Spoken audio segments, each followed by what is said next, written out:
because she was bullied at school, and I asked how. And then there were, ideas that one of the other bullying girl was telling that, repeatedly telling that. So someone is repeatedly telling, when Joel asked yesterday, someone told some stuff and it hit him hard. Imagine a 14-year-old girl getting told by someone that you're suitable for dying. Just imagine. Even Joel is struggling. Well, how about a 14-year-old?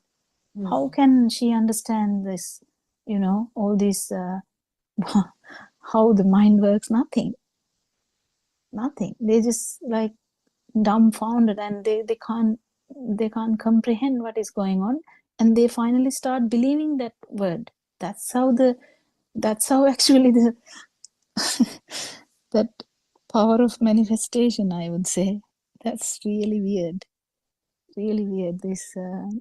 This suffering is really weird, actually.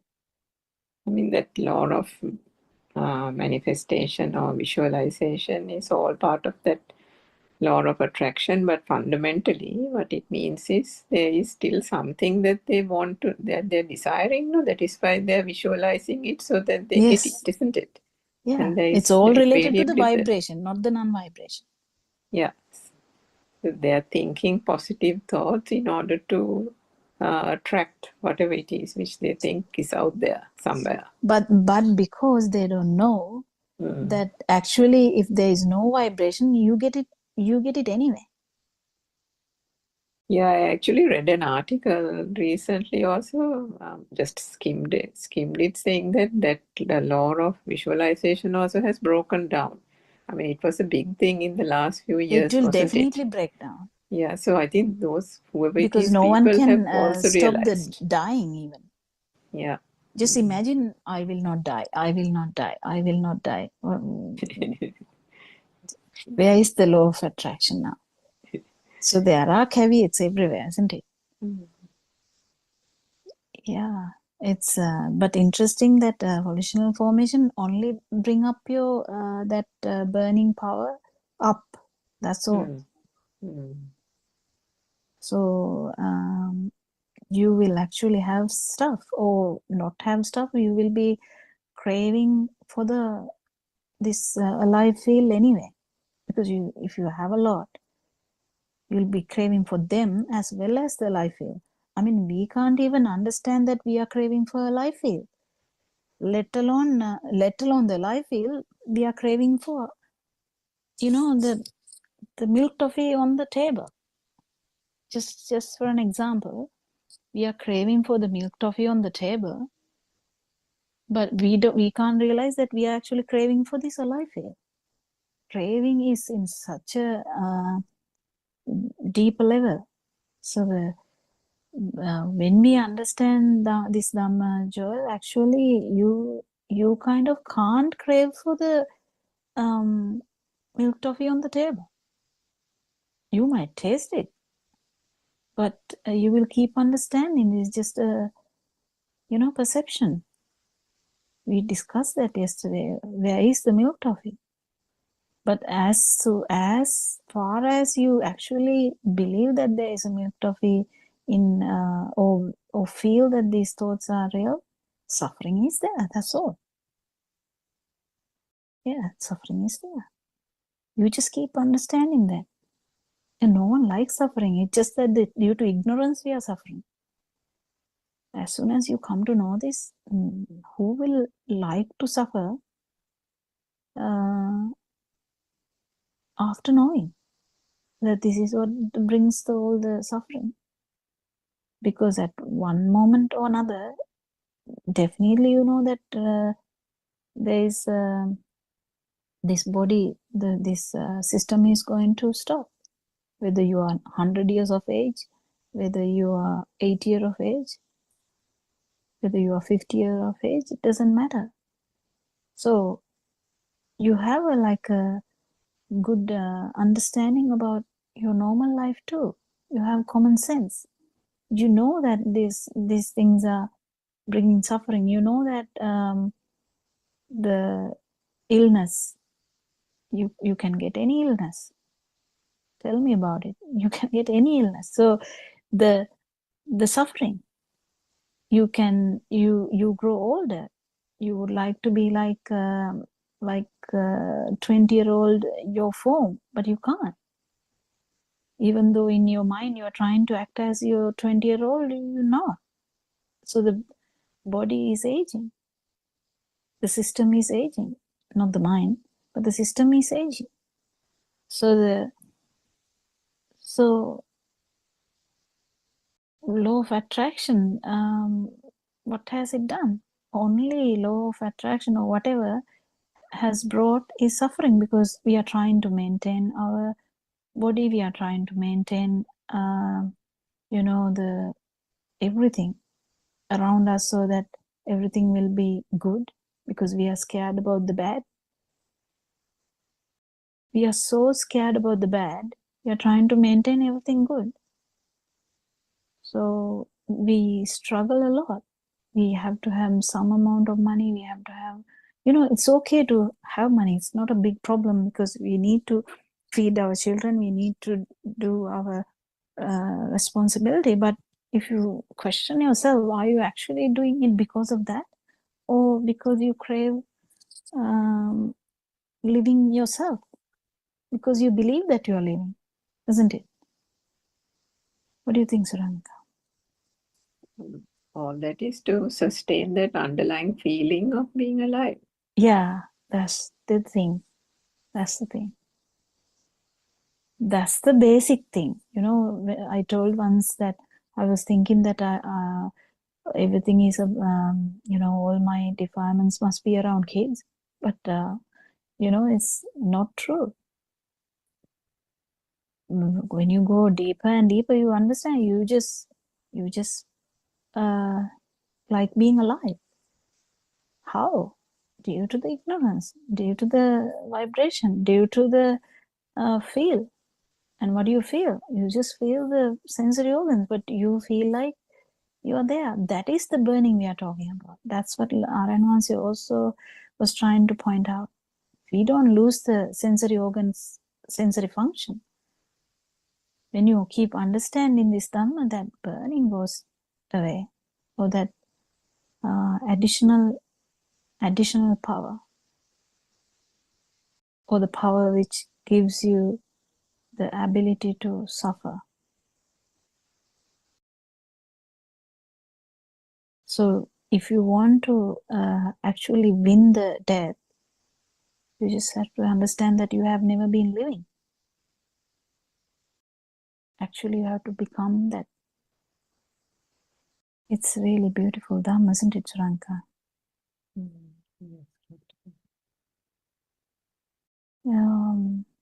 Yeah, I think it's very good questions, and because all these are actually naturally happening problems. When people talk about consciousness, because I know a lot of scientists, everyone is moving forward towards that. They think it is the universal thing, but it is kind of a universal thing, but there's a universal thing than that. Actual universal thing is the non-vibration. But what actually difficult to understand is that there's no non-vibration as well, because when there's no power, you can't talk about a vibration, and when there is no vibration, you can't talk about the power, and there's nothing to talk about. In the sense, there's nothing to feel. So then you can't really talk about non-vibration, because it's not a new feeling. That's the thing. It's not a kind of a new feeling. It is, you will keep feeling the sensory function, but there's no another kind of power. It's just absence of power, absence of burning, absence of raga, dvesha, moha. absence of a life fear, so that you will never fear death also. Because we didn't have this, only we were fearful about death, and we were planning to go somewhere after death. We were just imagining stuff, I would like to go here, there, Someone will say, oh, no, I'm going to be born as a human, and I'm going to, have the same girl forever. I mean, I'm taking these things from the movies, they say that. People might even think like that. Who knows? Actually, maybe thinking that I love you and I will be with you forever. And actually, it can be a volitional formation, as because that is the um, that is the kind of craving that person is going to have. But this suffering is never going to end. We all know as adults how much suffering we have just to maintain food on the table. What do you think, Dr. Sakuntala? Yeah, actually, this talking about this volitional formation, the experience that you were explaining about somebody who was being bullied at school, and also the same experience that Joel was trying to uh, sort of get rid because that wrong sort of advice that he received from a so-called counselor. Actually, what we have to understand is that these thoughts which are coming again and again is not a continuation of the not a continuation of the process. It's always a fresh thought. It's always a fresh spark which comes up. But due to the ignorance, we feel that it is just a same thought which is surfacing time to time. But when you go deep and when you really understand this mechanism, then we find out that each thought is a fresh one, which has no connection to the previous one. But because of this volitional formation, as you all were discussing very beautifully, it has become so strong. It has been given such a value. It keeps coming. So then, because it's just another, the mind is another sensor faculty, like the function of the eye, ear. Uh, when they are functioning, there's continuous input, there's continuous stimuli happening. So in the same way, the mind is also another sensor faculty, where from the previous experiences, the thoughts are formed. And when this thought is, when this strong value is added, like this, what is described by this volitional formation or abhisankaranaya, the same thought can come up again and again very frequently. What we sometimes don't feel is that between two such similar thoughts, there are thousands of other thoughts coming up, which we do not even identify. Because the simple thoughts like walking or combing hair, maybe having a cup of tea, there are so many things happening because all these things are thoughts. And in between two such unpleasant thoughts, there's a string of maybe hundreds or thousands of thoughts coming up, which are not given any value at all. So we don't feel that they have come up even. So what we feel is that this thought is there always. This thought is somewhere hiding underneath and then coming up throughout the day. That is what the interpretation is. So when we understand that each thought is a freshly prepared one, where the sensor functions, the collective action of the sensor faculties, the five sensor faculties, results in this thought formation or each thought, then automatically the value or the empowerment given to that thought gets less and less. That is the only way to get rid of that volitional formation of this abhisankarane of the thoughts. So, I mean, what is generally done is that focusing to a different point where, I mean, a person might go for a movie or meet some friends, listen to some music or something like that. Try to focus to something else, which is just a very temporary measure.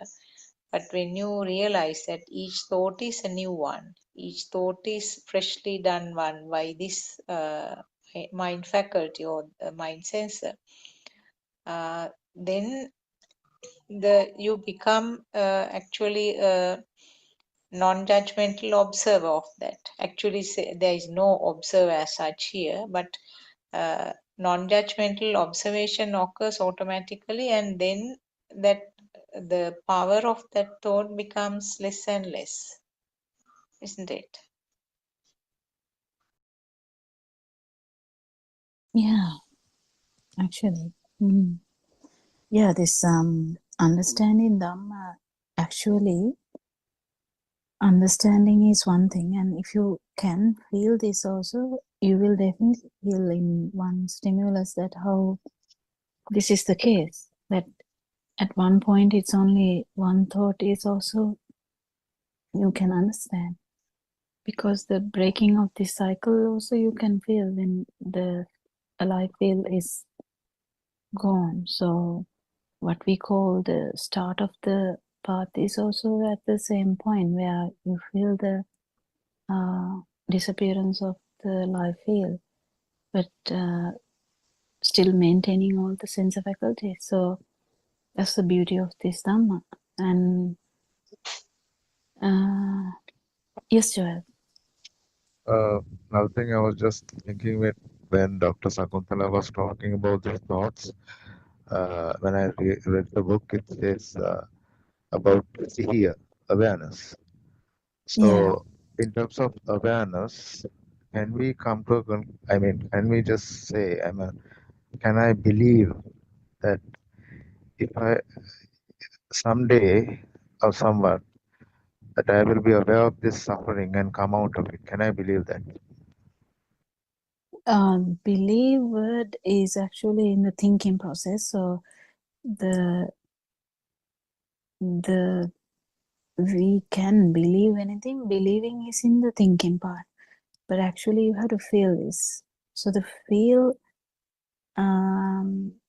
feel starts like this, Joel. Like if you're asking about it, already you are feeling this Dhamma. You haven't felt the disappearance of the life field, but you're already feeling that the outside is not a big deal. Am I correct? Yes, doctor. Yes. Yeah, that's how you start. That's how you start. So you keep understanding. You keep understand it depends on the level of how much you feel this Dhamma. The more you feel the Dhamma, more you will feel the the less suffering you have. Like you feel the lightness of that, because imagine we having 100 kilograms on our head, and it's like magically like 30 kilos less now, or kind of 50 kilos less now. Because imagine, Joel, imagine you kind of didn't know, and you, until your time is over, you heard about million thoughts from today onwards. If you didn't know Dhamma, if you get to know million thoughts, new thoughts, old thoughts, whatever, if you feel them as true, you know how much suffering it would bring, because that's how the volitional formation works. Because someone says going to Mars is the most important thing in the world, and they actually try that. And another one says, no, there's Titanic ship in the depth of the sea, saying that is the biggest thing in the world. And can you believe that there is some people trying to see Titanic ship in the floor, something like that? I mean, it's weird, isn't it? Whatever the thoughts coming up in this 8 billion people, and when you get to know that, you get craving for this, that, and is there an ending? There's no ending. People want to go to here, you want to go to moon, you want to go to Mars, I don't know, maybe someone would try to go to black hole also, and with the attachment to see whether it will survive. That kind of extreme thing, because you kind of start to feel that everything is there, and you have to experience everything. If it is there, experience becomes important. So once you hear this Dhamma, 50% of your problems are over, because you can't be deceived again, saying that this is true, that is true. Can you achieve this? Can you achieve this?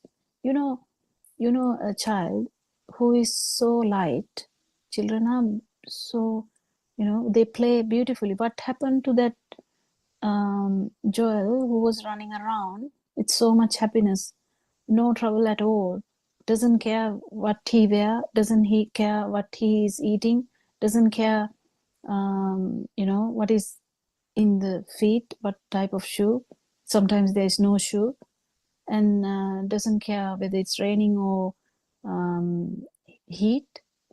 But now, how much heaviness we have. But then as soon as you kind of feel this Dhamma, the first turning point is that you understand this innumerable, is that the word? Ananta in the sense, is that the word? Is the word correct? Innumerable, I think. Yeah, I think Innumerable. innumerable. Yeah, that one.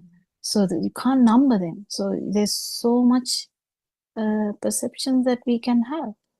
So once you understand this Dhamma, there's no way that anyone can tell you that there is this thing, would you like to achieve that? But once you have heard this Dhamma, you know that it's not actually out there, it's in mind.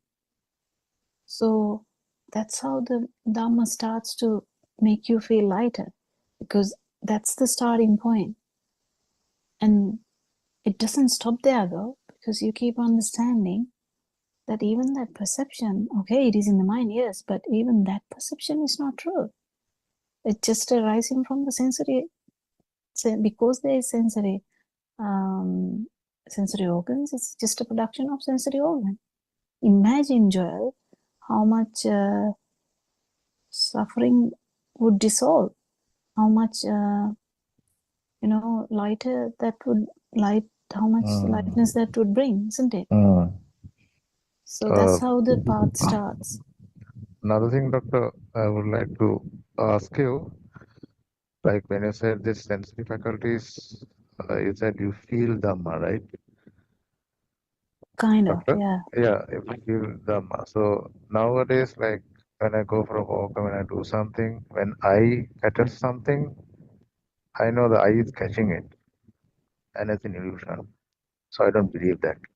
When ear catches something, when I listen to something, I know the sensor is working, and it's the illusion.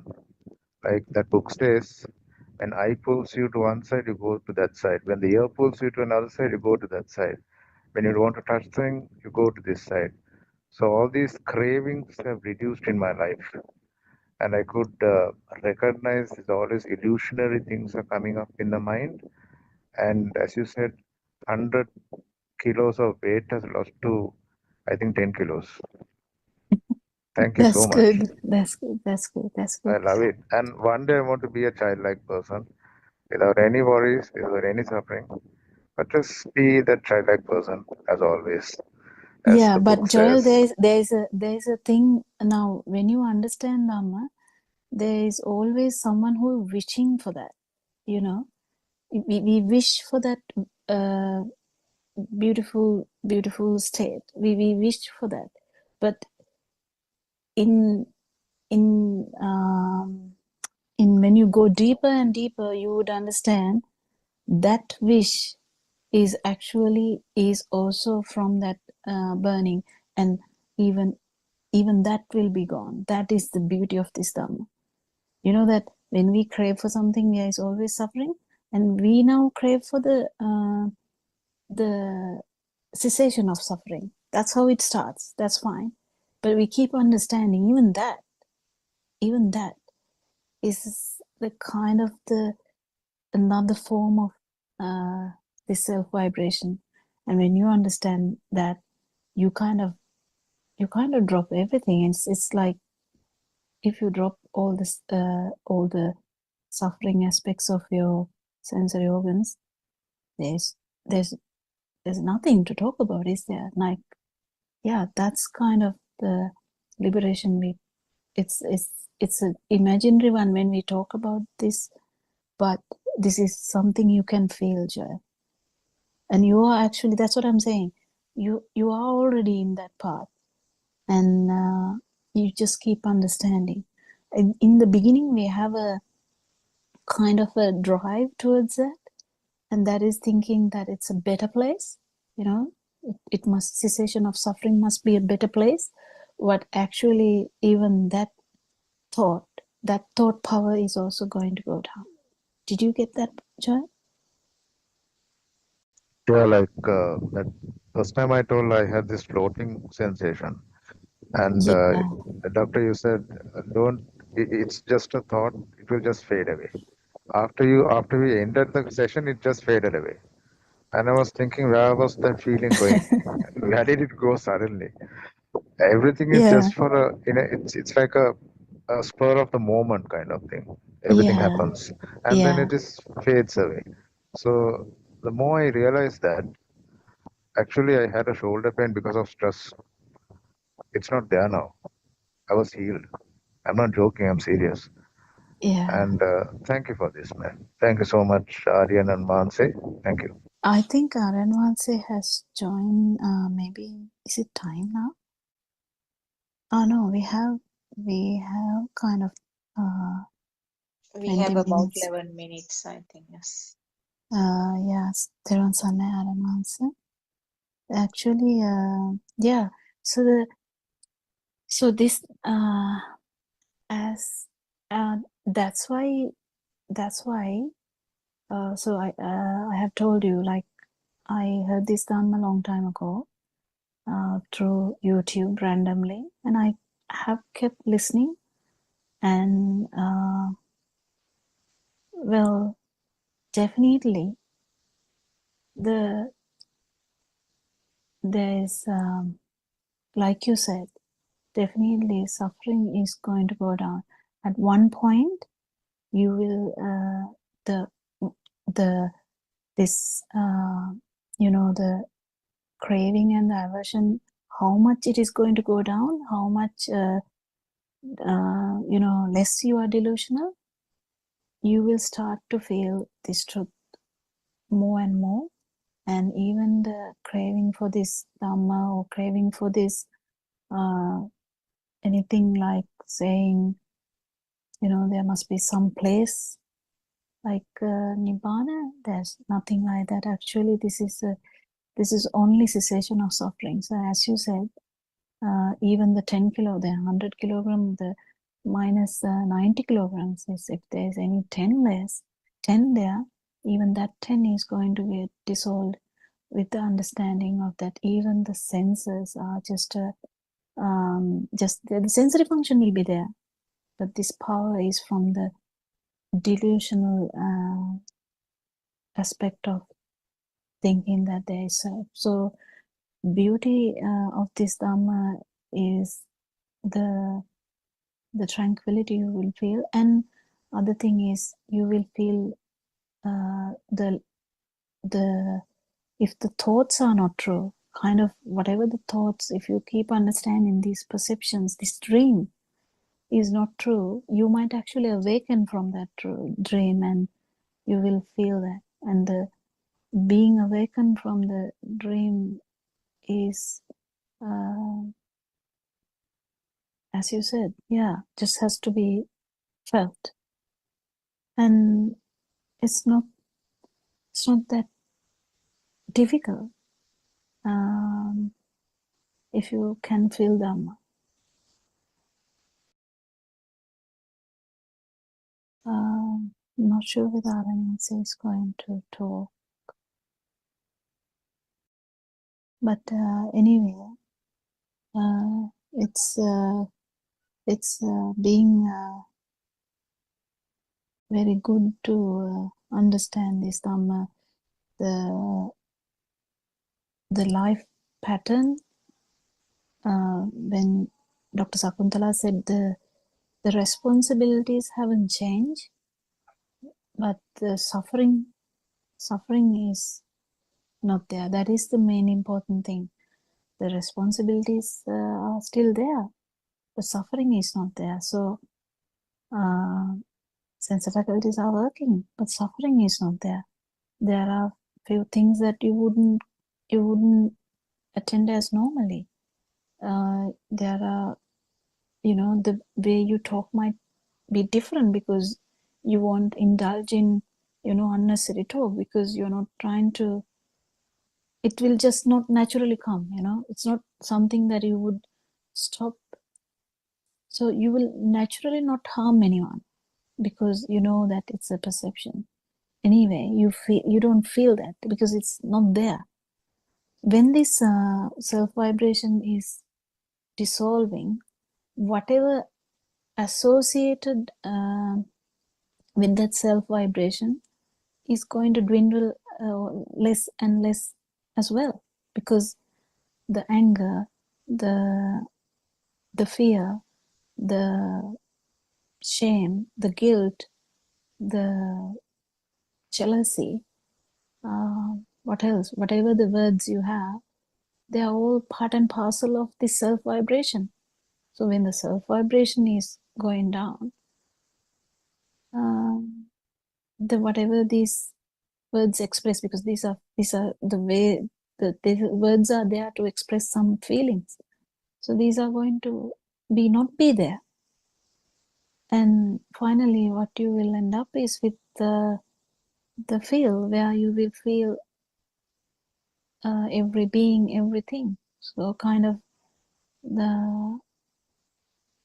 you can help everyone, whatever the way they can, mostly from separating, helping to understand Dhamma.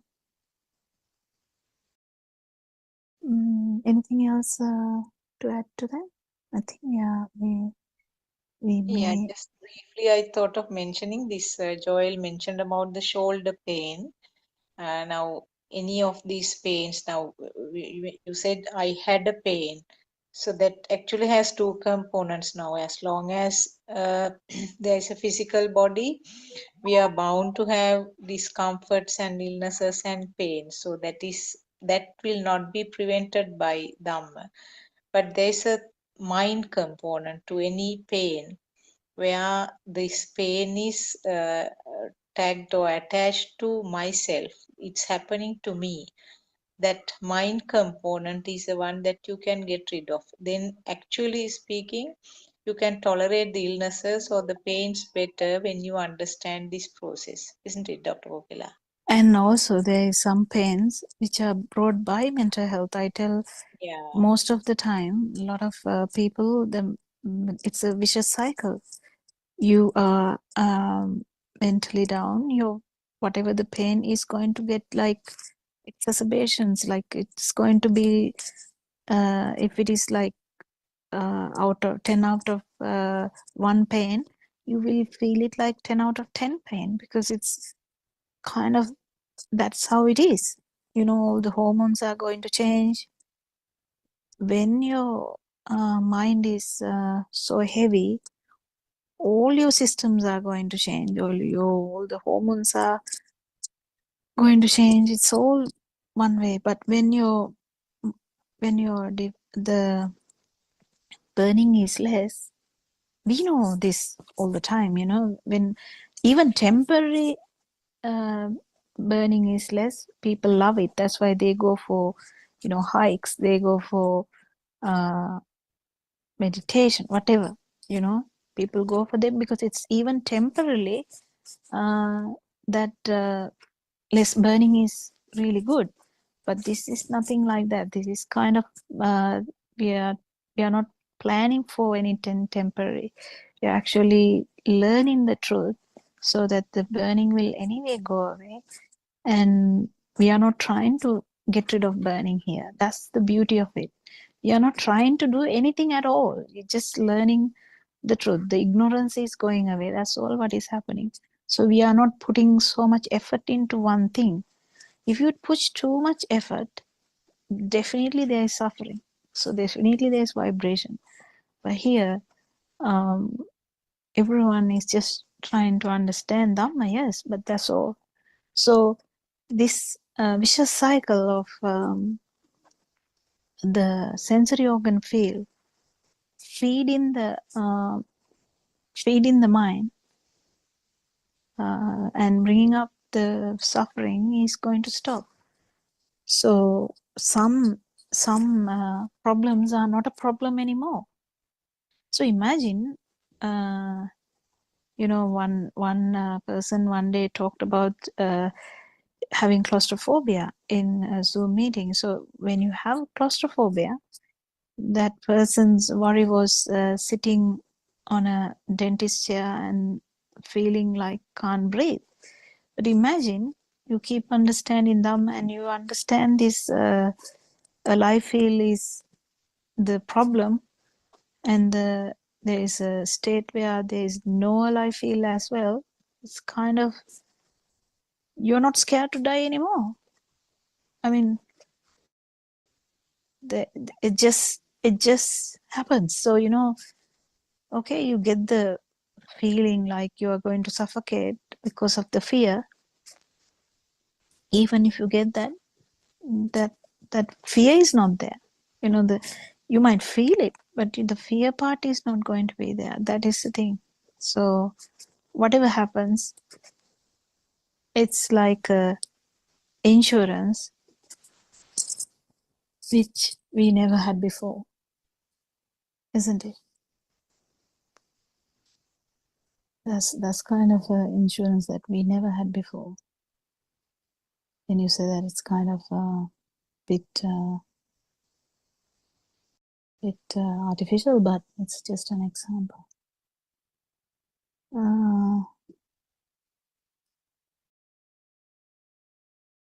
I think we are running into 4 o'clock Zoom meeting. So we worship our Enhancer with so much gratitude for sharing his wisdom with us and helping us. He released his wisdom through YouTube. And yeah, and we thank all the Dhamma friends and especially Joy, who is asking questions so that we and even that, you know, even the question you asked that day, that experiences being personal,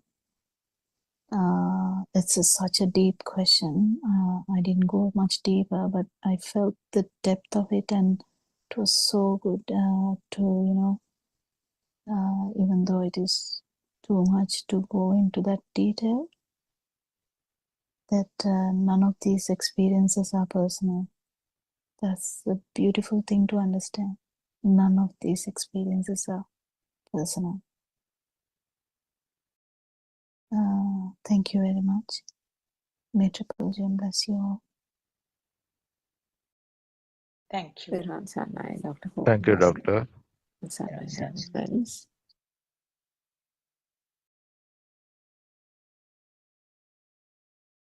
At the third stage, you have already realized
47, third paragraph. Aran Wahanse, what dies?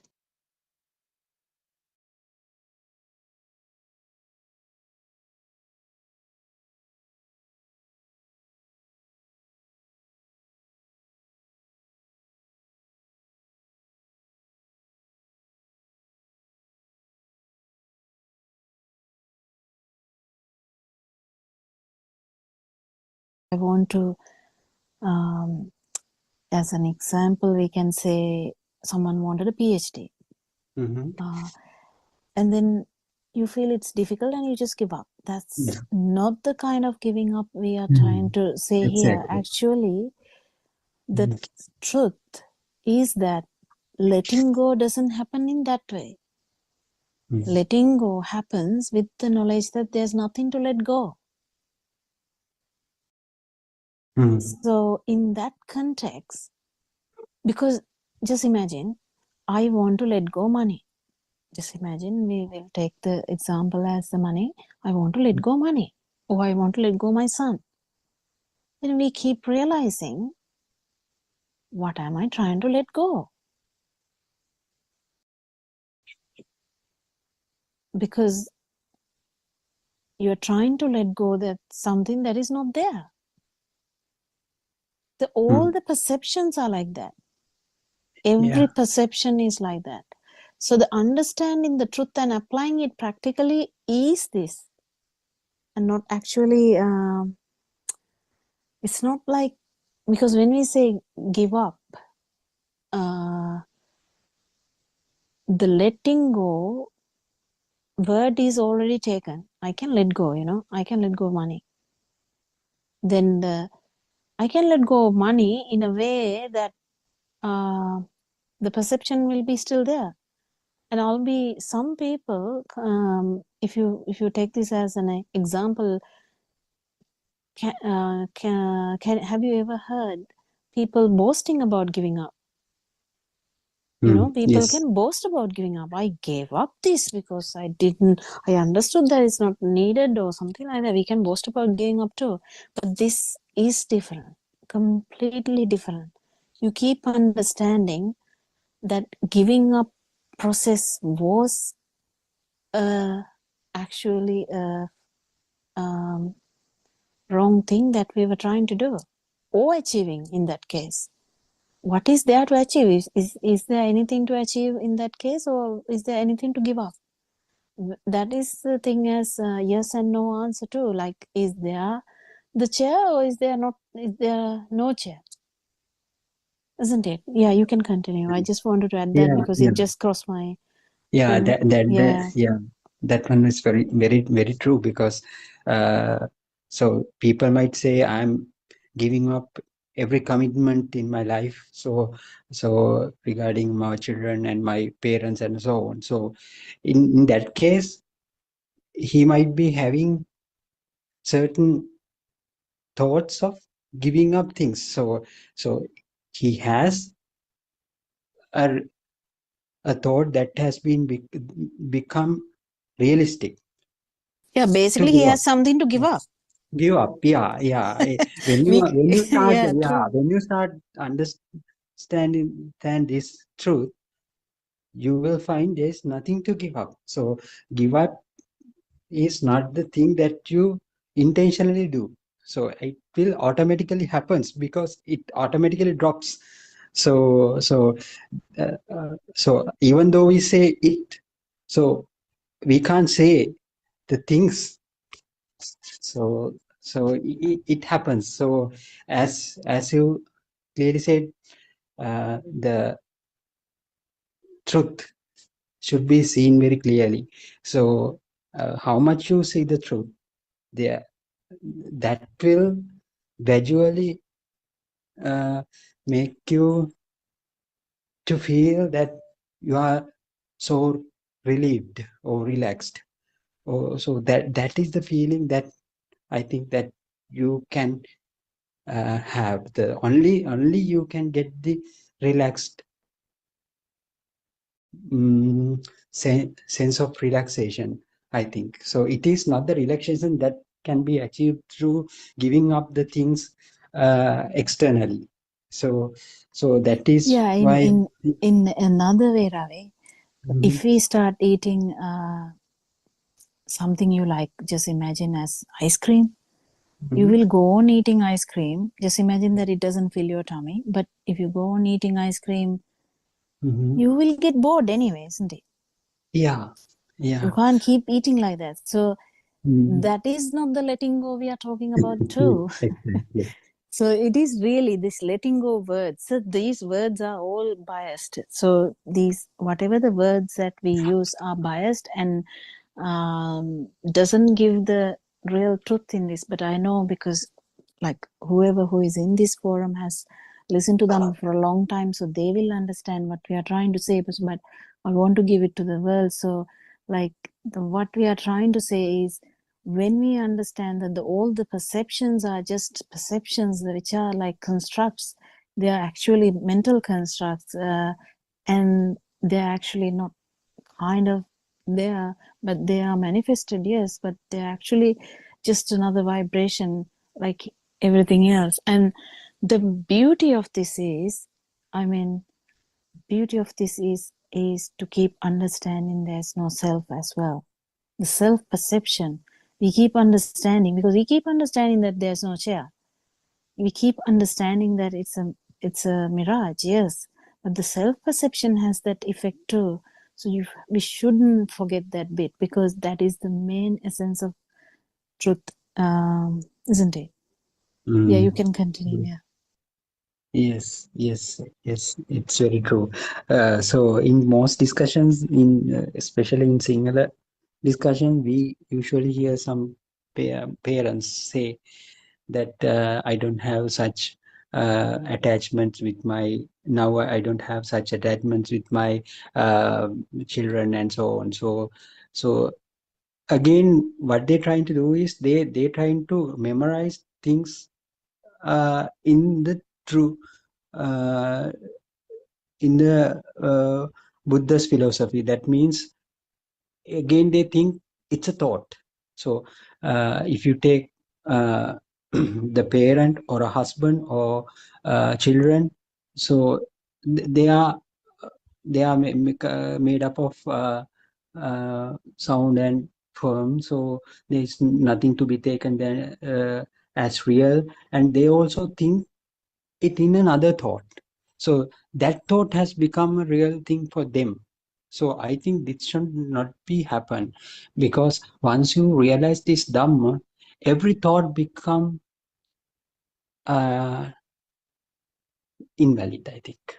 So we can't give any kind of value for any thought. Even we thought it is a thought that my husband has a thought, so it again become a thought. So that's why Aranvansa keeps on telling again and again, those are thoughts. So don't let the thoughts come to handle you. So let your inner feelings come into surface and let the inner feelings speak.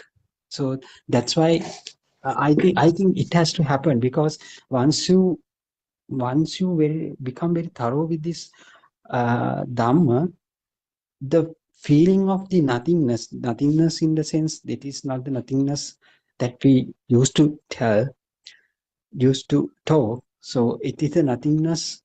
It's actually a Yeah, when we feeling. talk about nothingness also, that word is also taken, because that's like Yeah, I entered a empty room. Like empty room. there's nothing in that room. Yeah. Kind of that problem is there. Like, yeah, it's true. Mm, It's really, because we are talking about actually the room can be full, but inside there's the feel of existence is not there. So not no one there. can actually describe this.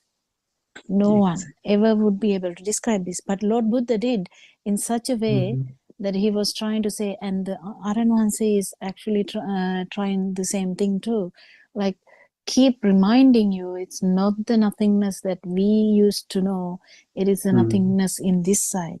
Yeah, true. Yeah. So uh, So the message that we have to take from the Buddha's teachings is the non-existence. The word that you used is very correct, I think. The non-existent state. So nisatto nijjivo sunyo. So then comes the nothingness only. So if you are able to see there's nobody here, there's no kind of internal vibration as such. So that will liberate from everything. So that will uh, yeah. And also, Ravi, it Mhm. won't, we can't actually feel that Mhm. while keeping something outside too. So just imagine if we have the chair, we are there. Mhm. So it's such a beautiful Dhamma where we keep understanding if the stimulus is felt as true, the Mhm. feel of Yeah, existence is already there. exactly. Yeah. Exactly. So it's like the feeding each other. Yeah. So people might think how we can get rid of this chair.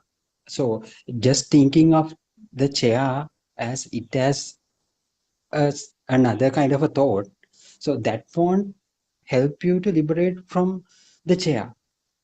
You have to understand how the chair has been Yeah, in good olden days, Ravi, people used to break this chair into protons and neutrons, yeah.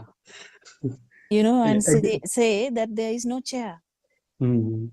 But that's not what exactly meant by this. That the actually what we keep understanding is because then the proton is there. Then Mhm. one day another scientist is going to come and say, no, proton has kind of these components, and they are there. Yeah. So likewise, when we try to do half-hearted things, like not understanding this Dhamma fully, we end up having something, at least nirvana. Mhm. Yes. At least, something. It will be Dhamma parts now. So that's where the catch is, and these things are actually can be raised by the discussions only, I think, Yeah. isn't it? Yeah. Mhm. Yeah, as you said, so uh, the angle, and the Dhamma angle is very important here.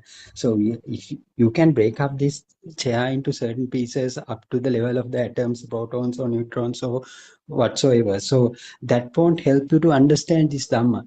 So that is the traditional way of looking at these objects. So what Lord Buddha uh, said is, look at this chair in a different perspective. The perspective is very unique, isn't it? So that perspective is the angle of the Dhamma in the sense that how this has been made. So with the light and sound. So again, you have to say whether light is real, whether sound is real. So if you do not go to that level, whether the light is real, to understand whether this light is real, so you won't be able to get rid of this chair, because if you think that, if you take the light as a real thing, the sound as a real thing, the firmness or the solidity as a real thing, again you go along that good old days pathway. So the same pathway breaking into pieces. So that won't help, I think. The angle that Lord Buddha showed is very important. So look from that particular angle. So Yeah, you will get. whatever we break into, Mm. it is in the form world. That is Yeah, that is the difference. So we have to understand all the exactly. perceptions are mental constructs. Not Mm. I'm not talking about the light. I'm not talking about the sound. I'm not talking about the bodily feelings. I'm talking about the mental constructs. Mental constructs are actually just manifestations of the five sensory organs that humans have. So Yeah. it's just the human perspective, not any other animal. So we have to be able to tell any whether it's a gadavilla or the worm, whether it is the, the cockroach, whether it's a bacteria, whether it's whatever it is, we should be able to explain this feel of existence in any being, whether it's a Brahma, Deva, whatever. So feel of existence, if it is there even in just a vibration which you can't even see, again, just remember there is consciousness. And if there is consciousness, there is existence. Yeah. So then again comes a question. So whenever there is kind of a consciousness, can we say there is a person or a living being?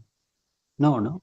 I think If it is an consciousness arahant, he doesn't feel it, but then he has all the consciousnesses until there's two types of nibbana. So in one you will have no defilements. In the other one you will stop feeling the you won't feel anything, because the bodily functions are over with the stopping cessation of breathing. Do you understand? That's why there are two types of nibbana. Anupatisesa nibbana and sopatisesa nibbana, isn't That's it? what I can't remember the word, so I'm saying two types. Yeah, that one. So in that one, that is why there is two types. That's because only defilements will be gone in an arahant, but in that particular status, the consciousness is not actually not applying here. I mean, it's not, what is it, the word? Like not falling on to this side, to the subject side. It's completely in the object side. But whatever said and done, the main thing for us to understand is we have to keep understanding that even the light is just a production of this system where the cells keep vibrating, and that's it. That's because consciousness is there because of the rapidity of the vibration of the cells. And that can't be understood by any other animal. That can be only understood by these humans, where they have something which is the beautiful organ, which act as organ like mind, because we have the thinking ability in the mind where we can actually contemplate what really happened. So how does the eye work? How does the ears work? How does the bodily functions work? And that is the world that we have. That's what Lord Buddha told to his own son, Rahula, that what you see is the world you have. What you hear is the world you have. What you feel is the world you have. What you think is the world you have. That's all. Isn't it? Yeah. Everyone, Saranai to both of you.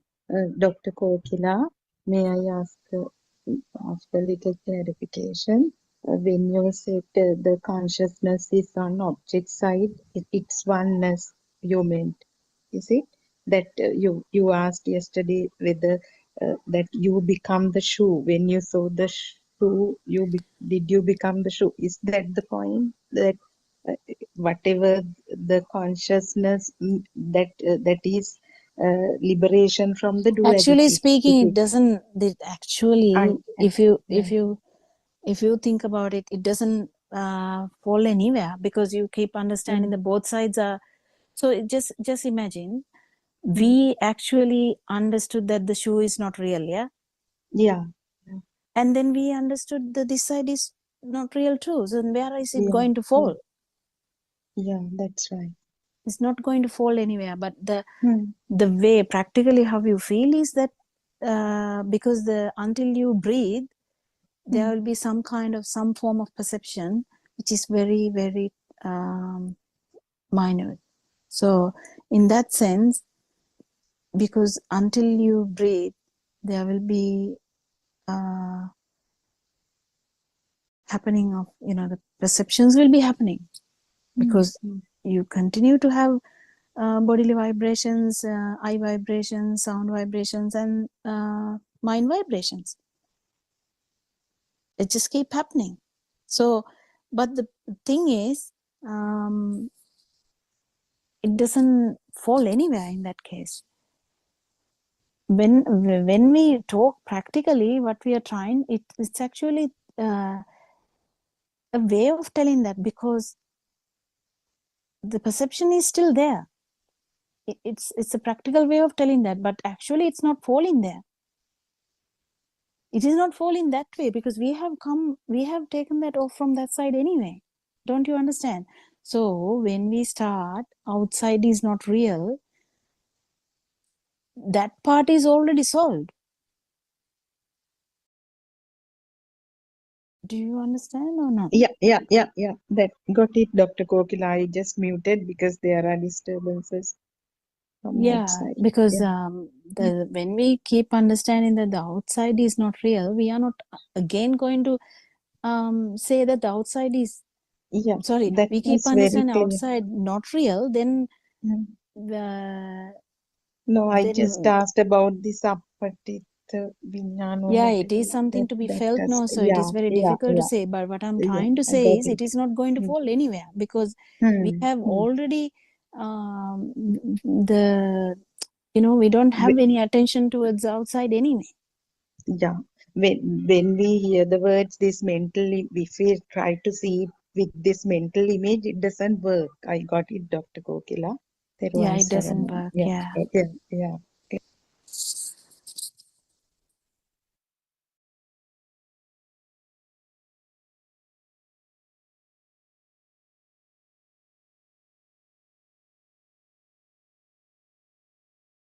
Therwan Saranai.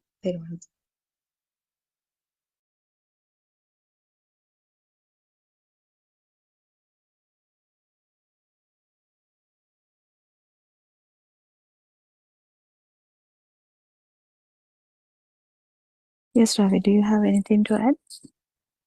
Or Surangika, in that sense? She's there. I don't know if she can talk.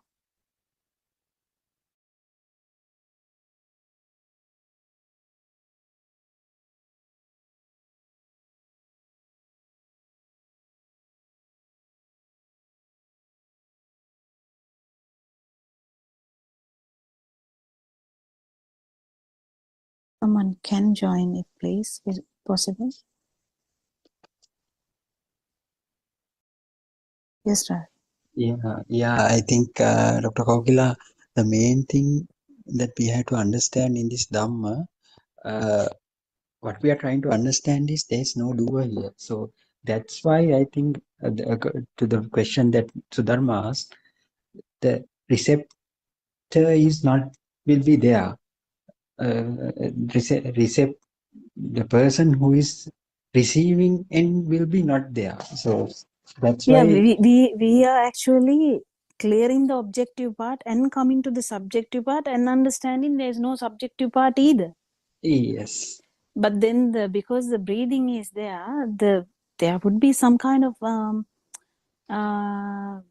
perception, whether it's a light perception, whatever the perception of, because we have 6 organs, so that will keep happening. That doesn't necessarily mean it's going to fall anywhere. Because we actually have sorted out the objective side anyway.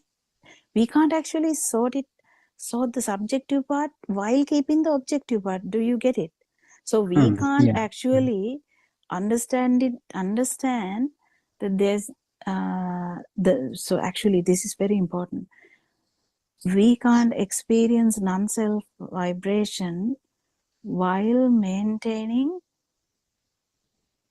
the value in the outside. If you are doing that, that's a joke. Yes. At least in one particular stimulus, it can be a cross sound, it can be a touch of water, it can be stone touching the leg, whatever. In one particular moment, you at least in one particular moment you have to feel this, that will not be real. So it would be both ends. If it is not Yeah. both ends, then there's no self vibration. You can't surface it, because it has to surface. It is already there, but it has to surface. For that to surface, this mind bubble should go down. The mind perception is the main problem, where there's because we have that clinging to the perceptions in the mind. Like, even though we don't have any value to the ice cream, we know that the ice cream is there in the fridge. Yeah. That kind of joke, isn't it? Like, actually, yesterday Lalana asked a good question, but she hasn't come today. But I actually was trying to tell that in Sinhala in the last night one too, because it's really not last night, today morning one in Australia time. But there's so much to talk about these things. If we start talking now, I mean, it's endless, because there are billions of perception, and it will be very different to like generation. If you talk to a generation C child, you will not even know what they are talking about. And you like someone like a parent in the village it is much more maybe easy to understand them, because they don't have heavy dreams like that. But still, whatever the dream they have may be very heavy. Like if they have a dream of going to heaven, even though they don't have all those, the social media, whatever, they don't have any of those stuff, still that one particular God thing can be the strongest one, which can make the vibration so high, isn't it? What do you think? Yes, that's true. So so it reminds me that you give an example frequently about pair of slippers. When you grow older, when you can do nothing, means you have been confined to a certain room. So your pair of slippers become the most important thing for you. So that will prevent from you to take the full liberation. So those things, so even though you do not live in a sophisticated society, so those little things may can give rise to this certain I don't know how to tell Heavy it. weight, because Yeah. now this is the thing, like now we can laugh, but who the person is, we know that whatever they have, maybe it's just like a necklace, but what like what maybe how many pounds can it be? Like, I don't know how many, so maybe 5, I don't know, whatever the number of pounds that they talk about in the gold. But for that particular person, it would be really a strong desire. So the desire can't be judged by the thing that actual perception. Desire could be anything, but the power of the desire is the most important thing. Yes. It could be the the robe.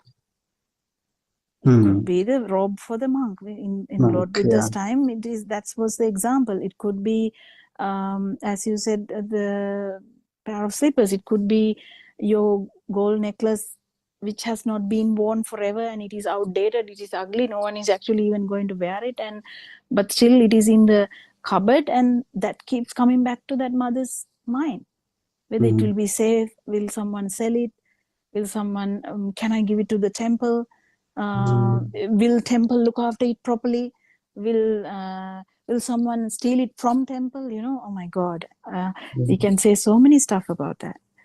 So that is how it is going to be. So it is really, really, the power, that is the most important thing. How much affinity or how much the power of the desire you have, that is what is going to get less and less. Yeah. So when we talk about the son or the daughter, this becomes very complicated. People won't be even happy to listen to that. It is easy to take the necklace. And all the mothers will be telling, no. I don't mind necklace going anywhere. I don't care. But then still the perception of the necklace can be there. Do you understand? The form world. So actually that mother might give up. I don't care. Give it to anyone you like, or you can burn it. You can say that. But still, why do you want to even talk about that if you don't care? If you don't even care, whether it is in the cupboard, whether it is with the temple, whether it is with the daughter, or whether it's with the the daughter-in-law you really hate, whatever, doesn't necessarily matter, does it? But it does matter, because the perception have a value, isn't it? Yeah. So that means how much these objects become more value for you, so more real for you, that much the construction of the self from the other side will not be prevented, cannot be prevented. That is very equivalent, actually. So the stronger you have the affinity to anything, or the desire, that is the same strength of the self vibration. Yes. So if you get attracted to a girl quickly, like that is the same power, the same power of the self vibration, or ice cream or whatever. It's really easy to understand this if you are in the sensual world. Yeah. But it becomes so unclear when you actually keep understanding it's very easy in the sensual world. Why? Because we know how it is. You get angry, or you get really loving or craving. But when it comes to the subtle levels, actually your even self vibration is subtle. So you should have proper truth, proper understanding about this self vibration, so that you keep understanding that there's nothing to give up, or like kind of these perceptions are actually there's nothing actually there, if you really think about it. But thinking doesn't help. Even that one, it should come from experience. As Sudharma said, it should come from experience. But it's not letting go because you are sad, or because you can't achieve anything, or you can't understand this. No, it's actually with so much understanding, so much wisdom, that you are letting go. Actually, you are not letting go, it's going, because you keep understanding there's nothing to give up. Isn't it? Therwan Saranai, Dr. Kokila, Therwan Saranai, Dr. Ravi. And when you talked about these perceptions, it is equally it's applicable to the perception of Nibbana, isn't it? This desire for Nibbana. Yeah. And Dr. Kokila, if I connect another thought related to my previous experience. Now, when we say letting go, there is a beautiful example given by Aryan Vans. If you have a water in a pail if there's a hole, the level of water goes down equal. So Nibbana part at one level, children's part another level. So your education or your greed for wealth, and it can't be that. No, what he says is it goes down at the same in the same way. That is a very good metaphor that actually we can use as a self evaluation, although we do not evaluate anyway, to assess where we are, because when we have a greed for one thing, and if we believe, oh, I have like achieved something, now I have no burning for this and that, it is not, again, it's a fake kind of feeling, isn't it, Dr. Kokila? Can you Yeah, but please actually, explain? Sudharma, this is the Yes, thing. doctor. As I said yesterday, as Aranvansi is telling all the time, the mind is the liar, not the feel, because the feel doesn't lie. You feel it. You just cover it with your thinking. That's what happens. So we have to identify this. So just imagine you feel like 18-year-old boy feels like going after a young pretty girl. Yes. Isn't that boy going to feel that the attraction? Yeah, must be feeling. It is very Must very feel. genuine feel. So Yes. then in the same manner, if that person identifies that that beautiful girl's brother is the villain, then he's angry with the brother. So these are all things that is felt first, but all the perceptions are attached to that, Yes.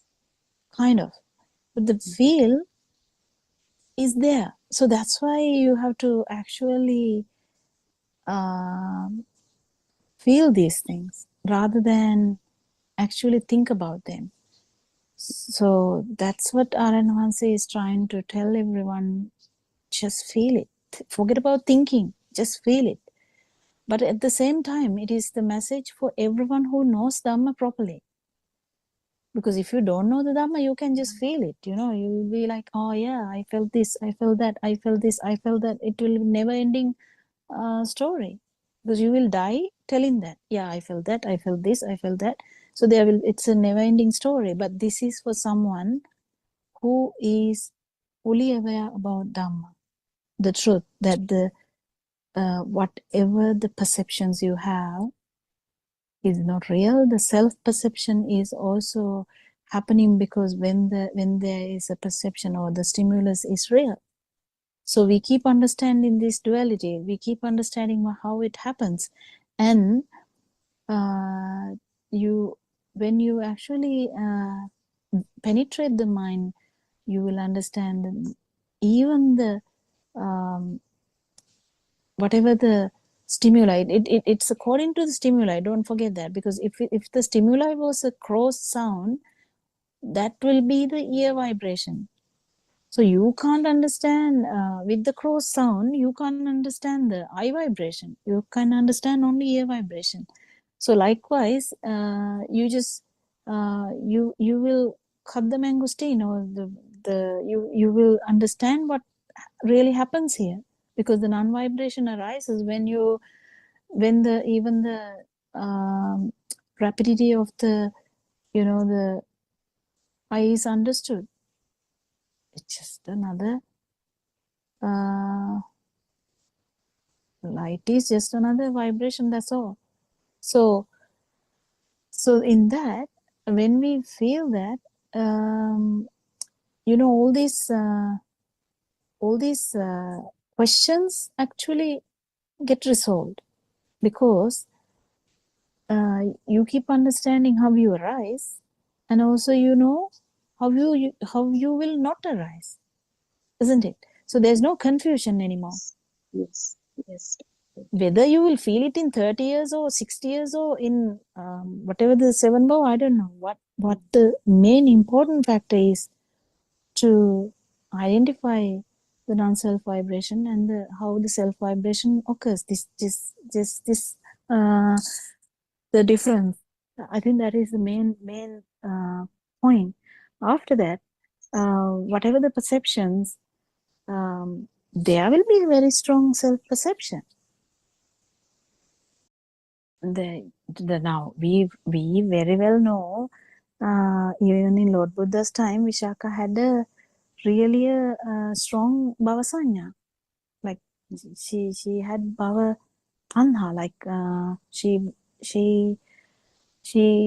kind of had the like what is it called, the To be born raga. in a hidden. Yeah, raga means like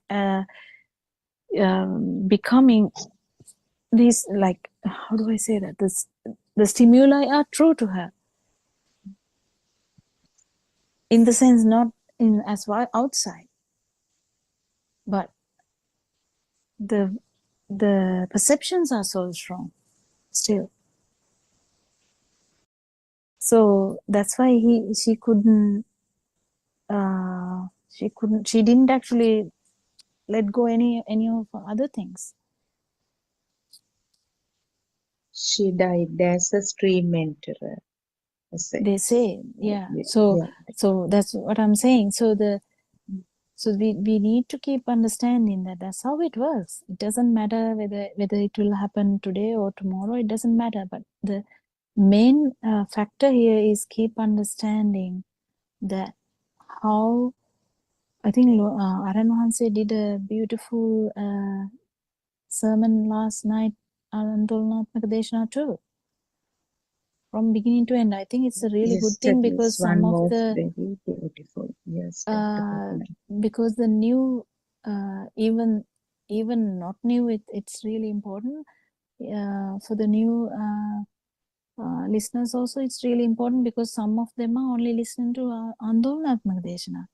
So it's very important that this is reminded all the time. Like, if you don't know the initial bit, it's useless to, talk about, letting go of mind. Because if the things outside are actually feeling true, we have to keep understanding the truth again and again and again and again, and polish our the way we feel. But the main important thing Aran Wahanse gives every day is improve your feel. Because when you improve your feel, the mind magic is, you think like, oh no, like you feel the hatred, or you feel the jealousy, or you feel whatever, and then you cover it. When as a little children we used to cover up, you just cover it. You would be like, we used to tell mom, yeah, no, I didn't see that. I don't know what happened, something like that. When we know that we will be punished, like similar thing, we with this mind will just cover up. Yeah, we are in the path, so this can happen. We are not arahants now, so it can happen. So many excuses will be given. So it will be like, yeah, it's okay. You're okay. Kind of that, like that kind of, it's okay to do that. But what I'm trying to say is, if you're going with the vibe, the feel only, that's so good.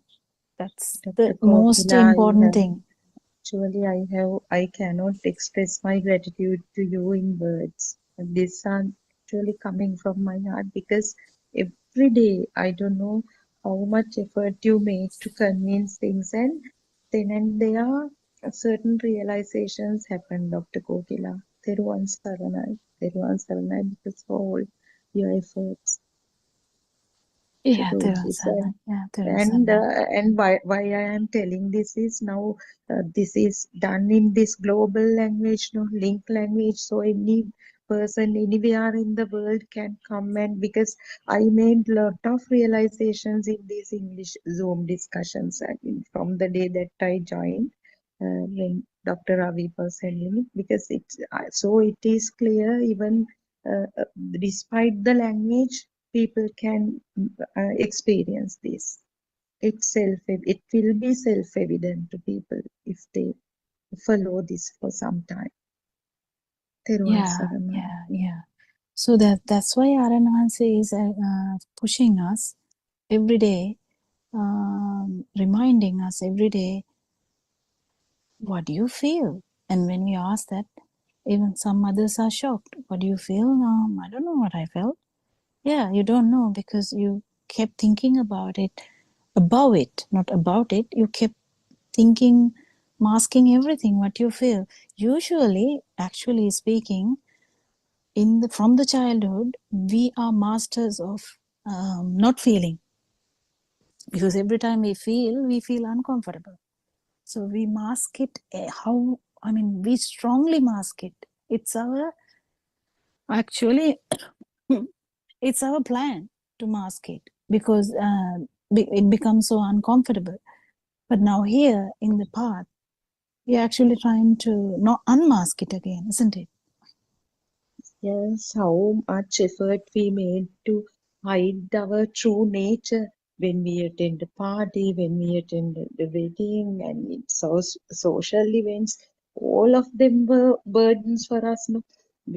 That's even yesterday, that's what I told Dr. Kokila, not to proceed in this path, for someone to spend the day-to-day life in a relaxed, peaceful manner.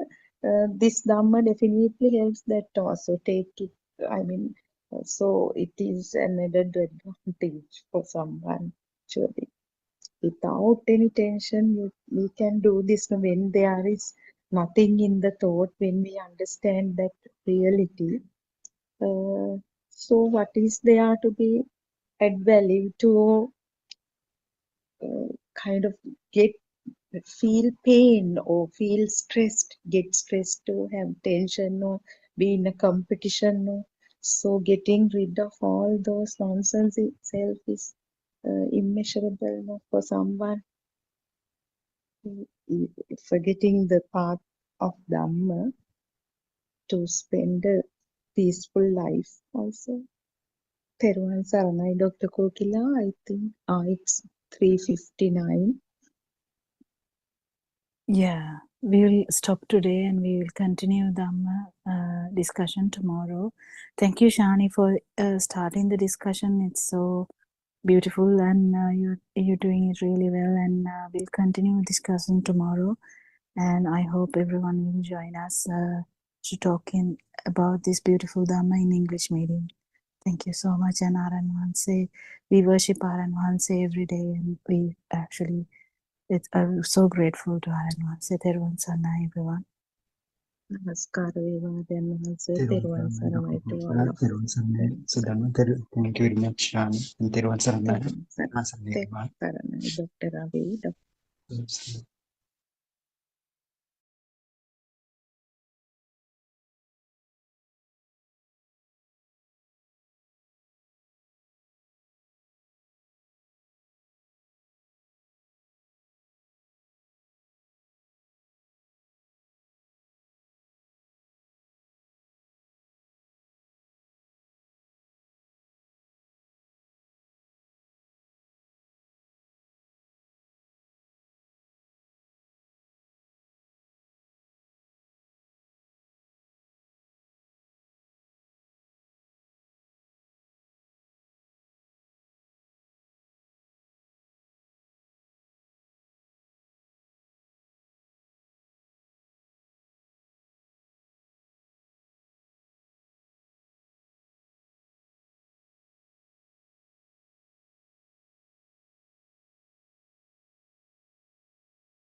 Laugh and Grow Bible.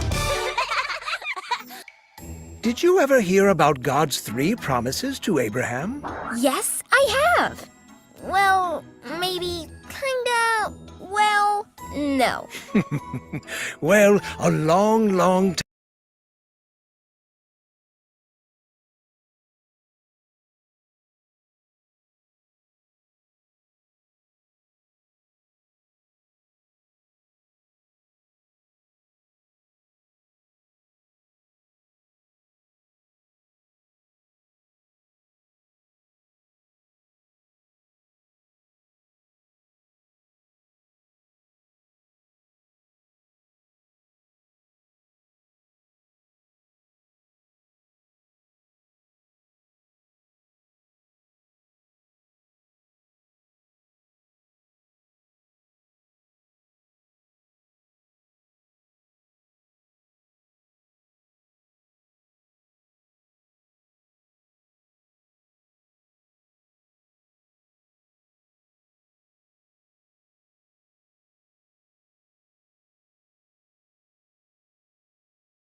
Explaining also being in the field and being able to telepathize and feel to a certain extent where that mother is coming from in terms of the not only the thought pattern but the words and the feel and the way she what do you call the word vitaka, the way she describes it as to whether that was actually getting generated from a Well, if I can add something to that, Surangika, just now, because you brought it up. A question comes to the mind saying, if I buy the blouse, is it myself? That question itself is half-hearted, like unknowingly, or not directly, indirectly, actually showing that she has the idea of self. So that's the thing that's really tricky. So answering that question is really tricky. So the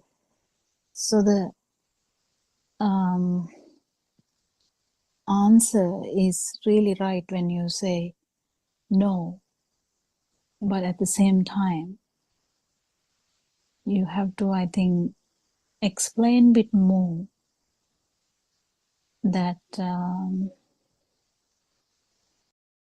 that whether that mother is fully aware about the satyajnana or the truth, because It's really difficult. I mean, unless we hear it here and now, it's very difficult to understand whether she actually has the truth in line, isn't it?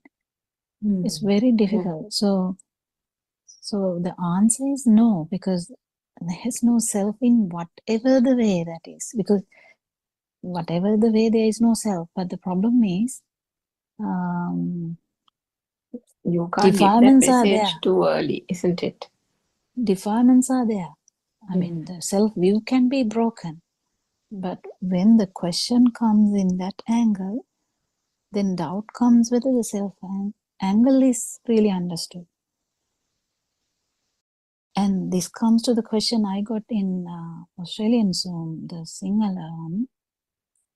If the mother is not there, I mean, even Joel has not asked these questions. I mean, Joel is much more in the field side, I feel, because that there was a question, if the mother is a thought, someone can even harm the mother. And will there be a anantarika papa karma, or the really wrong sins? Or if there is no poison, what happens if someone drinks it? Kind of, this so shows that how tricky this application of this truth is going to be. How tricky of delivery, even delivery, delivery of this truth can be so tricky. That because we don't know what the others are getting. So when we say the first step is to understand the outside is a perception, immediately if someone stopped there, they are never going to even understand the full truth, because the full truth is feeling the no self. Full truth actually starts there, feeling no self. At just in one thought, that's the full truth. But then you start listening to one point and you're like, yes, I got it. And you're like, no mother, no son, no flower, no chair. It's going to end really bad, where you will be more powerful. Your this conceit or the ego will be so powerful. You will be there, but everyone else will be not there. So that's the argument they are trying to actually bring out and understand. It's for understanding they're asking. But even these angles, we have to be aware that these angles can come up. So when someone asks which frock to buy, that gives a angle that this path is mistaken, because this path is to go to the zero self vibration, not about the controlling the outside appearance or the ability or the function. Because we can maneuver, or we can really like change our applications. We can change the way we live easily. We can change the way we live. We might not go to the shops forever and have so much ego inside.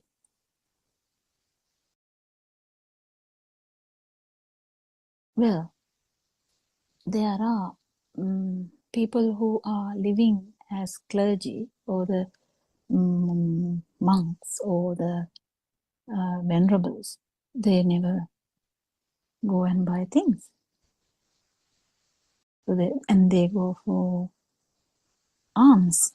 They beg for alms. Still, how can you judge by that? You can't judge by that, can you? This is so intimate issue, like how much ego you have.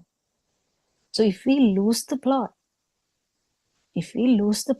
that's the thing that some people are trying to talk about an incident, why we try to bring it up? That's a part of the dream. Why are you even interested in that part of the dream? Because the whole dream is not true. So whether you buy the good frock or the bad frock, if you really understand the whole thing as a whole, if you miss it, yes, you miss it. But that's the problem of us, actually. I think the delivery problem, where we have our inadequacies, where we are trying our best to give it, but then we might not.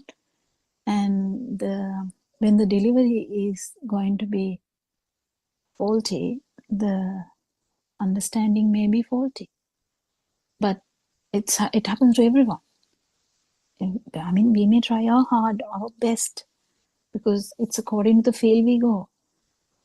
Sometimes you might say it fast. Yeah, sometimes you might say it so softly. Sometimes you might say it with scientific stuff. Sometimes you might say it with some simple stuff. But whatever, the message is just one clear message. What? There's no self. So, but the problem is, when you try to say that, people take it different angles, and they will go home without any message at all. Sometimes that can happen too. I think we are just learning here. I think that's the important thing, that we are learning here, how to deliver this beautiful message. Because if you take it half away, you can really get bitten by the serpent. Because, as I think we have talked about this before, if you actually get it half, okay, the outside is not true, it is just a perception, you can do whatever. That's not the point here. So that's the only one part of the whole thing. Then if you understand, the final point is, there's no self. And when there is no self, actually you become the other person, because this subject-object duality. And when the duality is gone, because you have respiration, because you have your sensory organs are working, definitely the stimuli is going to be there. It's going to be very subtle, but still it is going to be there. The consciousness is there, the perception is there, but they are not falling anywhere. That's true. Isn't it, Suranka? It's really interesting and really tricky, and we can't even... I think it was very tricky. There were lots of people attempting to explain the Dhamma to that mother, and each of them gave really good points. And I think finally, Sudharma or Dr. Sakuntala, you can contribute. I'm sure you would have listened to the morning discussion. But the thing is, the question is, it's true what Aranwans also says right from the beginning, even for the points of contemplation, where we say the outside world is only what we think. That's why recently Aranwansa is actually focusing on ego now, but much more than before. Because all the people are stopping somewhere. Yeah. You're stopping in just like the, in middle somewhere, and think that it's done. It's really tricky. And when we try to explain also, because of our faults, wrong message can go. Because anything can happen, and we really understand that. Yeah, I think that's what finally Asanti was trying to explain about the fact that there is no self here. Whatever that comes to the mind, it's just a thought. And attribution, why is it that that thought is being attributed to the I, to the me? And that was the point that she was trying to raise there. So in these points of contemplation, the first and second Kamatahan and so on, the background fact that this is non-soul Dhamma must be there as a base, definitely. But the way Aranwatsa brought people on this path gradually over the last few years, also there is almost like a planned process, isn't it? because the mind is so tricky. You overload the mind and then it can go to the other end, isn't it? So if one, and that is why Rn once has introduced the self vibration, the power in the vibration, all these things little by little, because as Otherwise, no one will listen. Even people will get overwhelmed. And so a biased one needs to know that ultimately, I mean, there is an understanding that every step, and finally the last step is the realization that there is no self here, true. So that whole process and the ultimate outcome needs to be understood. But if one is still stuck and fixated on the outside world and trying to figure out whether it's a thought or an actual reality object outside, and if that mother is in that area of and then if the blouse and the urge to buy the blouse and a real longing and a desire for the blouse comes up, the trickiness is that is it a solution to tell her there that there is no self? Ultimately, in the background, true, it has to be there. But at that point, the current has to be understood as this is the thing that is the raga, desa, moha. This is the craving. This is the delusion, isn't it? Yeah. It's actually, yeah, you're right, Dr. Hooker, the way you explained it, it's very tricky. And that's why R.N. Mahansa is, I think, the best to go with the theme and The feel thing the is, mother's talk, isn't it? if that mother has listened to Dhamma for a long time, R.N. Mahansa also might go in that direction, because that's what he usually does. Like if someone True, has listened to Dhamma for about 4 years, he might come up with the idea, what are you talking? It's a thought that whether to buy a computer or not is a thought. And whether you buy it or not is a different matter. It doesn't matter if the power doesn't, if there's no power in that thought. But who can predict that? Yeah. It's only through that vibration. Actually, when someone asks the question, is through that person's, that the heaviness of that is the only way that you can understand that is completely either it has to go from beginning. Long time ago, I used to try and understand Arananse, where when he is being asked a question, he starts from scratch. I was wondering, well, the person asks a question, but he went from like all the way to the beginning and started telling from the beginning to the end. And I was wondering, now I understand, because if he feels that the beginning is faulty, he starts from the beginning. Yeah. Because there must be some fault somewhere to think that that means she hasn't understood the mind sensor. But the understanding mind sensor is anyway difficult. Yeah. Because that's what Joe asked, how can I prevent a thought coming? And did we have a clear-cut answer? No, because it's trying and understand the thoughts are just thoughts, and thoughts can come, but they are not actually true. It's just a part of the dream, and the dream is actually a manifestation. There is light. It's not true. There's a manifestation, yes, because the eye is there. There's a manifestation of light, yes, true. And there's a manifestation of sound. And when they vibrate together, there's a thought like, shirt or frock.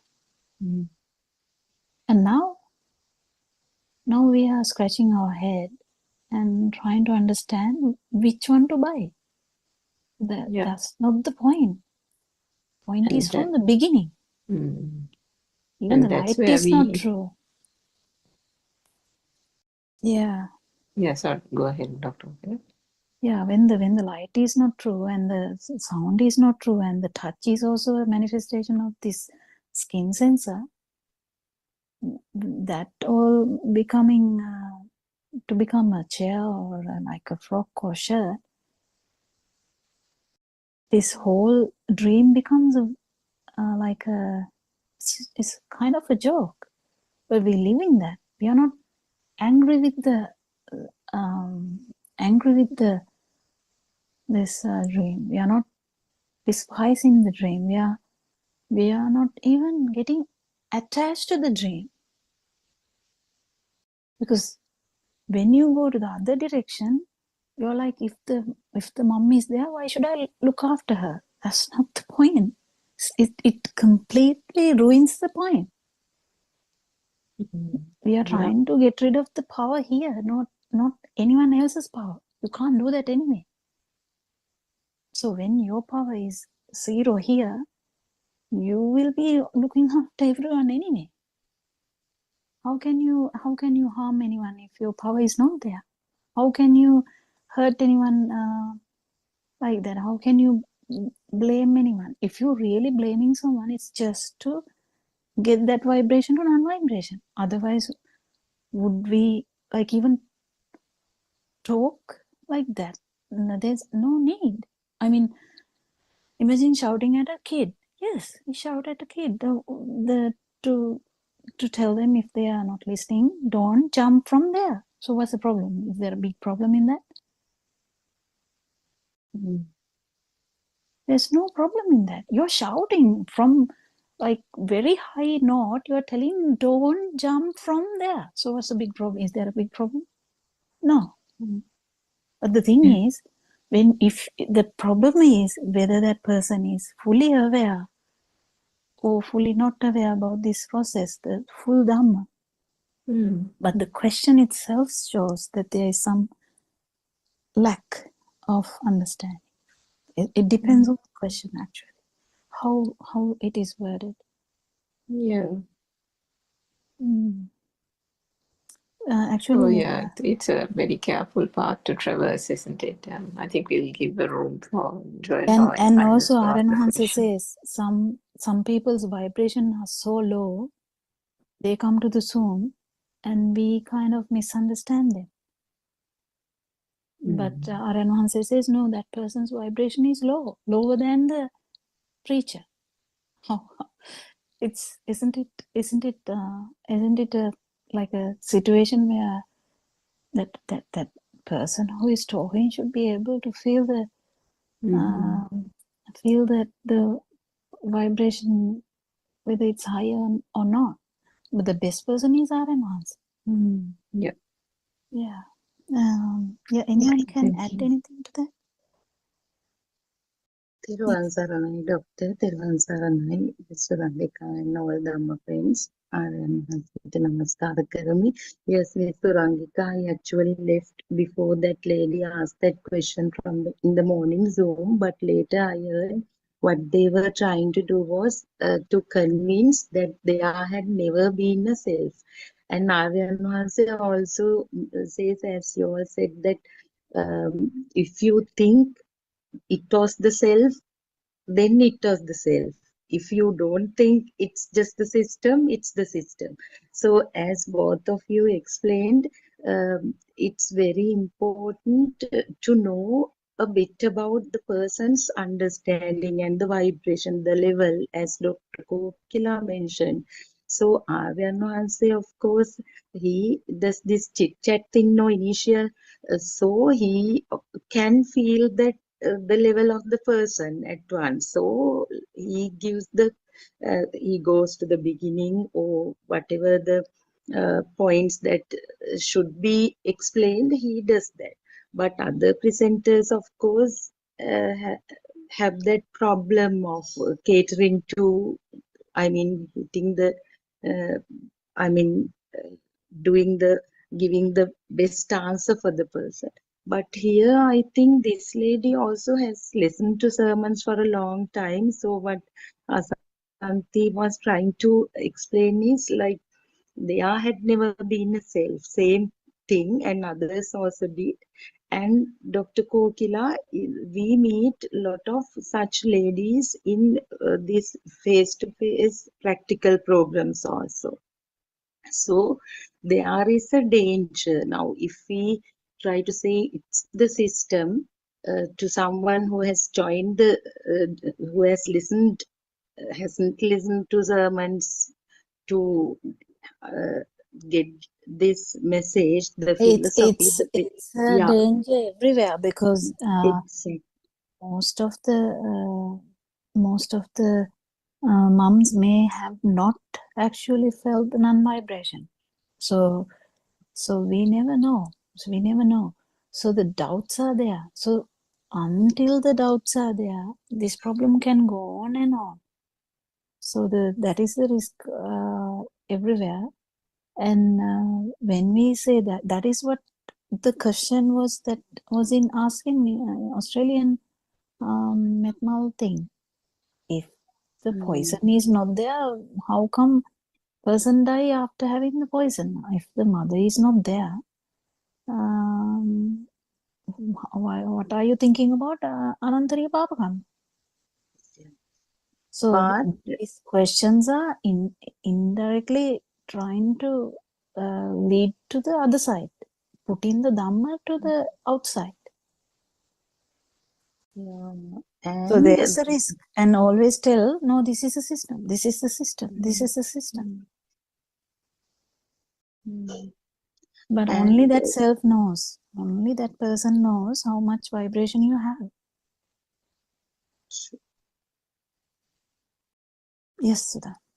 And doctor, now the people have the habit of taking Dhamma as learning a certain subject. No, they have trained the mind to get these facts. They do not let the wisdom to arise. So they are in a hurry. They take them as facts and they believe, okay, now I know this. That's all these questions also. Now, can we then take poison since there is no self? Then what would have all come? When they just take them as facts, no, they do. And in the morning, there are like in practical program, 3 hours are assigned to discuss Dhamma. So every day we start with this radiant mind thing, how the soul is created and how that part is very important. Even though we discuss it 101 times, still they are not fully convinced that there is no self. And what happens is when they do the first point of contemplation, the self is there. Okay, outside now they say I perceive that we don't let them say them loud. And even we ask them not to talk to themselves, even just to contemplate, see it within. We always instruct, but still with the strong self view, they can do all 4 points of contemplation as you explained, because before getting into each point of contemplation, again we have to remind them the story that we discussed in the morning, that there is no self and that it is a system. So now the 6 sensory faculties are at work, and so see how whether the eye perceives a tree or where does that label come. So you have to see it within. That explanation should be done over and over again. Otherwise, unknowingly, even we do everything with the self. Although we have listened to sermons, sometimes we believe we have now realized it, but still we are also doing things with the self view. So in the morning Zoom also, another mother asked, now when we take wind, I don't see all Ditta Sutta Mutta, all sensory faculties are having merging into finally to create this stimulus or the thought. So they think that is another example to show that just take them as facts and look for now taking the stimulus. They are trying to analyze how come taste in this, if it is the combination of ditta sutta mudda, where is sutta part here, the feeling part, body sensation is there, but still tongue and this nose smell and then sound. So that way they try to understand it only through the facts. So when they, as you say, go by the feel only, we can understand that this is not the syllabus. That's what Ranwase always Yeah. highlights also, that it is not the syllabus. You have to see it through I think yourself. I think the Yes, sir. feel part is the best thing, because if you actually understand them and you start feeling your sensory organs, because you have understood them, and you start feeling whatever, and then you understand that the sensory functions are working without you, basically it will match up. It just match up. You can't really do that. It just has to match up at that particular point. So, Joel, what do you think about this? That we are actually talking about the, kind of scenarios, which happens in different Zoom discussions. What do you think about it? But I think you kind of fluctuate between the mind and the feel. I think that's what I felt. But it can change. It can definitely change. But it is usually like that, because your mind get very powerful sometimes, and sometimes mind is not powerful at all. It can keep fluctuating like that, so you can really feel the difference, isn't it? I don't know whether he's free to talk. Anyone can. Yes, doctor. Yeah. I was just listening to the discussion, and I was just thinking that what that lady asked, whether should I buy a frock. So the basic point that Aryan Vansa always says is, you have these 5 senses, and your sixth sense is your mind. Yeah. So all these senses are still craving and liking things, and Yes. that's why when she saw the frock, the eye went to the frock and it vibrated and it created a thought, can I buy it? But she was not aware of that vibration. She was going into that thought and giving 100%, value. 100%. Yeah. She was I salute giving you. I salute you for that. She gave the value to that thought and made it a big thought and came and asked that question in the Zoom. Yeah. But she True. didn't recognize the vibration in her eye or the vibration that came from someone else.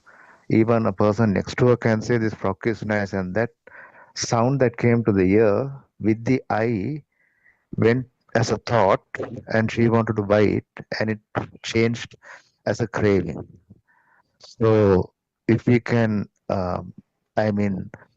be alert on our senses and know these senses are still wanting something and recognize it, I think this fire and stimulus will just go down. If I'm wrong, just correct me. Thank you. No, I think you are correct. It's really good. Actually, what happens is this entertainment of sensory function will go down, and it doesn't mean though that if you are tasting something, you will completely taste it. You can completely taste it, but there is no one actually entertaining that. So it's really interesting to understand this, but you have to feel this. That's a big thing, the understanding and the feeling. But the way you explained was really good. So because an Arahant actually feels everything as normal. They feel it really well also, because there's no power, there's no self struggling, craving, antagonizing or nothing. So they feel the sunlight really well. They hear the sounds really well. They can feel everything, but there's no craving. Isn't that beautiful? There's no antagonizing. Isn't that beautiful? I mean, I can't really I don't know, my words are not enough to say how beautiful that would be. Like, isn't it? I mean, what do you think other friends can add on? I mean, it's so beautiful. I don't know how Lord Buddha found this, but it's so beautiful. The trying and understanding that the sensory functions are fully there, and the thoughts are also coming fully there, and you can understand, your abilities are still there, and nothing is the problem, but just the burning is not there, the self is not there. So yeah, I think what do you think, Surangika, of that Joe's explanation? Yeah, I think that was a beautifully put rendition and interpretation, Joel, which is why from Dr. Kokila says that you are really taking big steps towards understanding this pure truth. That was very well put, and I am sure everybody on this Zoom appreciated the way you understood and rationalized that whole experience of that mother. And just like you said, it can be from the sight and the eye vibration, it can be from the sound, the ear vibration, isn't it? Because somebody can just say the word, can you remember that frock you saw on that, the window on that shop? And then immediately, without understanding the whole mechanism, that lady can immediately think about, and the mind will go immediately to the outside, immediately picture the frock that was on the mannequin on that shop window, all that, and believe that thing to be true without really understanding that all that happened there was a sound vibration, and then this whole thing manifesting into a thought which she was like completely oblivious to. So yeah, I think there is a word called Niramisa Preetiya, isn't it, Dr. Kokila? I think all Dhamma friends felt it in the Zoom when we heard you were interpreting that, because we all felt that happiness of someone actually understanding the Dhamma and putting it so well. So thank you very much for that. I think what Dr. Kokila was trying to say is, and that's the beauty of this Dhamma, the senses are experienced with in the same way, and it's the savoring that is not there, isn't it? The tasting is there without the tasting. Isn't it? It's just amazing. The taste of the pineapple is still the pineapple. The taste is also recognized as the pineapple, but there is no savoring. There is no. The word in Sinhalese is vidinava, isn't it? Sometimes the Sinhalese words seem to be more appropriate. I think the closest is savoring, isn't it? Even Sudharma, correct me if I'm wrong. That savoring has the connotation of craving within it, isn't it? And that craving is absent. So the food is still the food. The food doesn't turn into ash or something in the mouth, it doesn't taste like ash or something. If there's a well-cooked meal, the well-cooked meal will be understood. The senses, the taste senses will still taste it as such. But is there a craving? No. Is there a savoring? No. That is what is the beauty of this, and all that is how through that pure understanding of this Dhamma, pure understanding of the fundamental functions of the senses, which has been completely obliviated by the mind taking control, the mind being so powerful from our childhood days that we have forgotten the feel. And the feel that was taken as self-vibration is now giving away to non-vibration, the non-self vibration, where still the functions of the senses remain. And therefore, what is perceived through those sensors manifesting there through the speed still exist. But what is the beauty of it? The beauty is the vibration, the self-vibration, the self-view, the attribution to the I, the me, the my is gone. And with that comes the freedom, with that comes the liberation, isn't it? And also I had to add, we were talking about the non-returner or the anagami, the word was used. We can add here, actually, what happens is if you awaken from the dream, you actually feel everything, but the difference between an arahant is and the non-returner is there's still the the kind of attachment to that awakening, it's a very subtle thing though, like liking the state of being in that situation because there's so much burning at all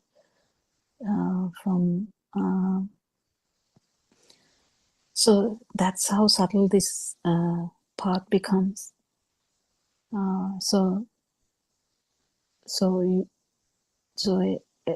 Because the person will be actually feeling so light because none of the dream components are really affecting that person, because the person is actually awakened from the dream.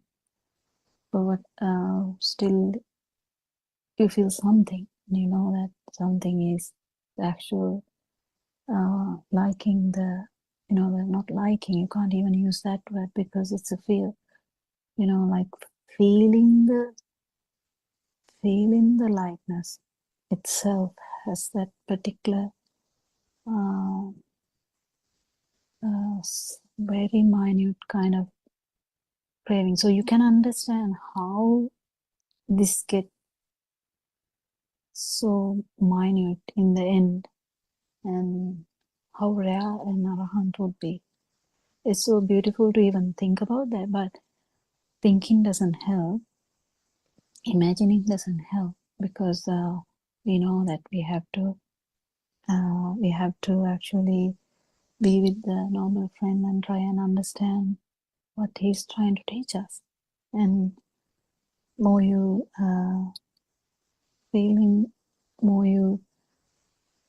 feel the non-vibration because there's no him there. Actually, there's no him there. It's the non-vibration. So the more you feel the non-vibration, the more easier to actually become the non-vibration. That's what the noble friends help is, not just by advising. It's just by giving the chance of another person to vibrate into his non-vibration. Because there's no self there, there's no man there, there's no person there, there's no God there, there's no Brahma there. What Buddha said. No, because that's why he used the word Buddha, because there was no word to be used at that time. So he used the word Buddha because at that time of that era, the Buddha was used for liberation. Yes, sir. And doctor, like I was thinking why Aryan Mansa always goes to the basics to touch on this sense of faculties. He goes on telling the same thing. Yes. Even our sense of faculties do not accept a change. It doesn't like to It is change. normal. Yeah, it is normal. It will fight. It doesn't like to change. It's like it likes to crave. It likes to get what it wants. That's fine. And Don't fight. Just let so go. I think he always reminds us to our mind sensor, go back to the basics and remind what I said you about your sensors, and be alert on your sensors, and don't give in to your sensors. Yeah, but it's really a very intricate point again, because you can't fight very hard. You can't fight. You can't have no fight. It was said by Lord Buddha once. Why you haven't had these feelings yet? He asked from on Buddothpado, I think. And he told multiple things which I can't remember. But one thing was, don't take too hard the stimuli, don't take too hard. The other one is, don't take too lightly either. So that we have to have a kind of a balance where we try and understand this Dhamma as well in a balanced way. Otherwise, you can get frustrated. So the balance is really important. But I think because you are kind of talking to us, I think you are taking it. So once, if we feel like that you are trying to get it too harsh, then we kind of say, no, just it's okay. And then you're like, oh yeah, it's okay then you know, like because system can play either way. System is really a playing thing. It's a kind of I don't know what the English word I can use for that. It's really plays. It gives you so much stuff, you know, like once you might say, oh, then if there is something like that, I want to achieve that. Will that happen? No, because you want to achieve something. But then if you say, oh, then I can't achieve that now. Okay, then I'll give up. You can't give up also, because there's that doesn't work like that. Because if you try to give up, that means again there is some kind of repulsion, and again the ego is the thing that is going to get more and more. So it's a very fine balance that we need. Very fine balance, and you have to find the balance yourself, because it is unique to your vibration, the balance, and unique to everyone. But the help of the non-vibration is very important, and help of the noble primes is really important. So if you lose the track, you'll be put back on the track, and you just float in that track, because there's no doer. If you try to do something, the doer comes up and the ego goes up. And if you try to give up also, there's someone trying to not do something, the ego comes up again, because it's just like that. It's so subtle, actually. It's very beautiful, but it's very subtle, so that even we struggle,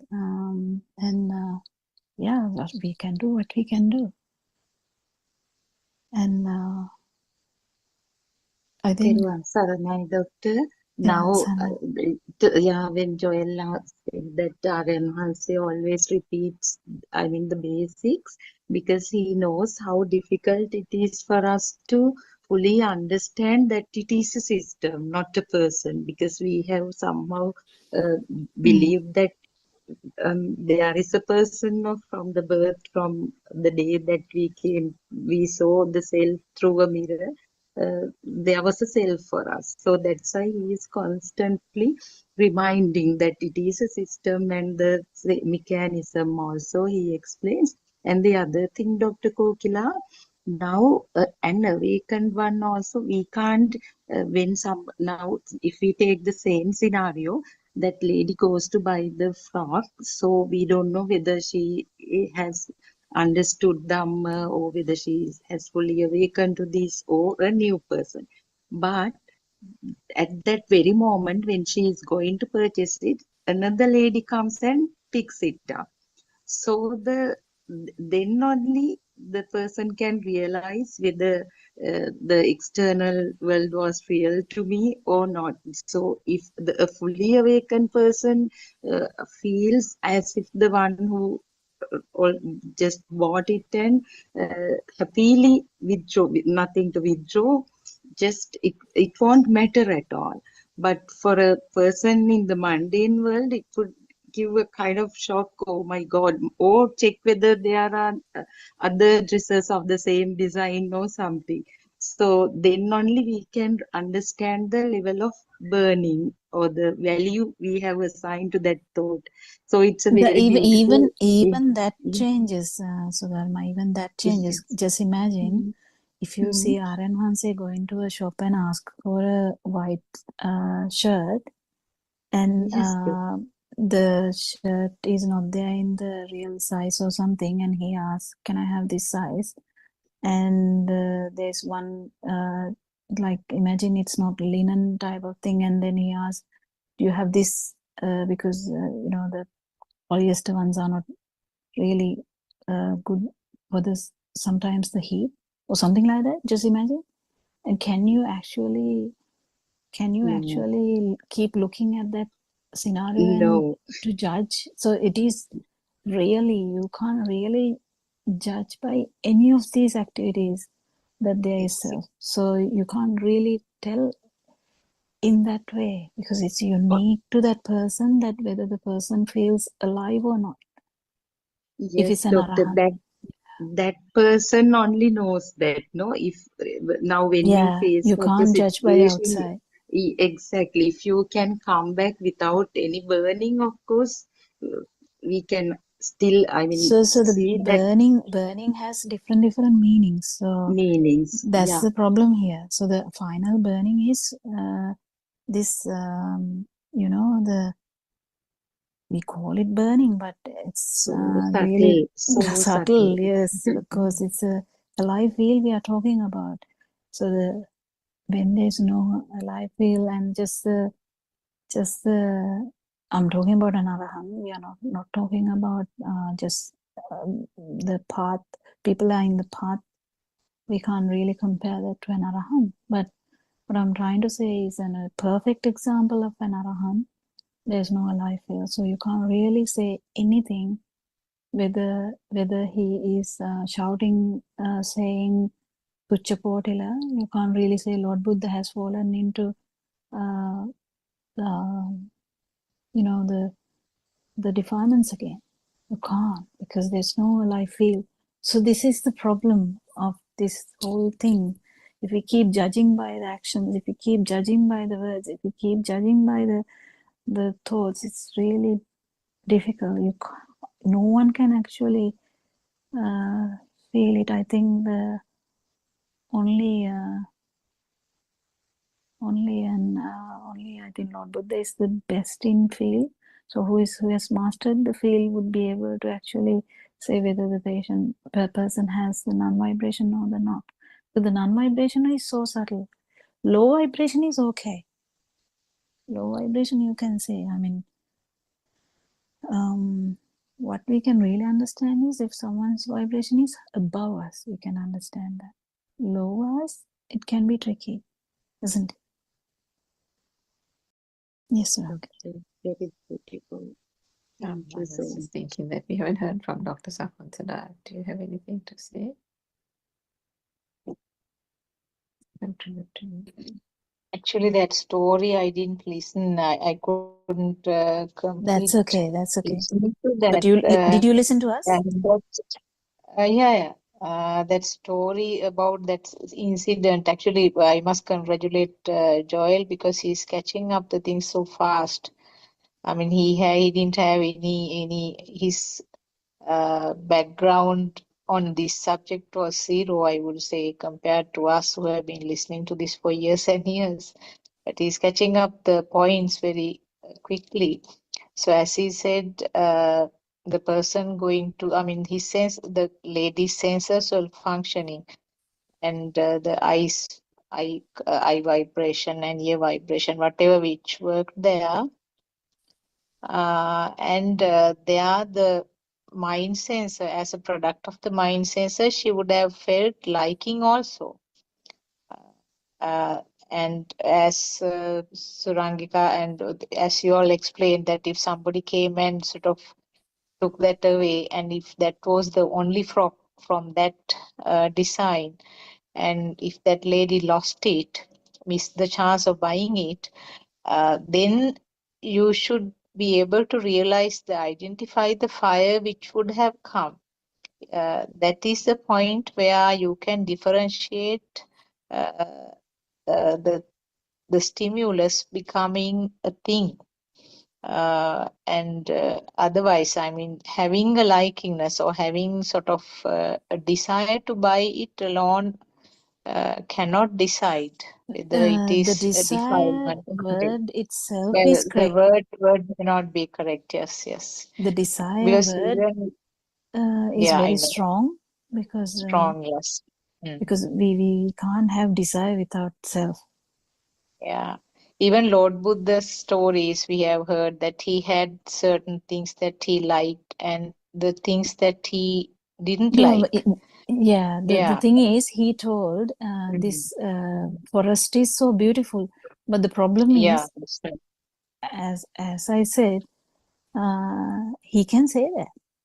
He can just Yeah, say he that. can say that when the monks were having some arguments among themselves, and when Lord Buddha couldn't settle it, and he didn't sort of, well, That's the I would feel, say he yeah. didn't like that, like that situation. So that was his feel, but there was no fire or sort of That's the fire problem. within him. Yeah, that is the difference, isn't it?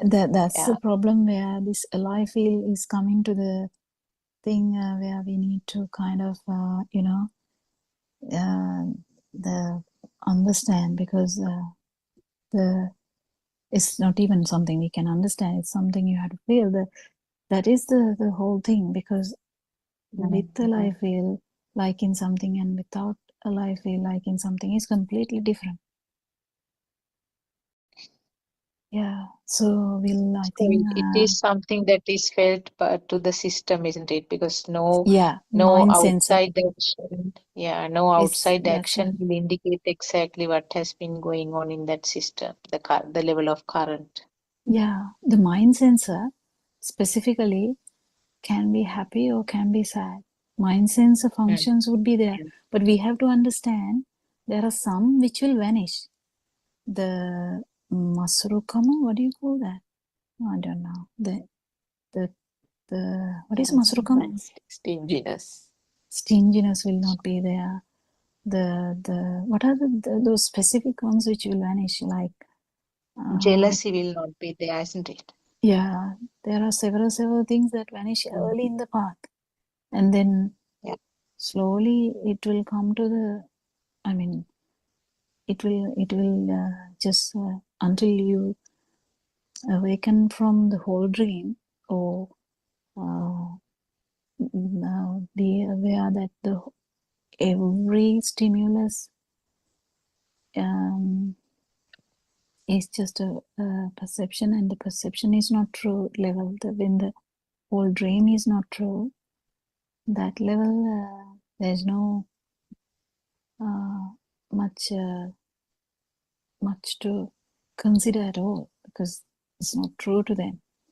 It's very tricky It's to something even. like functioning, something like functioning in two layers, isn't it? The bigger the superficial layer will be sort of, communicating with the people or whatever. But the deeper level, I'm just taking this as an example, deeper level will persist as calm as ever, whatever is happening with the stimuli. Yeah. Are we running out of time? Yeah, I think we have come to the end. Okay. Yeah. So we will conclude our session today. We worship Aran Wahanse as usual for his great noble friendship, and thank you, Aran Wahanse. Thank you all Dharma friends for coming in and getting involving into beautiful Dharma discussion where everyone will actually benefit. Not today, maybe in 100 years time, we don't know. So thank you everyone, and may Triple Gem bless you all. තෙරුවන් Thank you, සරණයි Theravada doctor Saranam. තෙරුවන් Thanks. සරණයි ආර්යයන් වහන්සේ. Second paragraph. The pure truth is that there is nothing that exists outside, and there is nothing that exists inside. The feeling of self is an illusion. It is not true. All the stimuli or experiences of sound, color, taste, smell, touch, and mind are only thoughts, and thoughts too don't exist. It is all a lie. No beings, nor any living thing exist. Nothing exists at all. This is the pure truth which we need to understand, and you must maintain this awareness or mindfulness of the truth whenever you have thoughts.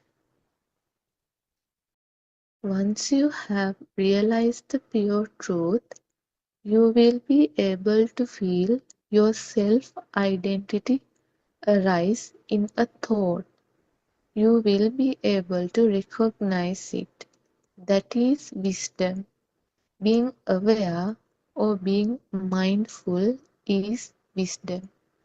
If you like something, if you want to acquire something, that means that there is a feeling of self there.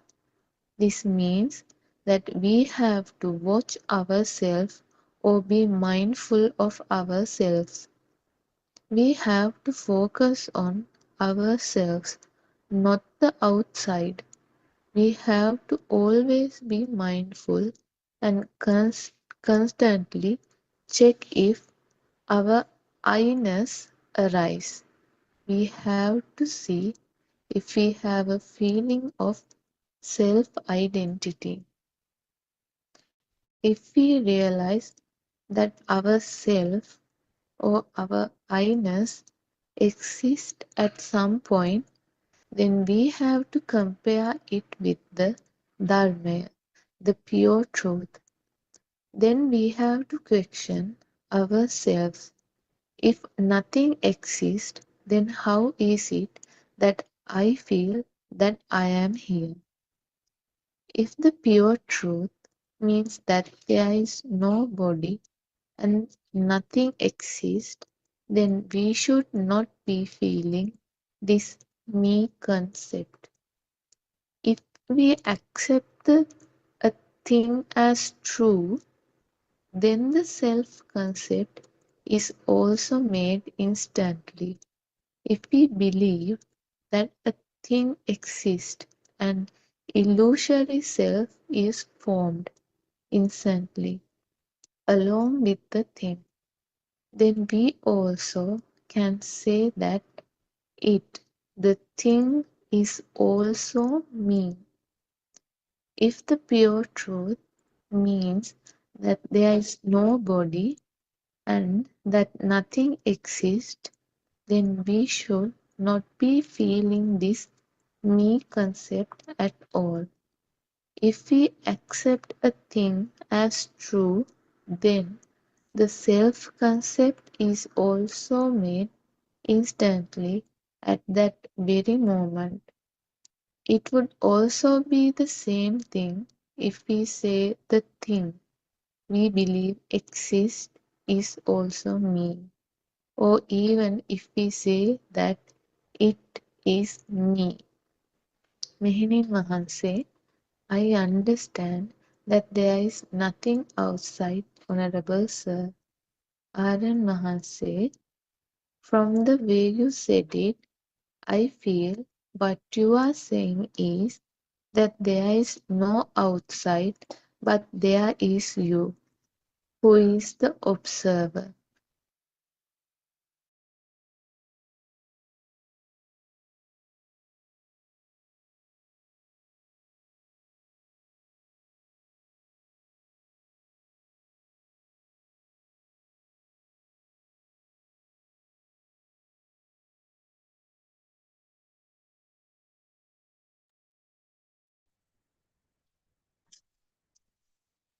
Teruvan Saranai, I worship Triple Gem respectfully.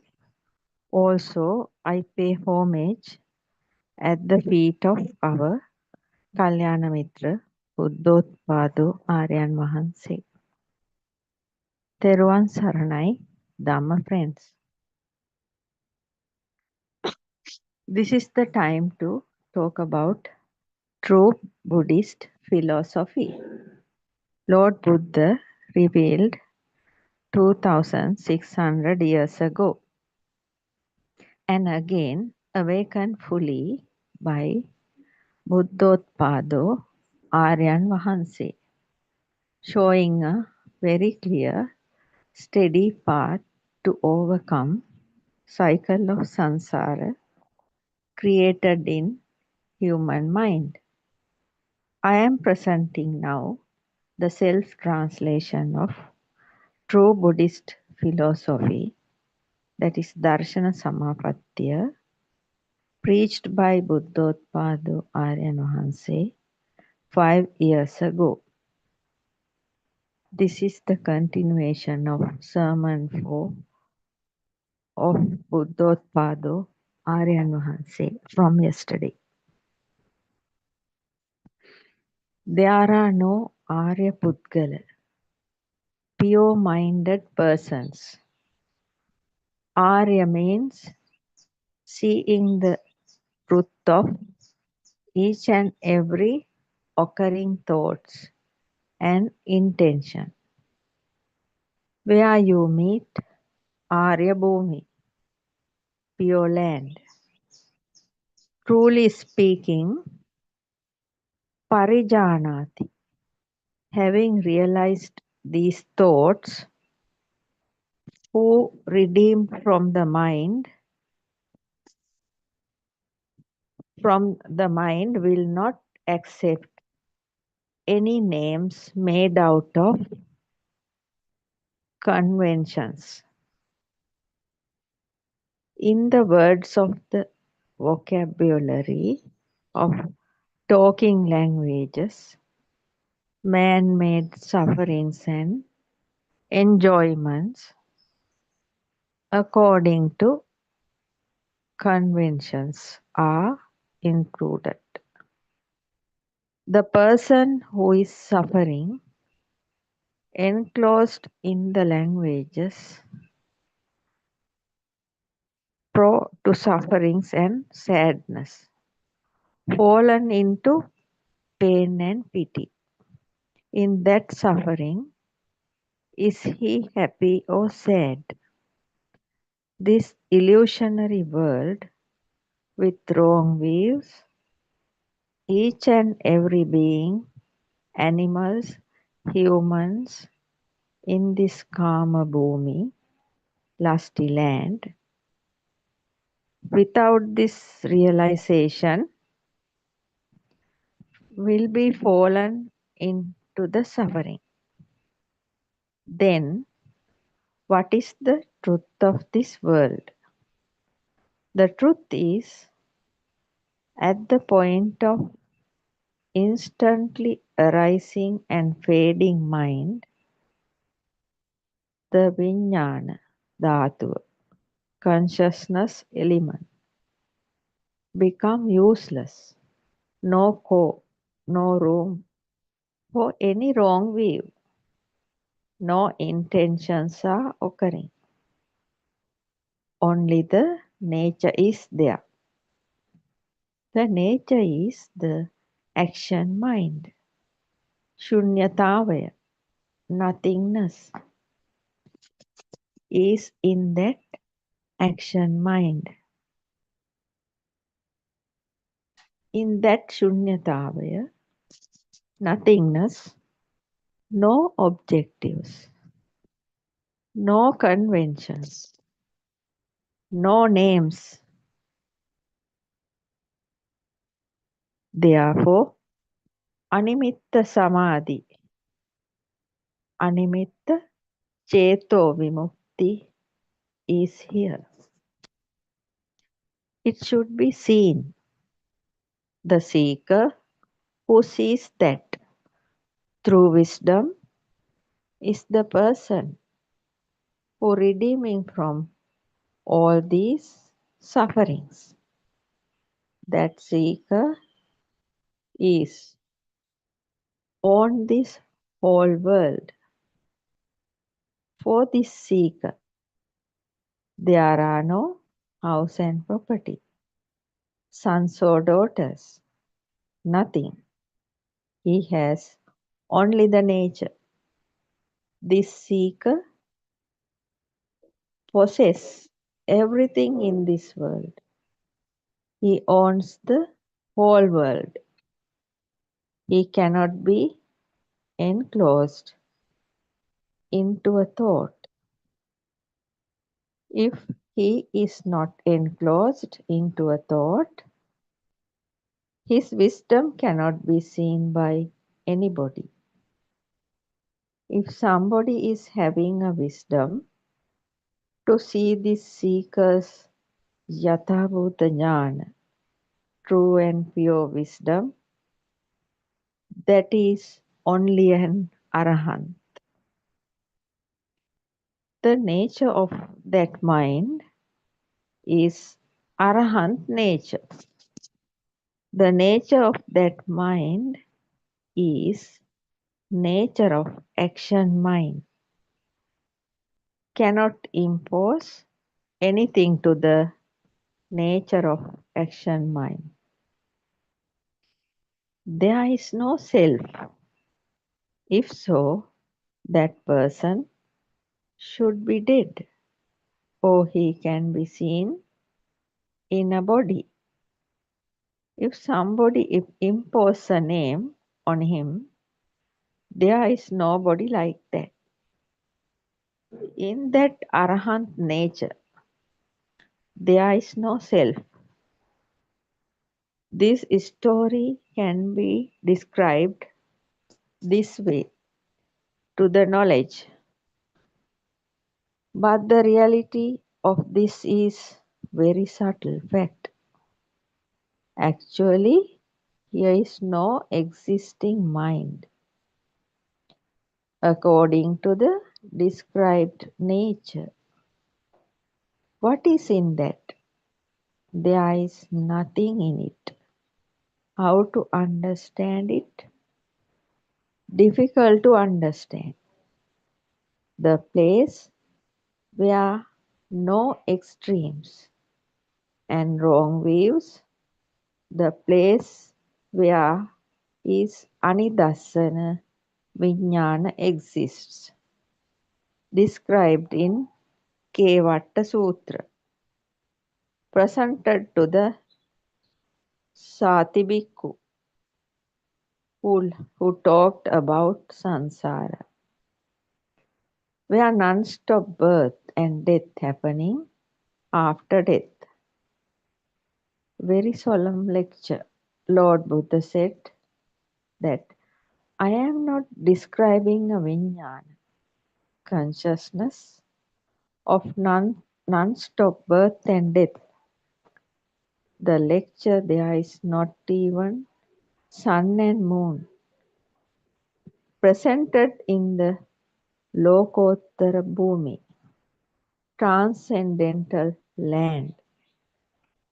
Vijnana Anidassana Anantang Sabbato Pabang. Here, Paba means light. If light falls on a surface, then only the surface is babbling. Then only we can see that. We can see a planet.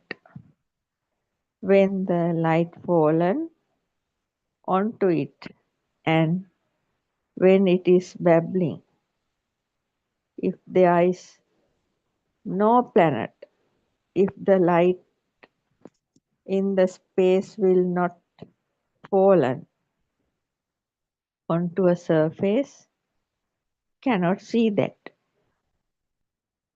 We can only see darkness at that point. Is there darkness? No, a very big source. That is why Vijnanam Anidassanam Anantang. The source goes up to infinity. Anantang Sabbato Pabang. Lord Buddha shows an example. The parable is our own mind. In this example, here is the story of infinite Vidya Udapadi. Aloko udapadi. Chakkung udapadi. Prajna udapadi. In the arahanthood, redeemed from the mind, this is the action mind. Suffering is there until the mind is there. You are talking your mind. Mind means suffering. Redeeming from the mind is happening in this realization. In that today somebody is getting older and older, continuously falling into suffering and see their way of speaking. If somebody understands this Dhamma while getting older, what is his statement? Now I am losing this thing. How good it is. Losing an attachment. He feels happy. Now he feels that I am losing this and that. Losing eyesight, getting weak. Aho Sukha, Aho Sukha, how happy. How happy. Why is that? He is redeeming from everything. At last, he is redeeming from his body. Why redeeming is a happiness for him. Grabbing any happiness is suffering. Redeeming is happiness and grabbing is suffering for him. The seeker who think redeeming as happiness and grabbing as suffering is in the Nissarana Magga, path of extruded, feels the death as a happiness. But today, people in the Pruthakjana Bhumi, mundane world, worldly land, feels the death as a sorrow. Becoming eternal immortality is through this avabodha jnana, realization, wisdom. You can realize this mind at this present moment and be able to become God nature, Brahma nature. You will become Shuddhatma, pure soul, redeeming from all sufferings. You will become a great sage. You will realize the Buddha Swabhava, Buddhakshana, Buddha nature. Now, we talk about Rahat Bhavaya, Arahanthood. It is Nivima, be extinguished, that is Nibbana. There is something beyond God nature and Brahma nature. Nibbana is redeeming from that thing also. Nibbana means balancing and losing value of our own vijnana, consciousness, in universal energy. The nature of energy in the universal plane. There is only nature of energy in this universe. We can even describe it several days to you. There is nothing in this universe, even a lump of earth you see, a pebble, a tree, all these are nature of energy. All these can be burned, turned to ashes, and can be converted into energy. All the physical things can be converted into nature of energy and show. Light or heat or sound or the waves all can be converted into nature of energy. That is why Lord Buddha showed Patavi hardness, Apo flowing, Tejo fire, and Vayo gases. Certainly Dhatu, Uta, means nature of energy. Here is the nature of energy. When the ice cube is heated, become water, liquid. Again heated, become stream. How it is disappearing?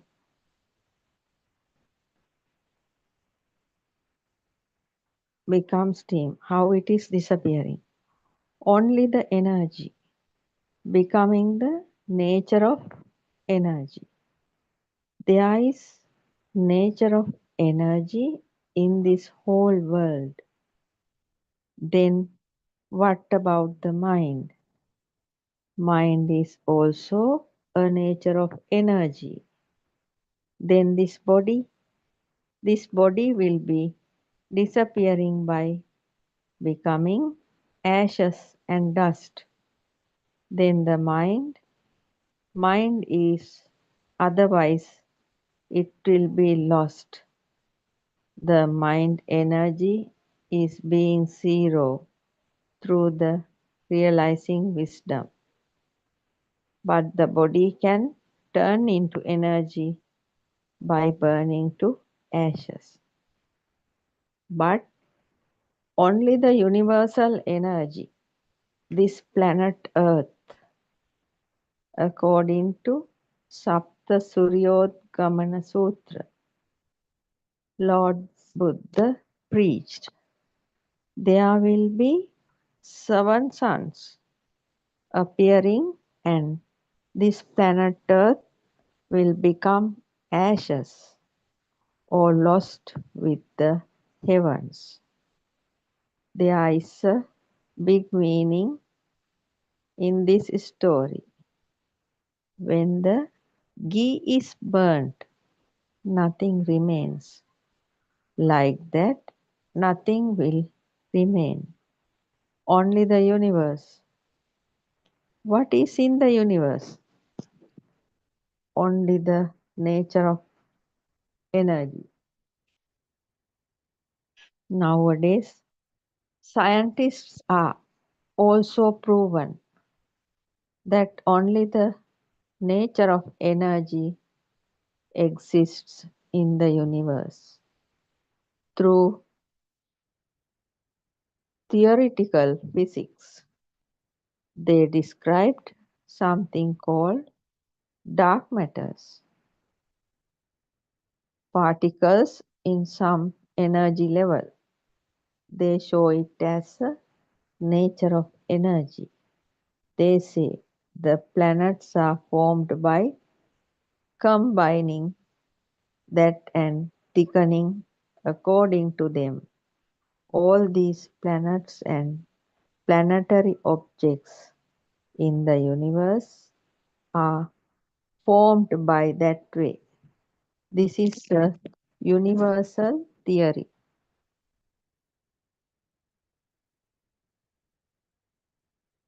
Realizing this nature of energy is the great theory of sages. This is Dharmatavaya, doctrine. This is Loka Swabhava Dharmaya, doctrine of planetary universe. This wind, this speed, all these are energy. This nature of energy, there is nothing called tree. man, or any soulful things are no anywhere. Only the nature of energy is remaining. But realizing this is not easy. Actually, in Veda, this is shown as Satis Anand. Looking through that theory, at last found the doctrine, nature of energy only. Finally found the nature of energy according to Lord Buddha's path to Nibbana. In the path of Jesus also finally meeting the nature of energy. Shuddhatma, Apramana, Cheto Vimukti. Only the same nature, nothing other than this in it. Becoming eternal, immortal in this universal nature by seeing the mind through Yatha Bhuta Jnana, wisdom of truth, to become the reality, redeeming from thoughts through realization of our own mind's nature of energy is the only way. What should we do for that? What is this immortality? At this present moment, we are living, becoming the God nature. Can you believe this? No, this is not easy to understand this. You are thinking through your mind. Thoughts are making through the mind. How can make a thought going beyond other thoughts? It is not easy, but it is the nature of sages. That is why in our hard effort, mind redeemed from the mind is being realized. Realizing this nature of energy, there are no thoughts in it. Thoughts cannot do anything. Thoughts means illusion, a wrong view. In a thought, an outside image and a name is tie knot. When unfold these knots, there is nothing. Look properly and deeply. Go into deep. You will meet the Dharmatave, doctrine. No need to die to go into the immortality in that vast doctrine. In Buddhism, nobody needs to die to go to the Dharmatave doctrine. An Arahant declares Arahanthood while living. So particesa Nibbana Dhatuva. At this moment, realizing the mind, attaining Nibbana, is at this moment, not after death. Before attaining Nibbana, becoming the God nature, everybody is experiencing the God nature before attaining Nibbana. When redeeming from the nature of human mind, and then you can experience the God nature. Nature of human mind is the passible of the thoughts. Redeeming from the redeeming from the border of the thoughts, there is God nature. You can't still feel it. Prakjavantang Ayan Dhamma. Nyayan Dhamma Duppanyassa. If you know this, you can go beyond Vijnana, consciousness.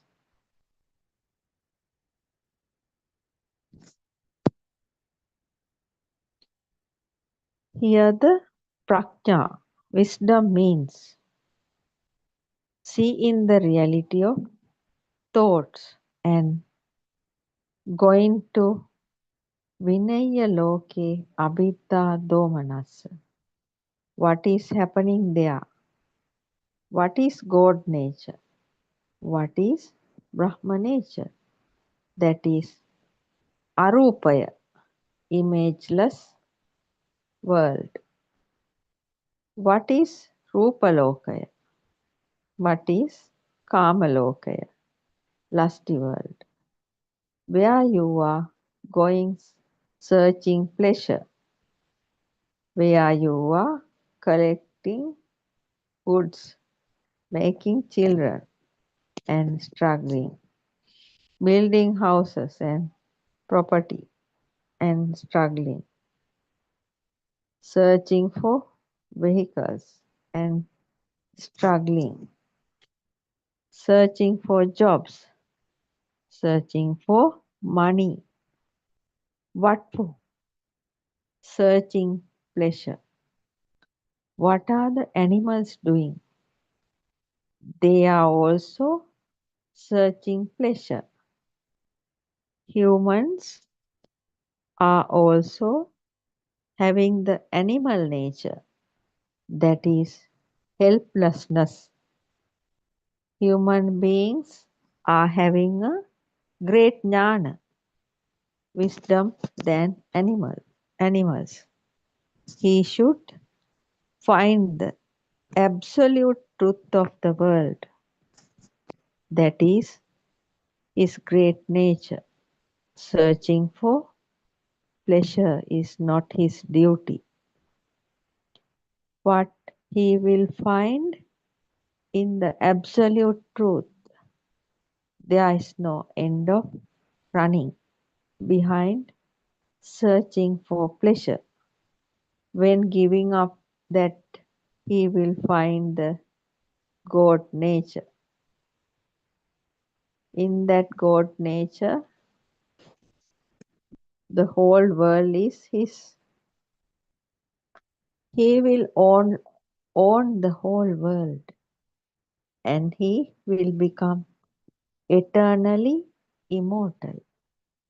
The seeker who sees the occurring and fading of mind will not have a date of death.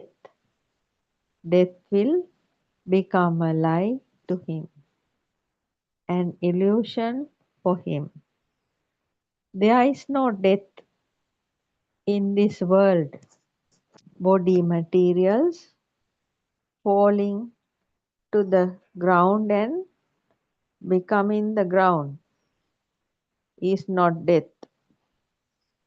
What will happen to the mind at this point?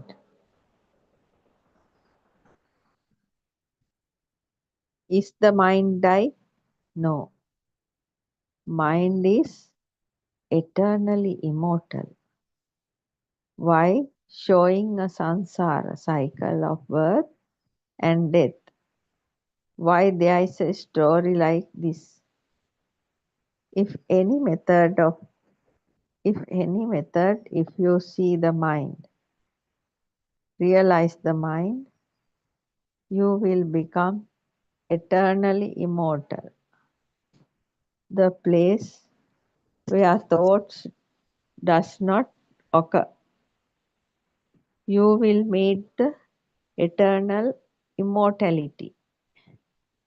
That is why Kama Bhumi, lusty world, Rupa Bhumi, image world, Arupa Bhumi, imageless world. Lord Buddha imposed all these three words in his mind. Lord Buddha imposed all these three words in this 6-footer body. That is why we called Lord Buddha as Lokavidu. Lord Buddha conquered all these three words, Kama Bhumi, Rupa Bhumi, and Arupa Bhumi, and become the position of Lokavidu. If these three words are in the mind, you must conquer these three words. Thought through your mind, not the story of going to heaven after death. There is a story of experiencing heavenly nature at this moment. That is the absolute truth, making your childish mind more and more childish, more and more addicting to some liquor or drugs, making greedy for some money, for lust. You cannot see this path to Nibbana. You cannot become the God nature. It will never happen. For it to happen, like loving your neighbors, like going to eternal Maitri, eternal love. That means the whole world is yours when you are not there. Until the self is there, the whole world is not belongs to me. When redeeming from self, the whole world becomes me, myself. There is no I myself. Nature will become I myself. There you become eternally immortal. Until the thoughts are there, this will not happen. Must redeeming from the thoughts by realizing wisdom. There you become eternal healing. There you become an owner of Nibbana. He has no death or a birth in this world, only the nature. There is no self. Nothing is there to gain, no, nothing is there to lose, nothing to die.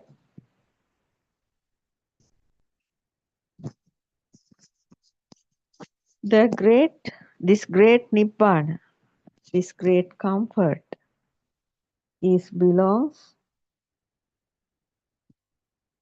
belongs to all the beings in this material world,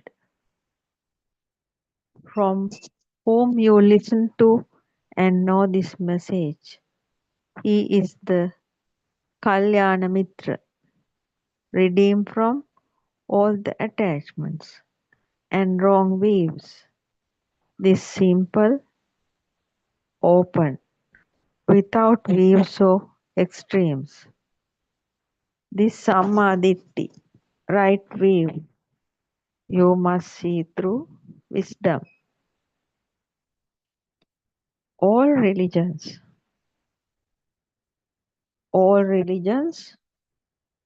will become lies on the Dharmatavya.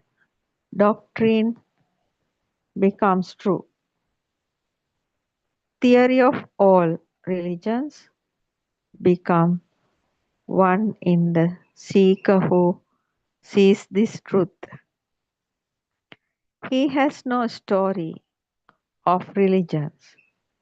He has only the Loka Dharmatavaya, universal doctrine. All are breathing. There is blood in everybody. All are dying. All are fall into the ground and become the ground. How come there are a variety of religions? How come killing each other on written books? Do not join with the ignorant bulls. Realize everything. See only Dhamma. Dhamma. Dhammang vina natti pitacha mata. Dhammo have rakkati dhammachari. The person who behaving in Dhamma will protected by Dhamma. Nature is you. When you become the nature, you will become great, become eternal healing. Cannot see any suffering on his face.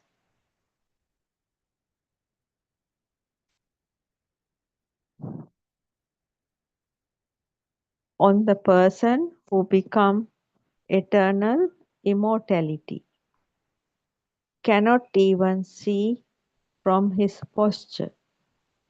There is no reason for him to be like that. He will accept the death happily. If he feels something is losing, he will be very much happier. That is the reason for his happiness. Suffering is due to grabbing. Happiness based on giving up. Whatever is losing, happiness is gaining. Darshana Samapattiya, fourth video is concluding here. And I am going to start the fifth one.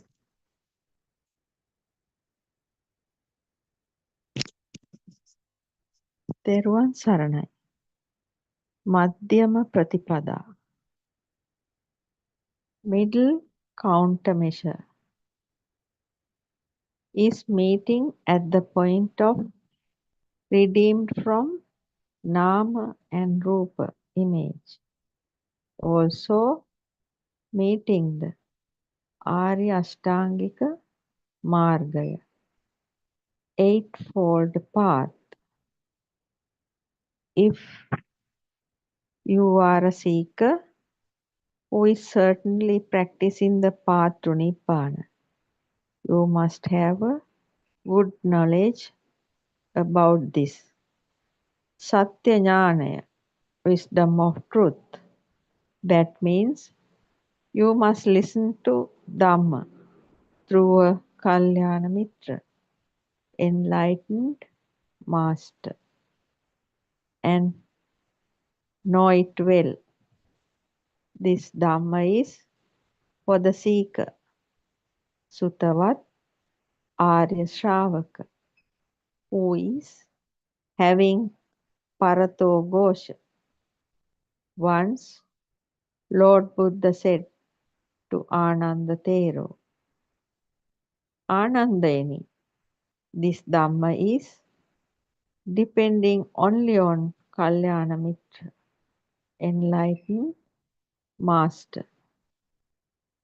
If we are not knowing the Dhamma properly, it is like a journey without an address.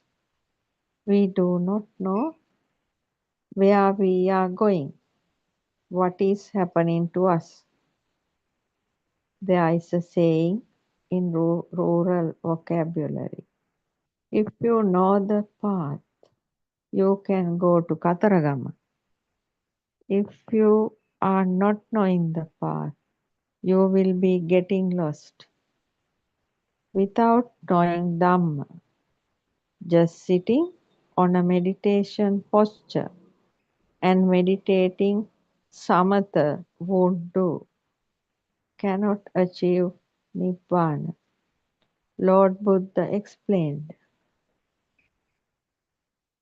in the Sabbasrava Sutra, redeeming from all ashrava, kilesa, mind, impurities, defilement, dassana, pahatabba, adisevana, pahatabba, patisevana, pahatabba, parivajjana, pahatabba, samvara, pahatabba, vinodana, pahatabba, and at last only given bhavana, pahatabba. There is a big meaning in this. Actually, the seeker who knows the Satya Jnana, Darshana, philosophy of true wisdom, will only be meeting the Nibbana. Samma Ditti means who has redeemed from all wrong views, but he will not be knowing about the wrong views. After listening Dhamma, you will be knowing about these two extremes after listening Dhamma. Nowadays, Dhamma can be heard through a lot of media channels. This is a good time period. If you go to 1,000 years back, before that time period, cannot meet an era like this. We can meet 400 odd years of slave era. In that era, Buddhist temples, Buddhist priests, monks, Buddhist books were destroyed. In this country, Upasampada, attaining Adisil, high precepts, also lost, could not find even one bhikkhu. Finally, Velivita Asarana Sarana Saranankara Tero. In the recent years, era of King Sri Vikramarajasingha Singha established the Upasampada, high precepts. If you go through our history, we had a dark era like that in the past 1,000 years. Then you will understand how much you are lucky to born in this time era. If our eyes cannot see in the darkness of ignorance, what can we do if we cannot see what is outside? Like we were born blind and die blind. But there is a big reason for you to born in this era. You are being able to realize the truth. What are the greatest things in this world? You may say wealth, grain, money, social positions, honorifics, land and property. What are the valuables in this world?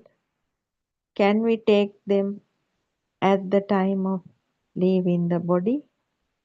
Then you will realize the most valuable thing in this world is wisdom of truth and realizing the truth. Truth is the rare thing in this world. What will be done in the darkness of ignorance is useless. But somebody realizes the true Dhamma in this world is the most valuable treasure in this world. There is something to tell you. According to Dhamma discourse, we have discussed up to now, Aryan Vansya said. Today we have remaining to discuss about Kriyasita, action mind. This Kriyasita, action mind, where is Nama Rupa Paricheda happening, Shunyatava, emptiness. There are lot of things to talk about in this. As we mentioned earlier, in this sermon series, Aryan Vansya said, presented by us, you will be mostly hear about Patisanyukta Deshana, gone through Shunyatava, emptiness, very, very deep. Certainly, to clarify this deep Dhamma in the depth, nowadays, most of these bhikkhu preaching this Dhamma, we are also worshipping and agreeing to them. Also, the presentation we are presenting may be a cause, a help to the seekers who are practicing the path to Nibbana, for babbling the light of truth. May we come to the point we talk about, the juncture where Nama, name and Rupa, image, separated.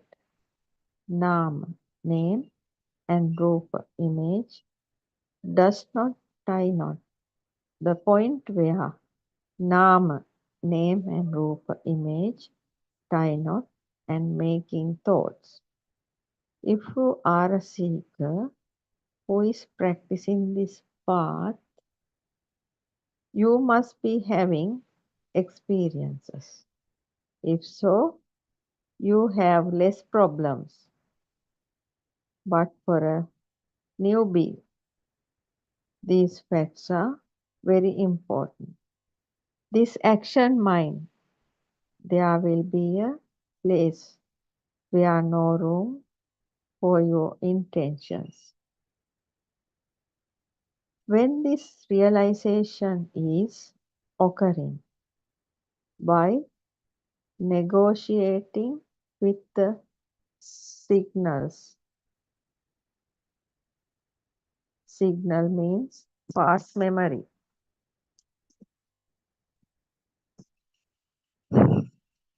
This knowing is happening. We are talking about the objective occurring.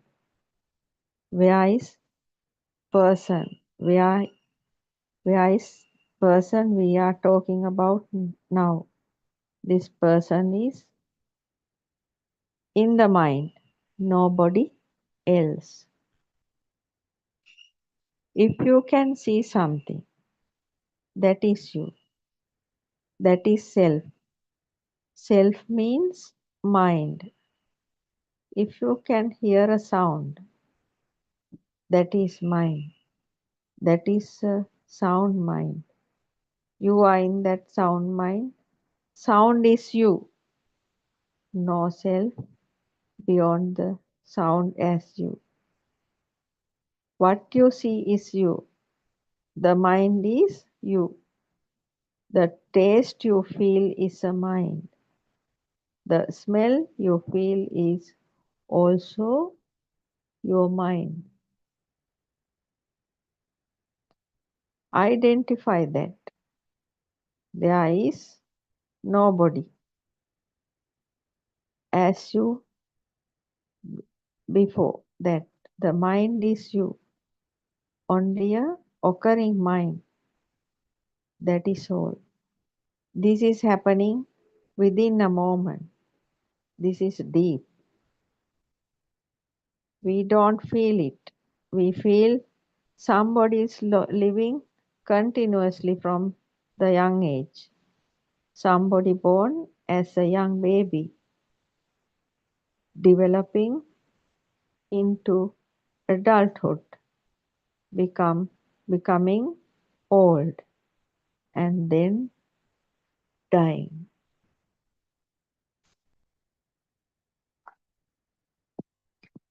I am concluding this session for today.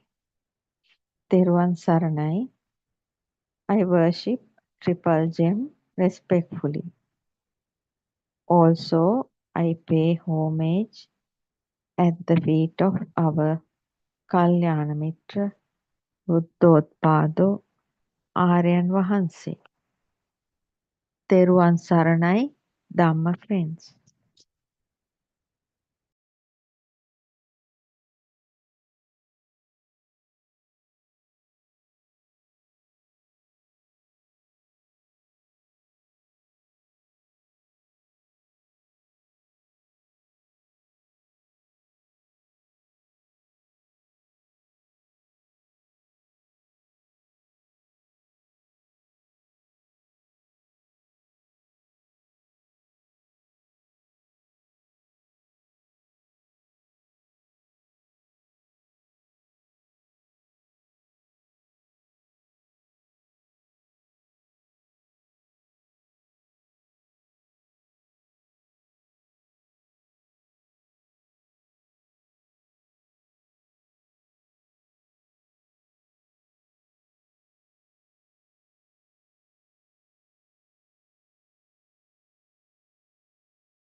I worship Triple Gem with my greatest respect. I worship Aryan Vahanse at his feet. There was my Aryan Vahanse. And may all of you be blessed by Triple Gem. And I convey my gratitude to all our Dhamma friends who are helping us with technology. So this is yet another question and answer or discussion session from 3 p.m. to 5 p.m. Sri Lankan time.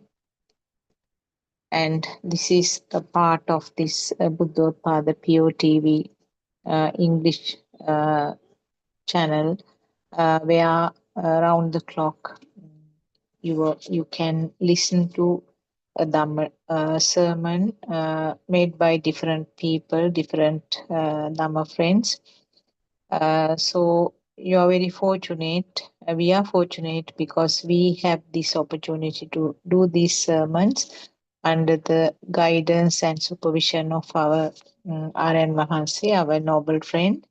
And also you are fortunate to be able to listen to this true Dhamma through this channel, irrespective of the time and irrespective of the country area where you are living.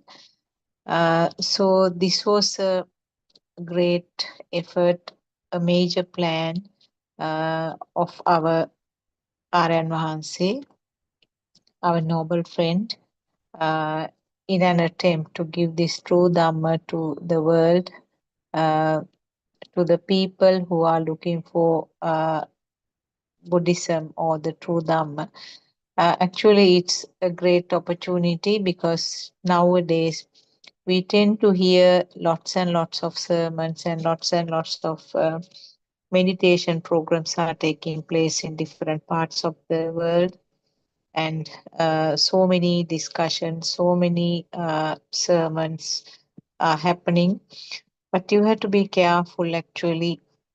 Is this the true Dhamma that has been disclosed by Lord Buddha? That is a question actually that you have to find the truth, find the answer yourself. Because as I said, we tend to hear so many discussions, so many sermons.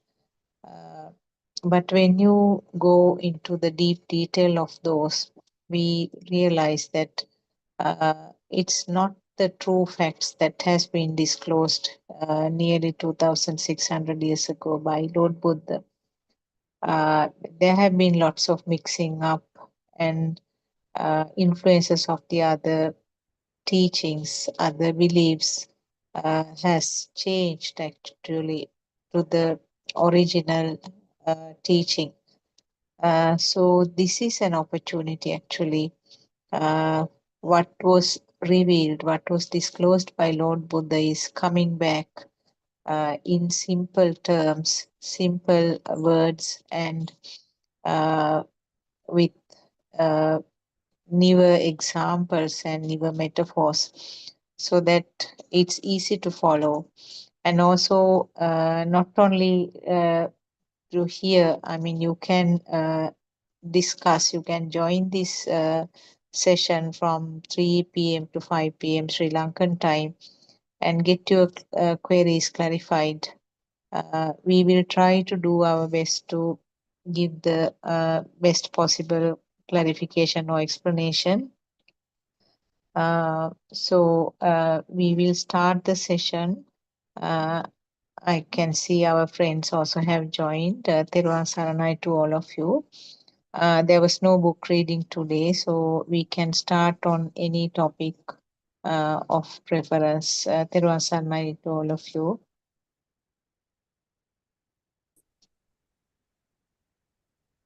Therwan Saranai. Yeah, we can start the discussion. I think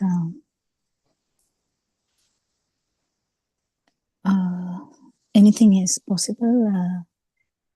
Is there anything specific we can talk on? I think today morning Aryan say joined in the last bit and was talking really beautiful points about this truth, how it affects, how it should be changed. Yeah, I couldn't finish the last night one fully though, so I'm not fully aware about the last night one. I could only listen to half of it. Anything we Today, can... today morning one, I listened, as you said, the last half an hour, Aranvasi joined, and he explained a very sort of deep point that he has not mentioned earlier. I think he has mentioned it like 100 times, but I think it wasn't straightforward as such, because he's bringing it straightforward now. I think he has brought it like Maybe lot. we can elaborate on that, Dr. Kokila. That's about the Sakkaya Ditya and the that is the self weave and the self perception, isn't it? Yeah, because the misunderstanding here is when we understand some theory, you know, this world is not flat. So if the understanding was the world was flat, and then we understand that the world is not flat, they are both thoughts. So kind of similarly, you get the idea like there is a self is the usual thought, and another one is that there is no self. That's also another thought. The importance is like actually feeling that. Then only the confirmation comes. So that is the challenge everywhere. I mean, the first step is the most challenging one, actually feeling that you have never been there when the stimulus is not a thing, that life really is not there. That challenge had been the challenge forever. But because that when you say world is flat, we felt as world is flat. But when someone says world is not flat and it is round, now we feel like world is round. So it's a perception. So the self-perception is a perception which is rooted in our system. But to get the non-self-perception, we can't just think something else, like, you know, turn it the other way around and just keep thinking. It will be a chitta rupa, kind of mental picture only. So this is not changing the mental pictures. Mental picture you can say anything, you know. It's not going to stay in because once you become a stream enterer, you understand that it is not only this life, like if you're living 70 years, that is not only for those 70 years. Once this has been felt in the sense, if the break, I don't know whether I told in this Zoom or the other Zoom sermon kind of thing, is like applying a brake. So the first brake, kind of you apply it to the level that it stops, but it doesn't stay like that because of the push. It keeps going. It's like an accident. I think I told in this one, like when you're going 100 kilometers per hour, we have seen, even if there is a even if there is a collision, because of the power, it is still going, that you might carry the front vehicle too. So the important aspect here is this brake has to be felt, not actually thought. Thinking is only related to this 50 years, 70 years, 80 years thing, because the vibratory nature will be we don't know what the outcome is, so then that's not going to stay. But if it is actually felt, so there's no self-perception once arise, it is going to leave an imprint itself, because that has never felt before. So then it has to keep coming, like to no self-perception is going to get the kind of the volitional formation, or kind of it is going to manifest here and there, and it's going to get powerful. And then all the stimuli will be like that, that is an arhat. That's a different story. But what we are trying to understand here is that that's the importance that we have been highlighting, because once a person fully realizes this Dhamma, the defilements are going to go down anyway. Whether, I mean, you're not doing anything anyway. That understanding is not easy, that you're not doing anything anyway, because you always feel like I'm doing something. So, so there are different levels of understanding. But what is important is actually trying to understand the Satyajnana, as always we say, because to even to initially feel this not as a chitta-rupa, but not as a mental picture, but as a like a random point to feel this non-alive feel is a kind of a break in the whole system. So this system, if you really take it as a system, this what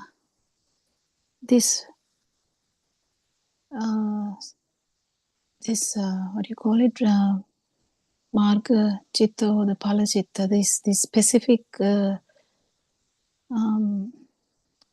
points we talk, they are very, very specific. So it's very important to understand that it's not just another thought. So all these are experiences. So it's important to get it first, and so we can think that the world is flat initially, and then change the thought to no, it's not flat, it's round. And if someone comes and tells some another thing, and may say it's not round, it's oval. Yeah, maybe it is oval. Kind of you keep thinking different stuff, like thinking is like that.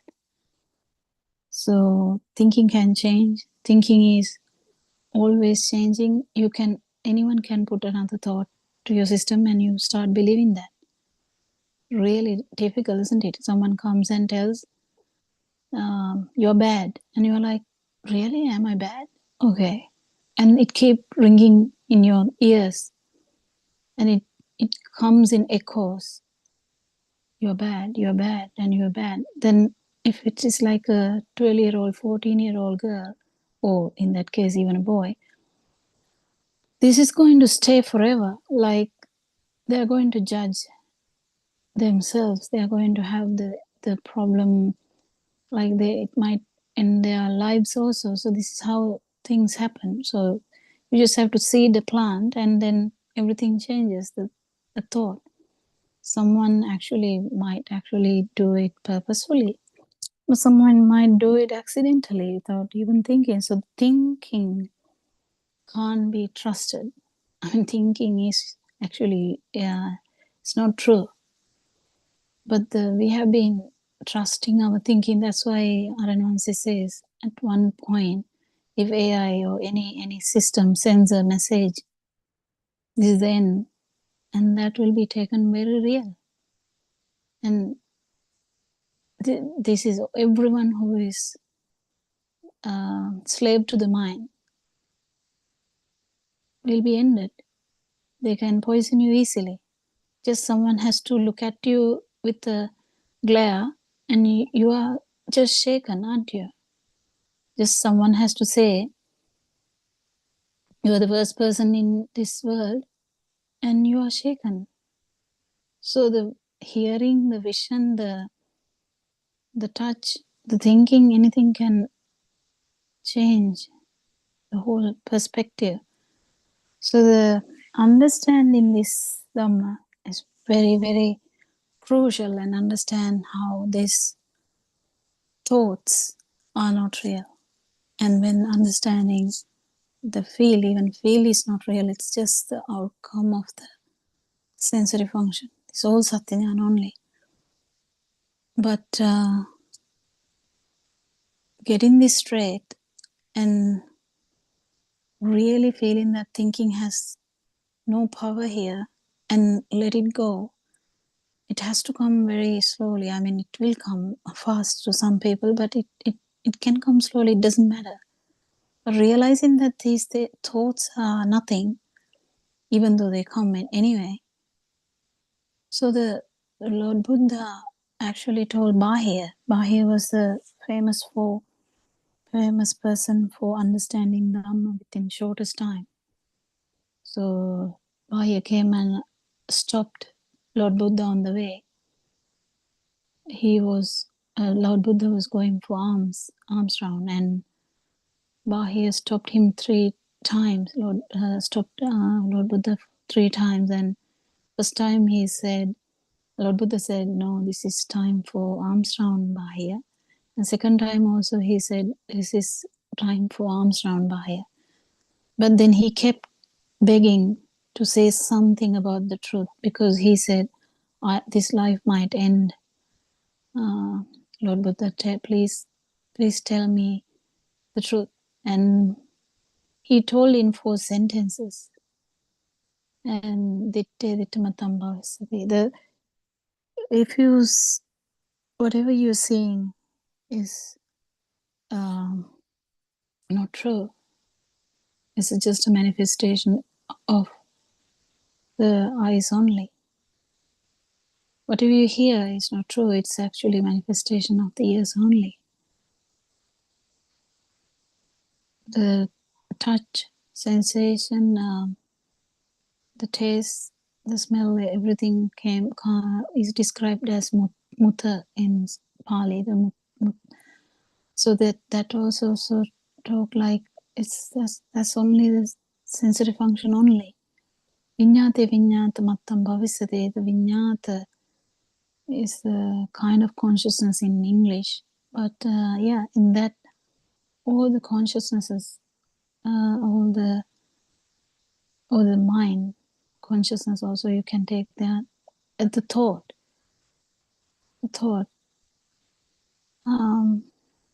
It's just thought only. It's not true.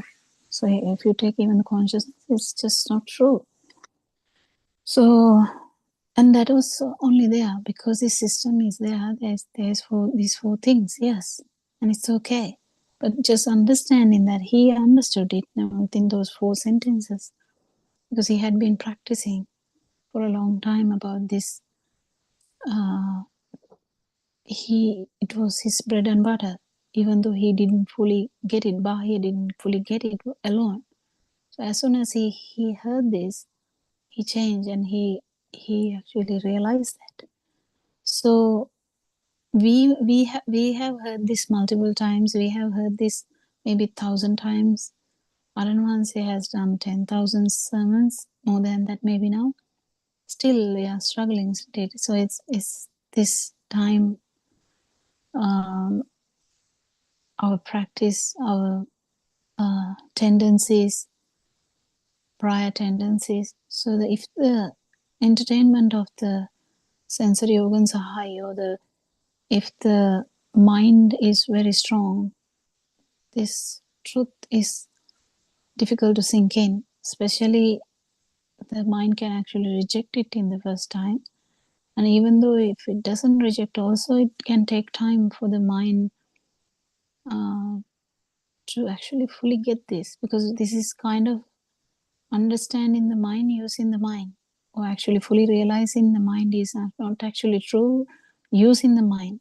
So this is contradicting each other. So that even the vision, you are actually seeing something, but you're actually fully realizing that seeing is not there. It's very tricky. Seeing is not there. It's just, seeing is just manifestation. Hearing, understanding the hearing is actually not there. It isn't easy, because we are fully kind of fully beaten, maybe, like it's not easy for you to fully realize this mirage effect. But every perception is a mirage. Even the light is a perception at the end. that even the light, even the sound, even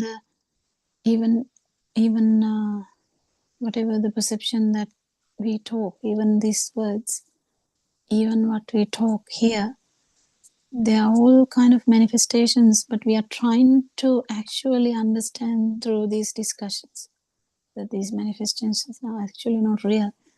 But what is the most important aspect is self-perception comes to this place, because self-perception is like the shadow effect of the stimuli. So that is there for, if you have billions of stimuli, billions of thoughts, billions of perceptions, each time this self-perception is manifested as well as it is strengthened, it's reinforced.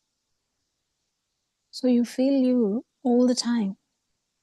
You felt as you were, when you were 10 years of age, what you did also you can remember. That's grade 5, isn't it?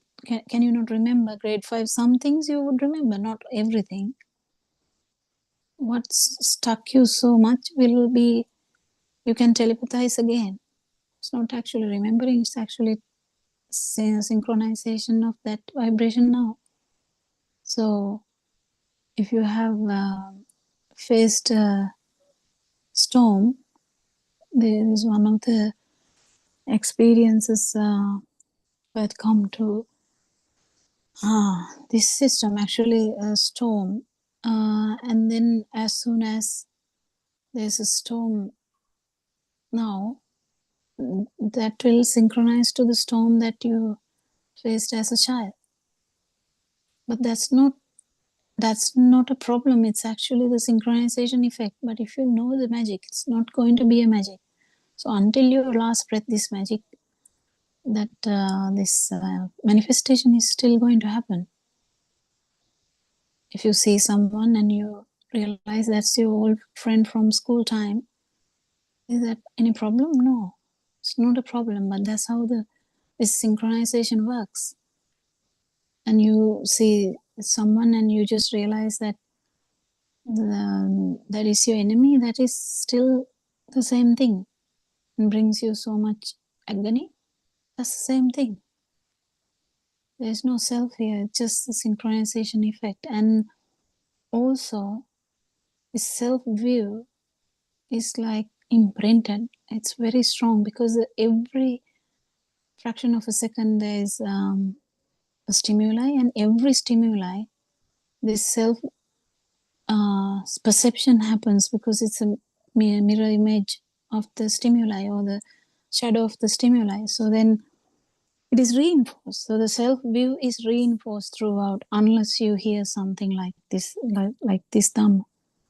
Then that reinforcement is broken. But still, if you just keep thinking, it is not going to work. You have to kind of just keep understanding this and see whether your thickness of your thoughts will slowly get low, and also practice the path so the application becomes easier. That's actually what it is. The practicing means you're trying to apply this truth,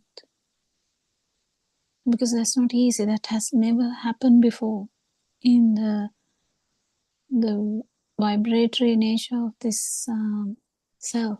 The self vibration or the vibratory nature has never ever felt this non-vibration before. In the sense, it's always there, but it has not surfaced. So yeah, it is a bit tricky, but I'm not sure whether I did any justice to what Haranansi is saying, because it's very comprehensive thing. But we try our best. The main push here is to actually understand fully and try to feel it with the application. Anything else?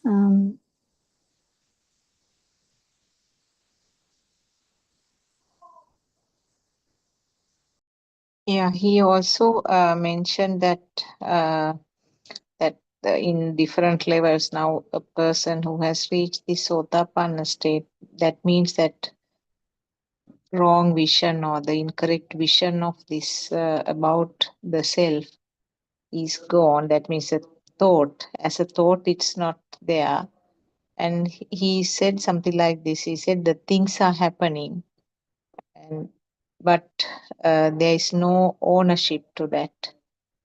In other words, I mean the incidents are happening, and you don't take it as it happened to you. Some he said in some simple terms Yeah, like actually, yes. So what Mm, is important here is catching these hints so that yeah, you actually get it right. Because what happens next is, so this when this view is broken fully, that it has doubts in the path, but when it comes to the fruition level, it the doubts are gone. So then comes the era of actually the stimuli, the powerful stimuli. It can be your daughter, it can be your son, it can be your husband, wife, mother, father, money, status, whatever. Those strong factors, the stimuli, those the power is going to come down. That is the time where actually that is starting to happen properly, because there's no self view anymore. So that middle part is released. There's perception, but definitely the awareness is there that it is the thickness of the stimuli. So the thickness of the stimuli is also, you can't do much.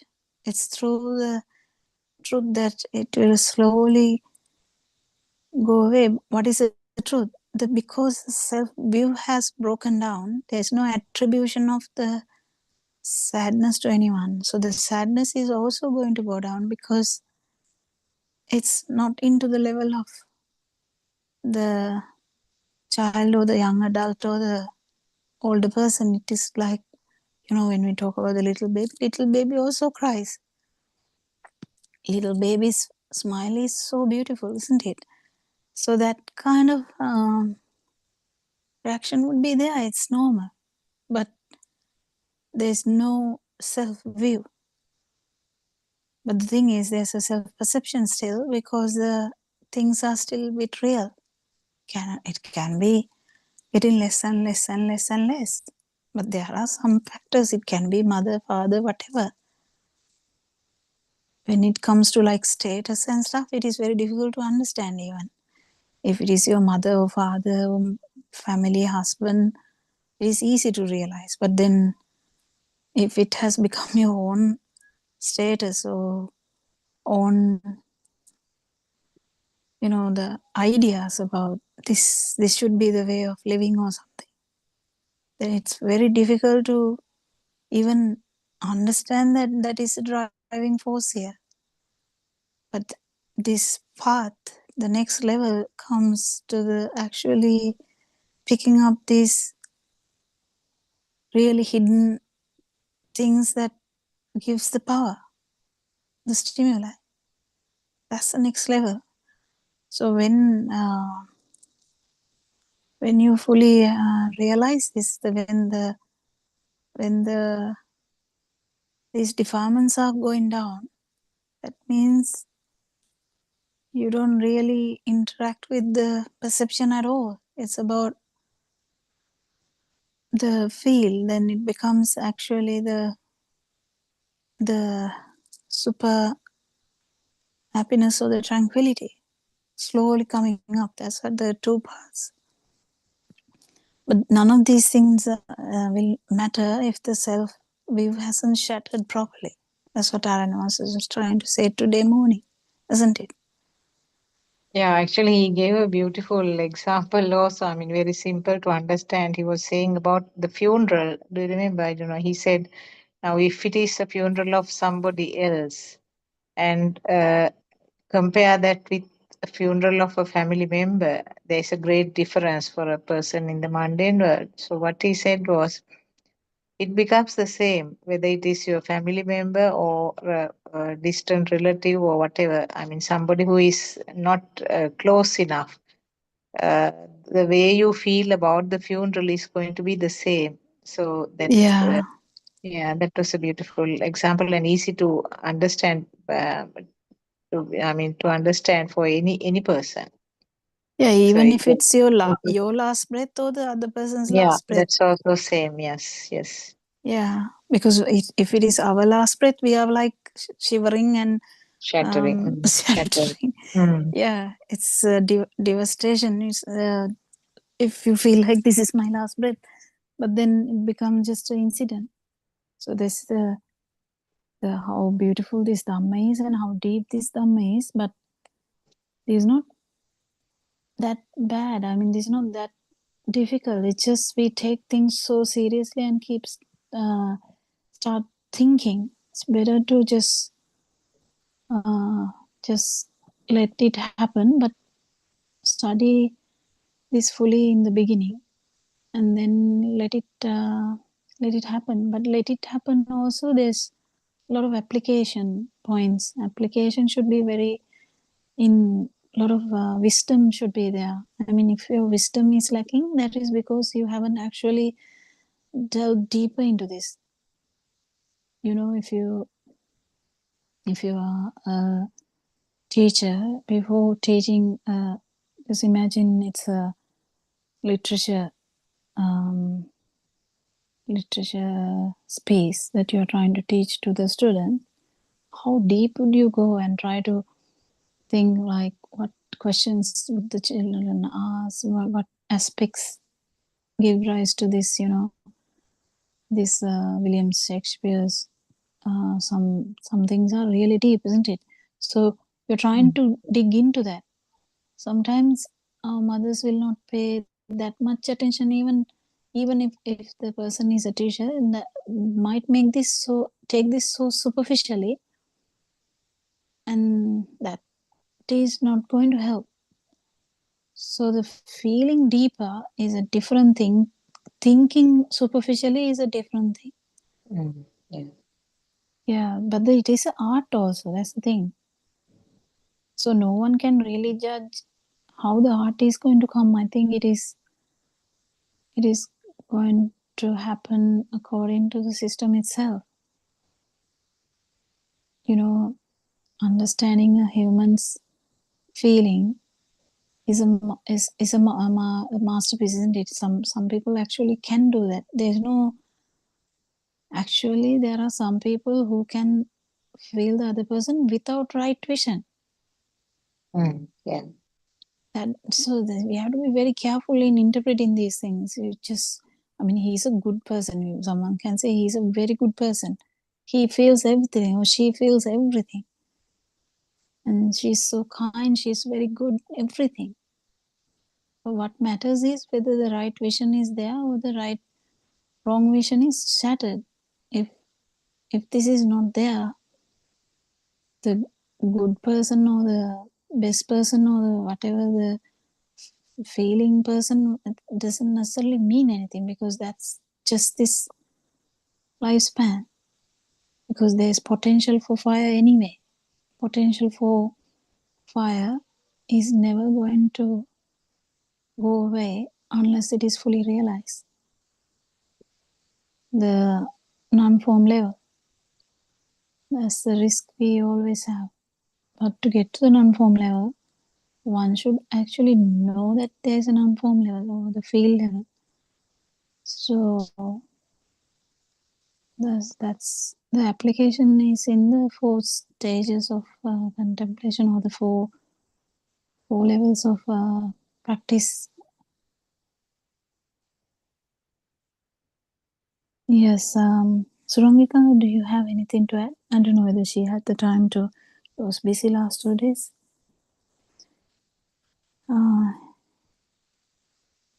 Because everyone's experiences can be different.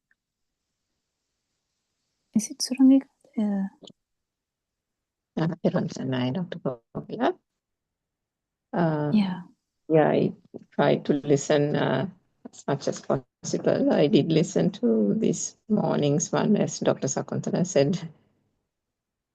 It might have been very well, as you said, the same thing that he has said on so many occasions, but I think the way he presented it, there was that fine distinction, which is why R.N. once said that this is deep and you might not get it, or you might find it a bit challenging to get it. The way he almost distinguished He's the very difference between. straightforward now. He used to say this all the time, but he's straightforward now. Yeah, I think he's trying to take everybody who I think he has mentioned this, as if almost everybody is in a bit of a limbo. People who have listened for 3 years are almost kind of stuck in a little place where they need that little push, and that's what he seems to be doing with this new Andolnatmaka series as well. In the last couple of days, he's giving little nudges, isn't it, to those who are, at least if we can just call them advanced practitioners for the sake of the conversation, to keep on not really doing anything, but keep on understanding the mind. Because I think even I was trying to reflect on what, if you listen to the last night's one, Dr. Kokila, about Nishanta's Yeah, I heard the explanation. first bit, yeah. Yeah, that one. So, and again, this reflects each person when they listen to it, what they take out of it and what aligns with their current realization is the point. So, R.N. Vansi came into that talk, and I personally couldn't think there was anything wrong in the way Nishanta gave a few more additions to what Santi was explaining to that mother. But when R.N. Vansa came in, he said the view that he was taking, Nishanta was taking, still had the self-perception, I think, wasn't it, at that time?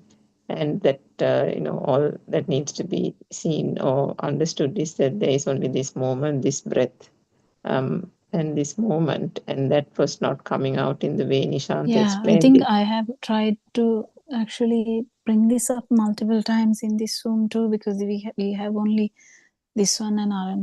joins very occasionally, so it's very important that it's only one stimuli. I have told you also, if you stretch it and it becomes as, it's not fully evident, so it becomes tricky because it's only one stimuli. One stimuli is the root thing that we are actually trying to fully realize also. Yeah, it is tricky actually, but I think it's really doing good now, this Dolnatmaka one, because it is good for everyone. Because you can be in a limbo kind of thing, like stagnation, because you might think that I have the correct view, because you can think properly now. Like you think the world is round now. So you feel like the world is round now.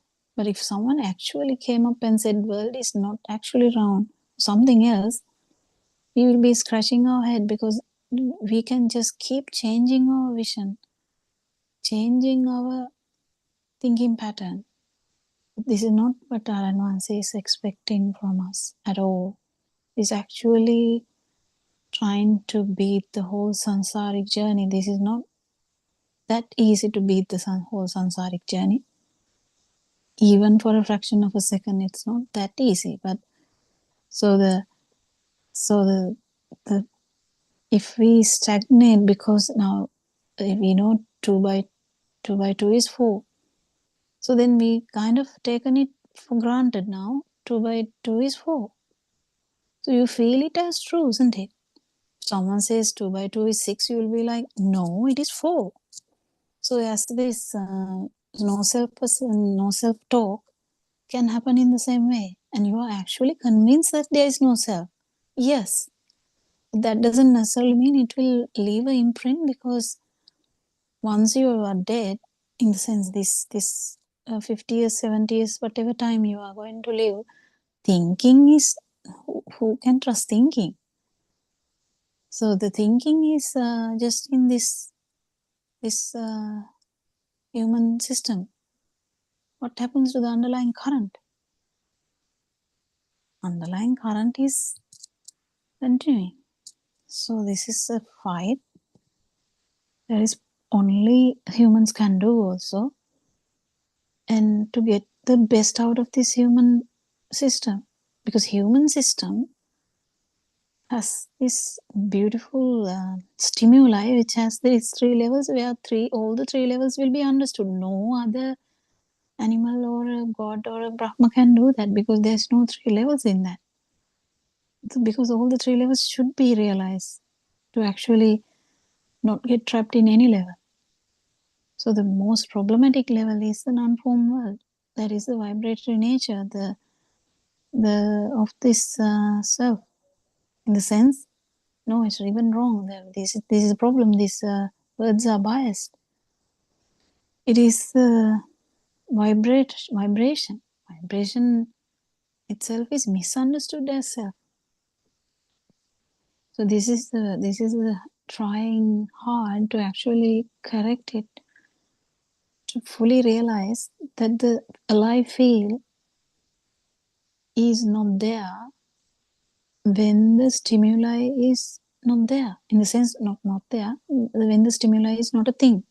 So the stimuli is still there. That's why you become the stimuli, because this end is release. But you're not actually becoming the stimulus. Actually, you feel like that because this end is released. But what happens is not attached to anywhere. The two sides is gone.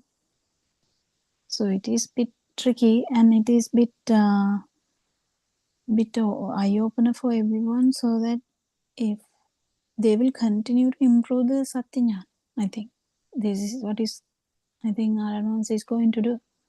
Keep improving the Satya, because people will just stagnate, because now I can tell the Dhamma also. So I can now explain it to others as well. Others also kind of understand. Aranvans also told me to tell this. So people will be like, yeah, okay, I kind of got this now. I'm okay now. So it is like teaching a literature thing as well. The teacher has the ability to teach, yes, but the problem is whether the non-vibration is felt or not is a very intimate thing, very self-evident thing, very pertaining to only to that system.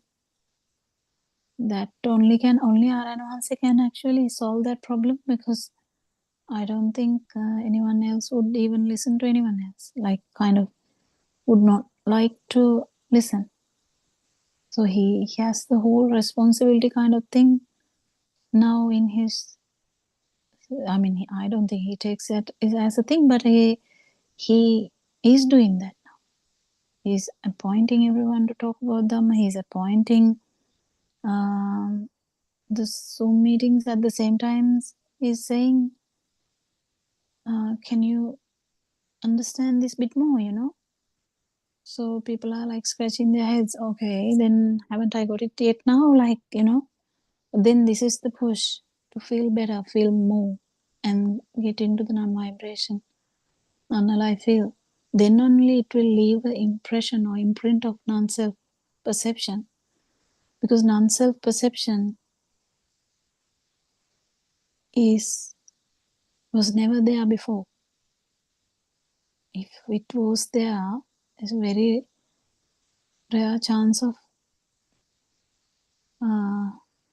being alive at this moment, isn't it? Isn't it, Saranga? Yeah, I think that's why Aranvans emphasizes so much the self-view part of it, because at that point, that crucial breakthrough happens about not considering this world to be real, isn't it? And that is where the stimuli is taken to be real. Stimuli is something in this so-called world that we kind of project outside. So breaking the first 3 fetters and understanding that actually there was no self here, even for that fraction of a moment. Then after that, as Aranvansa says, the second stage is the defilements fading. And then anagami is also the second breakthrough where then even any component of the mind is also then not considered to be true.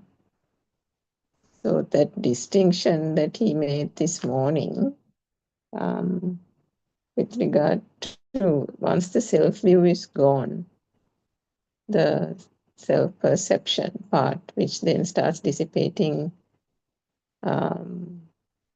gradually, and actually there's nothing you can actively do towards it. That part, when he was explaining, actually the realization is that everything, even in a perception level, still continues to occur. It's that the power that is given to that self-view, because that has been broken, now it is in that motion, as you said, Dr. Kokila, of the speed decreasing. It is not accelerating in any way. It is decreasing. And until such time it loses that momentum and then gradually comes to an end when that power behind that vibration starts dwindling and continues to dwindle. One cannot say at what point that power will ultimately fade, but it is dwindling. And at that stage, I think what he was explaining, the way I understood it, was that, and this is something that is experienced, the base emotions of the mind sensor are still there. I mean, we have talked about it for so long, but the realization when one does day-to-day activities, when one interacts with people and all that, the emotions that still come up and are experienced are then just at that very base level.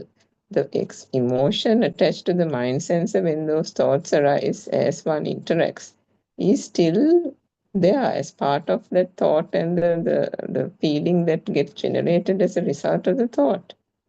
But the string, that invisible thread that was there between this wrong self-view and this interaction with a person, an object, taking that to be real, going into an emotional high drive, if it is something bad, something positive, that string of attribution to the me is the part that is now not there. And when that is not there, that base emotion attached to that interaction with the stimuli still comes up. But the power, because the power is not there, there is no, that self vibration itself doesn't, it's not strong.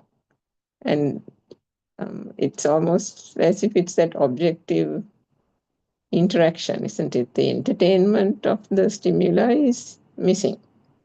There is a certain amount of interaction, but there is no entertainment. Is there anything there to be corrected, Dr. Kokla? No, I think it's okay. It's just the problem is this is evident to only the system. That is the issue. I mean, it's only hints we can get sometimes, because everyone, when Aranvansa said dukak nona duka, they thought it's kind of the end part. No, actually it's still in the beginning also, because self-view applies everywhere. So that's the thing. So this Dhamma is in one single stimuli, and that single stimuli has this whole samsaric journey itself. Or that stimuli has the 31 realms. That stimuli has the 3 worlds, the sensual or the potential for everything is in that one stimuli. So that is what the realization is, and that realization is very important. Otherwise, there is a past, present, and because the past and the future is nullified in this realization. The present is also nullified because the life field is not there at that particular moment. So there's no three types of tense, past tense or present tense or future tense. But this is all just theory when we talk about it, but the experience is the most important thing. So how we can pick up that maybe that may be not there is the way they explain them.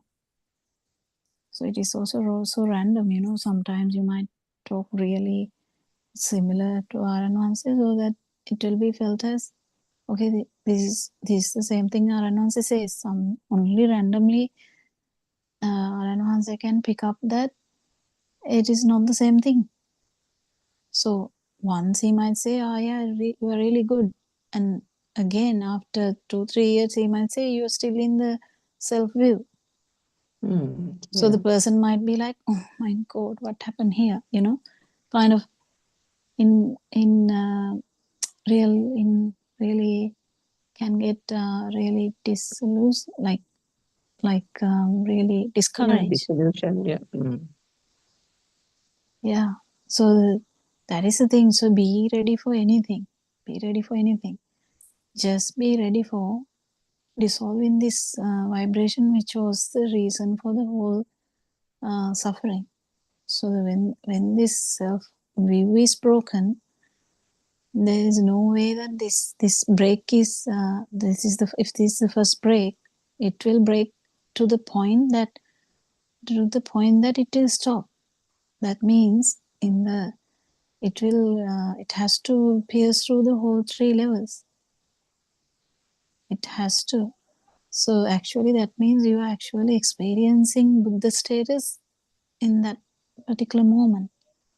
Manala feel or the nirvana or the whatever the words you say, non-vibration. You can say anything. But that doesn't last because that overpowering is it's going to get overpowered again by that residual power. But the residual power is not going to last because the self-view is broken fully. If it is just thinking, it is, you kind of feel like it is breaking, but it hasn't.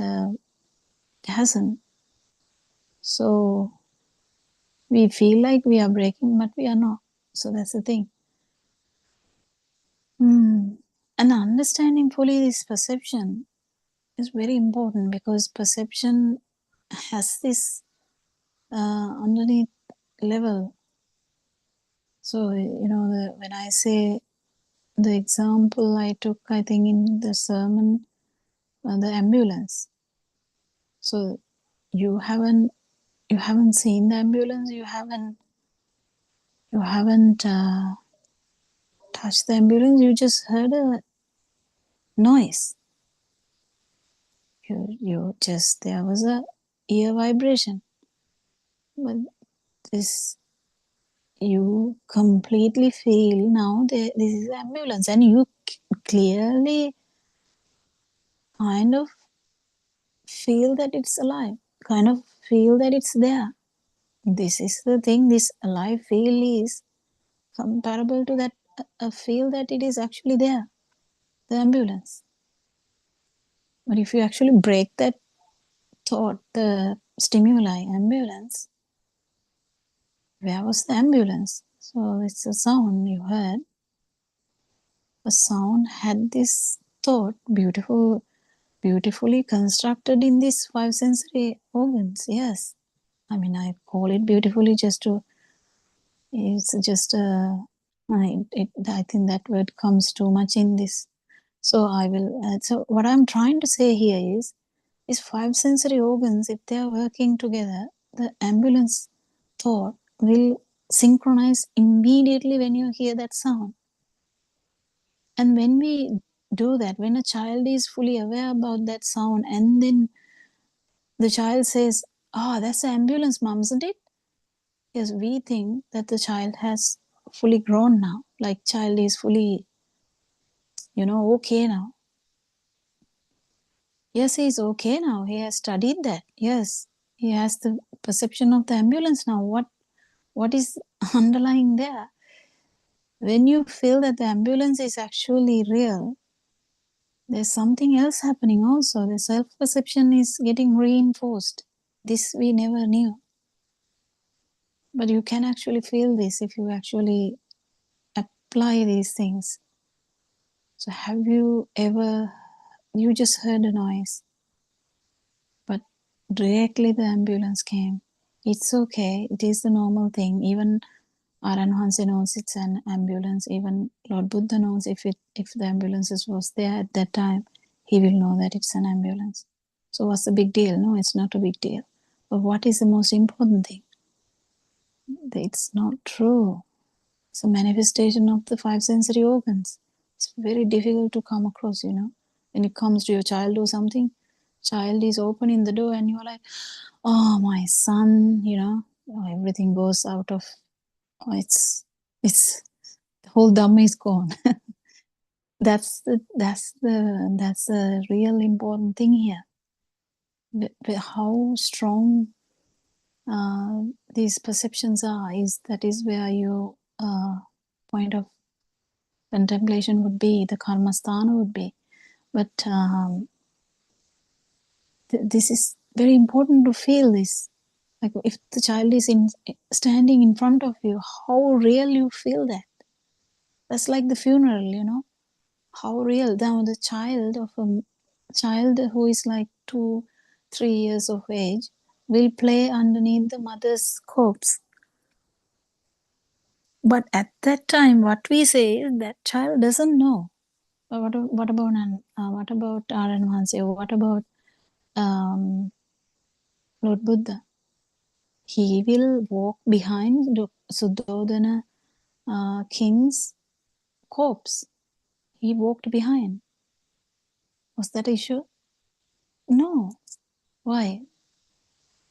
He's just walking behind, yes. But there was no self-perception here. That is a whole difference here. It's not knowing what it is or not knowing what to do or nothing. It's not misunderstanding. It's not changing the perception. I think we told this often. In this Dhamma, we are not changing the perception. We are not misinterpreting the perception. We are not like having the mental capacity to realize that it is what the perception is. We have the full perception ability. We know what it is. We are fully aware what are the repercussions or whatever, because if you are fully aware before, you will have that idea after that also.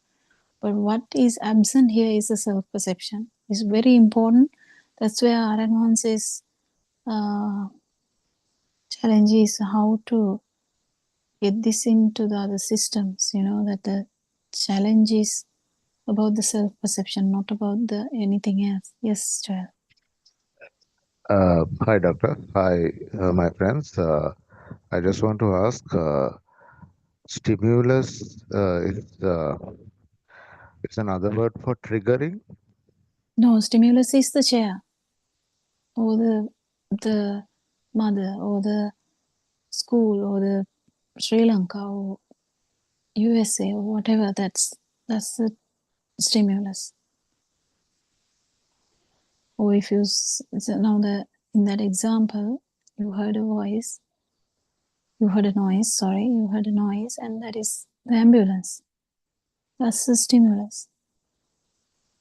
But in small babies level, that where before the mind forms, stimulus would be just a noise. Just a noise in the sense that that system is not fully aware about even whether that is a noise. That's the vibratory nature of the sensory faculty only. But that baby has no idea about that, because it is felt as in this system the life field is there. So the baby or the worm or the any animal in that level without much big mind can't solve this problem. You have to have the mind to actually understand the full stimulus. The full stimulus would be, if it is a girl, particular girl, it is that stimulus. That is a stimulus. If it's mother, that's a stimulus. If it's your father, it doesn't necessarily mean anything specific like that. It can be self integrity, or it can be human rights. It can be any sensible thing that comes as a thing. So if we are talking, if just in case now, if you fully understand, if we are talking now, if it is a thing, all these words are also stimuli. They feel as real. If you say the moon is there in the poede, that whole sentence has so much stimuli. The moon has to be, like, if you don't know the Dhamma, moon is real, poede is real, and moon is appearing on the poede is real. But the thing is, this realness is the only problem that is causing the self-perception. That is what is the shadow effect of the stimulus. So that if the moon is real, of course the one who sees the moon is there, or one who hears about the moon is there. Even if it's just a sound, and if you don't know what sound that is, okay, just imagine there's a sound. You are in the room and there's a sound. And you don't know what the sound is. So there's no clear perception there what the sound is. But the perception is the sound with that I don't know. Then you have to go out and check what that is. So the sound doesn't necessarily mean that you know it, or you have a clear perception about whether it's an ambulance or whether it's a car horn or whether it's a bird. But a stimuli is just this one single thought, one single aramuna, we call it in Sinhala. And that's why we tell that living is stimuli, stimuli, stimuli, stimuli. That's to show that it's in one stimuli. If you have this alive feel, and even the next one is having the alive feel, this is kind of, because the thoughts happen so fast. That's why I told you one day, I don't know whether you remember, that when you enter the living room, you feel like the whole living room, you know everything. You don't have to really think about it, but you know that,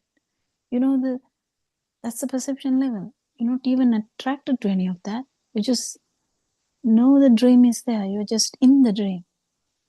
That's the perception level. So the dream itself, the duality is there. I'm here, the chair is there.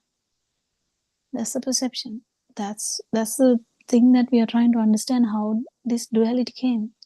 And that when we actually get into the non-form level, the duality is not there, it's just a feel.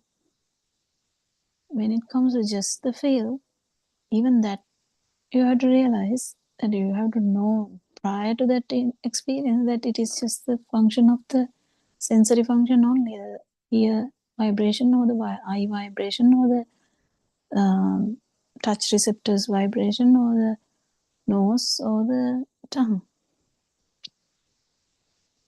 If there is no speed in this is all science also. If there's no speed in this, the sensory faculties, there's no possibility of actually feeling anything. That's why the Mars is not having any organisms out there yet. So there has to be a perfect way of, for any telepathization to happen, the consciousness should arise. So the consciousness to arise, there should be possible things that should like reasons. So yeah, that is a bit deep, I think. But what is important is understanding the stimulus. That is the thought. Simple answer is that it's a thought. I was trying to elaborate on that so you get it correct. So if you say Surangika, Surangika is just a thought.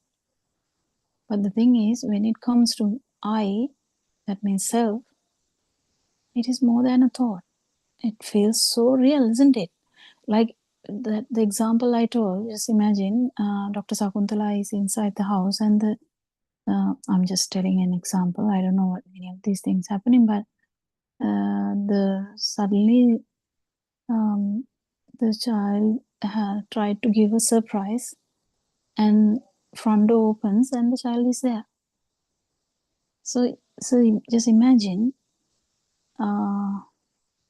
is it like the neighbor is there?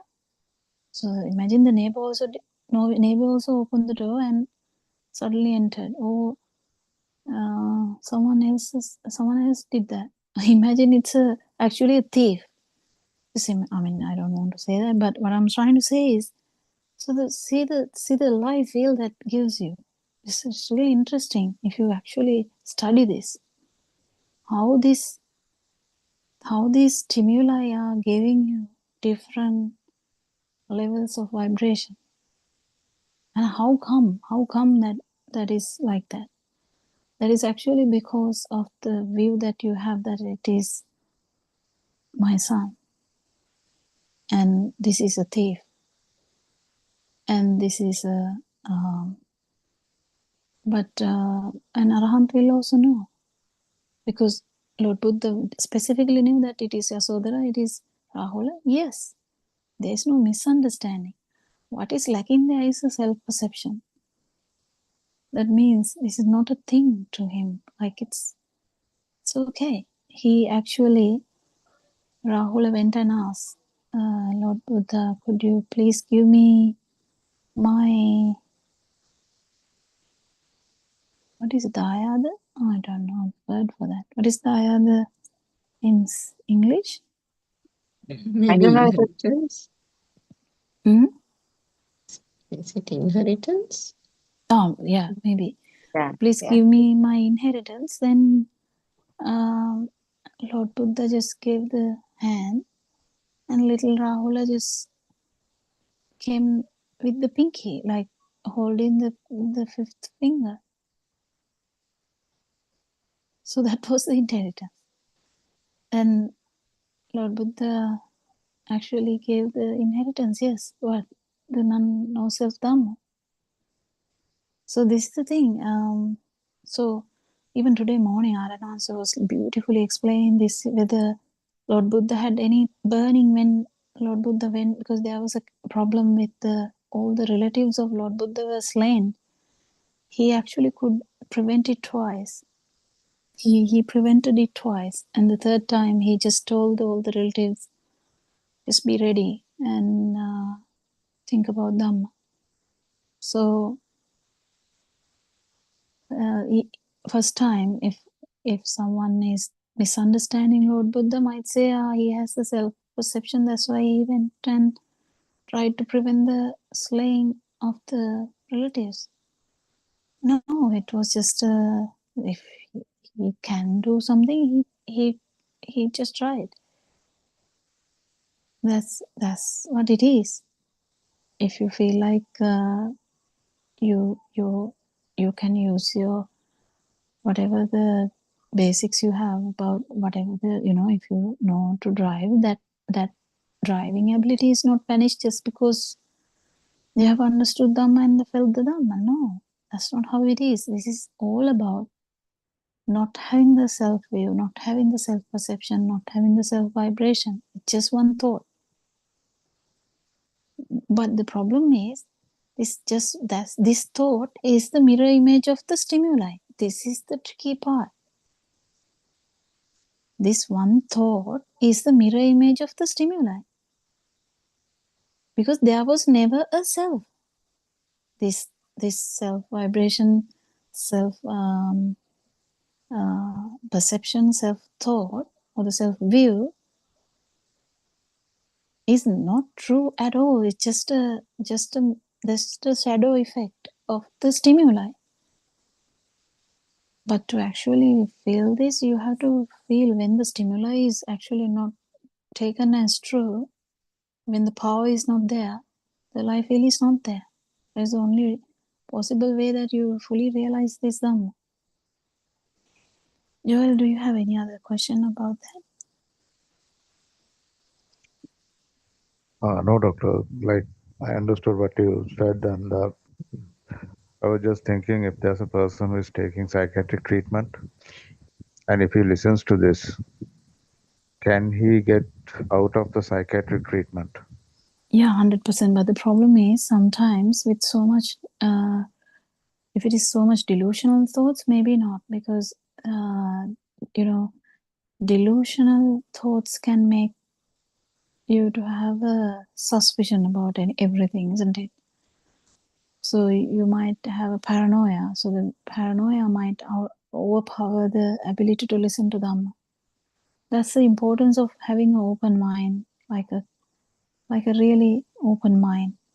But mind with paranoia is a bit difficult. You didn't have that paranoia when you came to listen to. You were not like trying to think that, are these people trying to do something to me or something like that. But especially paranoid delusions can overrun the ability to understand them. So this is nothing to actually change a person or get any benefit out of that person or nothing. It's just to share the super happiness, to share the super tranquility, to share the superb self-view, It is, I think, beauty of human life. And yeah, sometimes it can be difficult. But yes, if it's just, a low mood or something or anxiety, yes, it will 100%. If the person has an open mind, definitely it will catch it.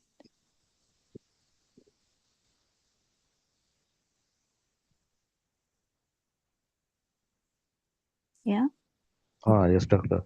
Another small question that I had is, Vic, when I was practicing those 4 things that you gave me, the program, what I Yeah. experienced was when someone says something, this system itself creates a picture in the mind, and I was aware of it.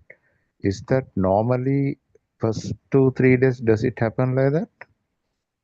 Yeah, it's okay. I mean, that's what I said. Take it easy means, just see how this works. It's very important to understand how this system works.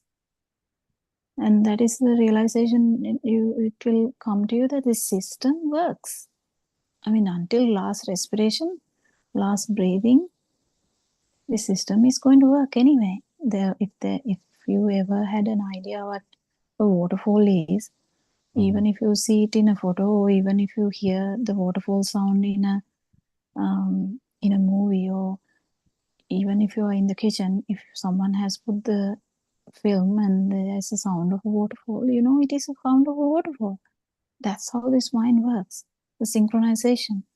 But the important aspect is whether these things are real.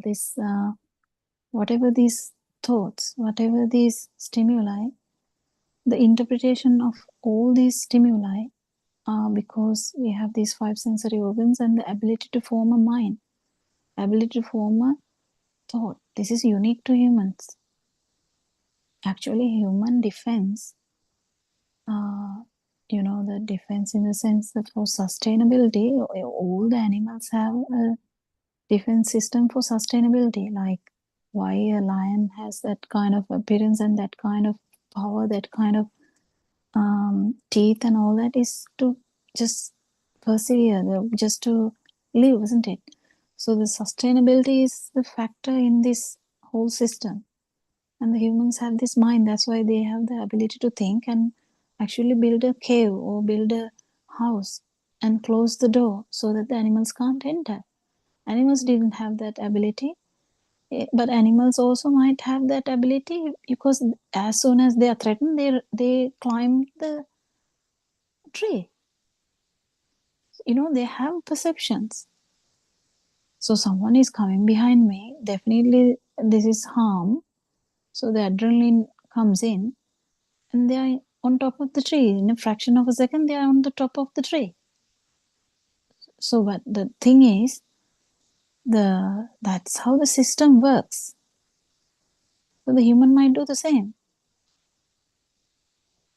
But not necessarily there is a self who is doing that. This is what we are trying to actually realize, Joel. It's beautiful Dhamma.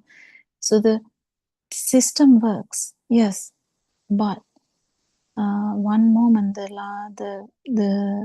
this ability to actually pierce one thought is the main importance that would happen. But you can't actually get it by force. So just let go, just try and feel how the system works, and in a random moment, because Aryan Hansi says when you are doing these things you might feel it, but that's not the most important thing, because it can come as a mental picture as well that you are not there. The most important thing is randomly in a very problematic issue you might feel like you're not experiencing it. There's experience that is not felt as your experience. This is very kind of very undescribable thing, because we can't describe this, can we? We can't. It just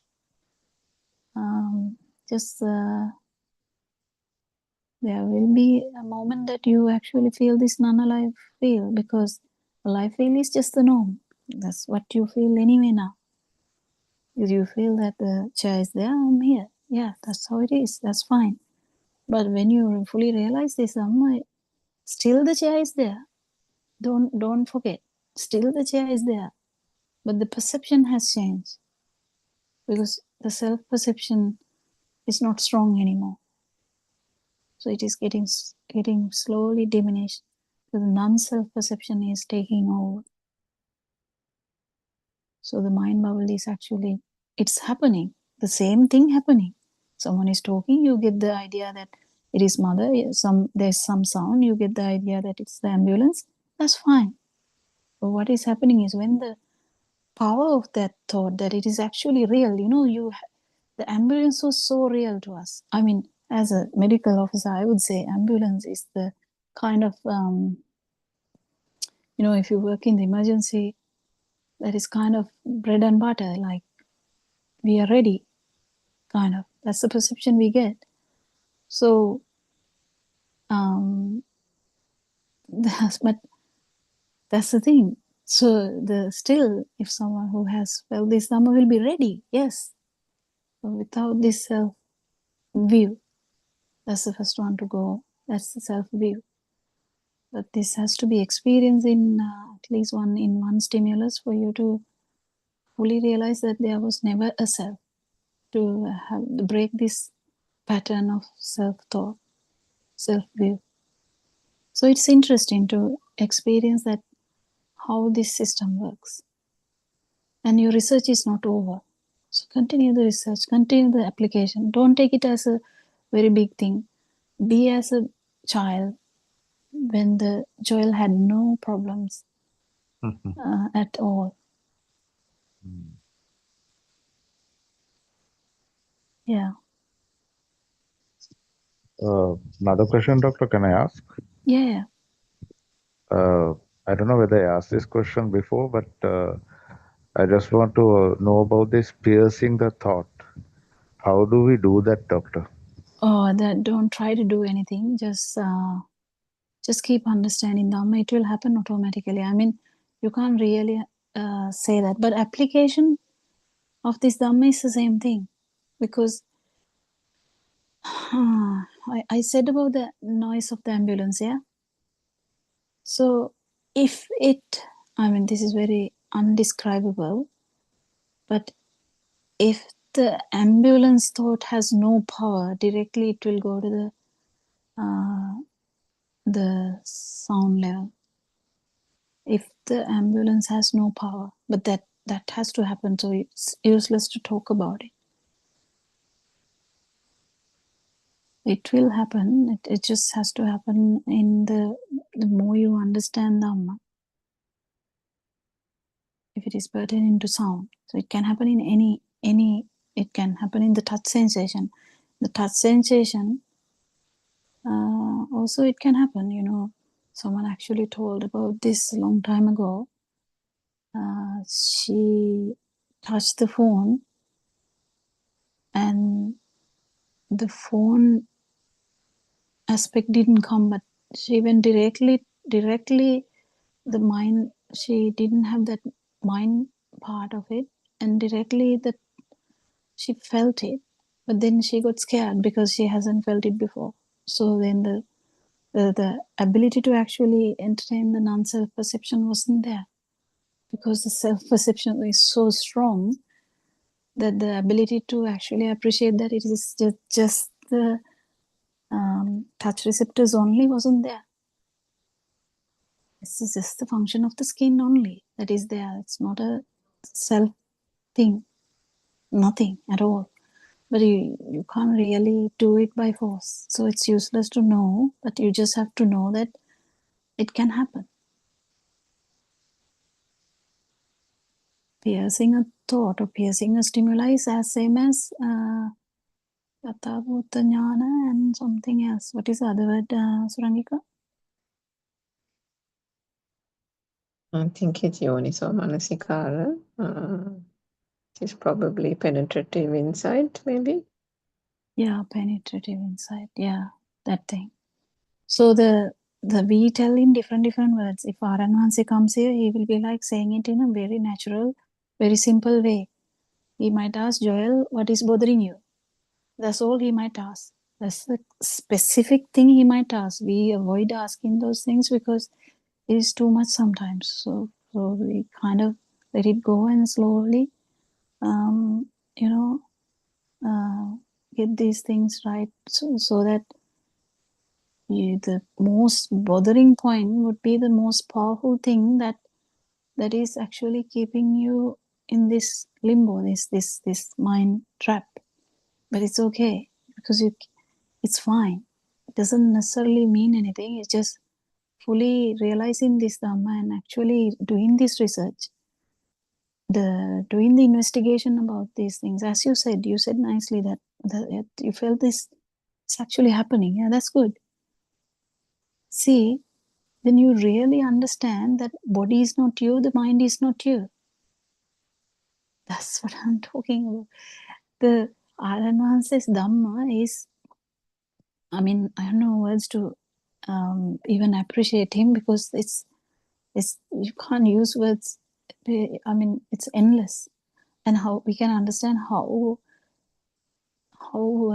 wisdom that could have been Lord Buddha, because Lord Buddha's guidance is here for Aranwanse. But Lord Buddha, it's fully realizing this on his own, this science.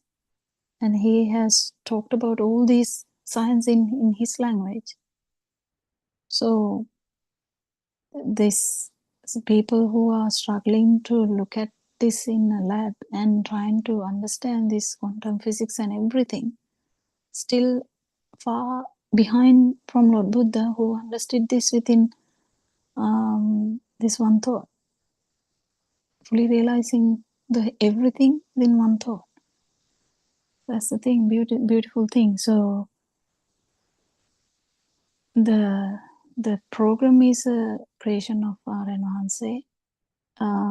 Everything we actually he started telling this. We just randomly happened to listen, and we randomly happened to actually listen further and further and keep listening. And after listening long time, I had the ability to actually, he put the phone number very randomly, that I happened to see that, and happened to give him a call. Actually was so scared. I can still remember how scared I was to give a call and ask some question. I can't remember what it was, but I mean, I thought that's being open-minded, because you heard something kind of really revealing about self, and yeah, and now this has come like a not like before. Now it has come to 4 Zoom lines, so much Zoom discussion, so much Zoom sermon, so much potential, but still the main message is still the same. What he told 5 years ago is still the same, or 6 years ago is still the same. It's the same experience he's trying to give to everyone. Just an experience. He's trying hard in different ways to give it to different people who are keen, because you can't give it to people who are not keen. You can't go to a doorstep and say, can you come and listen to me? You can't. It's a free world. So someone is keen, then they can listen and they can understand. So yes, it's piercing the thought, or piercing that word. I don't know whether, because I think I don't know what R.L. Hanse uses it as. It's just moment. What does he call? No, Lord Buddha told it. The Buddhakshane. Yeah, Buddothpado, and the other word, the moment thing. Awaken to the moment. Yeah, awaken to the moment. Awaken to the moment. That is the same thing. Yes, Joel. Yeah, it was a nice explanation that you gave, and another one thing that I like to share it with you all is that you all have much experience and you all know what life is. And sometimes I don't easily let out things to people or share things, but this forum I would like to share my own experience that I am in this system is going through. What I'm like these days going through is whatever I try in my life, not me, the system tries, it's not working out. And it's a bit hard to take it up. How can I sort it out through this Dhamma teachings?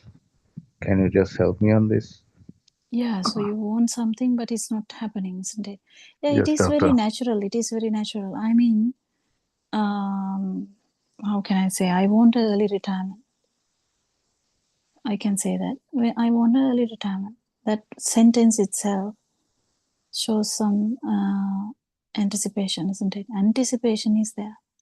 So if that sentence may carry a hint of anticipation, but actually how powerful it is the problem. Anticipation, or how powerful the anticipation is going to be, is the problem. So if you feel that the ambulance is real, or the chair is real, the future that you are seeing, that you are trying to visualize you in, is a thought now. This is difficult to stomach sometimes. The future that we are visualizing you would be in is a thought now. Now, if I say I would like a early retirement, that's a thought now. But we kind of visualize yourself in it in the future. So this visualization of yourself in the future is due to the self-view. But this can actually happen. Like Lord Buddha also had this idea that when the four types of I'm lost to the words.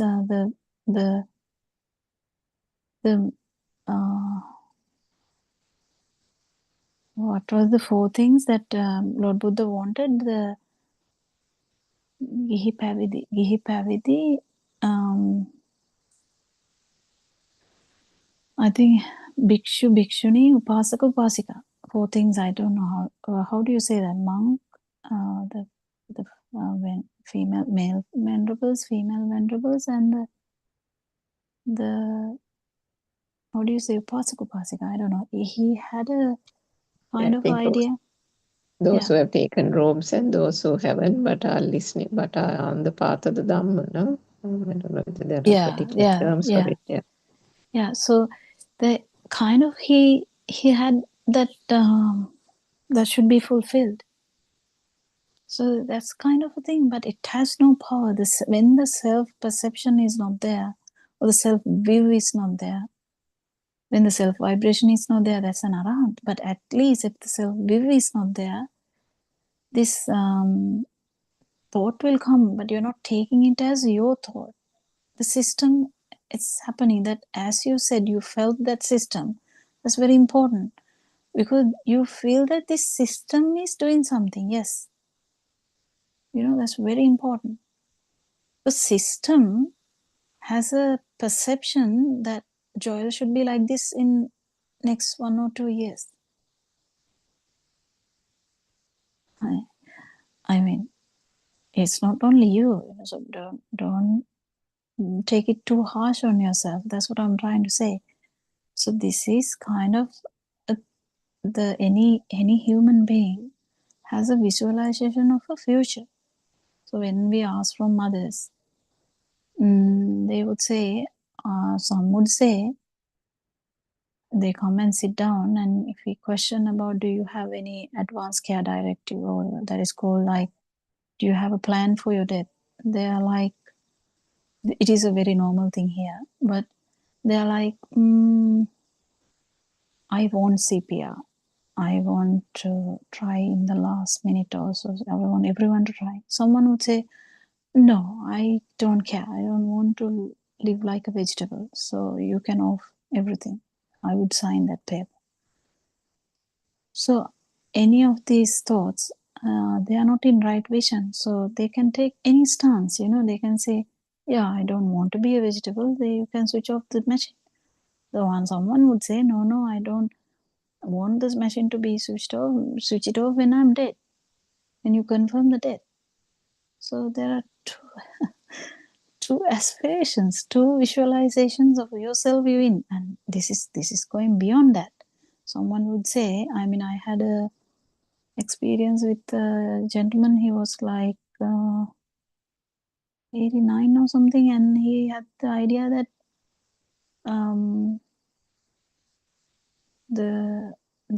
he is going to the heaven. He's strongly in that. So kind of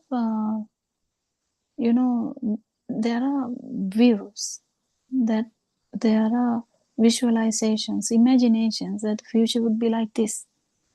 But the Dhamma here is, again, the future tense, the past tense, present tense, is all in the mind. So the imagination that the Joel will be, how Joel will be in 1 or 2 years, it is okay. Because it's a human system, it's projecting, yes. Projection is fine until you fully realize that it is not a self-projection. It's a system. There is a system that keeps projecting, but it has no power in and out. It has no burning. It has no actually a meaning even. Because until the respiration is happening, there would be breathing, there would be, this eyes will work, the ears will work. Even if they don't work, that system is not crying just because now I'm very old, I'm 95, I can't hear, I can't see, nothing. I'm like a vegetable. How can I live like this? How people lament about this life. They are lamenting so much that their vibration is so high now in the last moment. Because they're angry with their own body, angry with their own inability to continue the life. Or even not dying early than they wanted. Like they would like to die because they think that the next one would be better. Or even someone might say, no, I'm not. Yeah, there's a lot of people like that too, like not believing in anything, in the sense they just end now. And that gives them a big vibration too. So this understanding this system, even the projection, projection is just a mind, just a thought now, even though it has that projecting effect. Projecting effect is actually not known in Dhamma, probably, that it's just one stimuli at one moment. It's just one stimuli at one moment. So the projection is in the mundane world. Actually, if you fully realize this Dhamma, you know that the projection is a joke. The projection is just now. It's a thought now. Even that thought is not real. That's the beauty of Dhamma. If you're thinking, okay, early retirement is the best. That thought is a thought now, even though you're projecting it towards the future. So if you are projecting it like in 1 or 2 years, I should be having a family, or I should be a father, or something like that. It's a projection. Yes, that's a thought now, and that thought even is not real. Why? It's just a combination of the 5 sensory organs. One thought is just not real.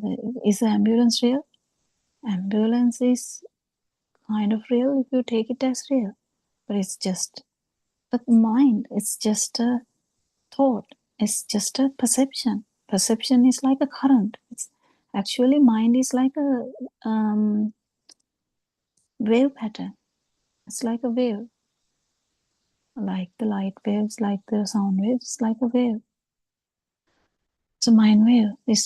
This is not actually true. It's a perception in this system. The perception is not real either.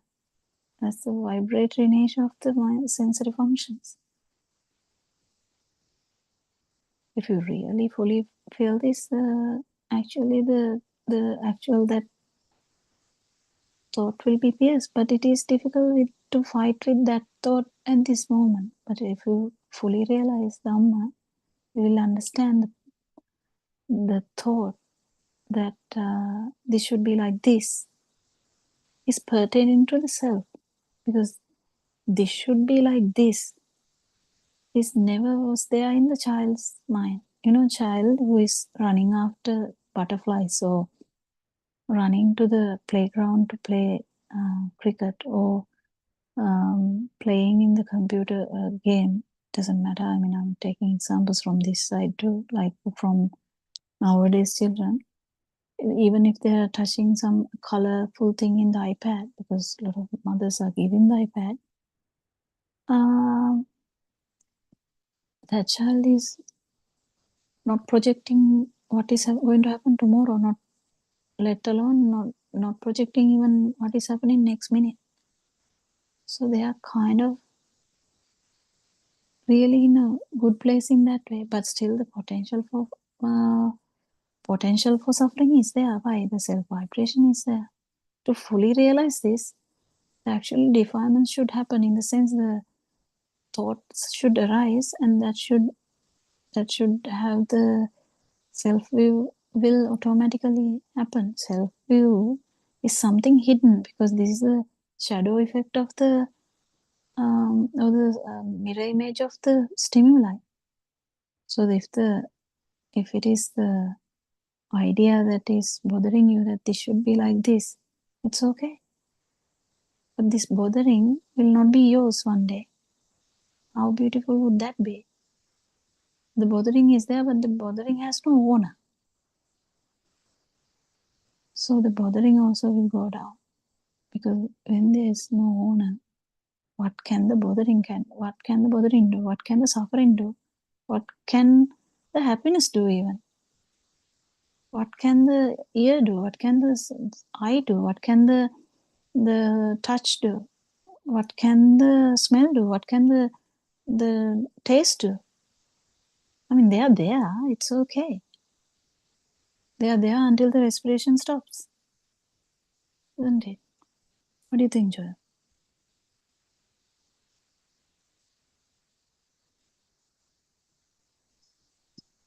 This is not easy. I mean, I don't think you should even worry about what your aspirations are. Let them be. Oh, I mean, let them be. Why do you want to worry about the aspiration? So have the aspiration. It's okay. But the burning with the aspiration is the problem. That will go down, Joel, for sure. Yes. Yeah, like thanks, doctor, and it was a nice experience when I said like when you take the no self angle and experience those four programs to program. It was you don't have words to tell, and you feel like there is no self here, but it's just a system that is going on daily routine basis as it goes on. Yeah, the power should come And down. When the power comes down, that thought doesn't have any power, so the thoughts will be there. You might think about going to the shopping center. Yeah, you will go. Even if you don't go, it doesn't matter. So whether the aspirations are fulfilled or not, finally, even if it's fulfilled, you will be like scratching the head. Really, did I want this? yeah, that's true. Thanks, doctor. Thank you. Yeah. Anything else, Suramika or Champa? Champa was also there from the beginning.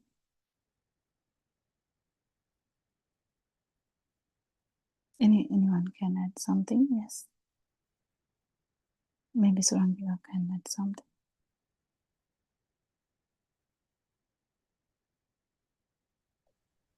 Yeah, I think, as you said, the aspiration at the moment is to, whatever that Joel wants to do now is not working out. So he could be, trying his hand at various things.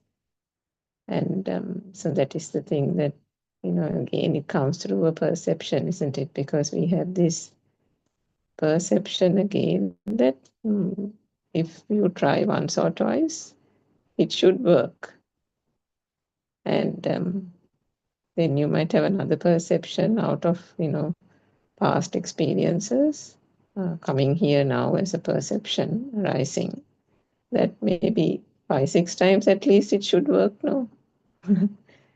So then that is also a perception, isn't it? But all those perceptions will still occur in this system because that is the way, from societal norms and various things that we have. The system has been programmed to say that a couple of attempts will make something work. Another couple of further attempts will probably still give the results if the earlier attempt didn't work, and so on and so forth. So these are all coming as perceptions arising in this moment. Your current thought is coming up like that, and it's coming up again and coming up again. So each time that comes up, and it will continue to come until one of those things that you're doing will work out. But even if it doesn't work out, and the thoughts come like that recurrently, if in your endeavor to practice those 4 steps, and you realize that this thought is coming, that is the natural occurrence of the mind consciousness. There won't be anything where the mind is going to go blank and you're going to be in, a peaceful state. The mind will do its function, and that is the generation of thoughts.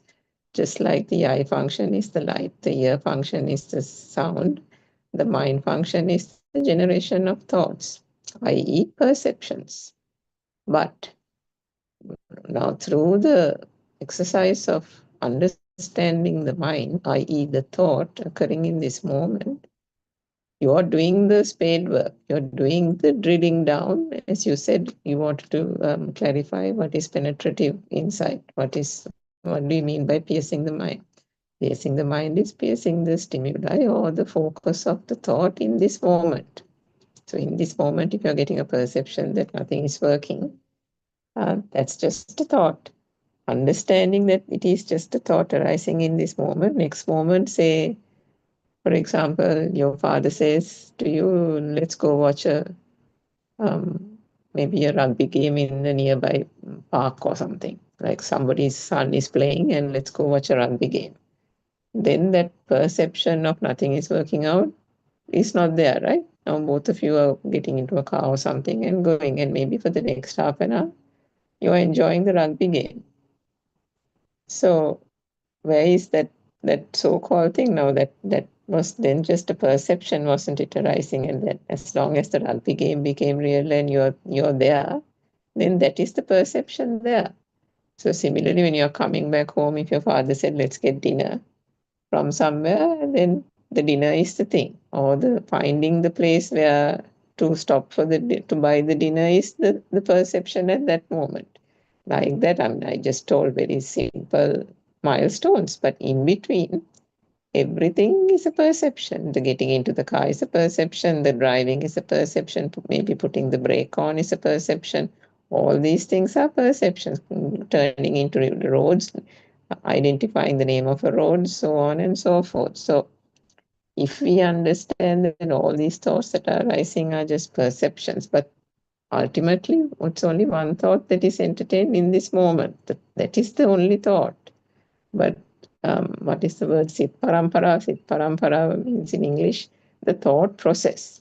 How the thought process works, if that is understood by the Dhamma, and then in that perception there is a stimuli. That stimuli is a thing that if we don't know that it is not real, that it is occurring through this phenomena of the mind, then only the thought becomes real, the object becomes of value. So when one sees it through the Dhamma viewpoint, the perception even that comes up saying nothing is working out, it will have a little bit of a burn at the beginning, or it might have a bigger burn, but that burn is the thing that then starts gradually dissipating. It is not something you can actively do it in the lay person's life. They can actively suppress it by saying, I'm tired of feeling down because nothing is working out and I'm going to watch a film. So for the next 2-3 hours, you can suppress it by making another stimuli at that moment more dominant than the perception of the fact that nothing is working out. So that's a suppression, active suppression, but not the solution for it. That is why the suffering, as the Buddha said, is the mind or the thought at that moment becoming real. Because why? Because there is that wrong self-view, the attribution of whatever that is the focal point in that perception as something happening to me, something in relation to me.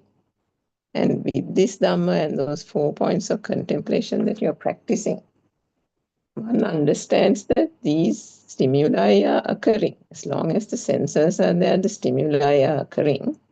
And the mind sensor does its spin, puts the program into action. And the light and the sound and the color becomes the job, the application, the nothing working out perception. That is what the mind sensor does, the spin, the story, that it is spinning. So the spin is also happening. That doesn't stop. Even if the Dhamma is realized, the spinning will still happen. But it's the burning that goes out. And the burning goes out when the self-view gradually dissipates. And then the self-perception, the vibration arising from that, and the power. That's the power is the main thing that Aryan always says. It is the underlying power that is given to that stimuli being real that gradually dissipates. So as Dr. Kokila said, you might get the job or whatever that you are trying to do. Until such time you get it or you want to achieve whatever you want to achieve, there is a perception that nothing's coming right, nothing is coming right. Say, for example, you apply for 2-3 jobs and then one of those jobs is like a very high-flown job. After you get it, first you might be excited, but then the next moment you might think, oh my God, so much of responsibility. And then can you see the perception now changes? And then you might think, oh, I have to start on such and such a day. Maybe my wardrobe, the clothes are a little old. Maybe I need to kind of refresh the wardrobe. And then now another burning happens. What happens now? Now I need to go shopping. Oh, not enough money in the bank account. Maybe I'll just draw on some of my savings because after all, impressions matter, isn't it? So then the mind is going on another chaotic line, isn't it?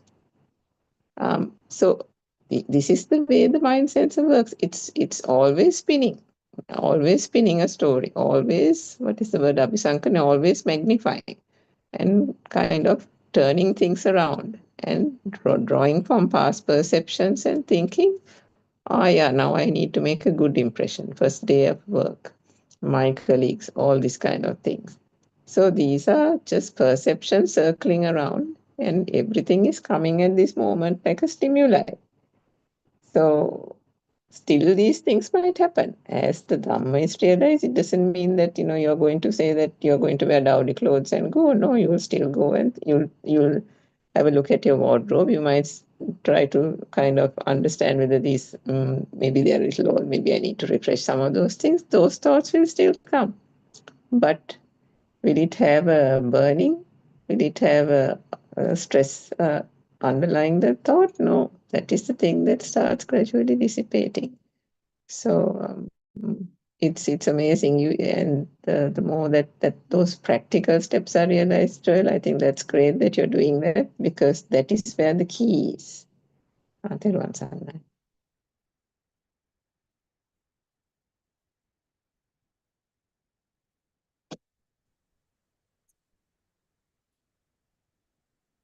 Yeah,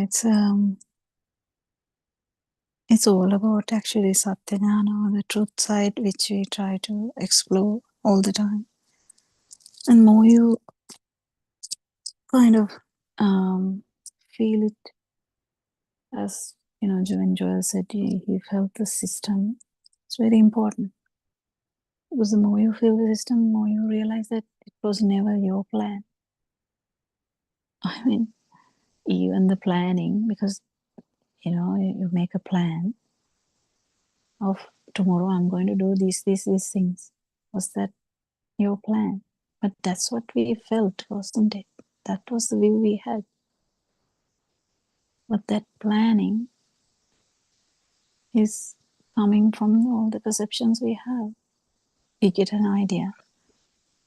So it just continues. Yeah, like I was just thinking when Madam Surangika said about this mind, I was just thinking the mind always creates a narrative story. Yeah. For every single sensory input, it creates a narrative story, and it goes on, it changes.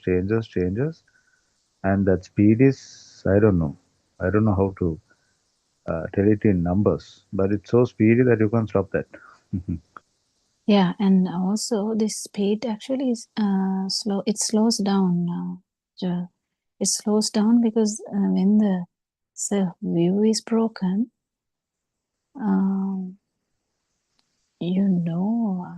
it is the ambulance. But you're not like, when you hear an ambulance, someone might think, oh my God, what is going to happen to that patient? Things can cross. You might even keep thinking about, if you have ever gone in ambulance, that will come to the head. Or if you have actually seen an ambulance getting into an accident, you might think about that. Whatever, if it's, some people in this country has gone through a lot of fire, because there's fire in this country. It's not like in Sri Lanka, there's so many fires happening. So the fire truck is a very, very regular thing. And when the fire truck is, especially in summer, if the fire truck is, if few fire trucks are going towards some area, you definitely know there is some problem somewhere. So the perception is not bad. Perception is not. It's going to happen anyway. But the only thing which is going to disappear is the self-perception. That's Joel. That should be thoroughly, really understood here. If you are losing something from this, Dhamma is only about the self-view and the self-perception. That's all you are going to lose. But that is going to bring utmost kind of happiness and tranquility, because all this fire is from, actual burning is from the self-will. As everything is happening to me, everything, I'm doing everything. I want this. That's the problem. I want this. That's the perception. That's the self-view. The view is very important here. When it comes to me, everything matters. You know, online shame is very popular these days. Online shame, kind of online harassment, online bullying. So if you, you know, if this go on like this in future, kind of this is a projection again, but I'm telling this to just try to understand them through this. You know how much people will take this so seriously, you know, like someone can actually make a picture of you with AI and put it out there, and some people actually may believe that it's actual true picture even, because photo, they may take the real the picture from past photo and make a new picture. So the perception going to the people would be this is how that person is.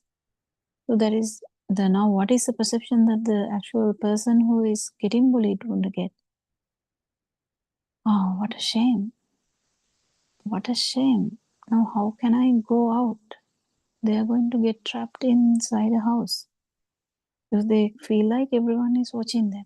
It's a very terrible thing that happens to even children.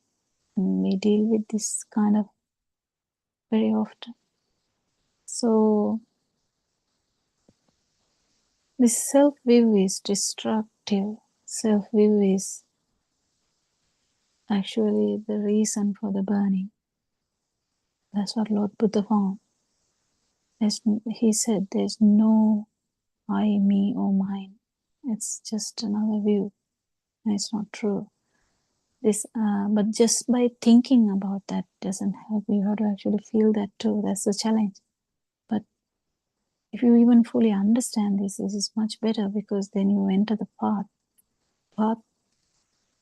And if you actually practice it, because Aran once actually told in one Zoom, he practiced the first one for 1 or 2 years, the second one for 1 or 2 years, third one for 1 year, the second one for 1 year, third one for 1 year, and the fourth one for 1.5 years. So, but he said he didn't know that he was doing that at that time. He was practicing it, but after actually getting the experience only, he fully realized that this is what I have done, kind of thing, you know. So it's a looking back thing. That's what actually Lord Buddha did too. So it's really important you persevere, try and feel, you know, the outside is just a perception here. So the outside can be even a thought like, this should be my future. That's the outside too, that's a thought. But that's a perception here. The second one is perceptions are not true. Perceptions are just vibrations. How? Because if the perception of ambulance is not true and it's just a synchronization of the vibrations of the ear, the nose, and the, I mean, I don't know, you can smell the ambulance actually if you really remember anything about ambulance, because it has the antiseptic smell. Even the hospital, if I say hospital, that is the smell it would definitely come to you. Antiseptic smell. You know, if I say hospital here, you get the whole picture. You know, you if you have seen only the OPD, you will have that view. If you have seen a ward, you might get that view. So that is the perception. The perception of the hospital is actually not true. It's like a vibration which is manifested from other 5 vibrations. It acts as another new wave. But this vibration actually is just not true. Then actually it comes to the sound. If it is a sound, which was giving you the impression that it was ambulance. If the ambulance power is not there, if the mind is not that powerful, you might directly come to the sound, the vibratory nature of the sound. Then you definitely know it is ear function only. Then it is the non-vibration. It is whatever you feel is the non-self. There's a difference in that. Then you'll definitely know what is that. That's how Anandathero knew that he was asked to attend to the Dhamma Sanghayana. It was next day, and he was advised to attend, but all was told that only Rahatan Vansis can attend. Only the people fully, only the people with non-vibration, or only the people with no self-perception can attend. So that's a big challenge. And how he knew that he's not an Arahant is because he knows the experience and to begin with. And then he was trying the whole day to become an Arahant, and it never happened. He gave up and he went to lie down. And in the literature it says that in between lying down position, he was not fully touching the pillow or that particular moment, he became an Arahant. That's this what the literature say. But what is the difference between that? It's only that system is aware, because that's the Nanalai field that you have become the Nanalai field. So the becoming Nanalai field is difficult.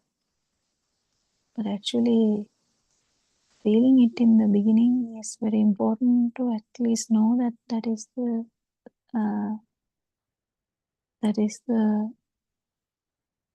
way that Arahant would feel, because that's the non-alive feel, or the non-vibration, or the Buddha status, or whatever you call it, or the super happiness. Yeah.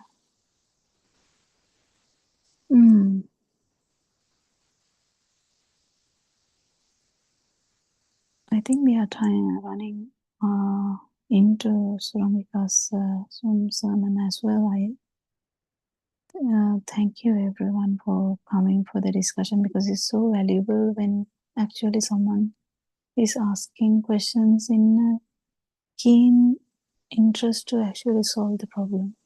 That's very unique, because we can really sometimes create a question just because you want to create a question. That's not pure. That doesn't give much benefit to the listeners, because it's not that genuine. But when it is an actual genuine question, it gives so much light to everyone, because it's a question of everyone. Everyone has aspirations, everyone has dreams, everyone has plans. The problem is not the plan. The problem is the self-view, that it is my plan. It's not the neighbor's plan, it's my plan. When you go to your house, you feel like it's my house.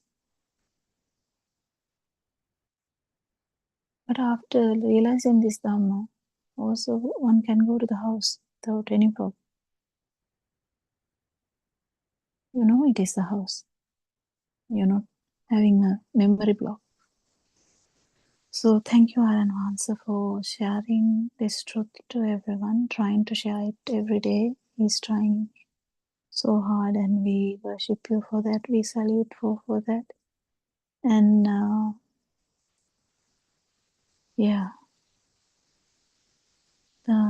thank you, Dhamma friends. Thank you, Nature Doctor, bless you. for your valuable discussion. And everybody, thank you. Tirvan Sarane. Thank you, Doctor. Dr. Kokila and Tirvan Sarane, all Dhamma friends.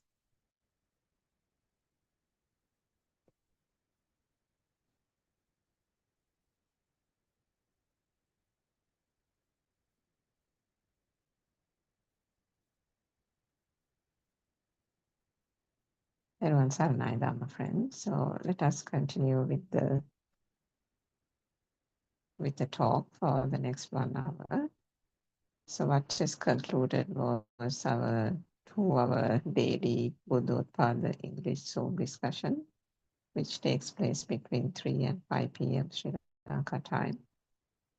So if you're listening on YouTube or any other channels, or joining the Zoom, you're welcome to join for that discussion as well. But in this particular channel, if you're going through YouTube, it's the PeoTV channel, Buddothpada PeoTV channel. You can listen to talks for the rest of the day as well. So it's a 24-hour Zoom discussion and talk series that is going on a daily basis. And what we are trying to explain here is the true Dhamma promulgated by or exposed by Lord Buddha more than 2,500 years ago, which has been uncovered by Buddothpada Vahansa, who is our noble spiritual teacher.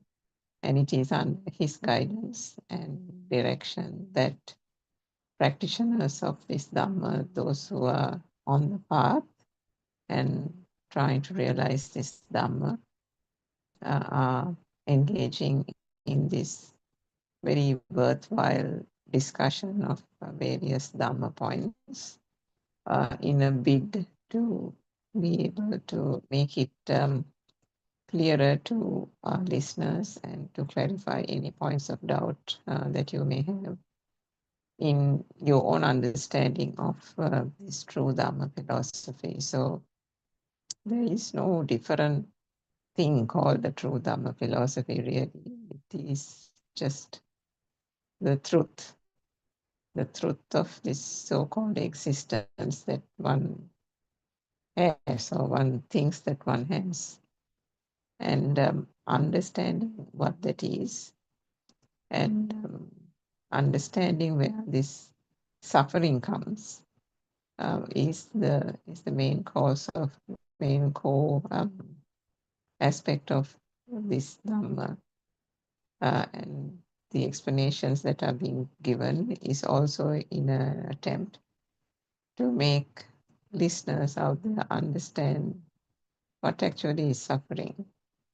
What is it that makes you, have this suffering, so-called pain, anxiety, stress, and all that? Where does this actually arise from? Where does this feeling that one actually is alive arise from? And so the underlying truth or the basic truth is the thing that is being exposed through this Dhamma discussions and explanations and talks. So when the Buddha realized the truth so many years ago, actually what he imparted to the world was a cause and effect Dhamma. Now at that time also there were teachings out there that were basically focused on karma or action and effect, which we call karma, which is, I think, a universal word now that people generally have an understanding about. So under the karma or the action and effect kind of phenomena or the philosophy, the understanding is that if you do something, then the repercussions of that or the implications of that or the consequences of that rather will kind of come upon you. What goes around comes around type of thing. And that was the thing that even in certain teachings, even where there is death, the notion was there, the belief was there that all those actions which are reaction will keep coming from birth to birth, even after death, to that same person, and that there is that continuous soul that is moving from one life to the other. But in the Buddha's teaching, what the Buddha said was that this is basically a construct, something that if there is a cause, then there is an effect. And that is quite different in contrast to the action and effect Dhamma, because the action and effect actually presupposes that there is a thing outside, or there is a so-called world outside. There are things that are being done in that world, and that there is actually a person doing that thing. So with that fundamental wrong view, that itself was not going to give an end to the suffering. So to find an end to the suffering, the Buddha, in his search for the truth, realized that this whole thing, this whole sense of existence actually arose by the construct of the mind through these 5 or 6 senses that we have as human beings. A world that is basically not there gets constructed. And how does it get constructed? Through the speed of vibration. So the cause, as the Buddha discovered, was actually the vibration. And that vibration occurring in the eye consciousness, occurring in the eye, the ears, the nose, the touch and the nose, the tongue and the body. Because those are the 5 sensory organs that human beings have. And as a result of the vibratory pattern occurring through these different sensory organs, there is a manifestation of various sensations. So for example, the eye function will give rise to the light. The ear function will give rise to the sound. If there is something wrong with the eardrum, the vibration doesn't happen. And if the vibration doesn't happen, that vibration telepathizing with an outside vibration, with another vibration, will not manifest even the sensation that we now call, in this conventional world, sound. So in a similar way, if there's something wrong with the eyes, the vibration doesn't occur, or even the vibration can occur, but it can malfunction or is misaligned. And in that sense also, the vibration may or may not telepathize with the vibration outside. And if that same frequency doesn't arise, the manifestation of light does not occur. So in that manner, these sensations that arise by virtue of these different 5 sensory organs is the thing that is the effect of those vibrations. But then what happens? So this light and the sound, the touch, the taste, which is arising from the tongue sensor, the touch that arises from the body sensor, or even temperature, heat and cold, which also arises from the body sensor, the smell which arises from the nose sensor, all of these in varying combinations then get combined to form what we call the mind consciousness. In other words, simply put, the thought. So the thought finally actually becomes the chair, or the mother, or the tree, or the temple, or the football game, or your mortgage, your job, your family. Whatever the names that you have called it in this conventional world are all things strung together from either form, either light and sound put together, or light, touch and sound put together. So in various combinations, there have been names given to all these objects, persons, people, and so on, that we collectively call this outside world. So the cause were the sensations manifesting, or the perceptions manifesting through the sensory organs. And then the effect was the thought, i.e. the chair, mother, father. But then what happens? When the thought becomes the mother, the father, and these thoughts are then taken to be real, one doesn't realize if one does not have access to the true Dhamma, that these are actually, in fact, thoughts. When these things are learned back in the childhood days, predominantly, if you take a milestone, that will be somewhere around the nursery stage, where there is an active learning phase that commences. So at that stage, with every stimuli, for example, an image is shown and a color and a sound is associated with it, and then one would call that the letter A.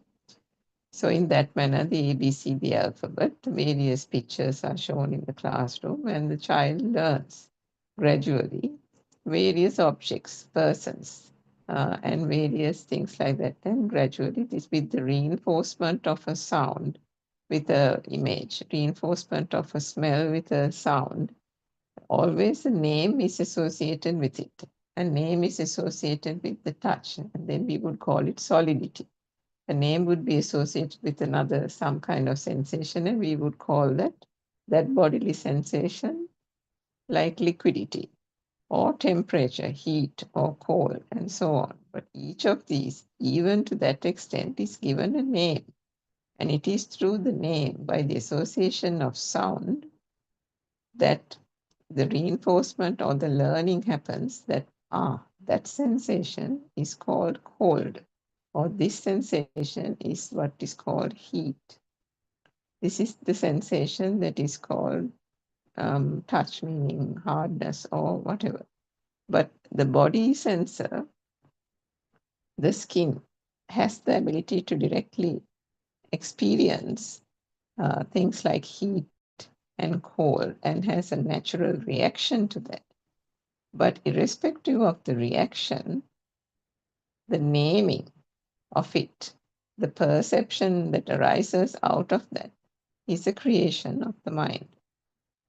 So finally what happens, the sensory perceptions give rise to light, sound, touch, taste, and smell, which are the basic perceptions.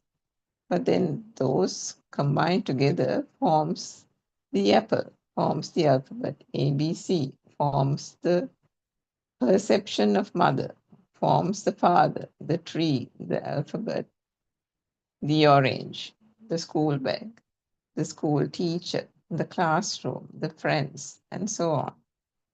So the thoughts are actually the effect at that point. But then what happens? These things come together, and then gradually a world starts getting manifested, comprising of all these so-called objects, because the mind does the trick of projecting this whole thing as happening outside, as being seen outside, as being heard from outside. It doesn't actually fathom that the construct of a sound as music, the construct of a light, construct of a light as the tree, or the rainbow, or the sun shining, the construct of a taste as orange juice or sweet papaya, is only a construct in the mind.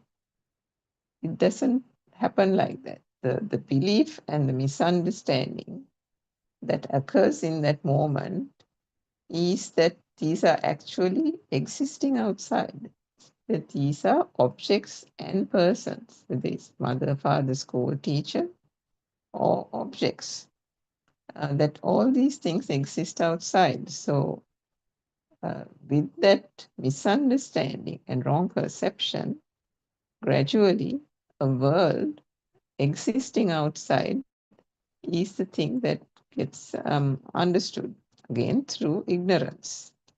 So this outside world then gradually starts becoming true, and then the feeling that this world exists also starts to become true. So there is a feeling that gets generated. Not only that there are objects, but that the feeling that there are those objects. There is a world out there, and the existent feel is another perception that actually arises, which is the effect of all those separate objects existing outside. The perception that there are objects and a world that is there gives rise to the effect of actually that this is an existing world. So that is another perception. So then what happens? The evolution or the extension of this mind consciousness continues to occur through ignorance. And when that existent field occurs, there is automatically the feeling or the perception that arises that there is an I or a self here, perceiving that world, experiencing that world, seeing the world, hearing the worldly objects, and touching, tasting, and smelling, and so on. So we don't experience it as if, stimuli is coming, here the thought is arising, this is the cause, this is the effect. Do we do that? No, none of that happens. This is being said in these stages. We are breaking it down in stages to help you understand that this is the way the whole mind process works. This is how the senses work, the sensory organs work, the vibration, how it is manifested through the sensory organs, what occurs in the sensory organs, how are those sensations that are only manifesting in those sensory organs due to the sheer speed of vibration, how they are interpreted by the mind consciousness by taking together those various patterns and creating or interpreting it and creating a construct called the mother, the father, the temple, the tree, the chair, the table, and so on. So that is a mind construct. And that mind construct then extends and evolves into the notion that there is a world, and then the existent field. And then finally, what happens is with that existent field comes that self-view. A wrong self-view gets embedded, or that impression that there is a self and an I here experiencing this so-called world gets born. And with this existent world becoming real, there is value. The more the perceptions are taken to be real, the more the mother is taken to be real, the more the father is taken to be real, the family, your siblings, your friends, things that belong to you, all that also start becoming real. And with that, the value that is attached to these objects also increases day by day. The more there is a perception of something being real, the more there is identification with that object. The self-view becomes predominant. So there is actually, when one actually says, mother, and as much as the mother becomes of value, the value is attributed always to the self, the I here. So because the stimuli doesn't become of importance unless it is attributed to the I. So automatically, with the cause being the existent field, the effect happens to become the I that is experiencing it, the I that is seeing it, the I that is hearing it, the I that is believing it. So it doesn't again come as a belief. It is taken as a natural thing. Because the program, the way the perceptions occur, this is coming up as a natural phenomenon. When one looks at it, when one looks across the room, for example, if you have a chair in front of you, now, will you actually look at the chair and consider that this is a combination of light and sound? No, you won't. You'll see it straight away as a chair. And if you look across and you see a window, you'll see it, and the perception or the thought that arises in the mind is a window, and so on. So the process behind it is helpful to understand how the chair got constructed. How did one know that the chair is a chair? Was it actually a chair? Now, if you keep going back, when did one learn that this was a chair? Right? So then you go back and you realize that it is only at the point of, say, when you were 2-3 years of age or 4-5 years of age, that someone actually taught you that this shape and this kind of picture is actually called a chair. So, and in the same way, for every object, there is a perception, an image or a shape or a sound or a touch or a taste or something that has been shown, and a sound has been associated with it, and then that becomes almost imprinted like a perception. And that is what arises in this moment, that whole cycle, the first cycle of light, touch, taste, the basic senses and the sensations and the perceptions arising from that occurs. But then another cycle goes through, and the mind consciousness automatically then interprets it according to what is reinforced through that learning process. So again, we are unraveling it in this manner for you to understand how the chair became a chair now. When you look at it, you don't see it in split parts. You don't see it separately. Light is here, sound is there, this and that. You don't. You see it collectively as a whole. The thought that arises is the chair. So, but then the understanding of the Dhamma means, and is that one knows the makings of it. One knows that it is a construct. And where does the construct happen? The construct is happening actually in the mind. And when one says it's in the mind, it doesn't mean that there is here a static mind.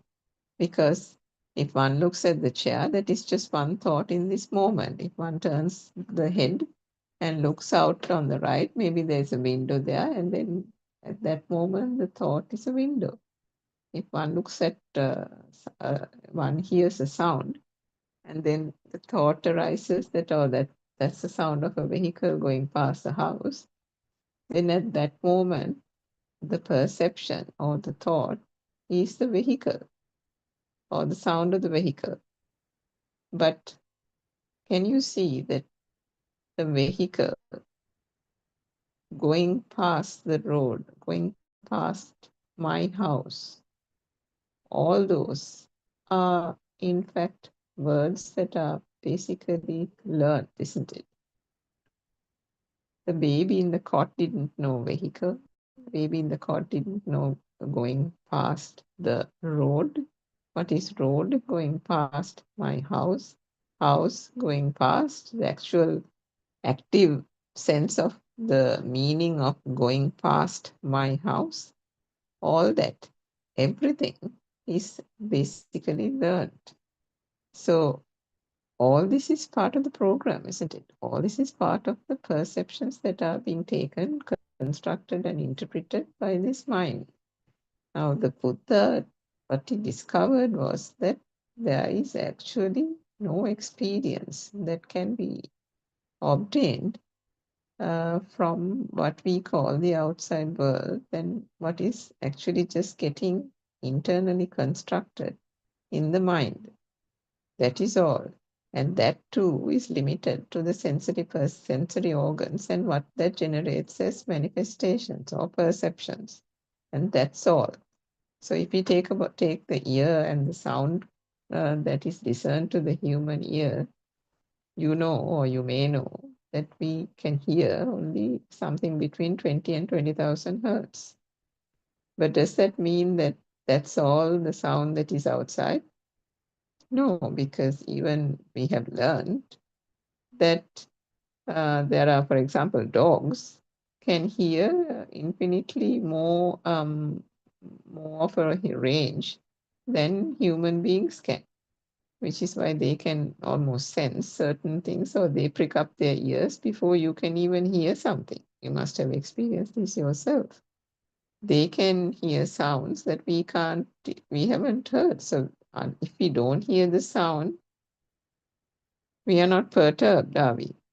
The attention in that thought, in that moment, is not focused on the sound, because it is a sound maybe that is there, but is not discerned between the range 20 to 20,000 hertz, which is only what is fathomed by the human ear.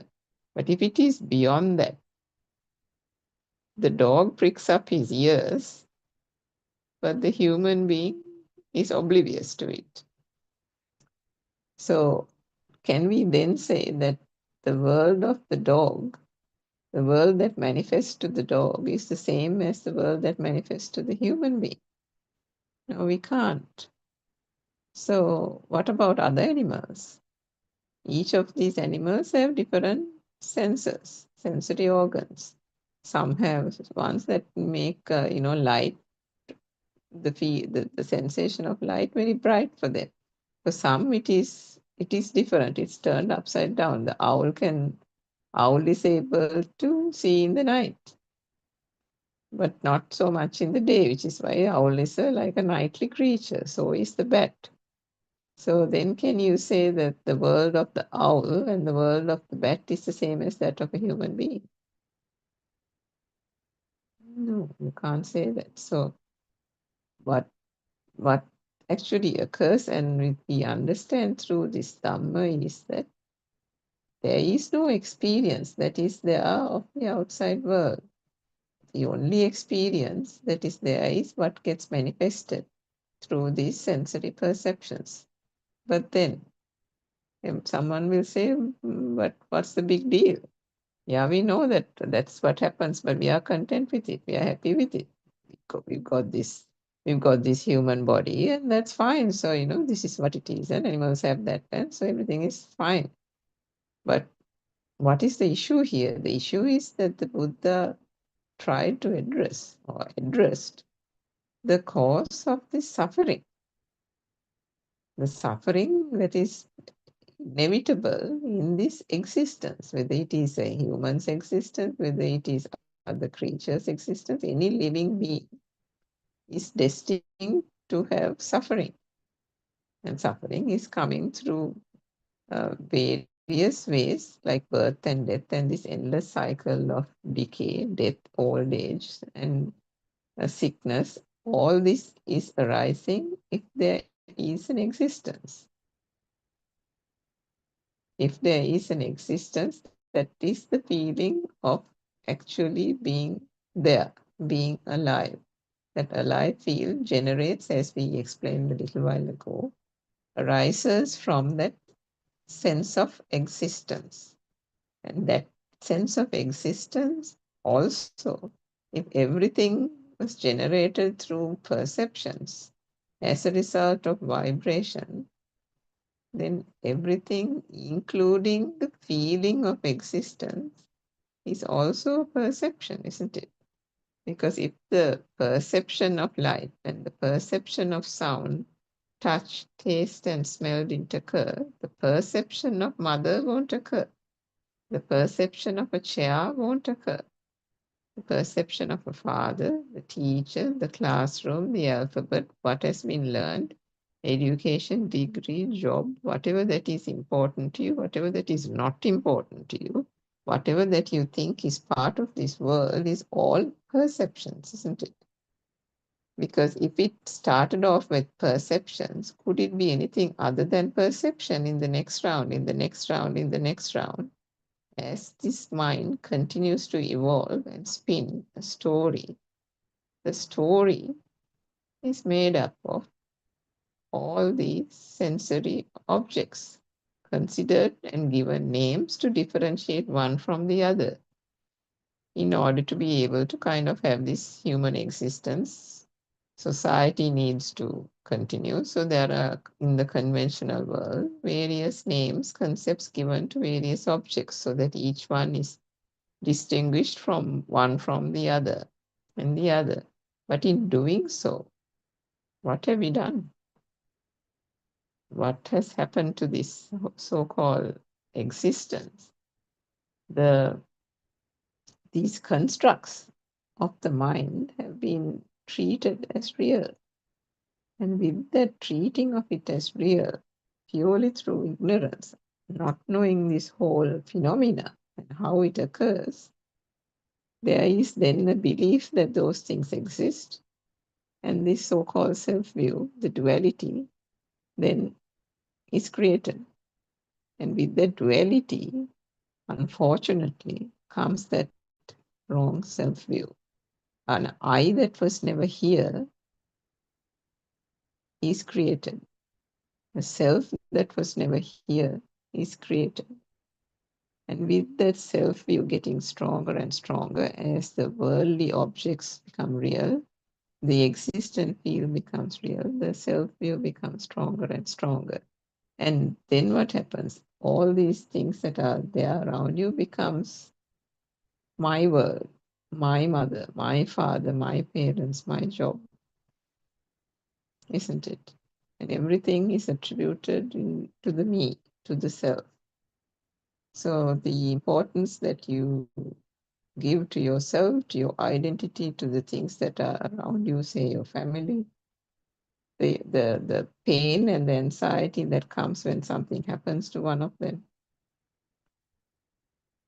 all that is attributed to the fact that this outside world is taken to be real when it is itself just a manifestation of the senses. But because one doesn't know that, the world becomes true, the I or the self here experiencing it becomes true, your mother and father, the teacher, everything becomes true, your children become true.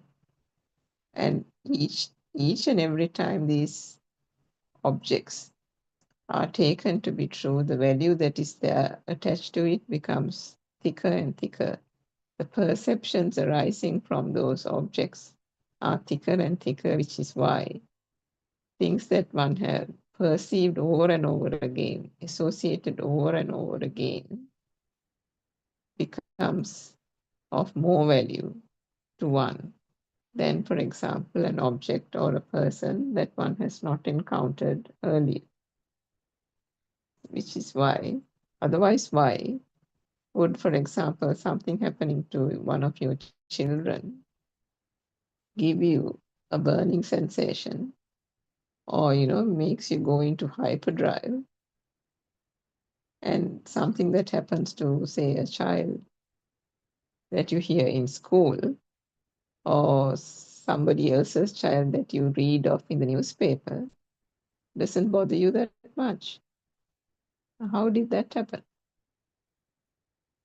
That is because of the value that is attributed to that perception, i.e. the stimuli. The stimuli that has become your child is only the value that is attached to it is attributed to the I, the self. And therefore it is my child. It has become the child that I gave birth to this world, if you're the mother. The child that I brought up, the child whose nappies I changed, the child who I took to school, the child who is the gem of my eye. You know how mothers sometimes say that. And my only child, or my favorite child, or the child who listens to me, or my very intelligent boy, and so on and so forth. So with all these things, that the boy, the child, the son has become real, isn't it? It is not something that the mother can fathom as being a construct. The mother continues to think that she gave birth to the child or to the baby, and this is her baby. And the baby then has grown up and now is a young boy or a young man, or and is holding a good position in society and holds a good job and so on and so forth. So this is this perception that has got thickened over and over again by the vibration of the senses. And with that vibration and with every value, every thought being given value, all that then combines and synchronizes to this moment when you think about your son. when you think about your son right now, the thought that arises, everything that has happened in terms of past perceptions occur and synchronizes to this very moment because of those values falsely attributed to those objects, to the experiences that has been perceived with regard to that stimuli, all then telepathizes and occurs, arises in this very moment, which is why the stress and the anxiety that comes about when, say, something has happened to your child is far greater than the news of something happening to somebody else's child.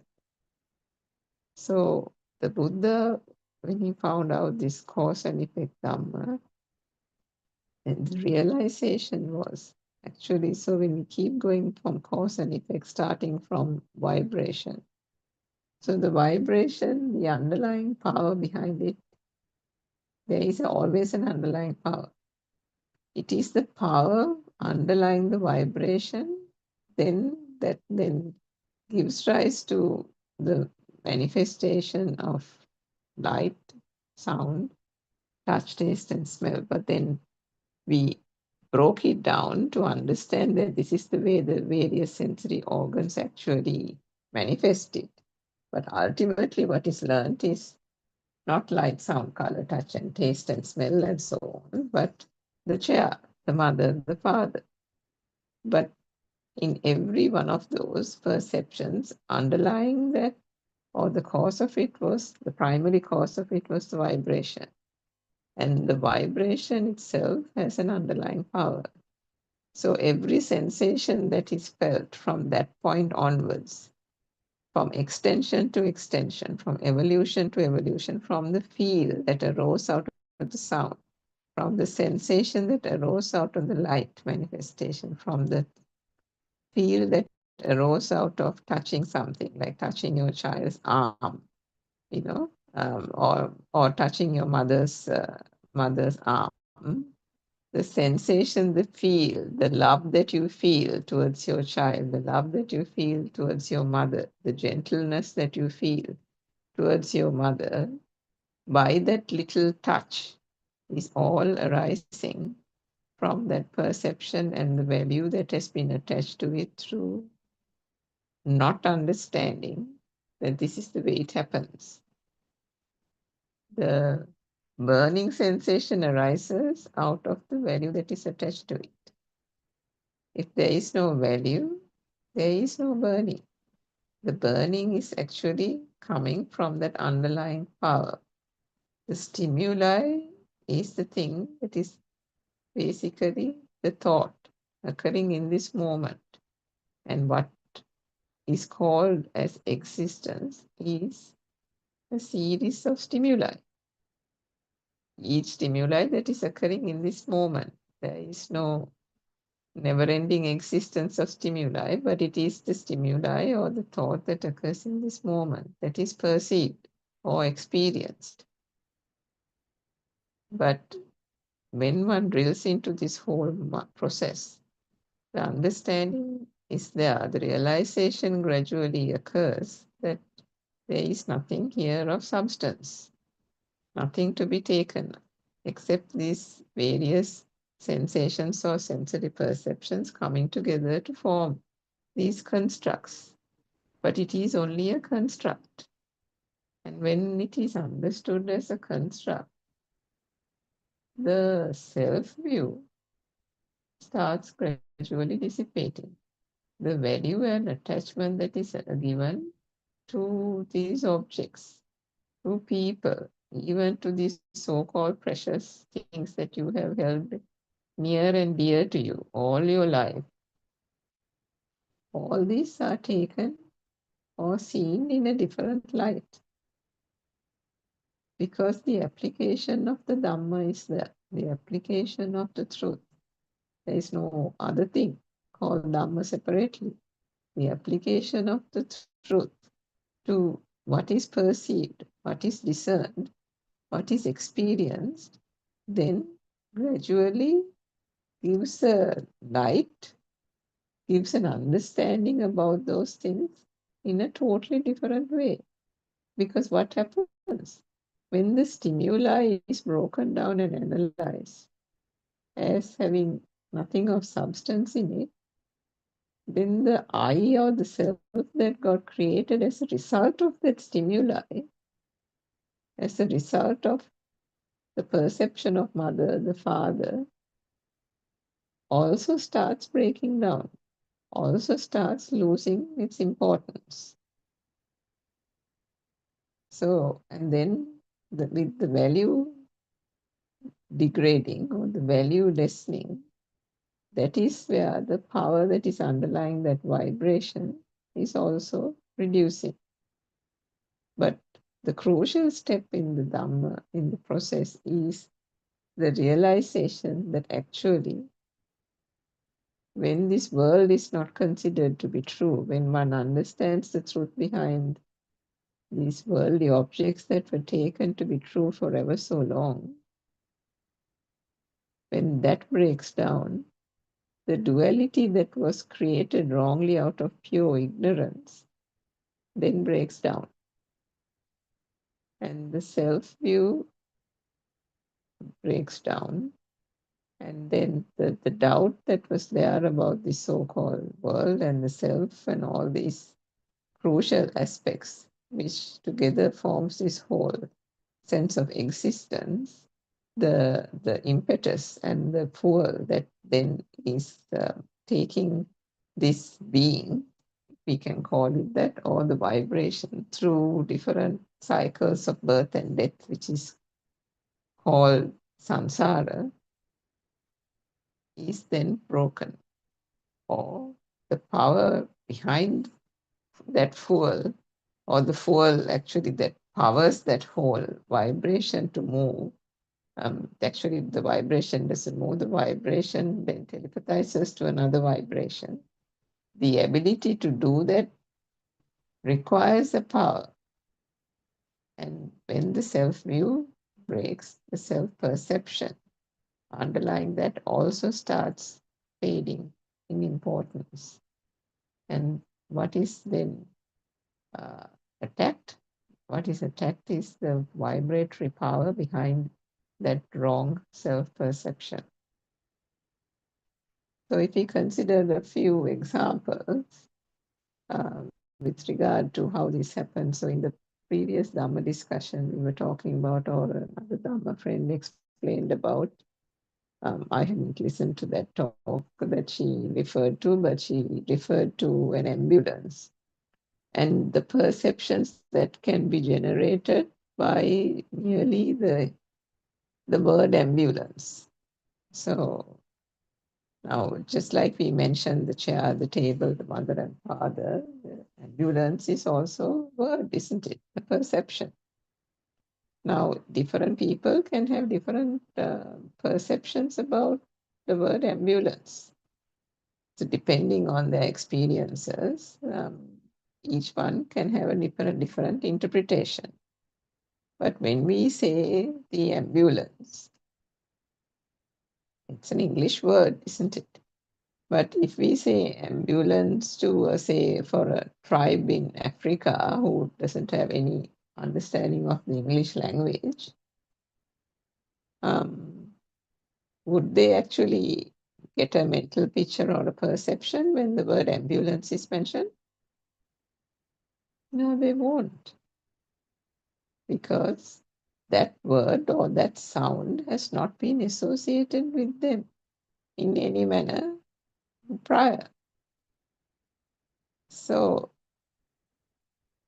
it is only if that has been learnt and there has been a perception that has recurred over and over again with different experiences, again arising due to perceptions, that word ambulance will then have something of meaning to you, isn't it?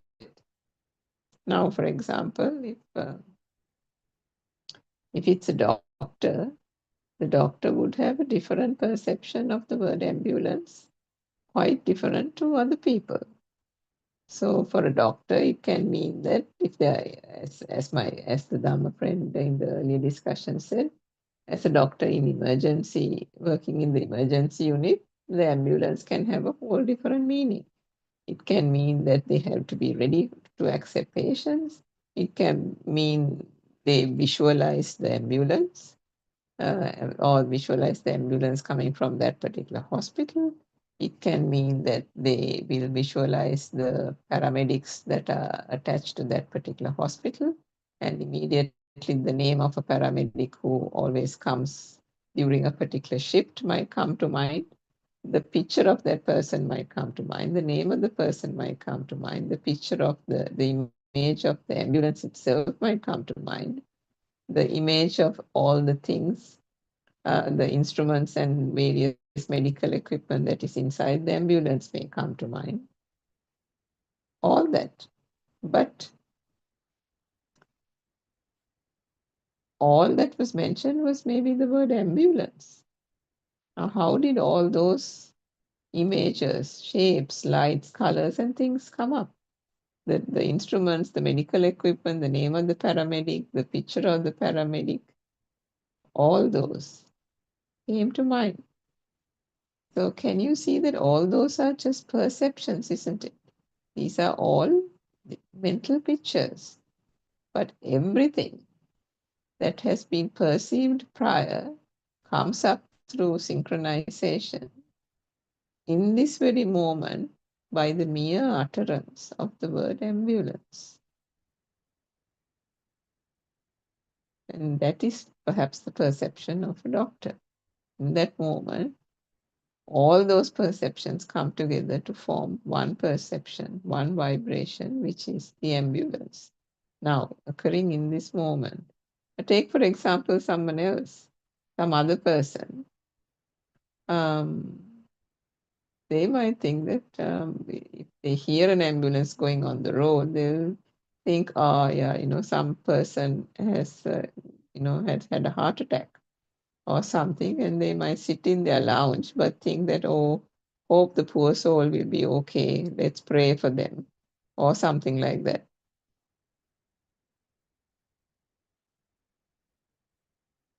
And then another person can think, for example, that when they might hear the sound of an ambulance, so it is a sound, isn't it? Now, then it comes only as a sound. But what is the thought that arises in this moment? That it is an ambulance. So again, the word ambulance and the perceptions that arise from it is a learned thing, isn't it? It has been taught, and the word ambulance has been associated with that sound at some point in time. And then thereafter, any such vibration, any such perception associated with that particular vibration also telepathizes to bring the notion up or the perception up, now called the ambulance. Now, similarly, supposing that person has had a loved one who fell sick, and maybe the ambulance didn't come on time, and due to some miscommunication, or the ambulance got delayed and the ambulance didn't come on time. Maybe say it was her mother, where it happened several years ago, and say the mother died because the ambulance didn't come on time. So then there would have been a lot of sorrow, a lot of grief, a lot of repentance, and a lot of blaming. Also, that would have occurred at that time, that because the ambulance didn't come, my mother died. My mother could have been saved. She could have lived till she was 70, 80, 90, whatever it is. But her life was, when she had 20 more years to live, her life was cut short because why? The ambulance didn't come on time. Or she could even blame herself for it, saying maybe I should have called another ambulance. Maybe I should have, taken her called a friend and tried to take her to the hospital myself to emergency care. All these things could have occurred. And when this person sits in the lounge now and hears the sound of an ambulance, Is that the same perception that arises in the mind as that of the doctor? No.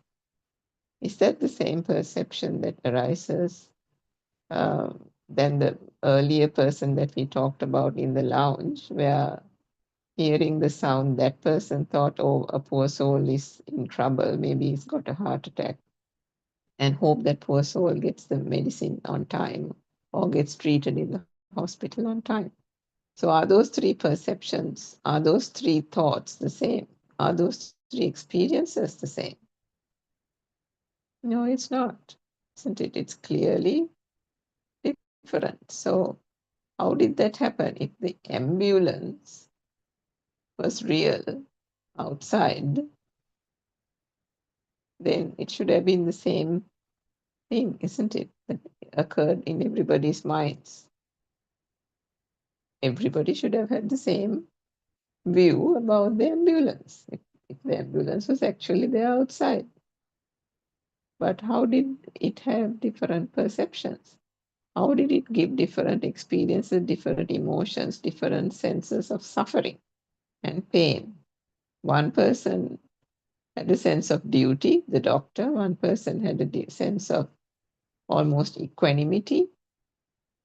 Still, the object was real. That person actually believed they heard the sound of an ambulance. Actually, there is an ambulance. So the belief through ignorance is still there. But the feeling was equanimity, because the perception around the ambulance was not strong. It didn't generate a value. If the value doesn't get generated in a stimuli, the attribution to the self is equally not of any value. But what happened with the third case? The third case was this person who had this traumatic event 4 or 5 years ago, where the ambulance didn't come, the mother died, the regret, the grief, the sorrow was overwhelming. Maybe she's still not got over it. Maybe she's got over it to a certain extent, or she thought that she had got over it. But merely the hearing of that sound, immediately the perception arose, it's an ambulance. And in that perception, like a whack out of nowhere, like a thunder out of nowhere, that heaviness, the sorrow, the burning comes up, thinking, oh, my mother, the mother who died that way, mother I couldn't save.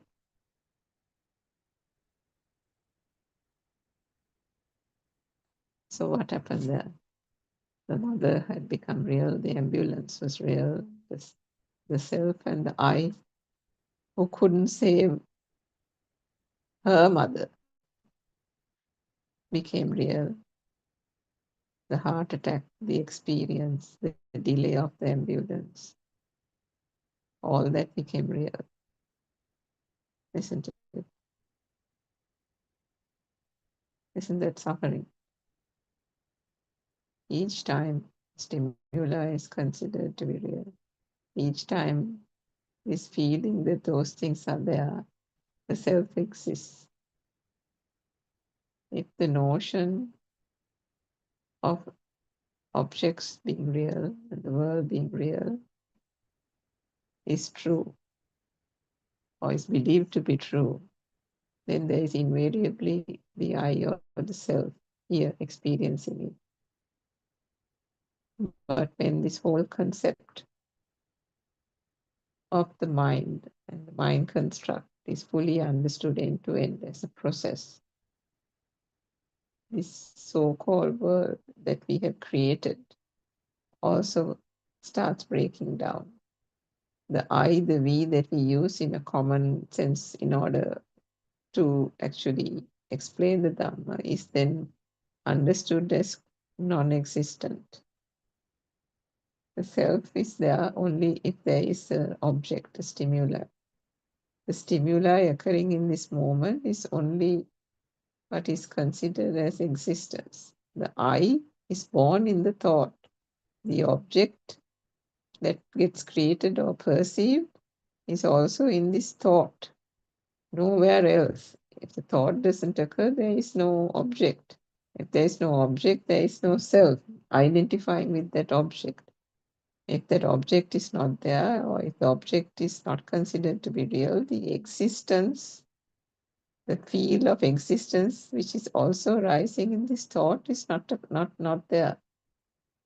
It's non-existent. But when one realizes the Dhamma, the perceptions that have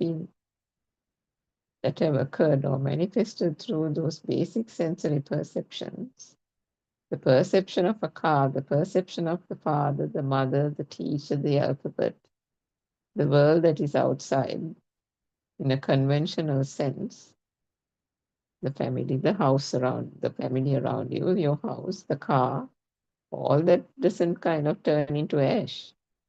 No, they are still there because the program, it has been programmed that way. The program still runs. But what happens? Because the objects are known as constructs, and constructs alone, that there is no substance to it, and that these are arising only as perceptions, and perceptions alone. And what is a perception is also well understood. The I and the self view is dissipated. And with the I and the self view dissipated, that gradual current, the vibratory, the power behind the vibration, which gave rise to this ignorantly believed world, also starts fading away. The defilements of craving, delusion that have been attached or associated with these worldly objects, and the self-view, the fattening of the ego, the importance given to the I, everything comes to an end. The self-view is broken, and gradually the self-perception that is still there starts fading away with the fading of the defilements. A wisdom through inner transformation arises gradually by understanding the process of the mind. There is no way that perception can be actively removed or actively reduced. It is only through the arising of wisdom, the inner awakening. And to do that, the mind is the only thing that has to be understood through this true Dhamma, the application of the truth to the stimuli, the thought occurring in this moment. Keep on well understanding the thought and the mechanics of the mind, how the thought is constructed, and then the whole thing starts unraveling. The thought, the burning, the anxiety, the stress underlying the thought, arising from that basic vibratory power that we talked of as the initial cause, then starts dwindling and comes to the point of non-vibration finally, which is the ultimate realization that the Arahats experience. So, friends, I hope you got something out of the talk and certain points that can be pondered and reflected upon. If you do have any questions, you are very welcome to join the 3 to 5 p.m. Sri Lanka time Dhamma discussion, which takes place daily. So let us hope you can reflect more on the Dhamma and try to integrate that into the way of thinking and see and experience this non-existent field of the non-vibration and find the realize the ultimate truth and the path to the end of suffering. Everyone's on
everything, sun, moon, mango tree, and the variety of trees. But this hearing, tree also, you hearing, it's okay, it's good, it's worth, yeah. But you know, this hearing is the knowledge is coming. You know this is after. What is happening here? Someone asking, you can answer it.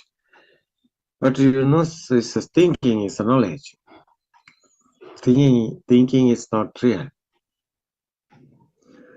So this knowledge, you want knowledge, yes. You want first you want to know what happened here.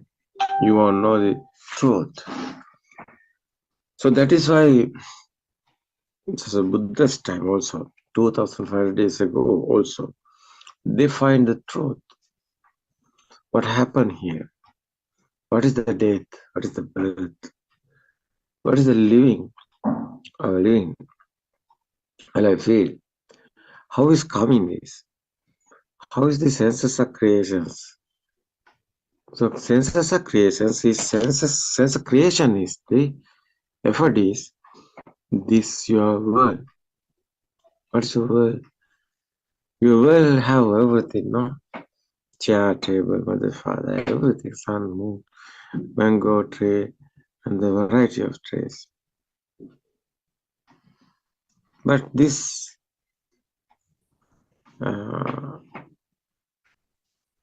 this Dhamma, someone don't know this Dhamma.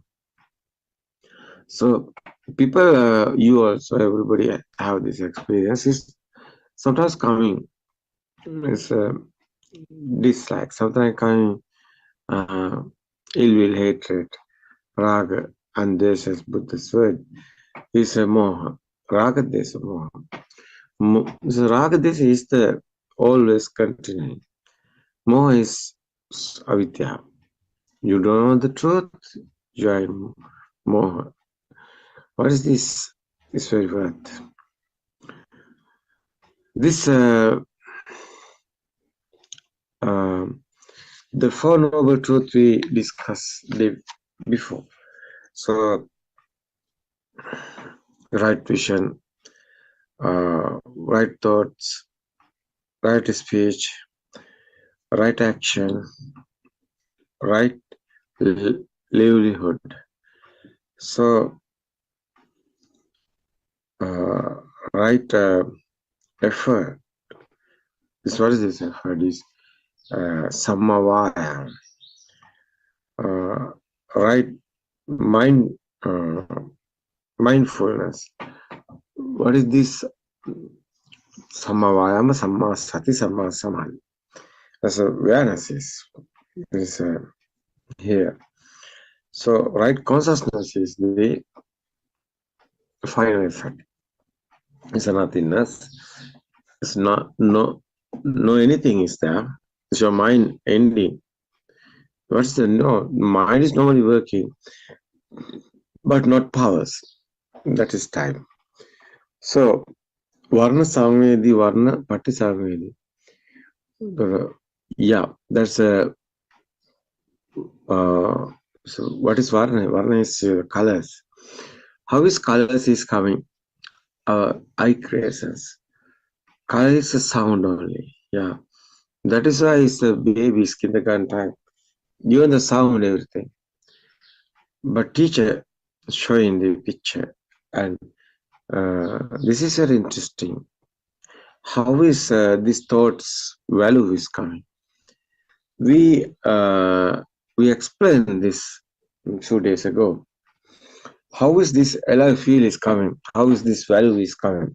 Without value, without this feel, normally, what's your life? What's your life is time? You don't know the truth. You don't know what happened here. So normally, people thinking they have everything is happened to him, but someone understood this Dhamma. Everything is happening. Only incident. Nothing happened to anybody. That is the very worth, I think. So So this right vision is the main part of this uh, uh, uh, Noble Eightfold Path is dependent origination. But the special part is the first one is a cause and effect. Is a what is the cause is you won't do something. That's a what is the effect is that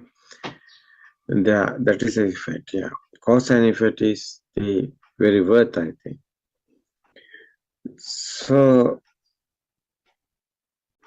it's not easy because you don't understand. First is everything is coming knowledge. Otherwise knowledge is not a truth. Knowledge can be changed, but this truth, not any change happening anywhere. Is one way. Buddha telling this ekainamaggoam bhikkhave. What the meaning is? Bhikkhave is a bhikshu. Is a ekainamaggoam bhikkhave is one way to the nibbana, no any other ways. That is why ekainamaggo. So it feel that wisdom guys.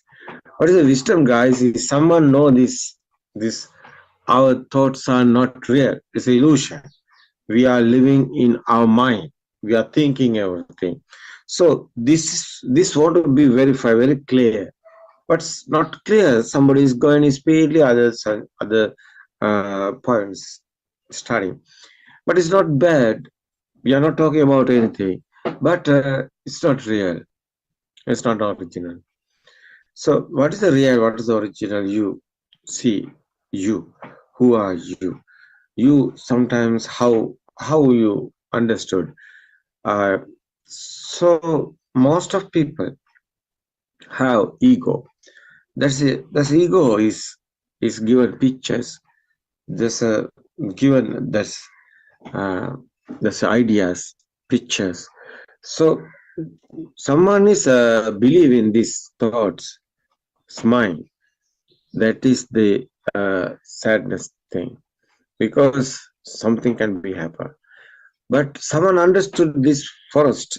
So example, someone is understand they know how dangerous for this. So understanding is good, no bad. But what is they are doing?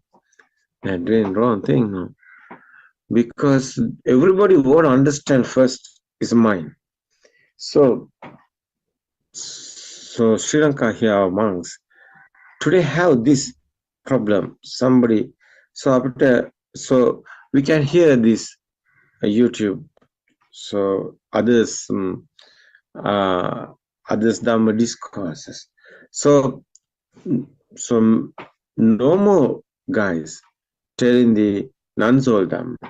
Otherwise, no alive feel is here. So normally feeling is censoring feeling. It's not anybody. It's not. It's a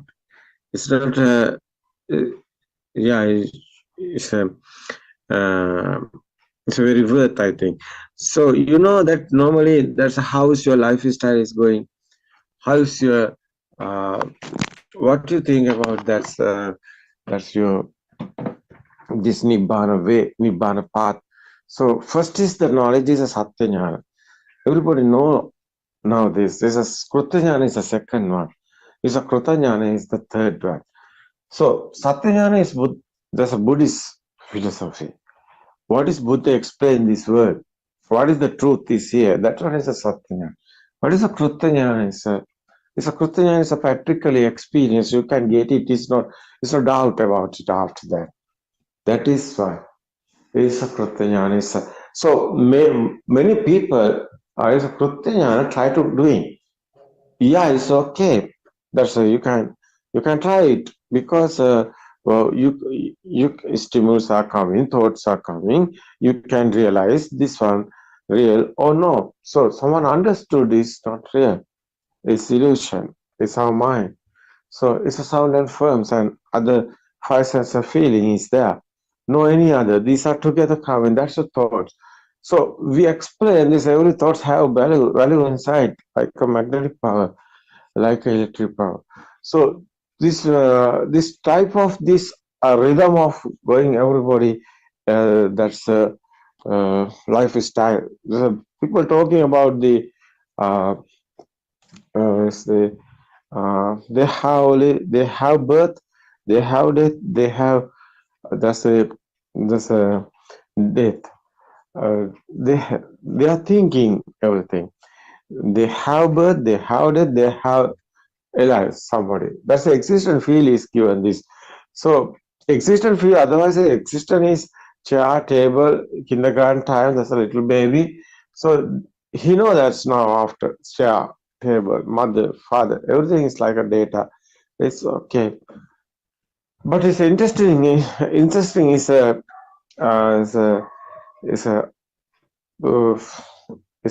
one is it's not real. It's illusion. It's someone realizing how it's happening, he can find it. Buddha's word. So normally you are living. So your mind is coming many things. So you would understand what happened here. So it's very worth. So that is why we want clear this Dharma, no doubt, because you know this doubt is not good. You know there's a Sakkaya Ditthi, Vicikiccha, Silabhata, Paramasa, Tum Sangyojana. It's a Buddha's word. Is three. There's a combining points. Your circle of birth. How is creating this your circle of birth? How is this continually happening?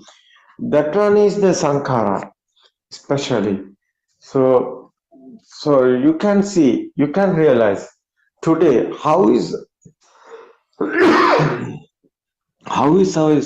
our school teachers and Sunday school teachers, how is teaching? So everybody is teaching Buddha's subject. How is everybody is teaching this?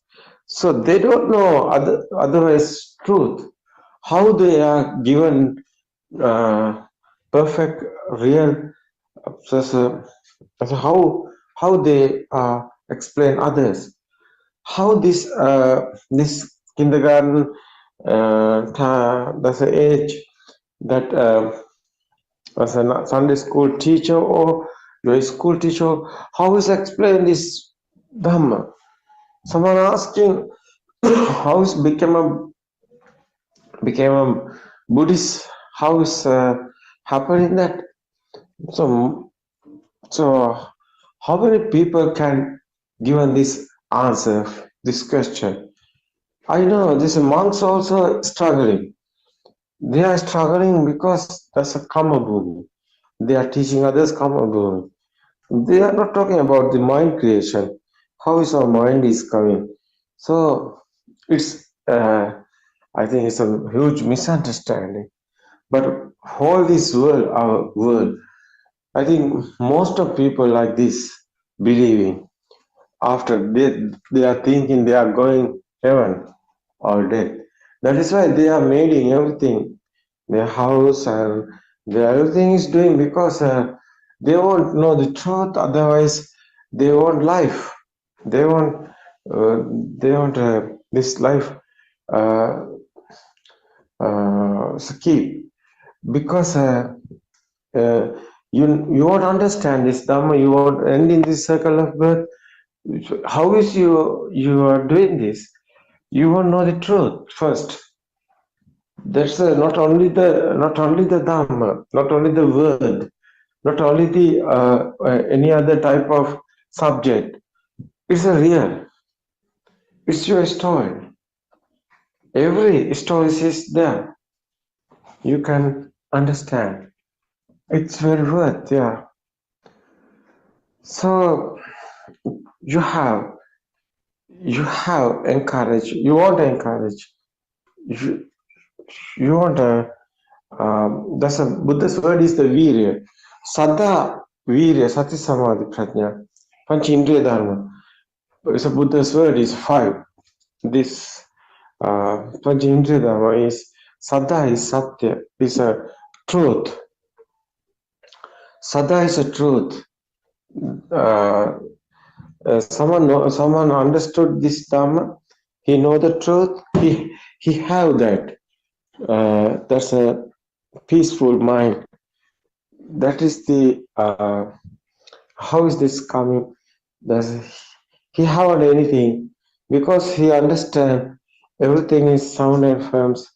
So it's very worth, I think, understand first what is the happen here. So doctor also tried to explain that.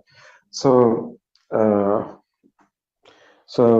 this is the very worth point is our mind creation. That is our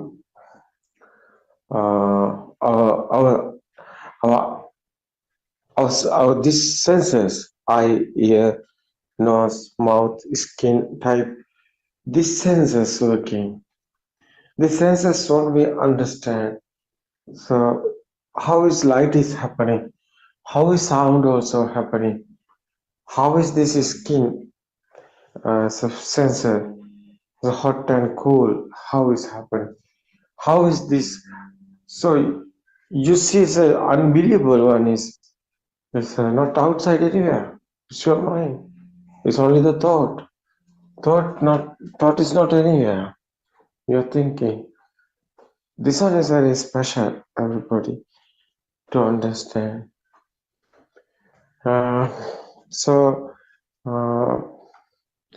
We won't talk about this today. Yes, it's the final day before yesterday. Also, we are talking. We discussed why all people in illusion. Why they not understand the truth? They don't know truth. Yeah, it's okay. It's our society. So our religion, so Buddhism, is like a other religious type. So they are talking about going to heaven. They are thinking that they are someone doing the bad things. They are going evil. So this is happening because there's a generating the power. So someone don't know this Dhamma. You know any other idea? He thinking is good. Good work is good. Yeah. Bad work is bad. Yeah. Good guys. The good work. The good guy is going heaven. Bad guy going heaven. But it's not really happening. So someone try to end in the suffering. He won't end the is bad experience. So people talking about pim power, it's a peanut and power, but they are trying to go in that way. They are trying to doing good things, and they are thinking about going after the good place. But you cannot realize this. It's not Buddha's way. Buddha left it because how do you know how much you have defilements? You don't know. That is how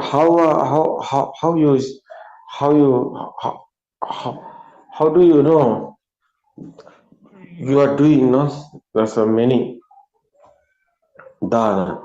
That's a so try to try to stop this suffering, sadness. That is the point of Buddha also given this point, ending the suffering.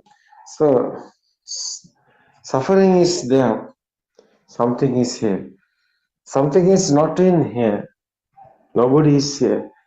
So that's the type of ending the suffering. So suffering is happening somewhere.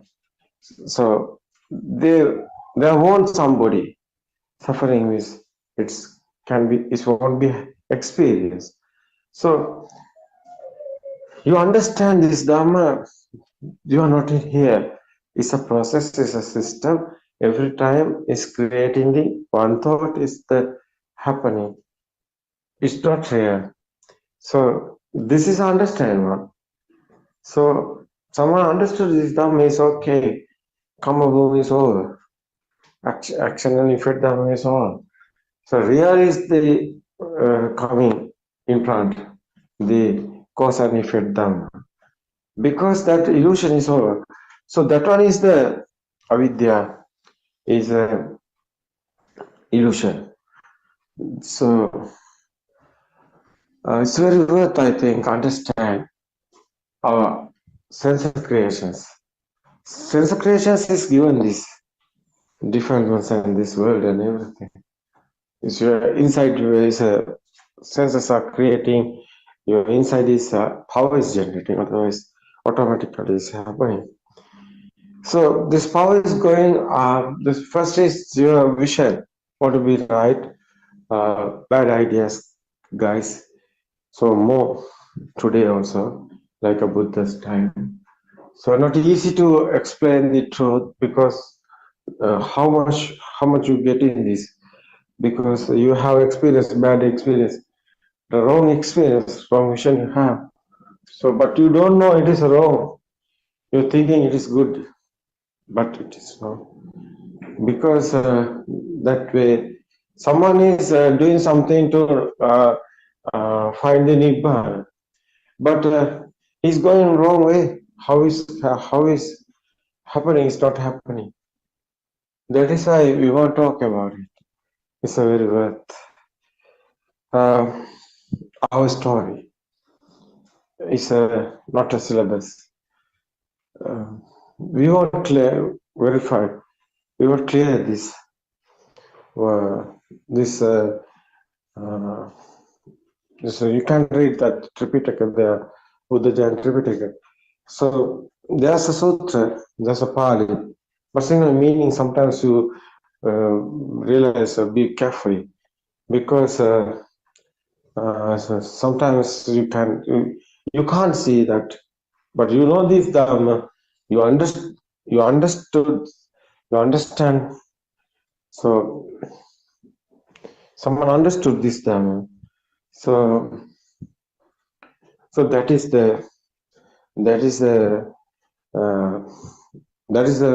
special, because without understanding this Dhamma, nothing to do anything. Everything is normally happening. Everything is normally happening. He thinking he is alive. He is doing everything. That is why he has sadness and suffering. So this is the point of understand. It's want to be very clean. So someone, this point is understand. So everything is sound and firm. So is after that, it's okay. Some period you are realizing practically. You are trying to do something because you are thinking, and your stimulus, your thoughts are coming inside. Awareness is creation happening. Inside awareness is creations happening. So that's the jnana. So you can feel it. It's not a thinking. It's a feel. It's a tranquility and peace and calm mind is coming. No inside pain, no inside burning. So this understand one. Yeah, but what you want is experience, because the experience is practically. It's not after it's not believing. It's not trust. It's an experience you have. It's okay.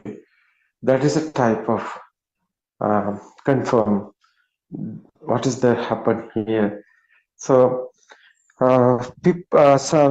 we have experience. Many guys asking the knowledge. They are in knowledge, many of them in knowledge. The inside the awareness, they are not, their attraction is given inside awareness. You won't, you won't think this one. This someone is someone is looking this way, especially this inside awareness. It's not a normal awareness. Normally awareness is somebody is doing something, is there. That's a normally. But super awareness we are talking, Buddha's is a cause and effect. That's a vidarsana. Vidarsana is not a samatha. Samatha is a no more stimulus, no more thoughts. There's no given to value. So samatha, we are talking about concentration meditation. Is not ending the suffering. It's not ending the defilements. So it's not ending the sadness, because there's a doing that leg cross sitting and breathing and exhaling and the concentration meditation people, but they don't know how is this soul is happening, how is this life feel is coming, how is this mind is creations. They don't know. That is why they are in illusion. They are thinking they are living outside. So they are thinking they are living outside. How they can find the truth? They can't do that, because various of animals have individually themselves have that's the world. This world is individually just everybody. That's there are mind creations given, not anywhere. That is why it's not happening to outside. Someone thinking outside is not this Dhamma. It's your mind creations. So that especially is the your life feel, your soul. That creation is effort is that one. It's very special, I think. As understand.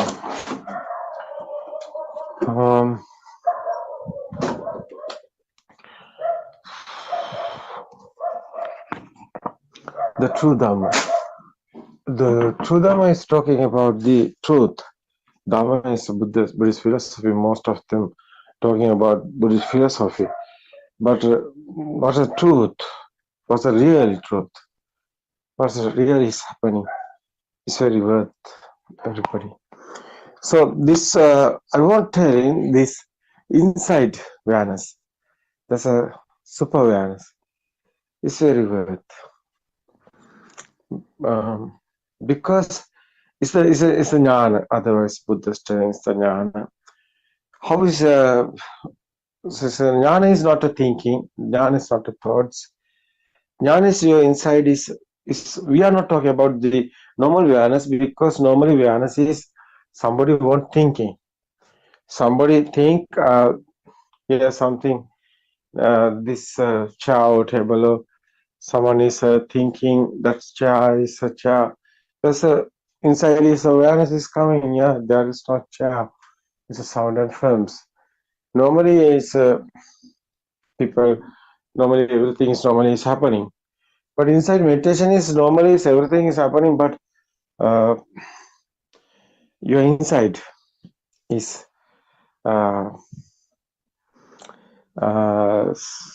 that's no any value is coming.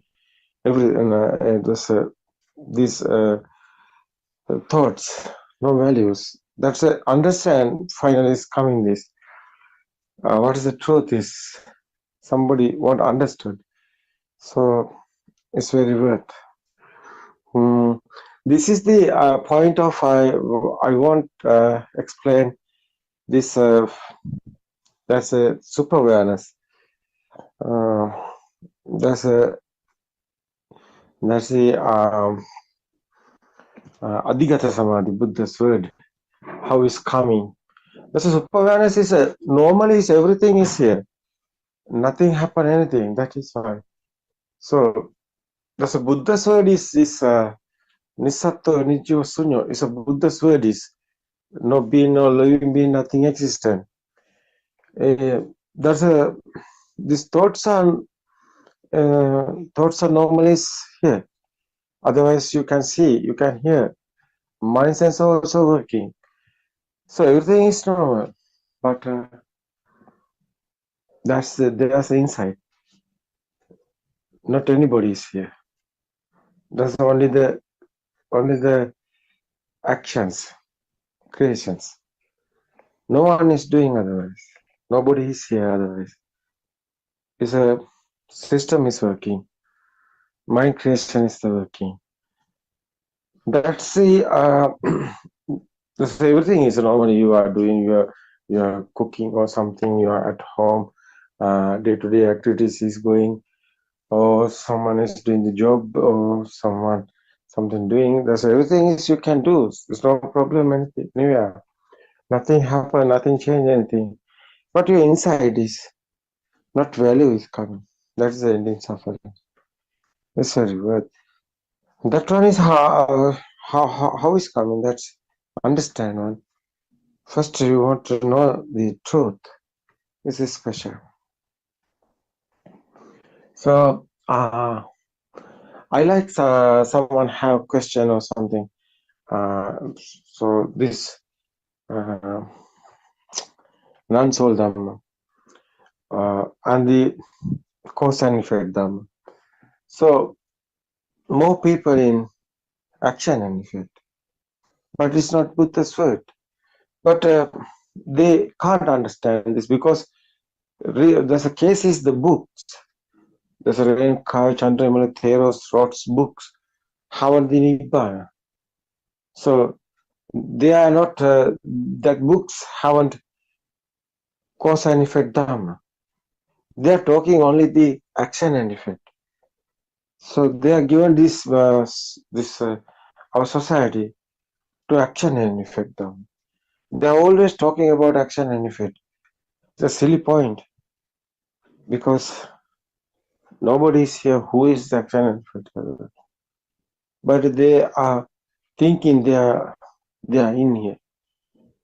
And how they can get this done? It's not easy. So more people today, whole world, is struggling here. They want truth, they finding, but it's not easy. How they can meet this Dhamma? How they can listen this Dhamma discourses? That is why I try to explain this Dhamma English language. Because Sinhala Dhamma discourses I did more, thousands, 4,000 over. So Sri Lankan guys, who is talking Sinhala, know the Sinhala language. Yeah, more Dhamma discourses you can hear. But foreign guys, other guys, how this understand? They want this because this is the real one. How they understand? That is why they want English. I say I want to do this. Actually, it's my duty. I want to do this English language. Yeah, it's coming day by day.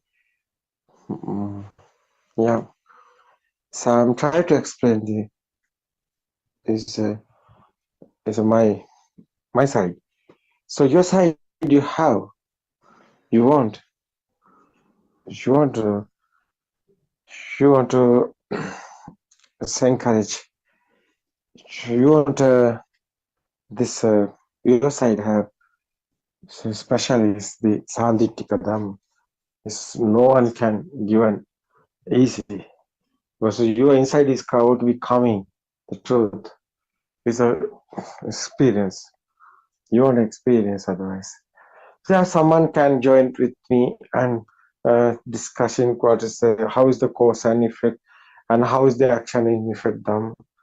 Why people in action and effect yeah, it's okay. Why Sri Lanka here, you know, over there 90% over there in misconception. So they are thinking they are in Buddhist guy. I'm talking about the Buddhist people. Only the Buddhist people. So, Buddhist guys, I think, yeah, it's 90,000, 90 second. So 90 plus, I think. That's in misconception. They are in action and effect. Most of them. So same Buddhist time, Buddha's time. Buddha's time they are in action and effect otherwise. Buddha said Jatila Niganta Brahman. Today not Jatila Niganta Brahman. Today they are thinking they are Buddhist. That is why we are talking about as a Niganta Bhikshu. A Niganta is a Buddhist. Why? They are in action and effect. They don't know cause and effect. They are thinking action and effect, cause and effect. They are thinking everything is same, but it's not same. Action is effect. You are going, you want something outside. Action and effect, someone going outside is permanent because outside is real. No, that is why they are going that way. But inside meditation is a cause and effect. It's very rare. It's not common. It's not easily coming to you. You won't find it. That is right. It's okay. Somebody can join with me and your words given us. Teransanai. Someone can talk with me because this point is yeah, day before yesterday or we a few days ago we are discussed, but it's not enough. Yeah, many times I think I won't remember in this action and effect. What is the action and effect? What is the cause and effect? Because this is the point of your side. Is what's happened to you. That's very important, I think.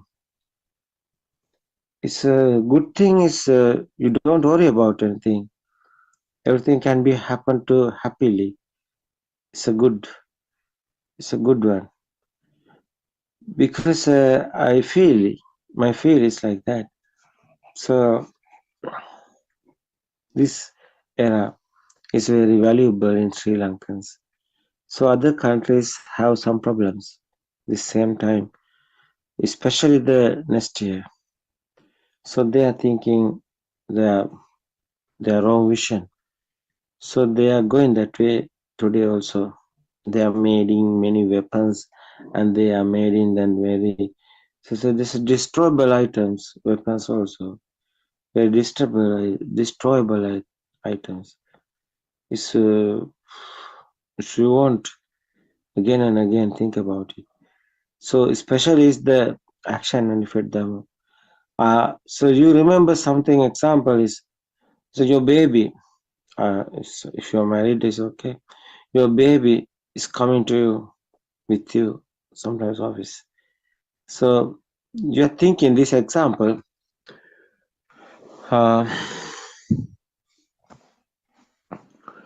This example is is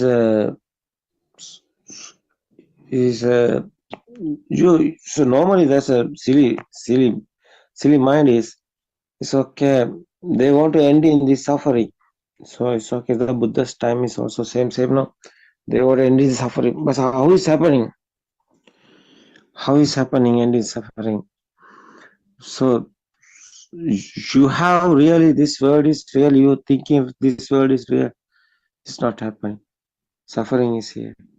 Something is there. There's an existential field outside. But color is your eye. Is otherwise is the colors red, blue is coming to sound, but eye is given the light. These are together coming. That's the thought creations. Today is a move in that thoughts creations, but it's not real. So this is very special, I think. What is the real cause and effect? Dhamma, someone know. It's very nice, I think. It's not easy, but it is okay. It's very worth, I think. Because existence feel how is coming. That's a sound and forms together. That's actually is you can realize this practically.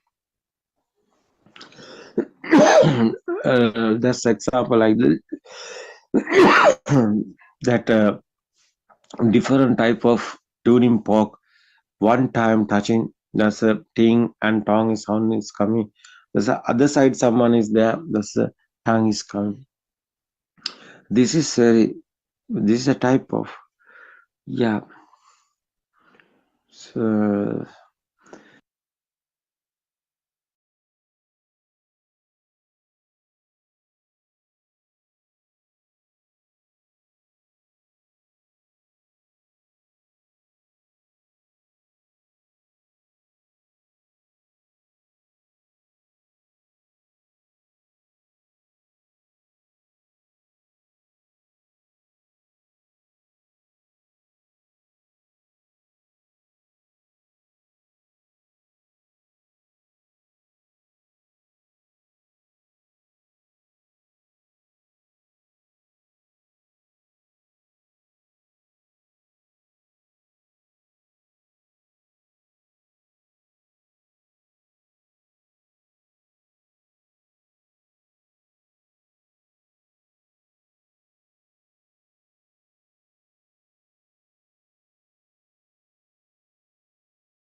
Good evening, everybody.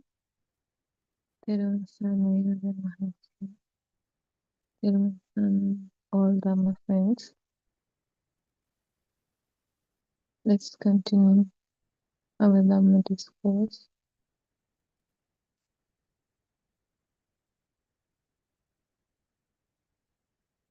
So we were discussing about thought and how this outside and inside only is not real. So we continue that discourse. When thought does not arise from nowhere, it arises from contact. Contact itself is very simple. Let's say a sound meets hearing, a color meets seeing, a sensation meets the body. This meeting is like a small vibration. The vibration itself has no story. It doesn't say inside, it doesn't say outside, it doesn't say whether it's past or future. These, all of these naming and labelings are added later. When a vibration appears, patterns or those small sensors that have been formed begin to resonate. This resonance is not communication, it is kind of like an activation. When one pattern is touched, the other linked patterns are touched.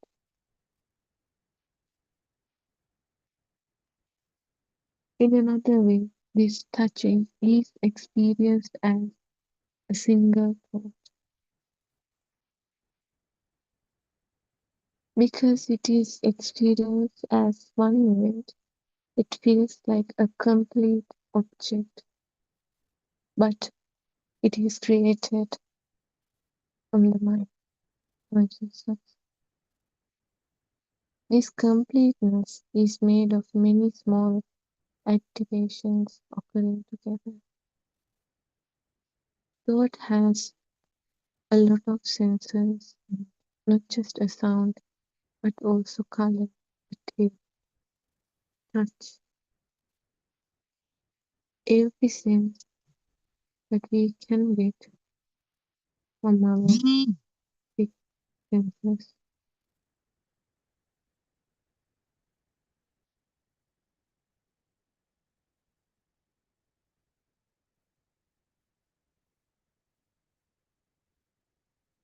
So this touching is experienced as a single thought because it is experienced as one event.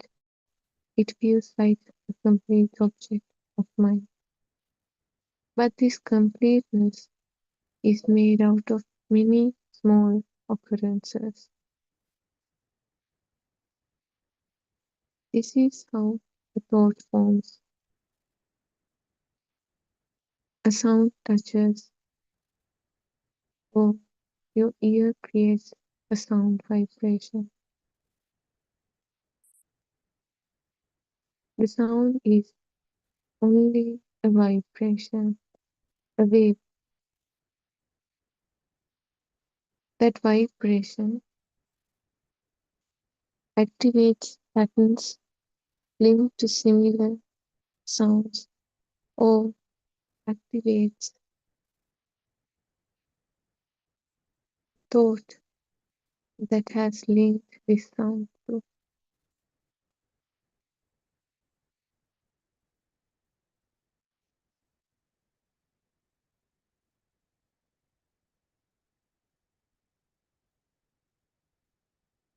Image appears,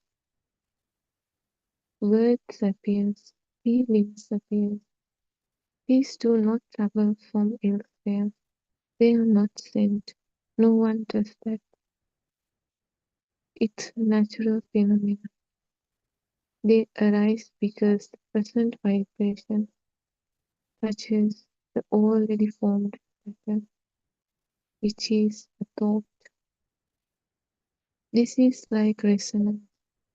When a tuning fork is struck, another tuning fork of similar tuning begins to vibrate. Like nothing travels between them. Resonance is enough. Likewise, in that same way, when a sound appears, that thought related to that sound, tuned to that sound, begins to move. Not only the thought, but the sound itself is also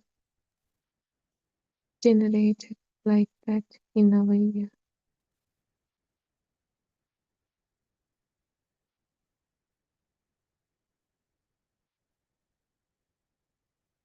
Let's go back to the thought. This movement is being experienced as thought.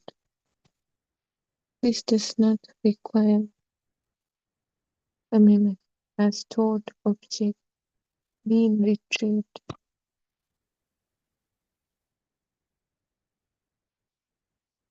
It is more like patterns already being present, being activated, but they are not stored in a place.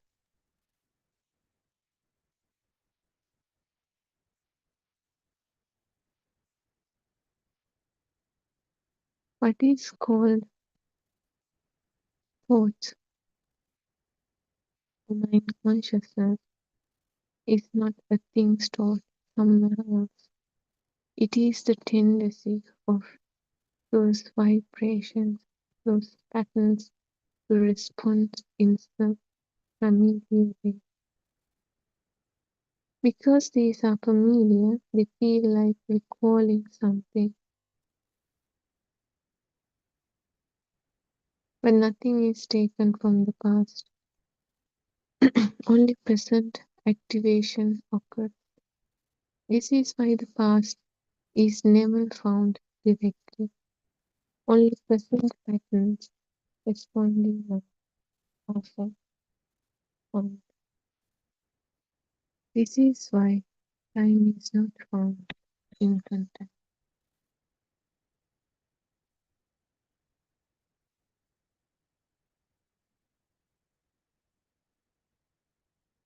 Contact is always now. It arises and passes away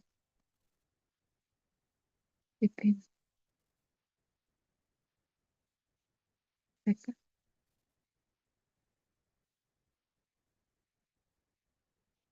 The past appears only as present activation or that resonance of the pattern. The future appears only as present projection of the past patterns. Neither past nor future are found as events.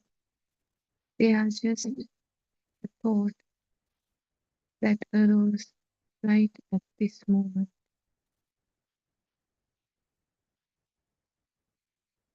We never went to past. We never went to future.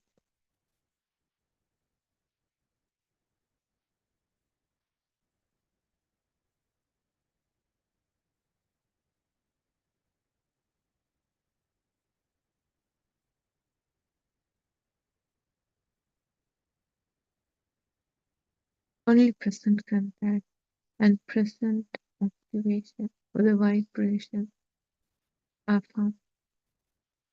In this present activation, inside and outside are also formed.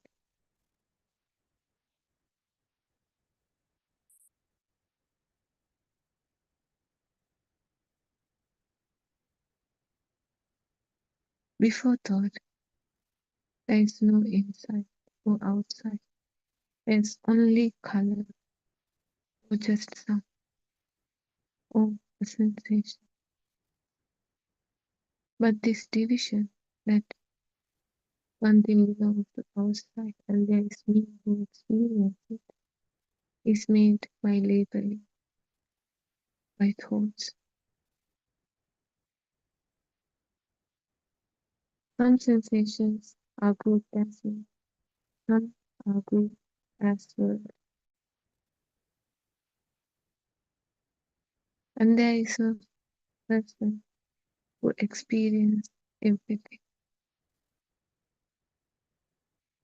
It's not the truth, but it is a wrong perception we have used for a long time without that, without knowing the truth. Now it has become the truth, the reality.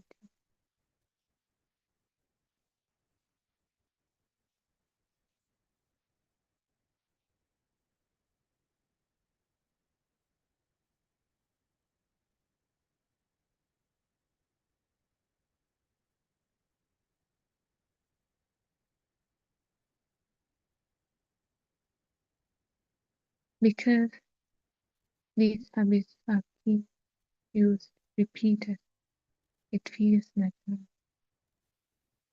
But the grouping is not found in the content. It's just a simple vibration occurred in one of our sense faculty.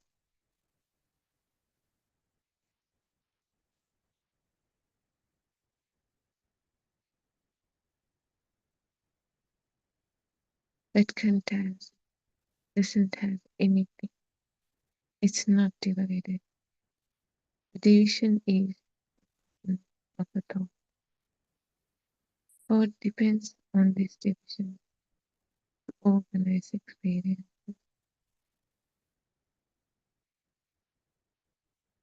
It is useful for function, for communication, to work, but it is not the reality itself.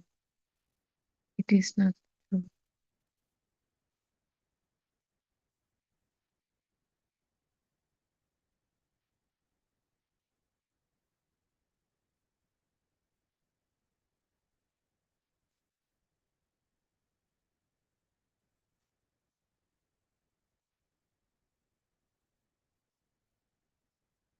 This knowing of the truth doesn't destroy the world. We need thought to work, communicate.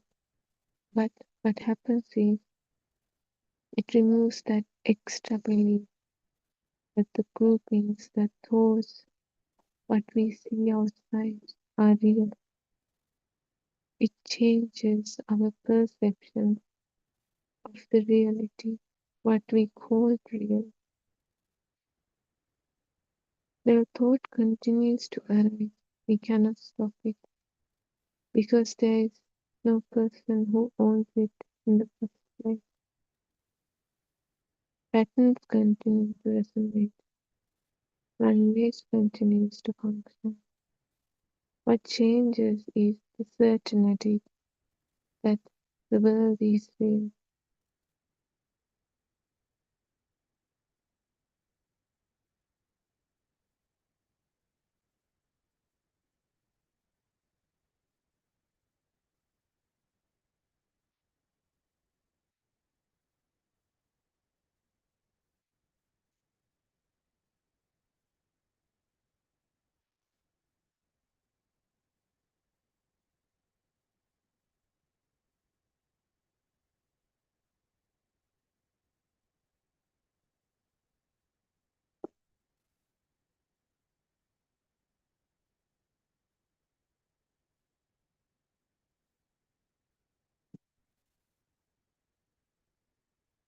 Well, when we keep using something, anything, we get used to it.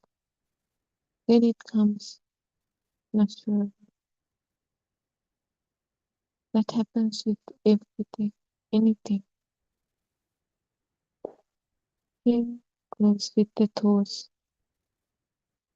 the naming, the labeling, the objectifying the world. We used it since our childhood, and now it has become the truth, the reality. But it is not. What has repeated became a solid. This solidity does not belong to contact. It belongs to the repetition.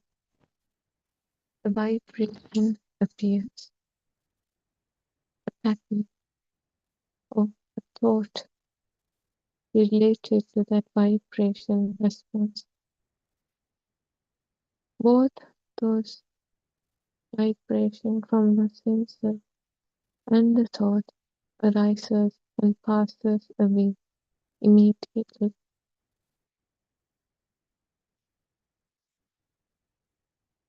And the same kind of vibration appears again, the same kind of pattern thought response again.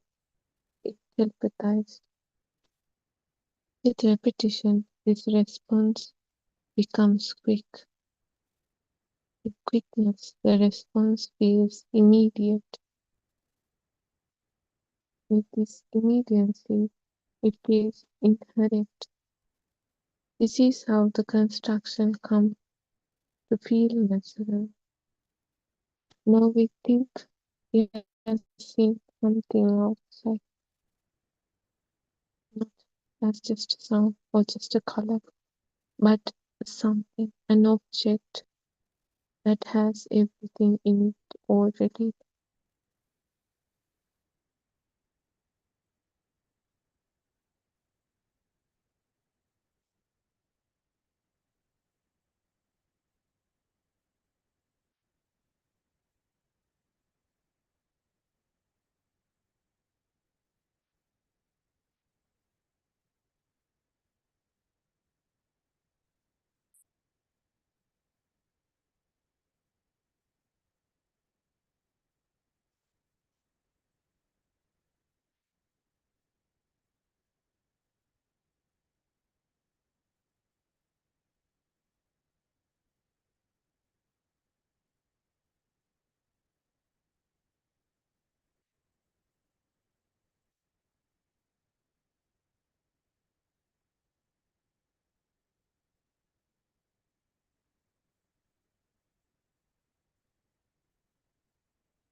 Certain vibrations in our body are responded to with mood.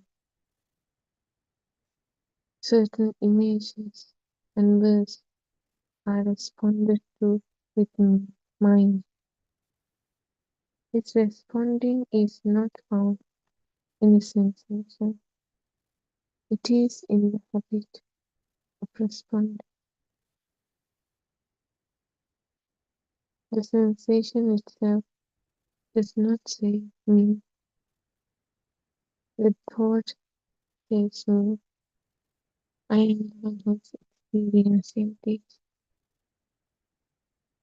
The thought is not added by a controller, but it is added by repetition.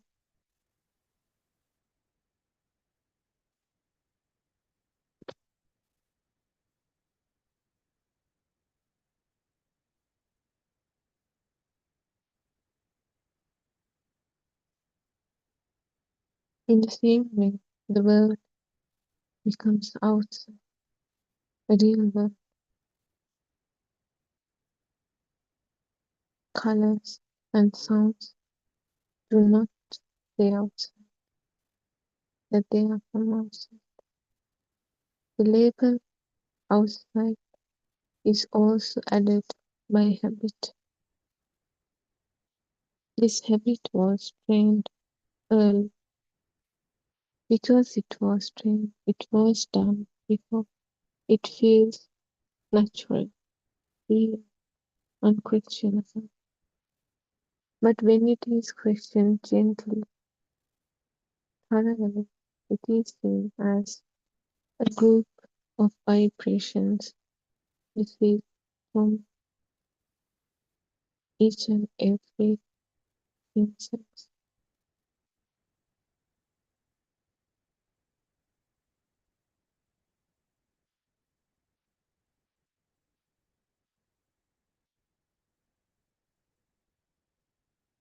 Not as the reality. Time is formed in the same way. A vibration appears, another vibration appears, and the mind consciousness links them. That linking creates the sense of sequence. That sequence becomes before and after. Not just that, it creates the future, the present. But those before and after are not found in any vibration. It's just a simple vibration. There's nothing else. All the rest of that story comes from the thoughts, how we have experienced that vibration, that thought, that feeling right so far. If we have done it frequently, the power is more. There are more thoughts, more impressions on that.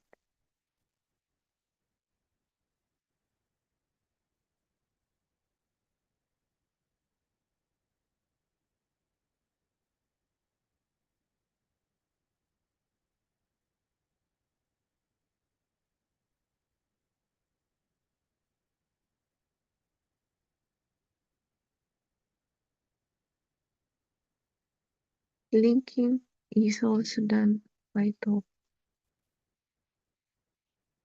There is nothing, a time. We cannot find it in a vibration. That linking, that time also in the thought itself. That thought that links is not in the time. Time is in that linking. This is why the present is only contact found. The past is not found. Only present activation of vibration, bunch of vibration, labeled as is found. Future is not found. Only the present projection of old patterns, labeled future, is found. Because we keep thinking, keep linking things with outside, inside, and we have thoughts occurring continuously, and the sensors are working continuously. Our mind consciousness makes us feel time is continuing. There is something called time. But this continuity is not in a single contact. It is in that repeated thoughts, linking, occurrences. They are stuck in a rapid speed.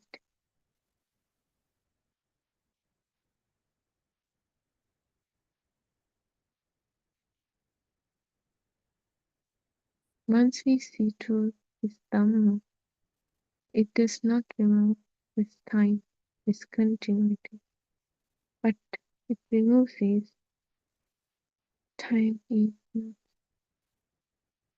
a thing, another thing, or a concept, or the truth. There is nothing as time. There are just vibrations.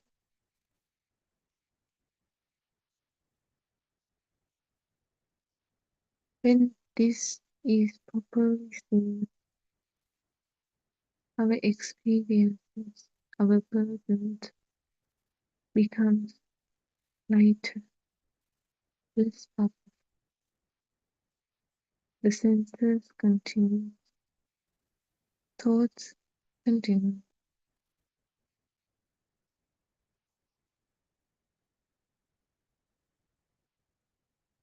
Linking continue. He cannot stop it. What changes is the weight given to the myself, to that construct, to the thoughts.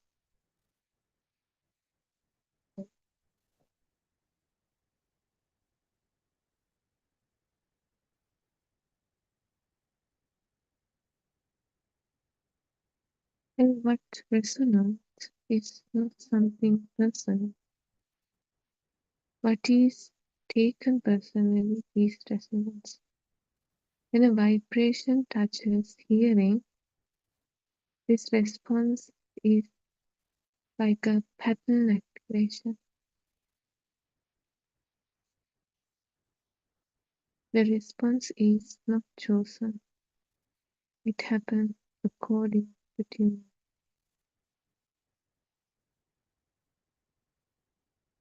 Different tuning responds different. This is why the same sound can trigger different thoughts in different people. The sound is similar, but the tuning is different for each person.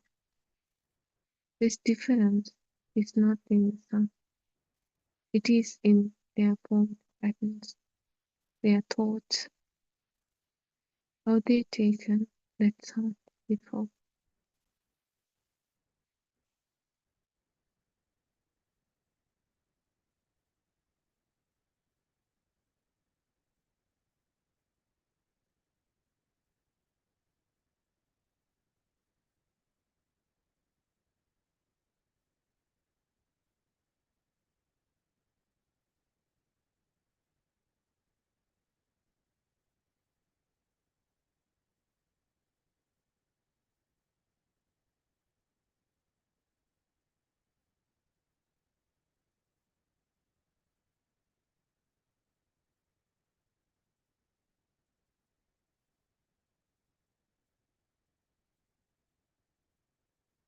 These thoughts, those formed patterns were shaped by repetition of the content, by emotional weight, by learning and habit.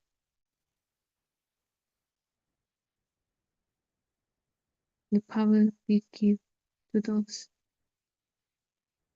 Because these thoughts respond quickly, that response feels like it's mine, like this is my thought. But the thing is, there is no owner in a vibration, no doer in a vibration. It's just a naturally occurring and ceasing.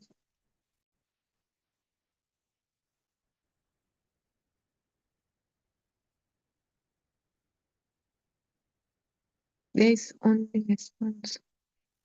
The feeling of ownership appears after the thought.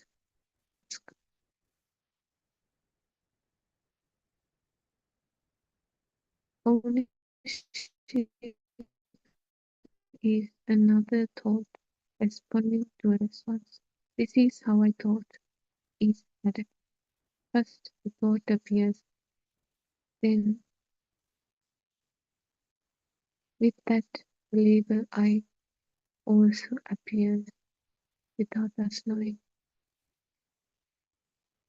This label does not create the thought. The thought creates the condition for the label to appear. In this way, the sense of a thinker is built from those thought events. But the thinker is not found in anywhere. No thinker owns the thought.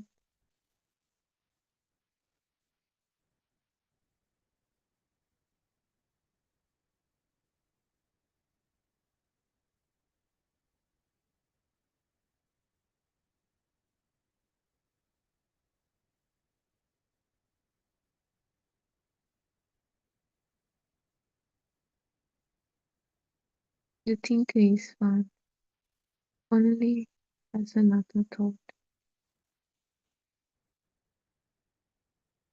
This does not deny the function. It shows the order of the appearances. The same applies to inside and outside. First there is color or sound, then thought, then the inside and outside with that. But this grouping, these labelings, these namings cannot be found in any of those senses or the sense faculties, but they are found in the thoughts.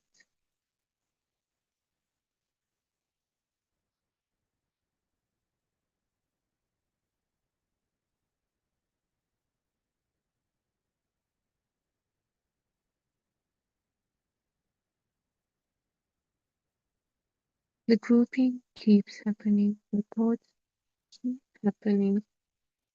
No one can stop it. It's natural. It feels natural.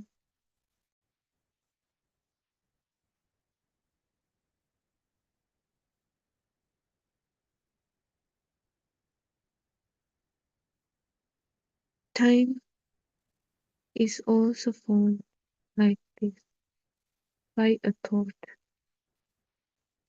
We think there is something called time. That's also built up like our other objects, things, people we found in our life. Likewise, time is also a thought.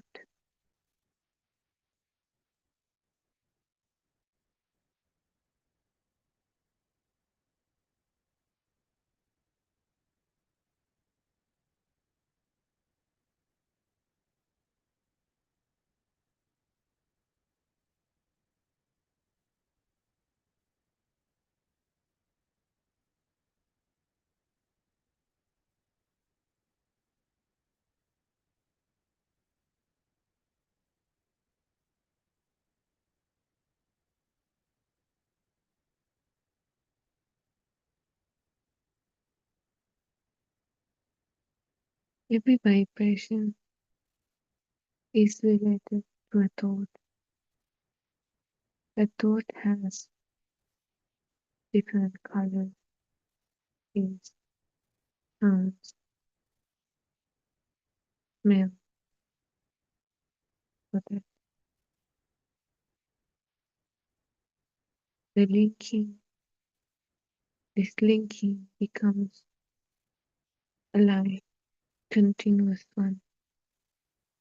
It cannot be found, thought cannot be found in any vibration, but it telepathize with our mind consciousness.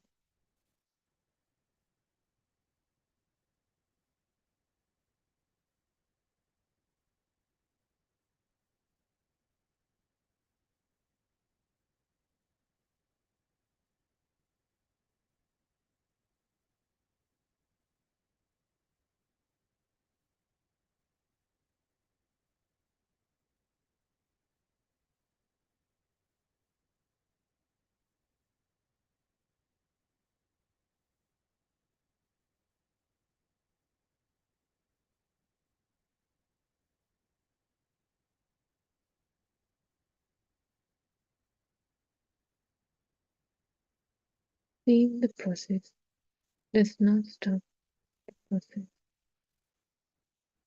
Seeing the illusion does not of the illusion. Cells continue to meet contact. Atoms continue to respond. Thoughts continues to form. But what changes is the weight given to the thought. When the process is not seen, the result is taken as the reality. That's what happens. When you can't see the contact, the occurrence of one sense as it is, then the result or the thought created from that becomes the reality, is taken as the reality.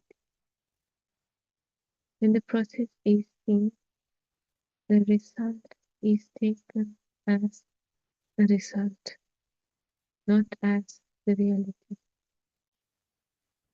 This difference is more in description, but less in effect. When we take the outside as real, it feels more heavy, more burden, more suffering. But when we start to see through the truth, it becomes less suffering, less burden, less powerful. When a sound appears and a familiar thought follows, the thought is not fault. It is simply known as a familiar response.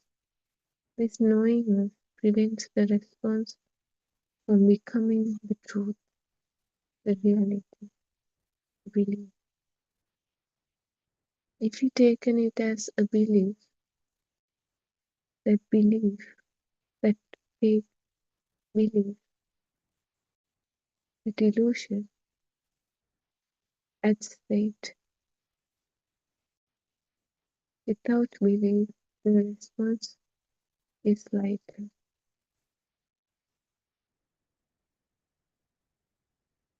It's used to stop illusion. So we slowly, gradually starting to get away from that clinginess. Then what we see as healing starting to become light. This lightness does not remove clarity. It removes the unnecessary burden, that suffering. The same applies to inside and outside. When a sensation in the body is labeled inside, labeled is seen as a thought, a grouping of vibrations. When a color and a sound are labeled outside, the label is seen as it is. This grouping remains useful for functioning, for communication, but it is not taken as the ultimate. It is not taken as the reality. It is not taken as the truth, the real perception. Once you change your perception, everything becomes lighter because you realize that it's useless to suffer because of an illusion, because it is not taken as the ultimate.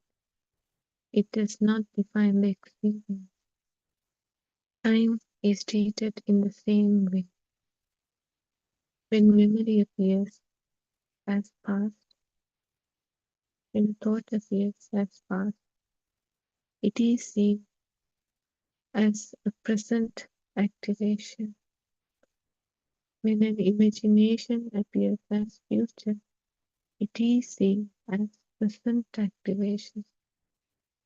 The label of the past and future is not denied, but it is not believed as something real, something that is existing, something that can be found.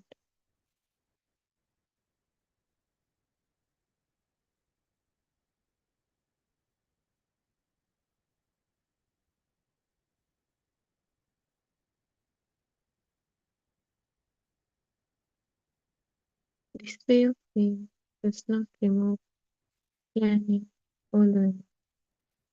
It removes the confusion about what is actually present.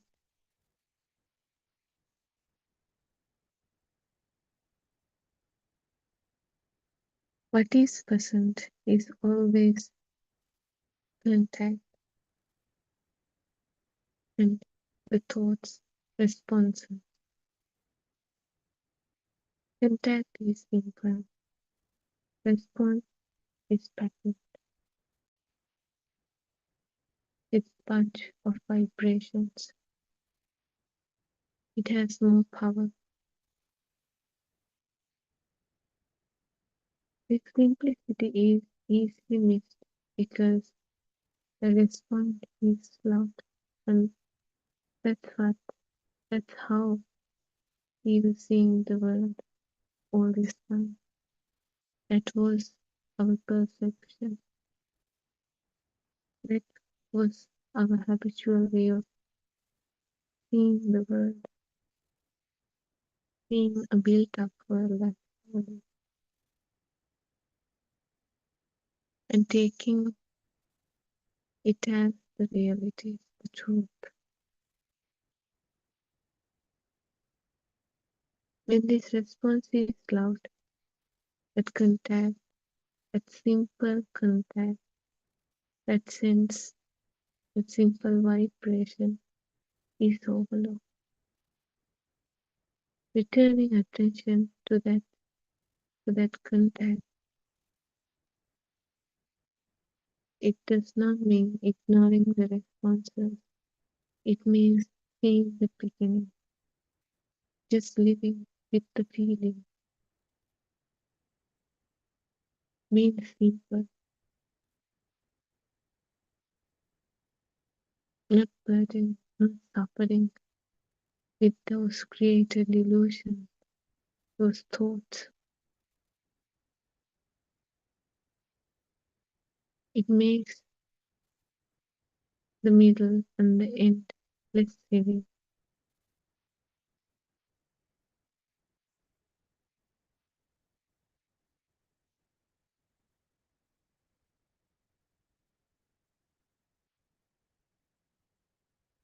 But our wrong belief heightens the experience. Not belief in words, but belief in what appears. When a thought appears and needs believed, the thought becomes heavy, more powerful. It becomes stronger. But when a thought appears and it is not taken as real, it becomes light. It loses its power.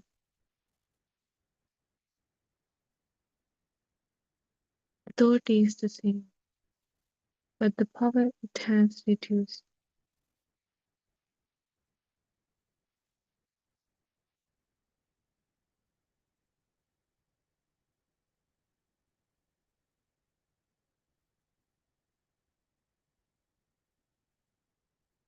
When we taken the world as real, the process becomes burden. Everything we do, everything, whether it's happiness or sadness, it's a suffering itself. But when the truth is realized, seen, everything becomes simple, less burdening, relaxing. This relaxing does not require effort. It happens naturally when the built up world, when the illusion is understood. The senses continues to vibrate, atoms continue, thoughts continues to form, but the wrong perception no longer rushes in to make a world out of those responses. The world is still functional. It is no longer burdening a suffering.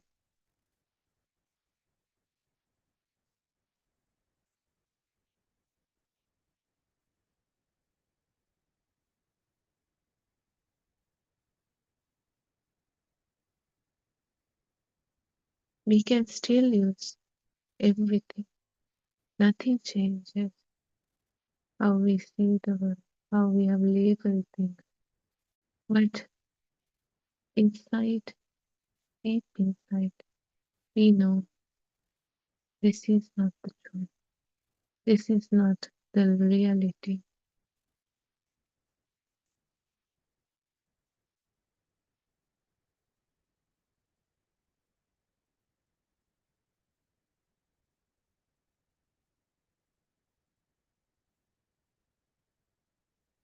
What is made does not need to be obeyed, does not need to suffer for it. It can be used without being taken as the truth. We may never done discourse for today. Everyone, everybody.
Bluetooth. To the Exam. anything beyond your Just tell me where are you. Then me and Shani, we told maybe 3 or 4 like. Then the very question he asked Aryan was, where are you? Are you 10? Then after that, what is the purpose? Even though we tell that after full kind of awakening realization, also everything will happen as normal. Okay, I know the mechanism. I know everything because their minds are so big. They are kind of intelligent also. So they have watched the videos and grasped everything kind of as knowledge. So they never want to see through a thought to, I mean, practically, they say, no, no, no. We know that it was on the video. That's not on the yeah, but only I think the was it Theo, yeah. Theo was different. I think Theo was He different. was very different, doctor. The problem is he has practiced concentration meditation for 8 years under different teachers. So he doesn't want to come out of that. He has never heard of insight meditation, but he was listening. And when I said that the vibration that occurred with all the data, the qualities of previous births and everything into zygote, and that will telepathize, synchronize into each and every thought, he was interested.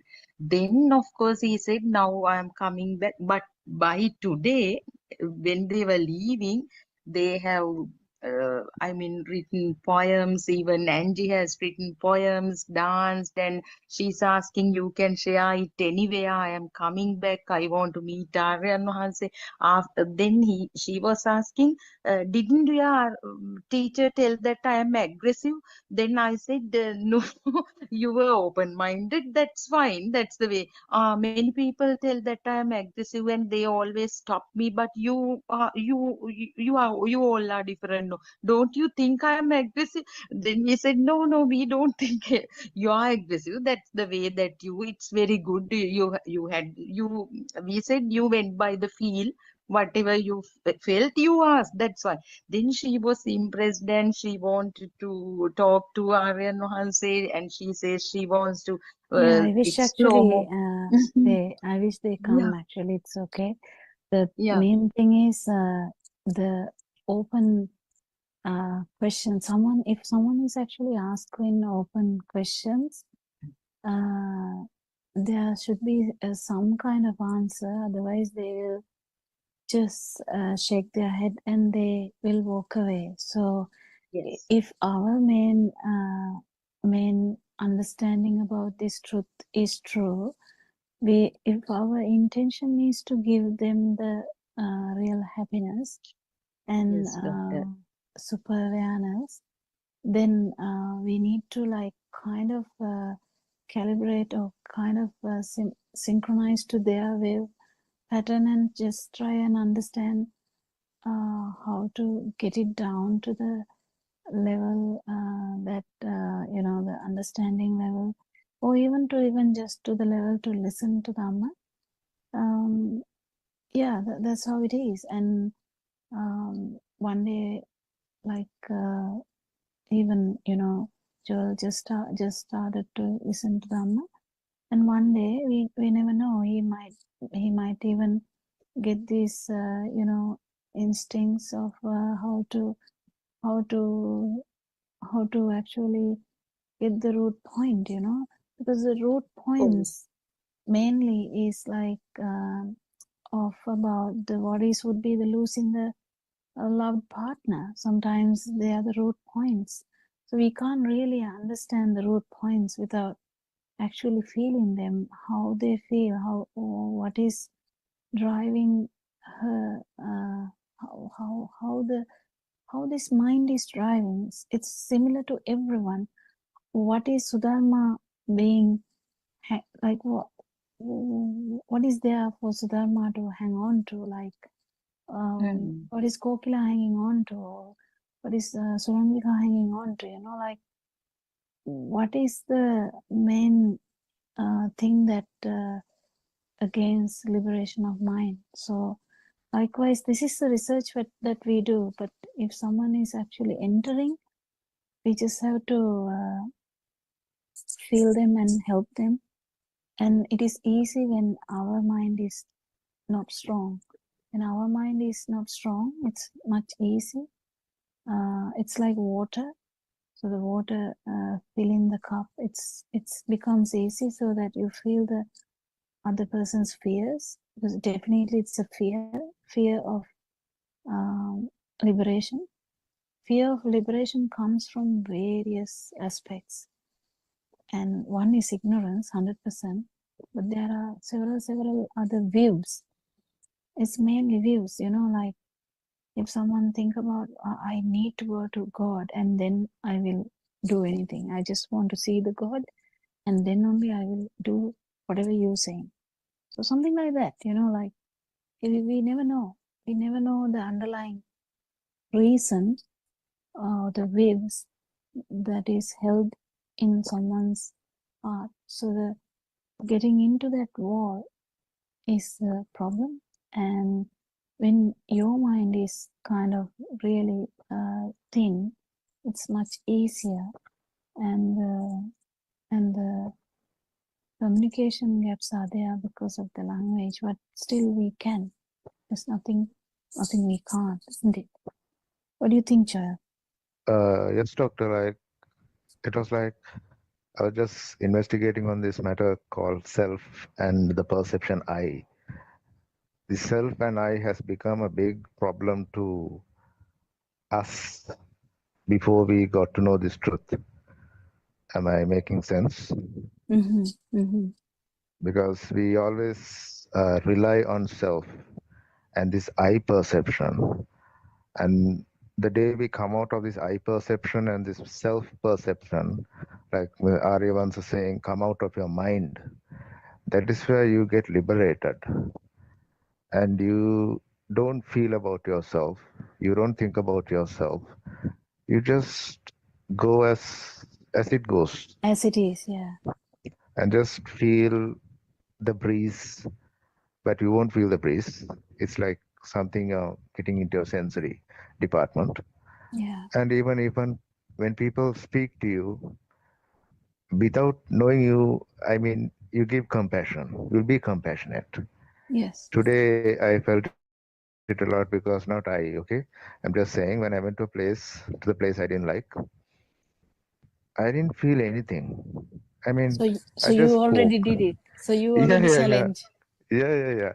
I Yeah, just good. wanted to go to that place and just be there. And after I came home, I was thinking, oh my God, I didn't react. So where's myself? Oh my God, I lost it. And Yeah, that's so good. I was like, wow, it's a magic, right? Yeah. So, I mean, you can come to that point. We can do it. But Yeah, the we thing can is, do that. That's the message. We can do it. we have to practice it. I'm practicing it every day, man. Thank you. Thank you. Therwan Sanaya Mahansa. Yes, I'm sure. What's this experience? Yes, Saranasa. Yes. Are you asking Joel or me? Oh, no, I'm not I just now joined him. So I've not heard the full story, but I have a question. What's the real experience? I'm talking about the truth. Yeah, okay. Yes. It's experience of non-vibration. No, real loving is real loving is the Buddha's loving. Yes. It's everything there. Not only the girl or woman. It's everything is same. Girl and woman and what you show. This is sky or everywhere is the same loving. Yeah, even the. What is that loving? It's only the one part. Only the one part is the girl and woman. But everything is same. Girl also same. It So would be a it's a fault. infinite love. Infinite. Infinite is Ananta. Oh, it's everywhere. Yeah. Everywhere here and now. What you think, what you think, what you're doing, what you're talking, no matter. Everywhere is the same. What is the daytime experience? What is the nighttime experience? It's the same. What's the Buddha's word? Yeah. Yatha diva tatha ratri. It's the same loving is there. What is that? I think that's the most beautiful experience someone That could. is the real loving. That is the Arya Yeah. love, Arya Bhumi. Yes. That is the spiritual guys have loving. It's a huge loving is there. You know, there's a mundane guys. It's a normal people talking about the loving. That loving is somebody's doing. He's there everywhere. He's there. But someone understood this Dhamma. Nobody is here, but love is there. It's not, nobody is not, do or not here, but love is here. I ask him, what is that experience? What is that loving? Everywhere. What are you looking? What are you hearing? What are you doing? What are you thinking? Everywhere that love is there. No matter girl or woman, it's no problem. Same. So girls are thinking he's interested in me, but not only him. Everybody. But everyone is a feel is coming. No, it's me. It's a normally people. Normally someone don't know this Dhamma. I think he misunderstand. She is misunderstood. She's thinking she want him because she don't know the Dhamma. She want him, but she know the Dhamma. She don't want him. It's other loving. So she's in happy. She's in happy. She's happy is my happy. Is a spiritual loving. She's not in happy.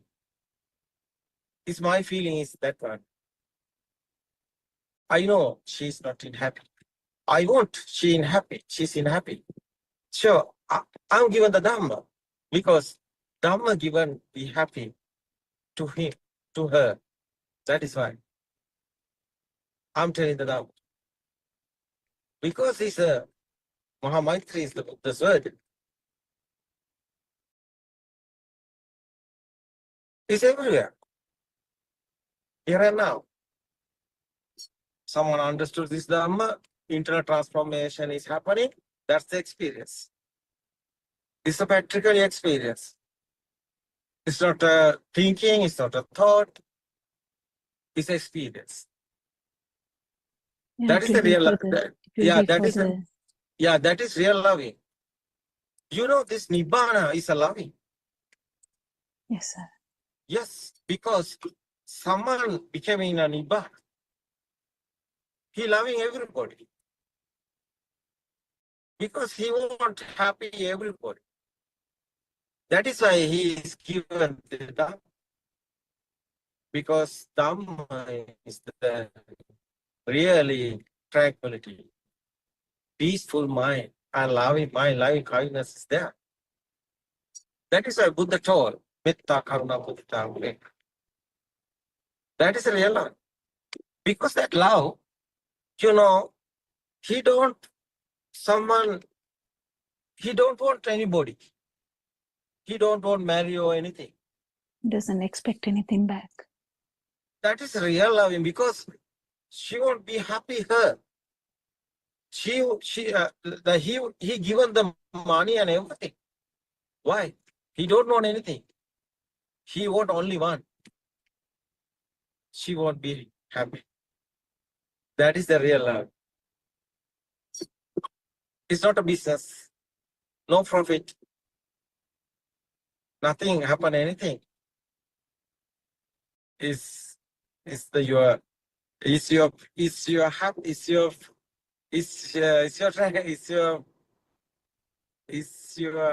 feet. It's nothing there. Anything. Only the happy is there. That is the real love. It's unbelievable loving. I'm talking yesterday also. Yeah, true, Aranansa. And that would be for the darkness, that would be for the sun. You know, Kokila, that's love. I have that love. Yes, sir. I have that love. Yeah, I know that. I have that love because I don't want anybody. I don't marry or anything. It's okay. But I want given someone have problem or someone have question or where he is struck, where he is struggling, where she is struggling, someone. So they are in like a cage. 100%. Yeah. So many guys in somewhere is struck. They can't release. They can't release their own mind. Yeah, even Joel was telling that how he's slowly coming out of the cage now. Yeah, that is really nice experience. So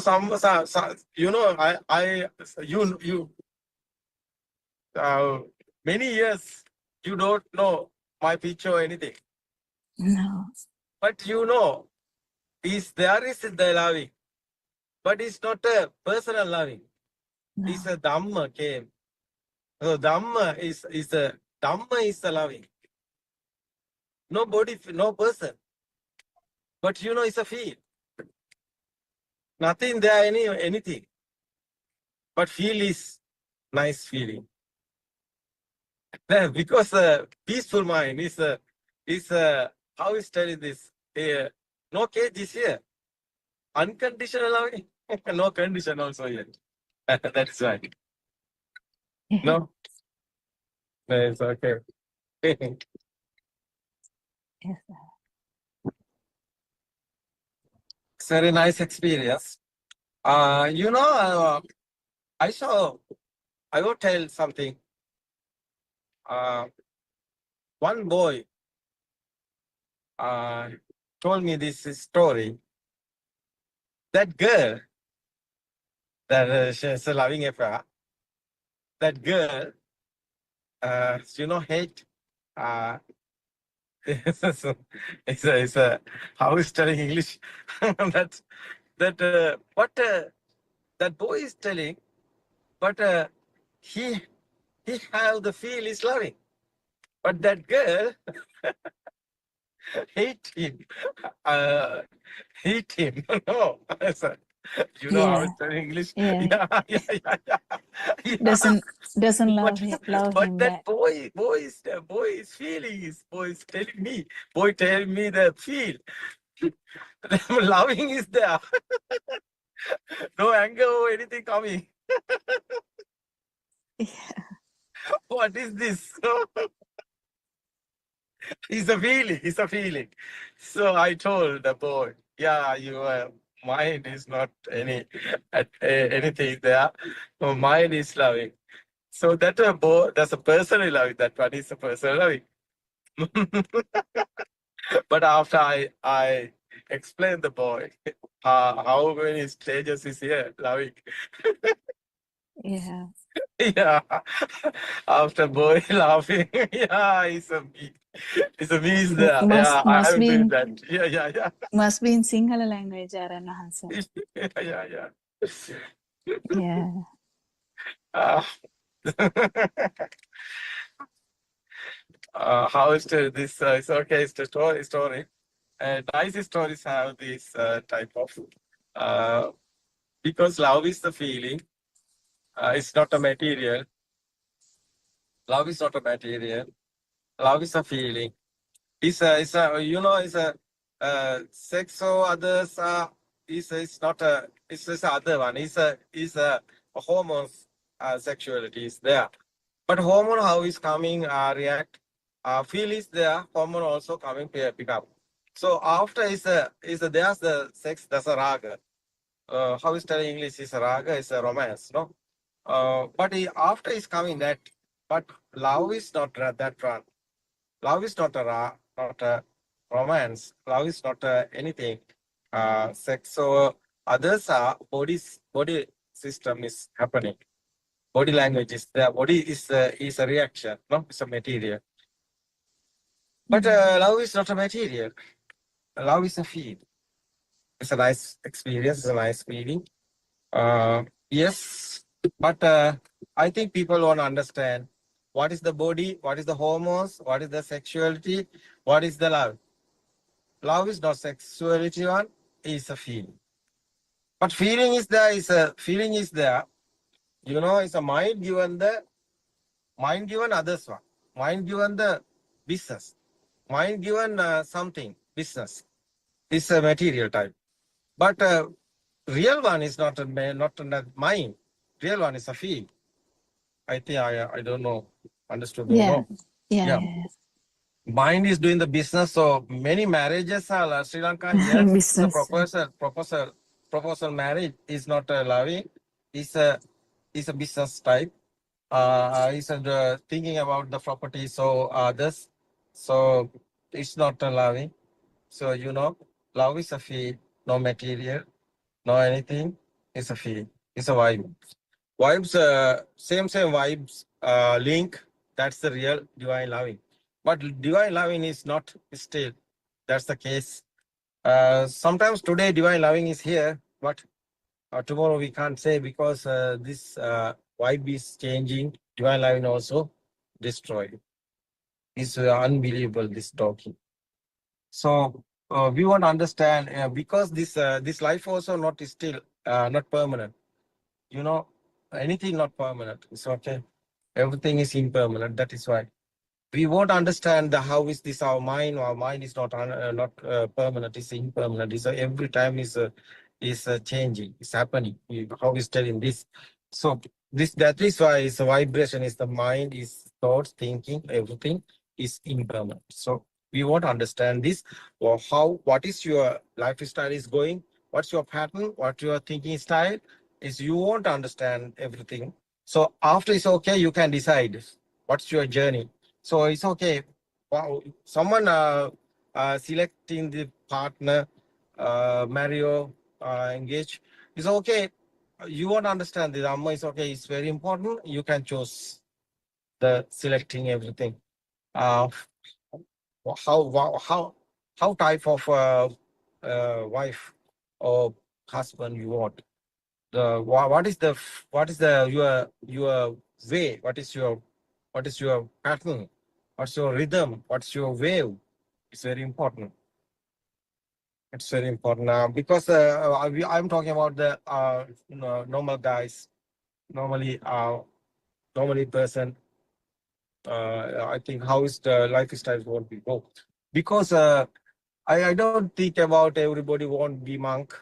I'm thinking about the Visakha like that. Everybody can this life can go and keep going because Nibbana also there. No problem for the Nibbana. So it's my experience. I know this, but you won't understand what is the body, what is the senses, what is the hormones reactions, what is the mind. How's these parts, these senses creating. Finally, it's a simple life. You can go simply. No problem anywhere. What you think about it? No suffering. No suffering, no sadness. But suffering is there, but sadness is there, but nobody is there. Unbelievable is this topic. I'm talking about Sinhala language. Deyak noana satutak. Deyak noana dukak. Yes. Deyak noana gina. Always tell this. Yeah, if your son died, you will be not happy, you will be sad, but it's not a thing. How is telling this? Happy is there, but no happy is there. How is telling English? Sad is there, but not sad is there. Sad is there, but no one sad is there. Happy is there, but nobody happy is there. But no one happy is there. But happy is there, but you haven't happy. Sad is No. there, but you haven't sad. So How is there telling was this? is it Yeah. selfless love, selfless sadness, or Yeah, love also there. There. selfless? The love also there. Love is there, but you haven't Aran love. Wansa, in How Sinhala, is can it? we say විඳින් Yeah. විඳින් නැති නොවිඳින සතුටක් නොවිඳින දුකක් No. දෙයක් නොවන සතුටක්. දෙයක් But නොවන. සතුට, there is a happy. There is a happy. Feeling is happy. But not inside. Pain. Not inside pain. Yeah. I think it's happiness without self, sadness without self, because there is But sadness is there. Sadness is there. yes, but without self. You are happy, but you are inside. You can't tell happy. Yeah, you have tranquility, but not have happy is a mind. Tranquility is not a mind. Happy is a mind. Yeah. Sadness also mind. But tranquility is not a mind. That is why sad is there, but tranquility is there. Yeah. That's the Nibbana. That's the Nibbana, guys. That's the spiritual guys. Yeah, the coming censoring is okay. It's a body sensor. Coming this almost is coming. That's a happy also coming. This is I'm telling this thing. Kichi kya hua hum satra ena eka mind එක සම්බන්ධ නැහැ නේ ඔක ඉංග්‍රීසියෙන් කියන්න පුළුවන් නම් මේ ඒකත් සතුටනේ ඒ වුණාට ඒක mind එකට සම්බන්ධ නැහැ කිචි කැවුවම නෙන්නේ it's a sense of creation no tickling.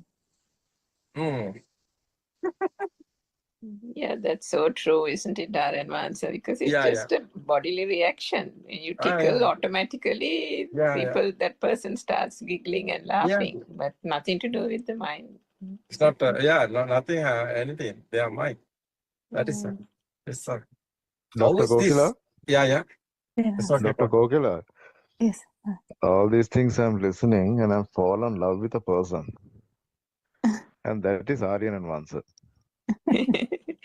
You will get a good answer from Aryan Vansa, Joel, in a minute. It's a few minutes now. I said no time. Sorry for this. It's okay. What time is now? Aryan Vansa, Joel has fallen in love with you. Yeah, I know.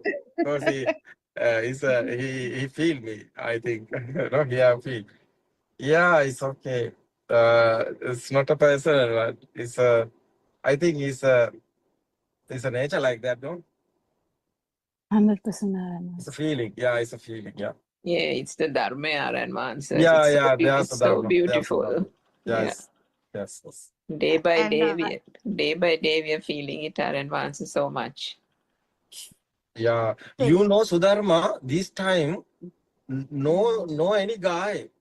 Our many nuns with me. Many problems last few months happening, but today everybody like me, no? Yes, Aryan Vansa. Question given. Yeah. Aryan Vansa, I want to share this with you, that Angie, Chinese lady, and Theo, both of them were so impressed when I said that next time Aryan Vansa would be meeting you. They were very happy and they were like telling, we are blessed, we are coming back. To hear that you are going to meet them was a great thing for them.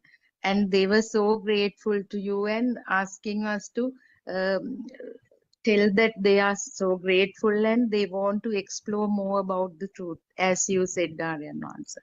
They will be coming back. Yes. Yeah, but I like alone. It's my feel. It's my feel. It's good. Yes. Be careful, yeah. Yes. It's not too good close, I think. It's my side. I think Yeah. Aryan Yeah. Mahansa, Yeah. initially the reason you set up the International Meditation Center is to spread this Dhamma to the Western world, Western society, and through the English language. And that Dombagoda place is so valuable in that sense. So your dreams are, the vision is coming true. But in order to provide that, to give that lasting message, Aryan Mahansa, maybe Yes. at least once in a way, if you actually come and speak to those international visitors, I think they will carry the message for us, Aryan Mahansa, to their places, to their countries. That is going to have a lasting effect. Oh, yeah. You see, I've not heard what you say. Yeah, Suranka. Yeah, what I said was Aryan Mahansa, the Dombagoda Center was made purely to take the Dhamma through the English language to foreign visitors, to other countries, which you have always said that we want to spread the word, isn't it, to the Yeah, Western yeah. countries. Yeah, So Suranka, today, especially, you know what happened today? Especially, there's a BTV, Zoom, and BTV YouTube, and the BTV Facebook. You see that, Suranka? You don't know? yes, we Yeah, saw it is Aryan very Mahansa. important. It was That's a really good. Wagala today is the first. The opening ceremony. Yeah. Today is the Yes, first Aryan day. Mahansa. Yes. Today is the first day. Wagala is a practical. That's a Program, yeah. program. Yeah, it's the first day. As you see, there's a footpath. There's a walking meditation. Many few kilometers. It's a long. There's a queue is there. Long footpath is there because village is there, mountain area, and the down area, the other temple, they are coming down 3 kilometers, I think. 3 kilometers or 4 kilometers. So that's the walking meditation. You know, many guys there. You can show tomorrow. So live is going. Otherwise, BTV Zoom 24 hours open. Mudita is Sri Lanka here everywhere. Not only the Sri Lanka, we expand this other countries. We won't do this. It's okay. Another step. Sri Lanka everywhere. Mudita is guys there. They can anytime join the Zoom discussion and join the Zoom and they open the video and they can show everybody. So it's very important. This BTV Zoom. BTV Zoom is creating other group. It's a Nikini and Timira and the youngest there. But IT engineers there. Nikini also IT engineer. So very nice. They are coming, I think. Join with us, no? Yes, Aryan Mahansa, I think one day somebody, maybe in Australia or some person asked you, Aryan Mahansa, 31 is the day. It's the Melbourne is the place. Is the our guy is who's that guy name? Sunita. Sunita's home. Yeah, Sunita's home. The Melbourne. There's a practical program is there. It's the Melbourne is the first one. It's otherwise our Diruksha also there. Metmal our NGO, Metmal Samaseva Padanama NGO. Foundation, foundation president is there. Melbourne. This is nice, I think, because Andhra also there. Andhra and the Diruksha and the Sunita, and I was okay. Everybody can join with them because Rajit also there, Melbourne. There, I think is going good. I think Kokila can join the Zoom. We can join the group. BTV is Zoom is ready for that. Yeah, it's okay. Kokila and the Suranka and everybody can join there. Even Sunet said from Sydney are advanced. Sunet it's also okay. will It's okay. join online. Yeah. Yeah, you want to talk, no? Sunet? It's okay. Nice to say. But also are advanced the Buddothpada, the BTV. If some mother asked you are advanced one day, like the Kurunagala Metmalarana program. Yeah. If they can link the video program to BTV, that will be very nice for mothers all over the world. Also following Buddothpada. Yes, are advanced. Now is Kurunagala is steady. Now Kurunagala is strong. Yes, yeah, I know that. Kurunagala becoming day by day strong. Kurunagala is the head place one day. Because there's Manel, there's many guys I know. Just last week I'm in Kurunagala, last week Sunday. So I have that experience. That is why I'm telling Kurunagala is coming ahead. Tomogoda and the Kurunagala and the Vagala and the Kalutara is next week. Kalutara coming join the program. I think it's a Matara and Dagabada is now is a nice place. Is arranging nice cottages. We can see future. It's okay. Balungal also come. I think good. No, good is happening. It's very good. Yeah, future is good. Yeah. Dr. Kokila? Yeah. Yes. ආර්යයන් වහන්සේ නෝර පැත්තට එන්නේ නැද්ද?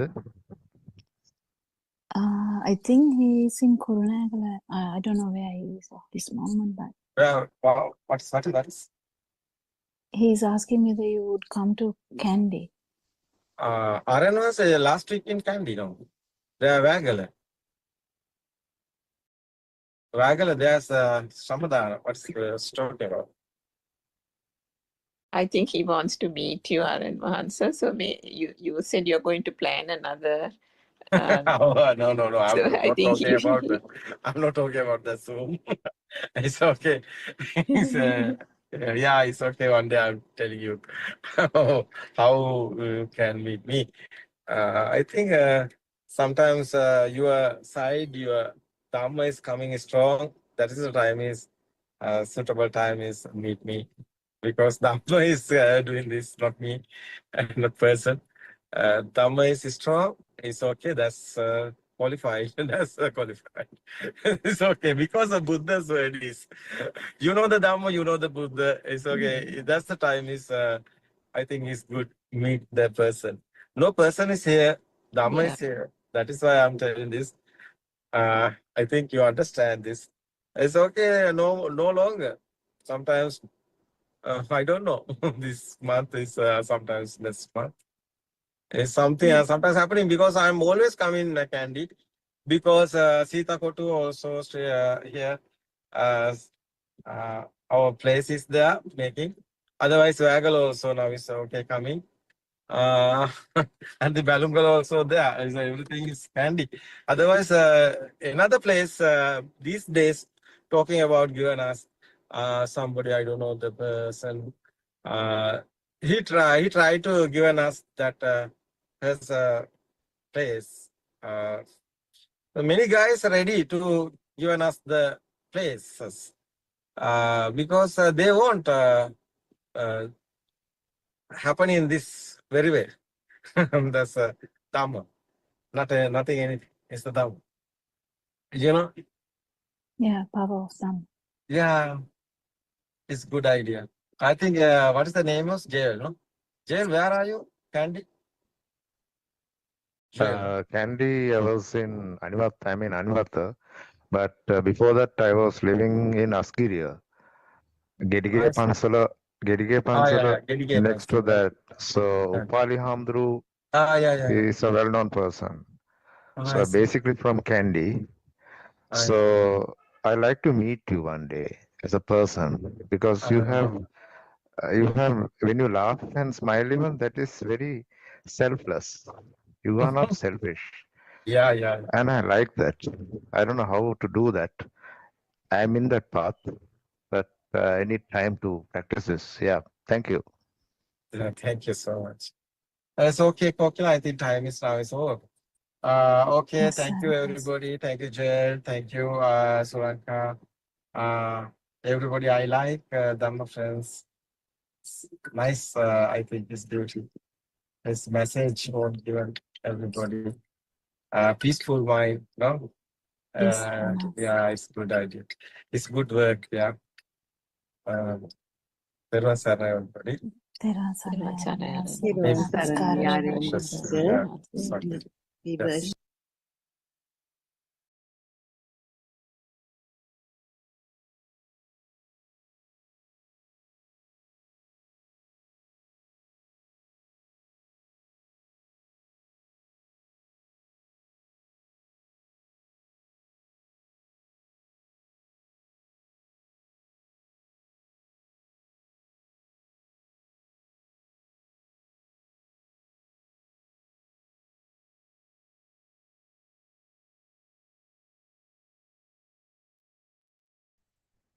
Thiruvan Saranai Mandiya Dhamma friends. As usual, at the 9 p.m. in Sri Lankan time, so we start our explanation of absolute truth. These are actually Buddothpada sermons.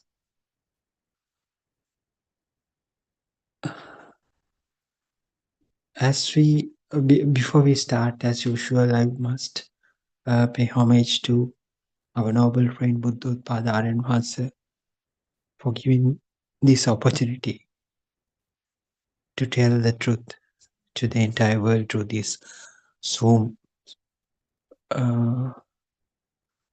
24-hour Zoom telecast. So you are also lucky to hear, so lucky to hear these sermons in this English language, because most of the people in the world can understand English. So Buddothpada Aranvasa started explaining this Dhamma in Sinhala language as at the beginning, but the most of Sri Lankans whose native language is Sinhala, so they could follow those sermons. But after some time, Buddothpada Aranvasa wanted to convey this message not only to the Sri Lankans, not only to the Sinhala speaking community, but to the entire world.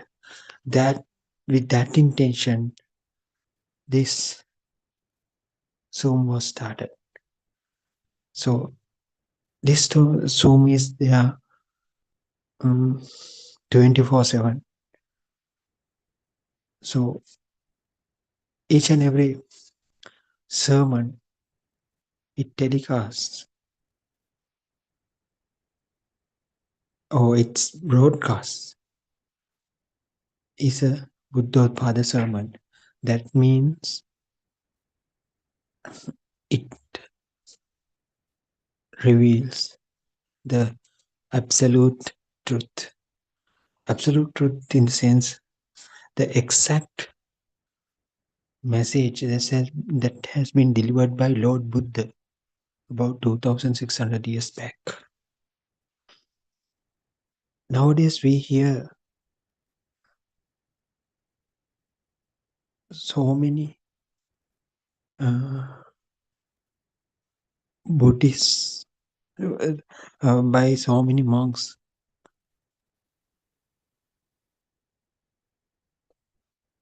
They tell they tell this Dhamma, but they are not clearly take you to the absolute liberation of your mind. So absolute point of the Nibbana. So most of them express their knowledge through the Pali stanza or sutra. They just trying to convey this message by telling the sutra. But in Buddothpada sermons, it does not tell the sutras as it is. What is the extract? So Buddothpada sermon squeeze the extract of the get the juice or the squeeze it out and get the extract from the sutra, then reveal into the world in a way that normal ordinary people can understand. So most of the time, even Buddothpada sermon telecasted in Sinhala language, so it is those are very understandable because very user-friendly terms are used to express this Dhamma. And even if it express in English language, so in that instances we are using so very delicate kind of a language. So sometimes we not being used at least one single Pali word. And also most of the time ordinary monks used to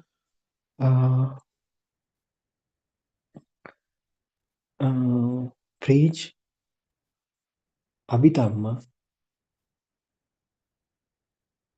with using Pali words. But nobody can understand because we are not used to that Pali words. Pali words are not familiar for all of us. So it is a little bit difficult for us to understand. And also they try to express the meanings of it using the kind of example that has been given at the Buddha era. But those examples are not valid sometimes in into this modern day world. So because of that, it is very difficult to understand. It has become very difficult to understand for our ordinary people. So that is the reason why the Buddothpada sermons can be considered as so unique, because it gives Buddothpada sermons give the essence of the truth or the essence of the Dhamma that has been preached by Lord Buddha, and with and presented it in a palatable way, in such a way that modern day people also can understand, using very simple words. So using the modern day examples. So that's why this Buddothpada sermon has become so popular, because even a 7-year-old kid also can understand these things, because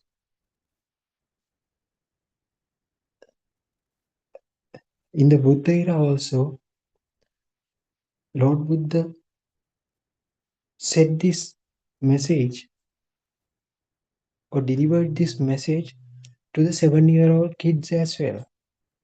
So they were able to understand, or they were able to attain certain stages or certain levels. So that means they, even the 7-year-old kids, entered to the stream. So entered to the Sotapanna state. So this message is so simple. What is this message? There's no human being, no living being, only the emptiness will be there, will be here. So this is the message. It is very simple. No living being here. So, but even though this message is as such, can we take it as a knowledge? Yes, Lord Buddha said, there is no living being here, right? Just keep it in mind. So, is that enough? Because nobody will understand that state, because we have been dealing with the self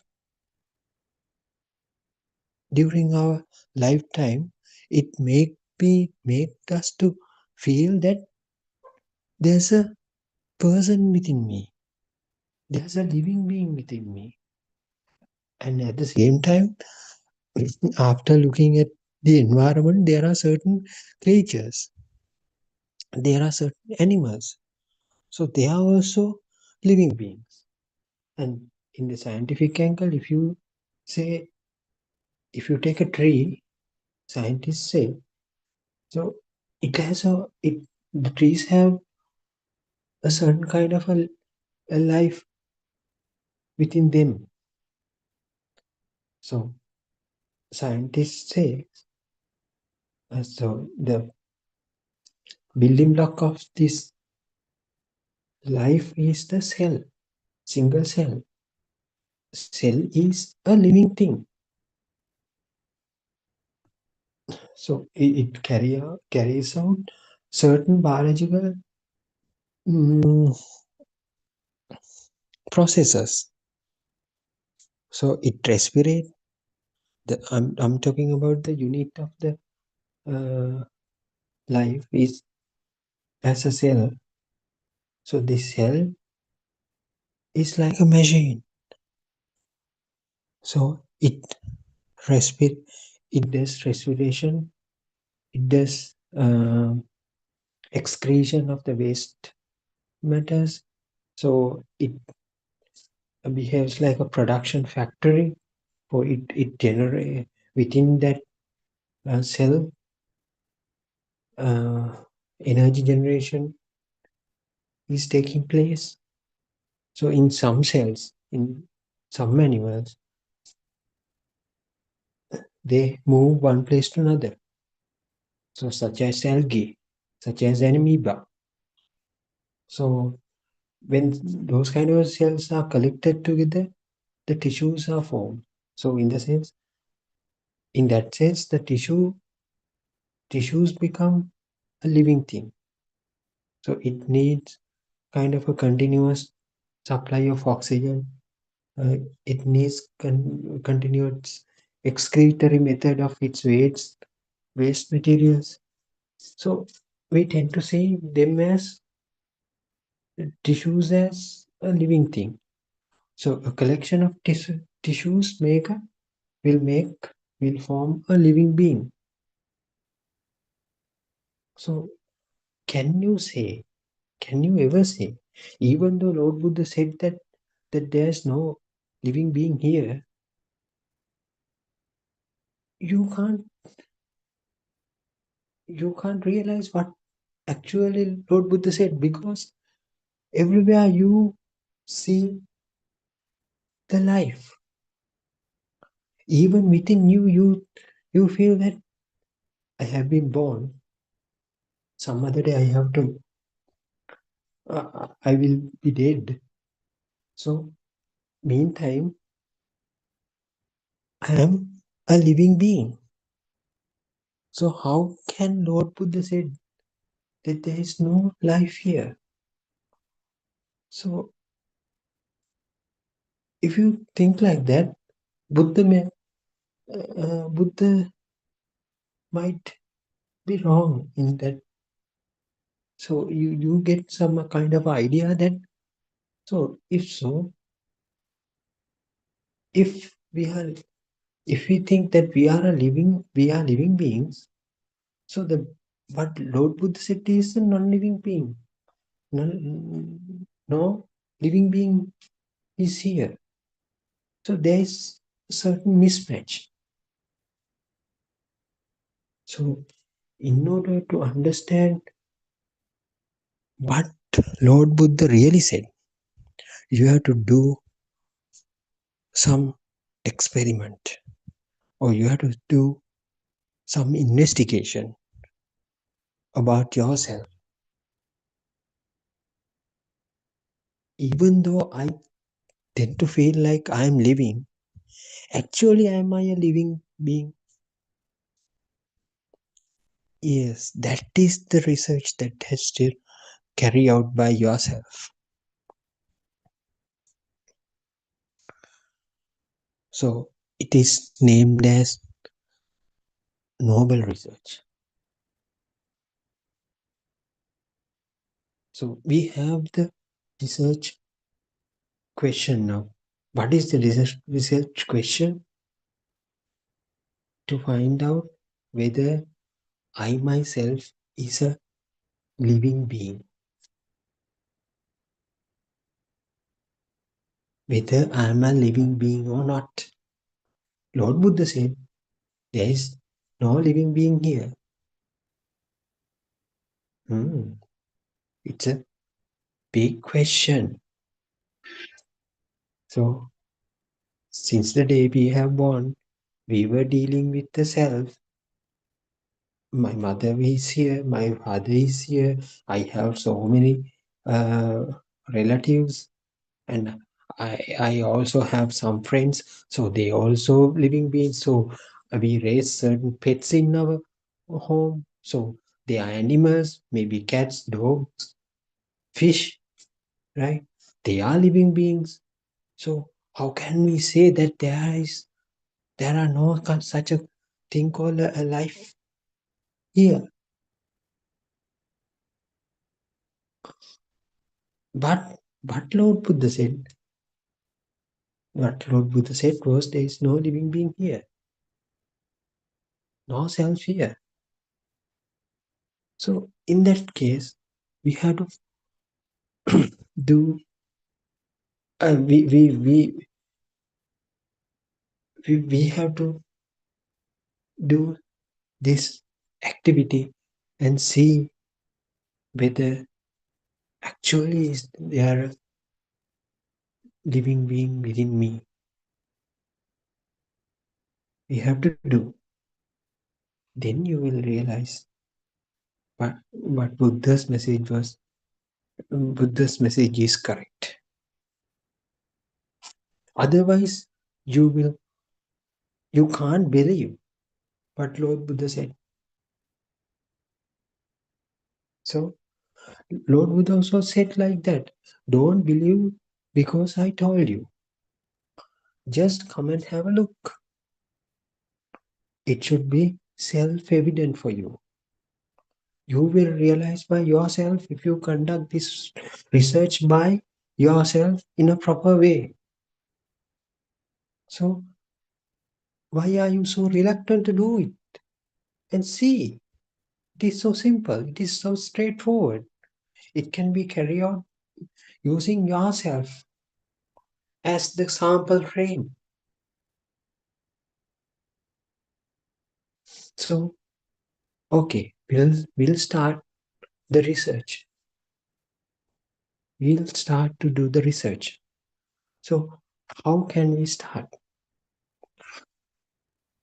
We tend, as you know, everybody who listens to this Dharma also feels that they are living, and in this moment they are listening to this sermon. There is always kind of self-identity for them. So most of the time they are called with a profession. He's an engineer. He's a teacher. He's a fisherman. He's a barber. He's a carpenter. So the society recognizes these individuals with their job. And also, as these people tend to feel that they are doing such kind of a role, they are performing such kind of a role in this society. So they will, invariably, people build their self-identity as they grow up.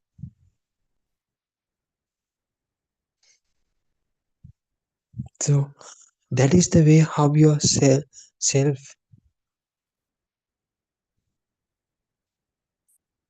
is developed. So as soon as you were born, does this small baby know that he has been born? Or does this small baby know that one fine day I'll be a policeman? No idea at all. He doesn't know anything. Does this small baby know that he will be dead on some day? No. He doesn't know anything. What are the things he does? He just opens his eyes and look around. So he sees certain colors, certain lights, certain shapes only. So if the color is so bright, automatically his eyes get closed, eyelids get closed. So if there's a sound from the right side, he turns his head. But all the things he did was a reaction to a certain stimuli. But it happened involuntarily. So when the burning pain comes from the tummy, it starts to cry. So as soon as he starts crying, mother tries to feed him. thinking that the baby is hungry. So once the burning pain is gone, the cry will stop. It is another kind of a process. But afterward, what's happening? All these stimuli that are captured by the senses tend to create him worldly perceptions. Mother, father, brother and sister, toy, chair, cot, cradle. Then after some time, he tries to recognize the worldly objects little by little. So mother tells, showing certain things. This is your toy. This is your rattle. So then certain things. So all these things are perceptions. These perceptions, as soon as these perceptions arises, he tends to then feel these are real. These are real things. So he stretch his hand to grab these things. Then he tends to feel the consistency of the rattle. As soon as he touches it, it will make some sound as well. So then he hears the sound. Then he gets to know that is another signal. Then he gets to know that when I shake it, it will produce a sound. So sound also a perception. So then everything comes together and give another perceptions as that rattle is as real. Rattle is really existing. So from that day onwards, he gets to know the rattle is a real thing with a solid kind of a consistency, maybe a blue color. So, but all these things are perceptions. So, but still at that stage, he doesn't know that he is holding this rattle.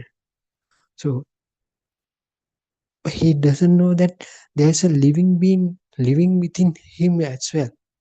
But later on, what with the external inputs that are given by their parents and the kindergarten teachers and all these things, this little baby, this little boy or girl begins to recognize himself as a different kind of a entity in this world.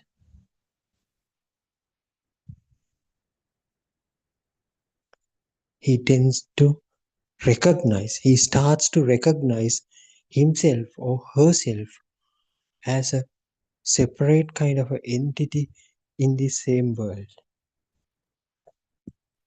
That identity was not there as soon as this baby was born, but it gradually developed within himself or herself. See how this happened with the external or with the external inputs or perceptions. So as he begins to deal with the perceptions with them, it carries certain existence field as well. This existence field would give these worldly objects as real, impression that the worldly objects as real things. So what happens next? If these worldly objects are real or existing, so there should be there should be someone to perceive that the existence of these worldly perceptions. That is the point where this self identity gets created. All this happens in that exact moment, particular moment. So when the perception arises, at the same time, the self gets created.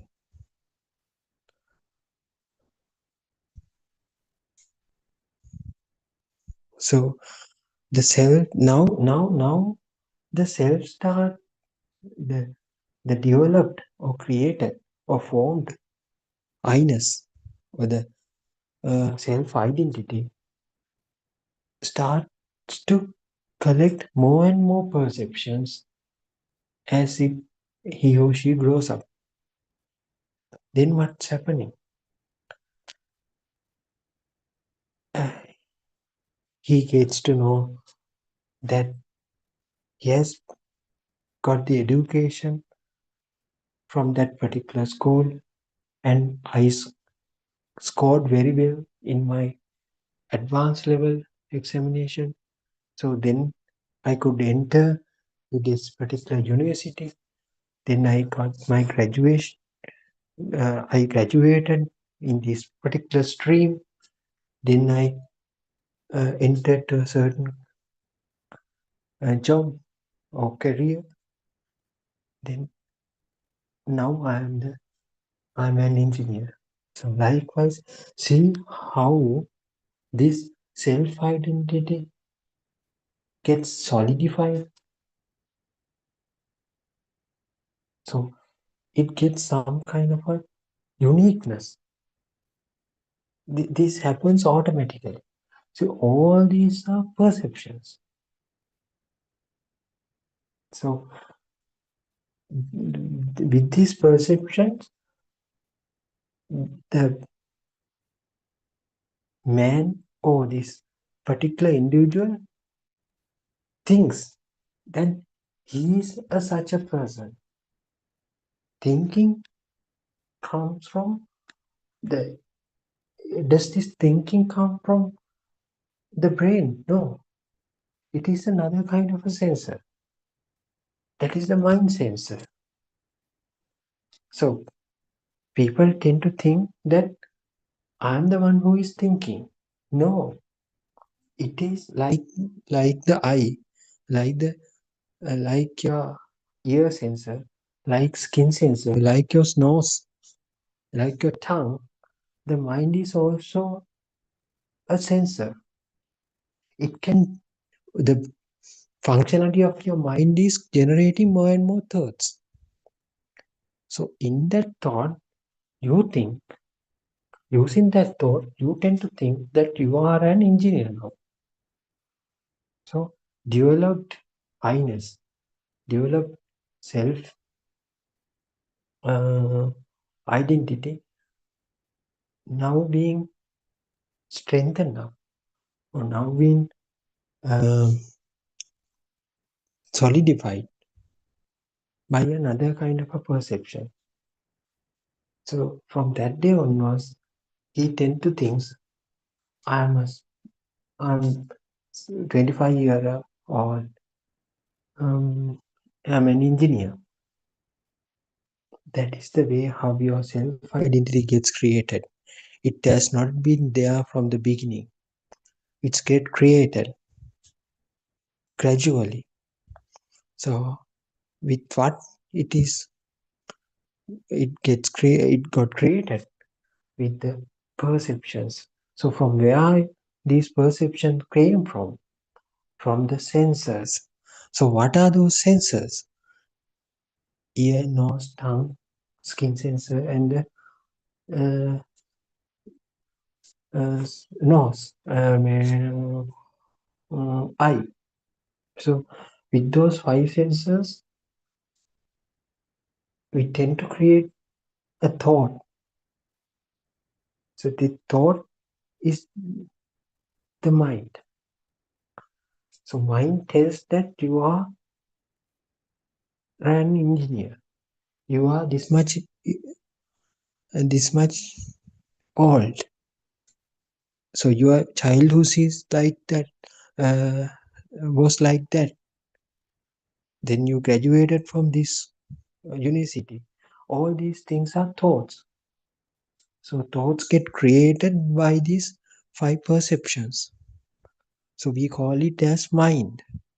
So there is no kind of a permanent thing called mind. Mind gets created with these perceptions. So it is, in other words, it is created. The mind gets created with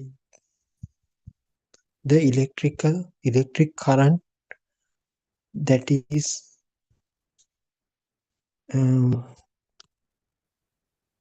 generated in the senses.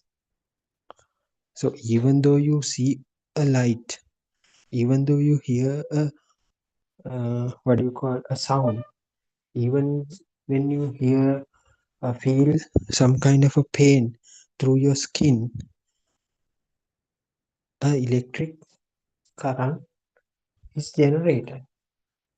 That electric current is interpreted as a perception. So it may be a light, it may be a sound, it may be a pain. So combining all these perceptions will create you some kind of a worldly, another kind of a perception. So that may be a worldly, that is the worldly perception that you deal with. So that is the chair that you see in front of you right now.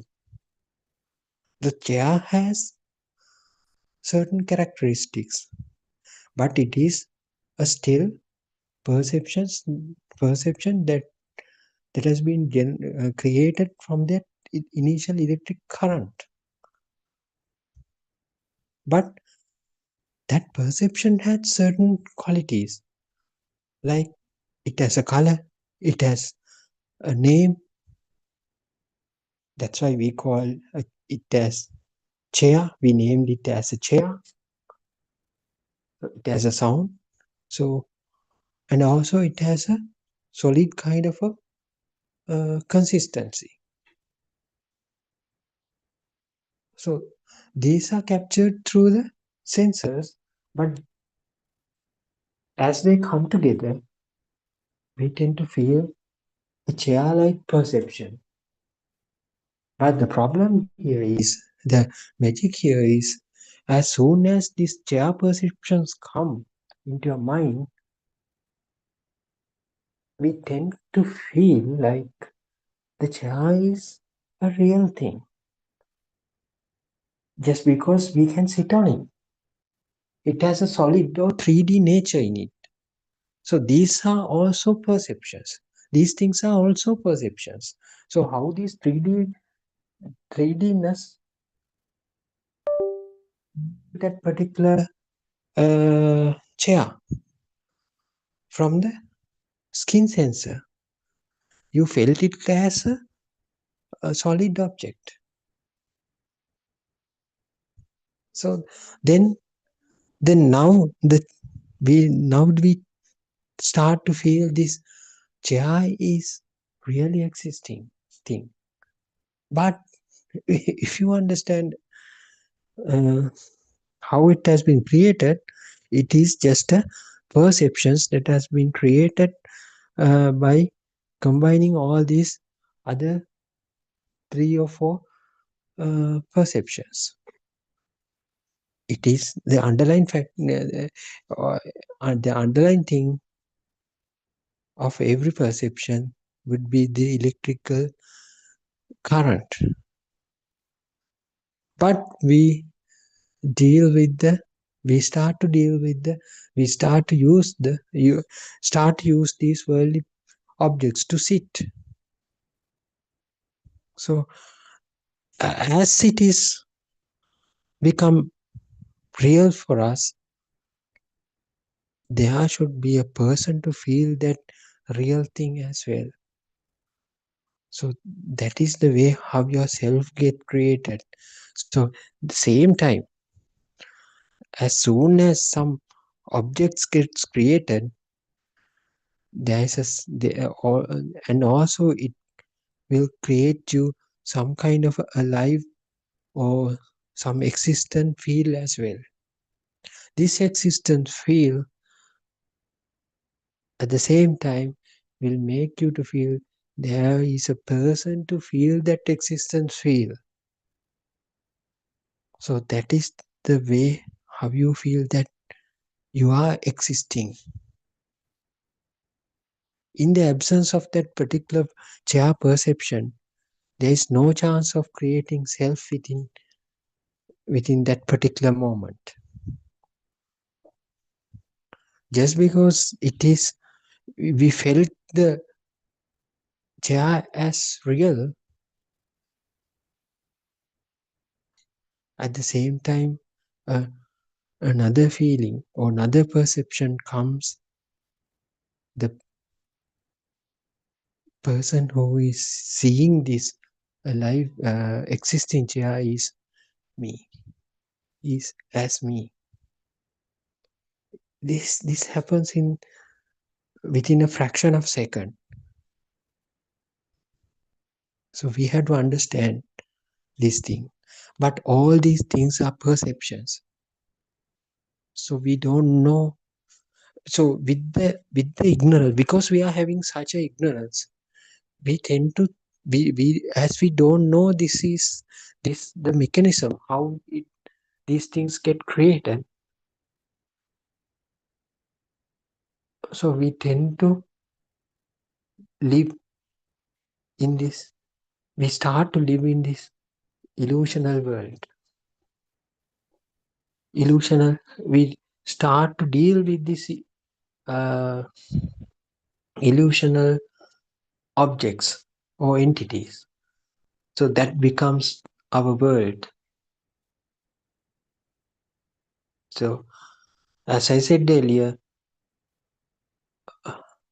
my self-identity as an engineer would start to live in this illusional world, thinking it as a real world. Why this happens? Why this happens? Because we don't know that we are living in a simulation. In a simulation. So that is our ignorance. The self-feeling has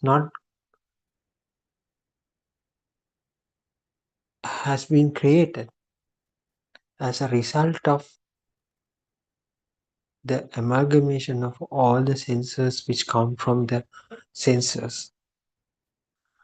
So actually there is only an electrical impulse. So that particular electrical impulse is capable of giving us a false kind of projection. That projection may be the light or the color or sound or a taste. So even when we'll take an example. So get an instance where you taste a mango. So you cut the mango, you eat a piece of it, then your taste buds get stimulated. Your taste buds get stimulated. So that stimulation is electrical current. It is generated within the taste bud. That electrical current can project or can generate some kind of a feeling of a taste, especially a sweet kind of a taste. So we only feel that feeling, but we think that we are eating a mango. The rest of the things are perceptions that are received through the other senses that we have. So we only think that we are eating the mango. The taste of this mango is sweet taste.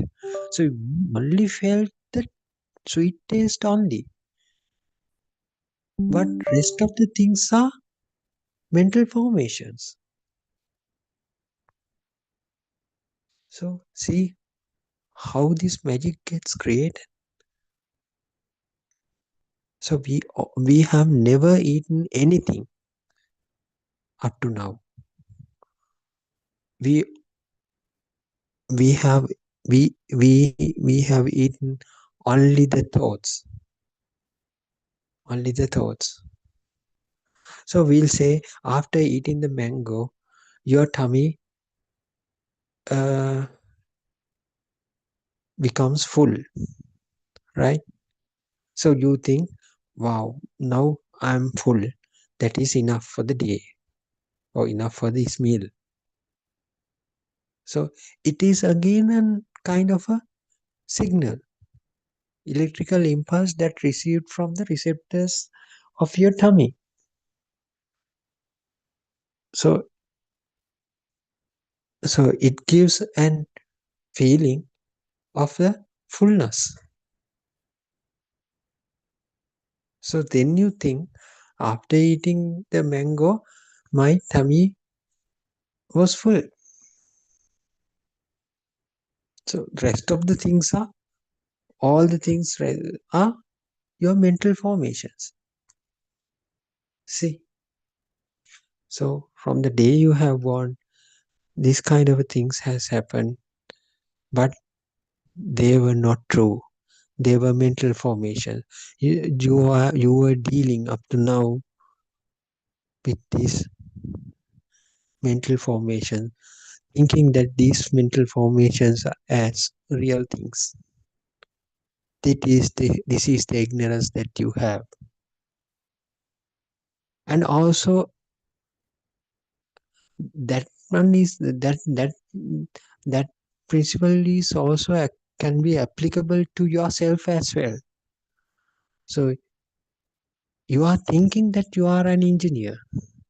You are thinking that you are 26-year-old gentleman.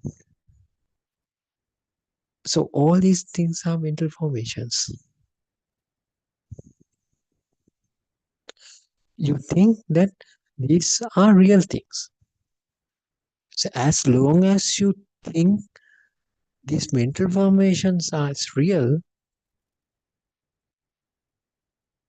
the creation of the self behind every mental formation become a real thing for you. That means yourself become a real thing for you. But actually, yourself even yourself is a mental creation. You think that you are a 26-year-old boy, or you think you are an engineer. These are mental formations. So you have never lived even one single day. You were living and you are living in a world that has been created within your mind.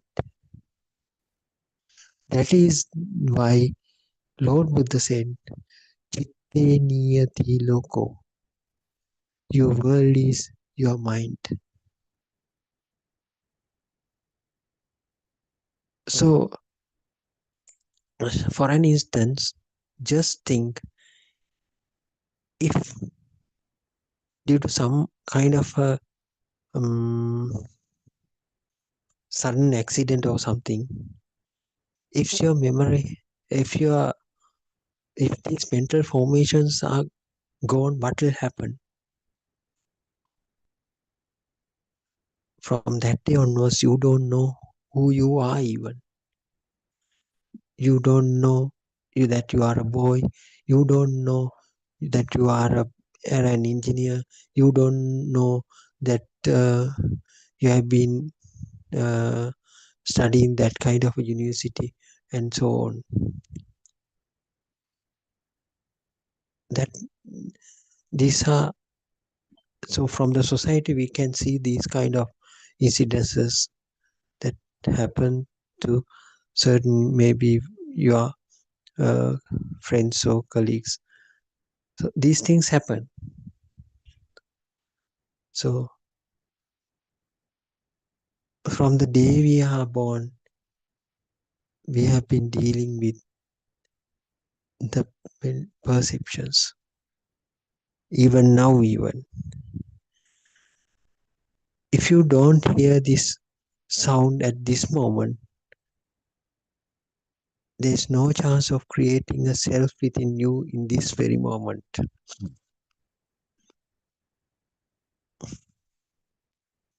So you live in a thought.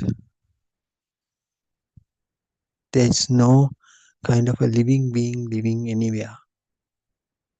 As long as you think this thought is as real, unintentionally yourself starts to dwell within that particular thought.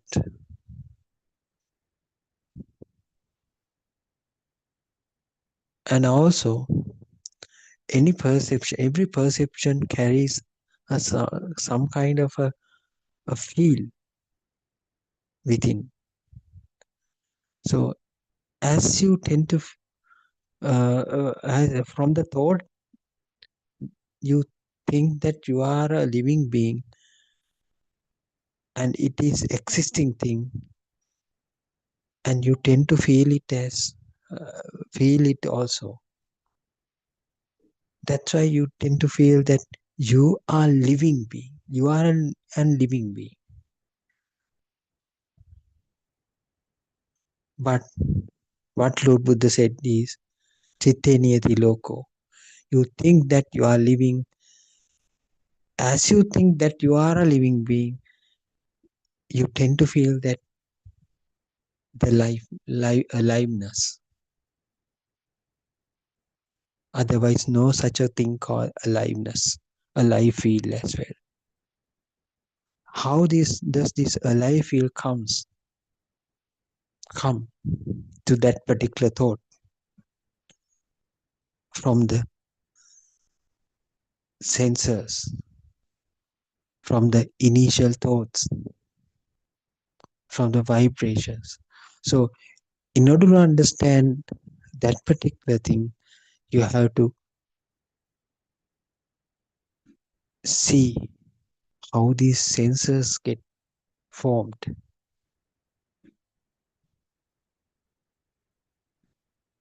Actually, sensors does not capture the external stimuli.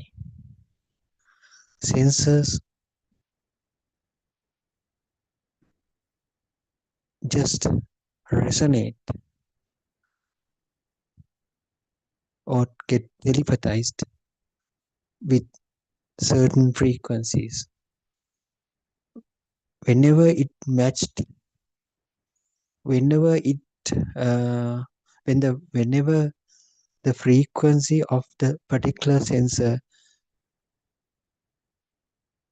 become similar to another kind of another vibration, so these both get telepathized to each other. That means the exact feeling tends to feel through this sensor.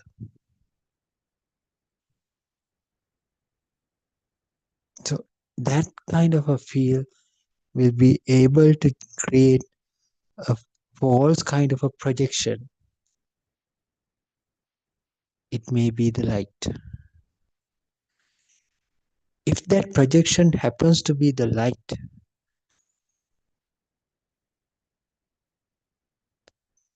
you get a feeling that you are seeing that light. That is the place where your eye faculty gets created, or that is the exact place where your vision takes place. As a result of the initial vibration, if it happens to produce a light perception, that is the point where your vision takes place. Due to the telepathization of a vibration, if happens to be create a sound perception, that is the place where your hearing will take place. See, due to this telepathization, your own faculty starts to generate a kind of a electrical current within it. This electrical current is felt as a real thing. So that's why the sound that you hear or sound that is generated as a result of the telepathization tend to feel it as a real sound. If the sound is felt as real, there should be a person who should feel that real sound. So in that particular sensation, even the self got created. It is very subtle. It is very difficult to understand, but this is the truth. The energy or the power or the electrical impulse that is created in that particular faculty or the particular sensor will give rise to feeling of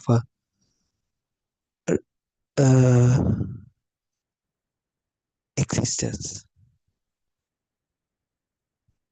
So in Pali, it is called itta perception, itta sanyava.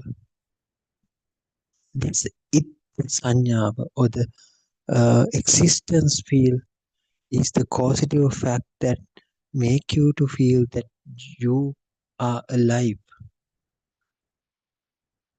But this has been produced neither by you nor by the others. It got created then and there whenever your senses become active. So there is no such a thing called a sensor.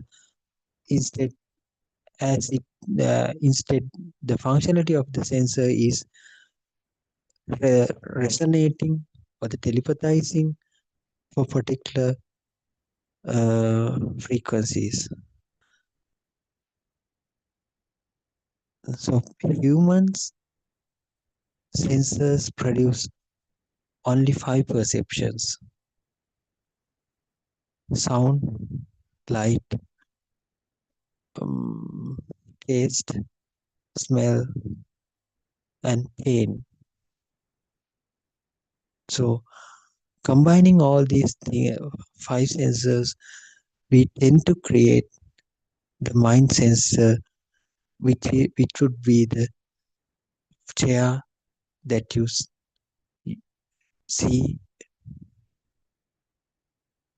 as a real entity. Chair, those entities collectively make you a world. In that particular world becomes, if that particular world becomes real for you, or really if you tend to feel those things are real, there should be a person who should feel that real worldly objects. That is you. So all these things are perceptions. As the perceptions have some electrical current within it, so they tend to feel that perceptions as real things. So yourself is also a perception. You tend to feel because it is having some kind of a electrical power in it. You tend to feel this: I am a real living being in this world. I am such a living being in this world. I'm also such a living being in this real world. So this is the way that yourself was developed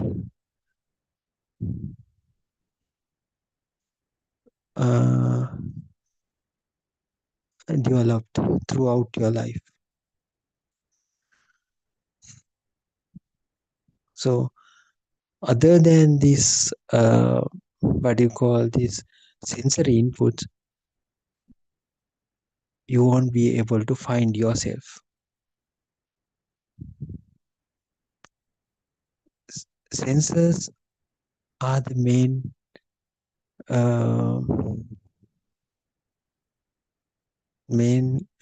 sensors tend to give you sensory input. Otherwise, there won't be a chance to create yourself anywhere. So if you understand the mechanism of the sensor, how these sensors project certain perceptions, so of course then you will understand there's nothing to be taken as real. Even the light, sound, taste and smell, all these are creation of your own sensors. So you tend to think that they are coming from the mango, they are coming from the chair and all these things, but these are not coming from anywhere. Your sense, the capabilities of the sensors to produce these perceptions will put you collectively make you to feel that you are existing in this world. So what happens when you start to understand this reality? Then you get to know that there is no self here. It initially it is also thought. You know this mechanism. You get to know this mechanism after listening to Buddothpada sermons. So there is no such a self-identity that is living here, because it is just a thought. You know these things. But when you start to deal with that kind of understanding, there is no real self here. So then you start to do your own your day-to-day work. That's all right. So what is happening? What will happen? So whatever happens to you, then would it be taken as a something that happened to you actually? No, because you know there is no kind of a self here. So there is no chance of, there is no way of the things that has happened to me, taking that particular thing as that something that happened to me, because with knowledge there is no person here, because all are creation of your own senses. The self has been created from your own senses. So these are, the self is the end product of your interplay of your senses. So once you understand, once you understood these senses, the activity or functionality of these senses, so you would be not, you cannot be deceived by these perceptions. So even the thoughts might come, even some thoughts might come to your mind, but you know the mind is also another kind of a sensor. The functionality of the mind is giving rise to more and more thoughts. So thoughts are again electrical impulses only. So would you let these thoughts to harm, or this thought to interfere with your understanding of the non-self understanding? No. You know, whatever the thought comes into mind, it doesn't matter. There is no kind of a person to get hurt from those thoughts. So in that case, you can't stop thinking, because mind is not you. So the functionality of the mind, as I said, creates, giving rise to new thoughts. It's all right. Let it happen. And also, whatever the perceptions comes through the eye sensor, let it happen. Who bother? So what will happen? The value that you assigned to the worldly objects earlier now starts to collapse. You don't feel like they are real, as you know they are not real.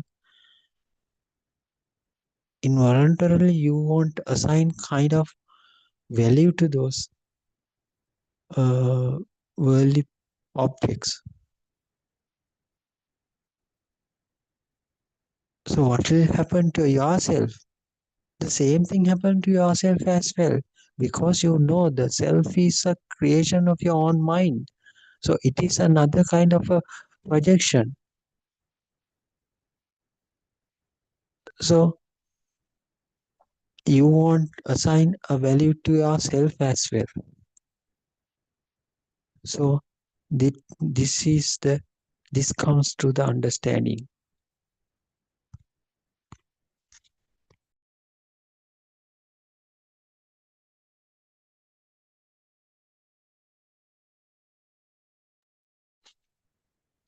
So the realization will enable you to get away from this worldly suffering.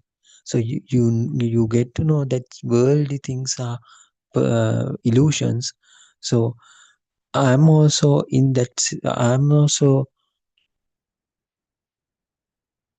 a part of that same illusion. So you won't assign any value to any of these worldly perceptions, including yourself. So ultimately what you feel, everything will happen as usual, but no kind of a burn will be getting into you after realizing this Dhamma. You know the mechanism how this illusion takes place. So you can't stop this illusion, creation of this illusion, because that is the way how nature behaves.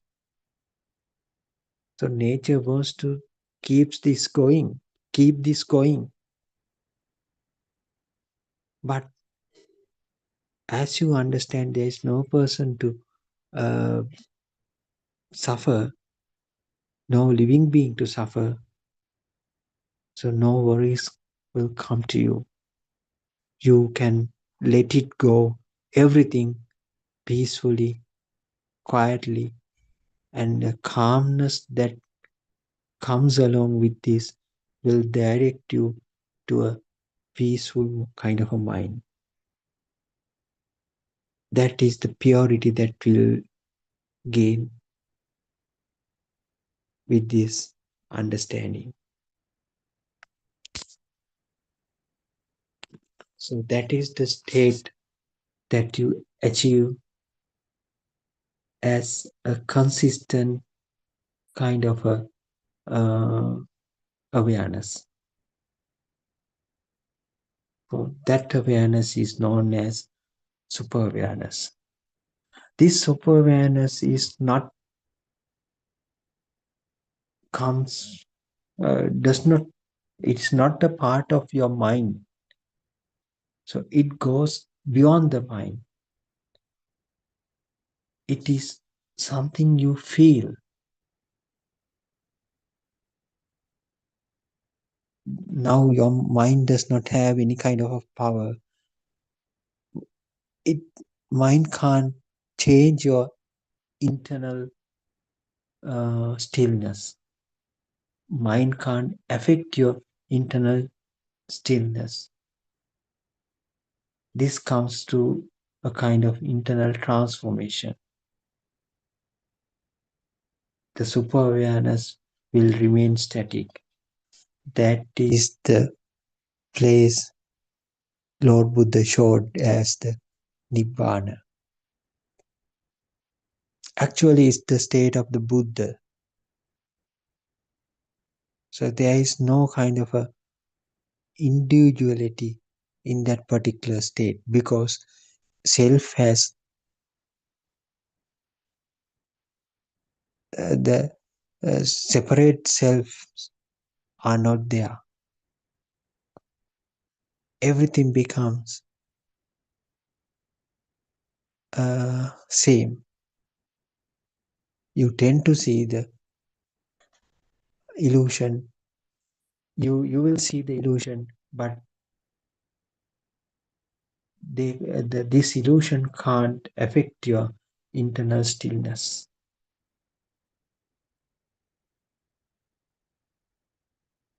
That is the ultimate transformation that you will achieve with this understanding.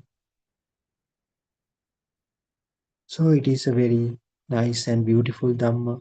This Dhamma is so logical. Everyone who has some kind of an intention to see the truth, definitely he or she will catch this.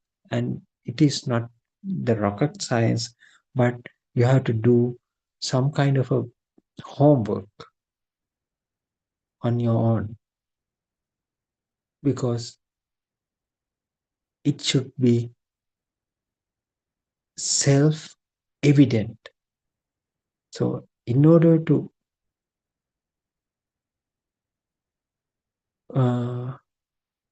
achieve this thing, you have to work out by yourself. Only Lord Buddha can direct you or show the path. This is the path. Understanding of this system will lead you towards the end. So this path has to just this journey has to go. This should be done by yourself. Otherwise, uh, the understanding of someone else's understanding won't help for you to understand this Dhamma. You have to do it by yourself. So that's why Lord Buddha invited all the people in the world, come and have a look. You will lose nothing, but you tend to feel the exact truth. So the truth is something you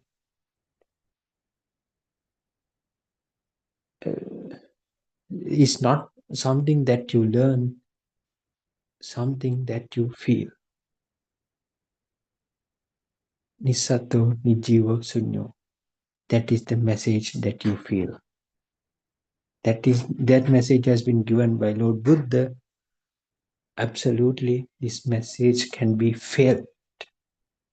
When the day you feel that this message, that is the end of your samsaric journey. So we can talk tomorrow as well. So I think it is enough for the day. So we'll meet tomorrow and discuss further. Therwan Sarnai to all of you.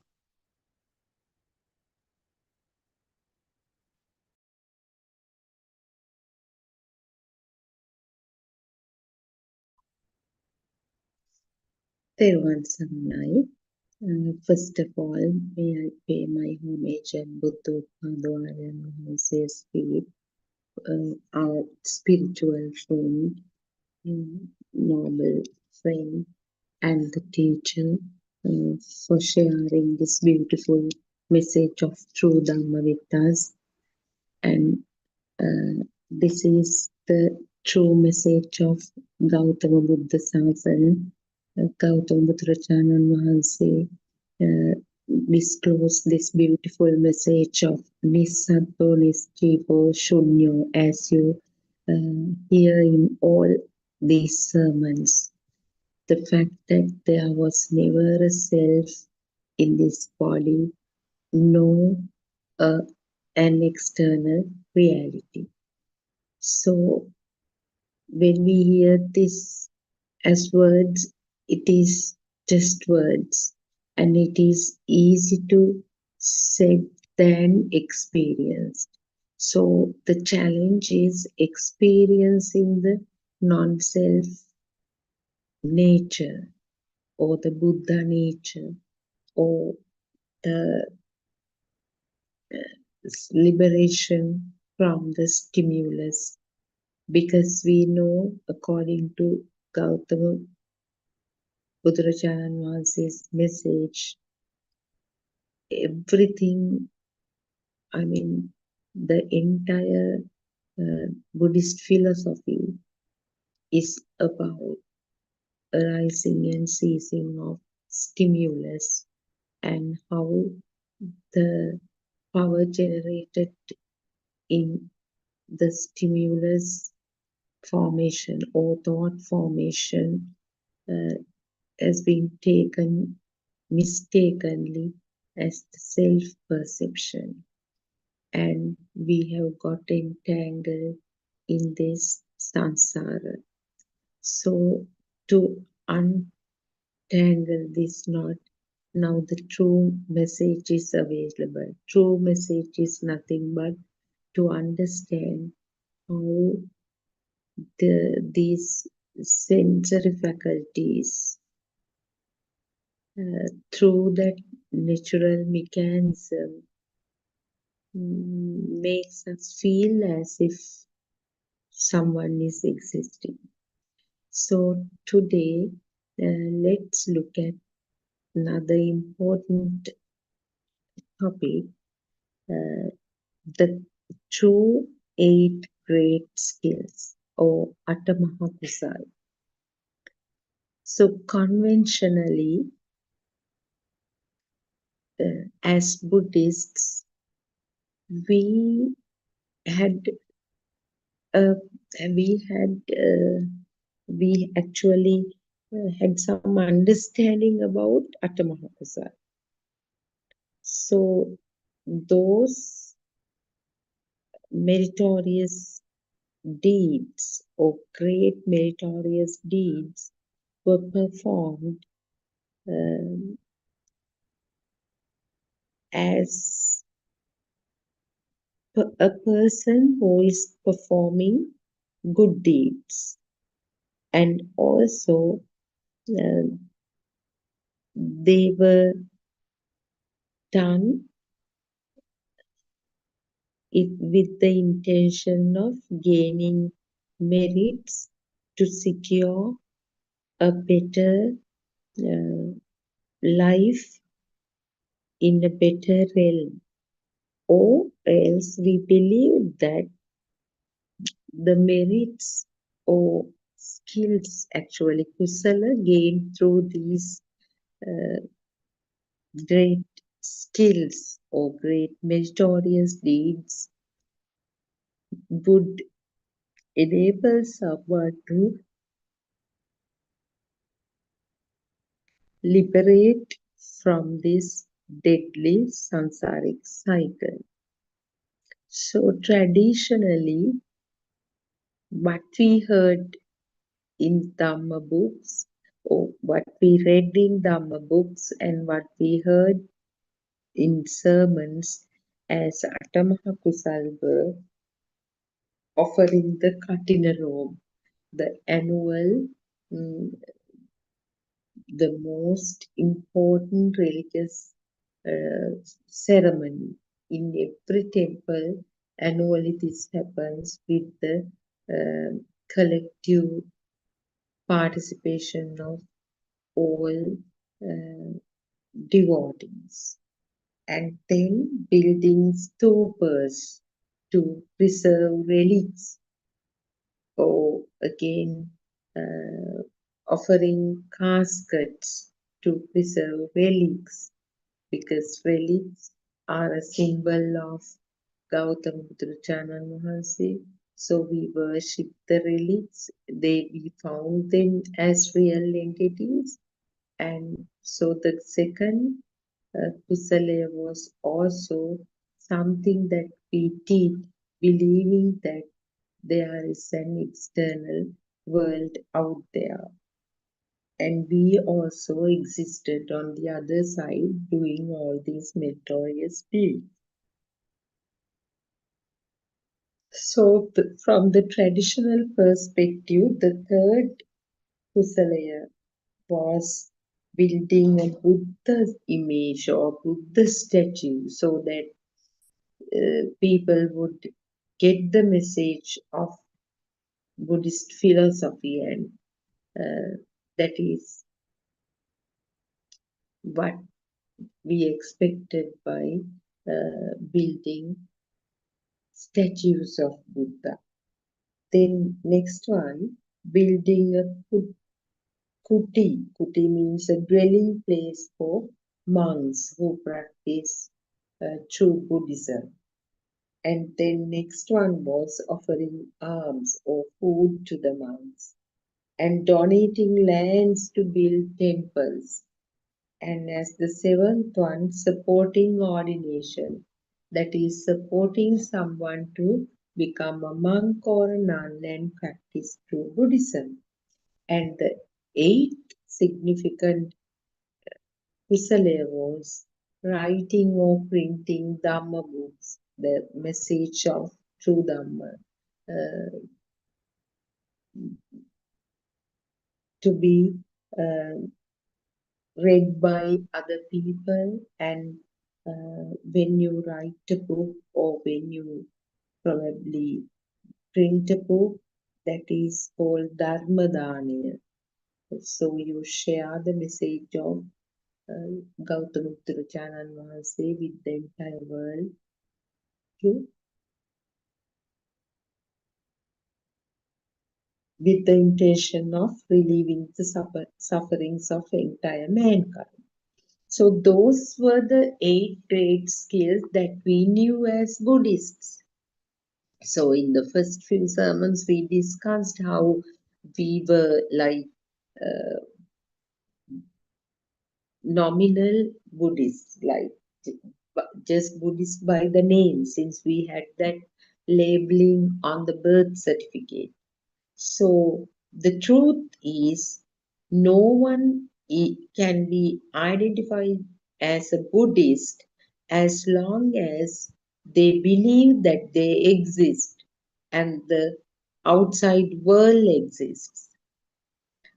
For someone to become a true Buddhist, that person should end the becoming or end the bhava or bhava nirodha. Cessation of bhava should happen. Someone who makes the external world real and on the other side believing or feeling a strong sense of self will continue to be in bhava. There won't be cessation of bhava. Such a person will roam in the samsaric journey for another several eons probably.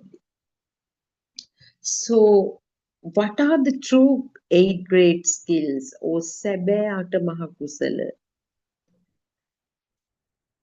Actually, no true skill can be found in the illusion of consciousness. That is, when you believe you are there and outside world is there. So, this is the moment of Jnana Sadhigamaya, Nibbana Satchikiriyaya. The attainment of knowledge and the realization of Nibbana, the arising of skillful, wisdom-filled thought. What does it mean? Let's look into this. So the true 8 great skills refer to the 4 paths, that is Marga Chittas, 4 path thoughts, or the 4 fruition Chittas, that are 4 Marga Chittas, those are 4 Marga Chittas and 4 Phala Chittas. So Marga Chittas, we translate them into English as 4 paths, and Phala Chittas, we translate it into English as fruition Chittas. Path Chittas and fruition Chittas, because we are trying our very best to convey this true message using English, but actually it is possible. There are new challenges, but still basically what we try to do is to pass the message of non-self angle or non-self view, which is also the right view, and how we get caught in the mechanism of the sensory faculties. So I think that is feasible, that all of us who share this message definitely putting their maximum effort to pass this message. So when it comes to you from several voices, analyzing it from numerous angles, definitely you will get it. If you, after listening to, now if you listen to several sermons today, was there any sermon that didn't cover the mechanism of sensory faculties? The fact that this sense of self is the biggest barrier, or it happens due to ignorance. So that is the core of Buddhist philosophy. Whoever the presenter, that will be there. because all these sermons are um, done with the guidance of Buddothpado Aryan Vansi, who actually reawakened the hidden message of Gautama Buddha Sasana and makes every effort to uh, pass this true message to everyone, all humans in the world. So going back to the 8 great skills, the first Margachitta is the stream enterer. Stream enterer is the basic, actually, in this true Dhamma, no one is looking for any kind of achievement. Traditionally, we were working towards becoming Sotapanna, stream enterer, Sakurdagami, once returner, Anagami, non-returner, and finally the Arahant. So we had a strong belief that the path consists of these 4 stages and we will gradually progress in the path. That happens, of course, but this time everything else is there, but the person who walks in the path is missing. The moment you switch from, actually, you move from the wrong view, the ground of wrong view to the right view, the person goes missing. So the path and the whatever the arahant, that nature is there, but the person who had a big plan to progress won't be missing. That itself is the achievement in this true Dhamma path. So the stream enterer, what is this? What is the characteristic of someone who enters the ground of stream enterer, Sotapanna Bhumi? Such a person eradicates the belief that the strong belief that external world is real.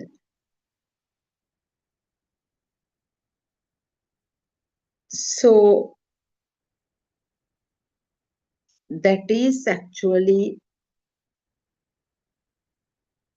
at path level, it is the understanding level. By listening to true Dhamma, like you all do right now, when we understand it is due to the function of the 6 sensory faculties that we feel as if solid entities exist, solid people exist out there. Otherwise, they are just projections of the sensory organs. It happens due to the rapid occurrence of certain waves or vibrations which cannot be captured by the human eye. So, with this understanding, one enters the path knowing that there is no self. So, the image we had earlier was, I am at the center and all sensory inputs come to me from all, external entities and external factors or external living beings. So challenging that we understanding this self, feeling of self or sense of self is just that power that arises with the stimulus becoming true. Automatically transforms your view. From then onwards, you become a right viewer. The self angle goes missing. So you perceive everything with the non-self angle, what the outcome is, the burning, the value, the power goes down, or the sense of self goes down gradually. So that is the first skill, first great skill. Understanding the external world is not real. And when this understanding becomes self-evident, first we understand listening to them, then you experience it. How? Yeah, all these external entities are just names and forms, or the labels, or mere thoughts. Chittena niyati loko, all thoughts. Certain visual formation arises. The mind assigns the label as tree. Another smell input arises. The mind labels it as perfume. Or certain touch sensation arises, mind labels it as softness of the cushion. Certain sound sensation arises, mind labels it as coils calling or coil sound. So certain taste sensation arises, and the mind labels it as the taste of butter cake. So these, other than labeling or thinking, no such entities exist. So with naming, we have just created a beautiful world outside. So when one fully experiences that, I mean, when it becomes self-evident to someone that everything is a thought, that person is in the fruition level of stream entry. Fruition is phala. So now we came to know about 2 great skills. So there are 6 more. Next is the Sakudagami, or once returner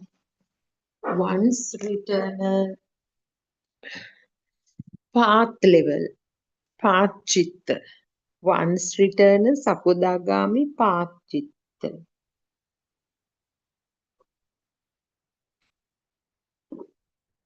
What is that? Let's try to understand. So when you know that the external entities and external people or external factors are mere thoughts,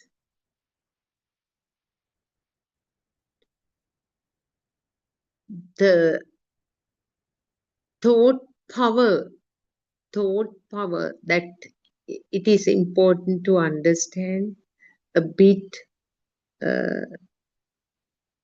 how the ignorance created a non-existing self for us. So what happened was, due to a natural phenomenon, if a certain system, human system, has got healthy sensory faculties, their function is inevitable.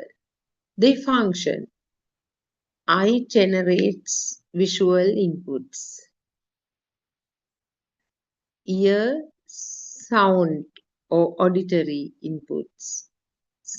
Nose, olfactory inputs or smell inputs, tongue gustatory inputs or taste inputs, body touch or tactility inputs.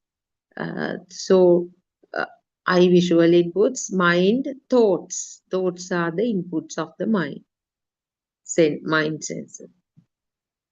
So what happens is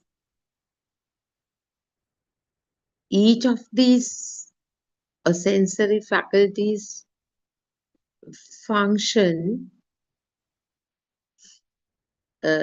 as if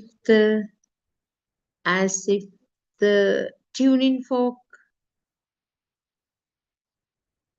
creates certain vibrations.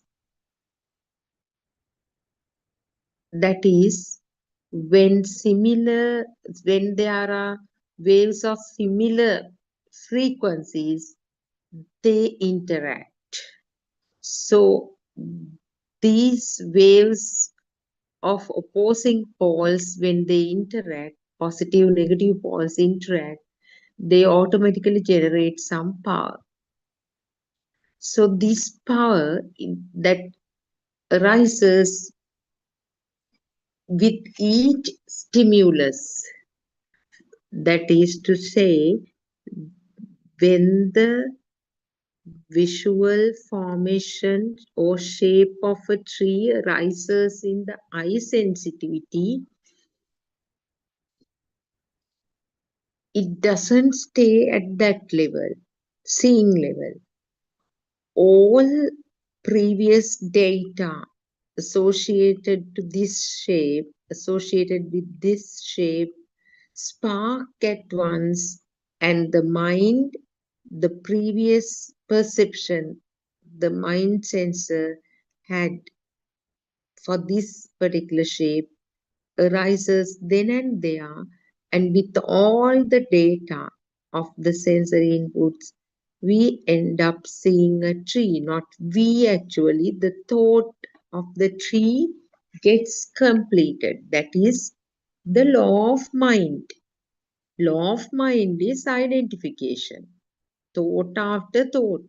Next imagine the ear faculty functions and some sound occurs and mind at once identifies it as mother's voice. Next, the body sensation as the cushion, softness of the cushion. Next, maybe again eye, a mosquito. Then maybe ear, cats cry. Then maybe the tongue, the taste of the soup. Maybe the smell of bananas, or some naming happens. This is the law of mind. So the moment some naming happens, that name and form entanglement arises, the thing, the image, the visual input, just a certain shape, but it solidifies into a thing, three-dimensional thing. And with that, the self-perception, or actually the moment that visual projection, that's the projection of the sensory faculty becomes real, a subtle knowing that it is there, as if it exists, also arises, because this is not just two waves. There is a series of waves that occur rapidly, that we feel as if it is existing out there. It is, or he, or whatever, something or someone exists out there, which, like the other side of the coin, a coin gives rise to the self-perception. So when at stream mensural level, the second grade skill, the fruition level of stream mensural, when it is self-evident to that person. There is nothing outside, just thoughts, mental constructs. That power generated automatically diminishes. That power, thought power diminishes. The charge, the mental charge or thought charge actually, chittaropane. That charging happens due to that power generated. It diminishes because it is actually the self view or notion of self, sense of self. When this diminishes, actually, in other words, this power is the defilements. The manifest form of this thought power, chittaropana, is the defilements like desire, delusion, or aversion. So if we go expand it further, anger, love, sadness, all those emotions. So these defilements diminish naturally. It happens because of this self-evident realization that external world is non-existent. So defilements may diminish, may not emerge. At this level, now, of course, it will be self-evident to you. The practitioners begin to compare, and they actually sometimes feel it, experience it with the self-view. But that should not happen. Only this discernment of diminishing of defilements is felt through wisdom, not by a person, by being aware. That awareness arises. See here. So this discernment of diminishing of defilements is felt by the awareness, not by the person. So a lot of comparison. It is actually not somebody comparing. That discernment. Oh, previously the sun's image was, the stimulus of sun was so powerful, or the stimulus of mother was so powerful that brought tears to me. But now the person feels, oh, that thought power has gone, because that thickness of the thought is not there. As you know that all our thoughts are mental constructs, that thickness of the thought is not there, heaviness of the thought is not there, so that power diminishes naturally. And then the frequency of discernment of this diminishing of defilements goes up, and this diminishing of defilements become it gets actualized. It becomes so self-evident. So that level is the once return fruition level. The actualization of diminishing of defilements. Yeah, basic level, the person discerns that, identifies that. I mean, in regular kind of maybe in certain intervals, with regular intervals, but later it becomes self-evident. Oh, now the person, actually not the person, that awareness arises, that diminishing of defilements is definite.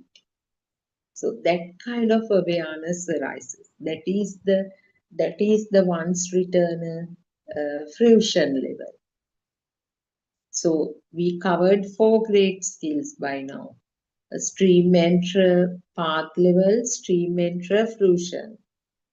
Then once return path, once return fruition.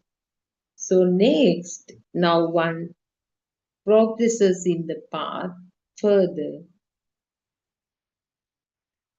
The realization that even the thought is not ultimately real is being experienced by the practitioner. Because by listening to Dhamma, he or she contemplates how the thought or this mental construct is composed or is arising. So if it is a tree, how did this entanglement of the name and form happen? So there one actually need to do some contemplation at the beginner level, going back to the first occurrence of the thought to understand that it is just a thought. There is nothing in that thought, no solidity in that thought, no liquidity in that thought, nothing. So no three-dimensional nature in that thought, just a thought. It's also faith. So this understanding is called the non-returner path level. So when one gets stronger and stronger in the path, the fact that thought is empty, that there is nothing in the thought. It is just a misconception to believe that thought is some entity, becomes self-evident, and that is the non-returner fruition level. The person fully liberates from the thought or the perception. That is the fruition level, non-returner fruition level. Non-returner path level, realizing, understanding that thought is just a mental construct, there is nothing in it. But when it becomes self-evident to the practitioner, such a person is in the non-returner fruition level. So next is the Arahant state, the seventh skill, that is when the liberation from both the external world and thought happens. So in the previous stages, now liberation from the external world happened at stream enter fruition level. So liberation from the thought happened at the non-returner fruition level. So when this liberation from both the external world and the thought is there, we call it Arahant path actually. So when this becomes non-manifestive, actually when somebody liberates from both external and the internal, or non-duality, one extreme non-duality, the consciousness becomes non-manifestive. We call it anidasana, consciousness, vijnana. While one observes the process of the functional mind, and this is the Arahant path, and its realization is the fruition of Arahants. That is, one's understanding of action mind or functional mind is the Arahant path level. And when he fully realizes that it is a system, it is just the action mind or the function mind, that's the end. That's the perfect liberation. And that's the completion of 8 great skills.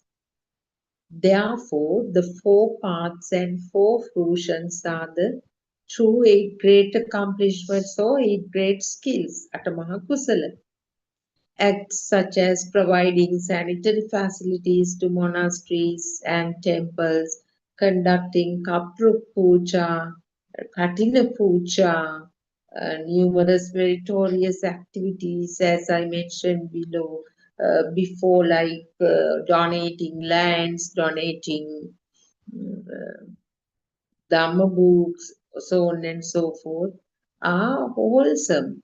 They are good, they are meritorious, but true, they do not constitute the real 8 great accomplishments. Unfortunately, this truth has faded from society by now. That is evident because we never knew that 8 great skills are these 4 Margachittas and 4 Palachittas.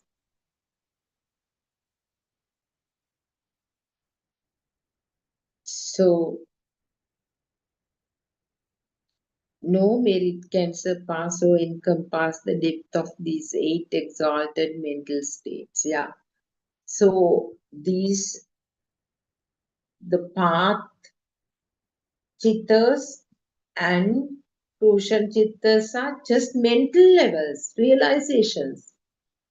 So you see that, see now.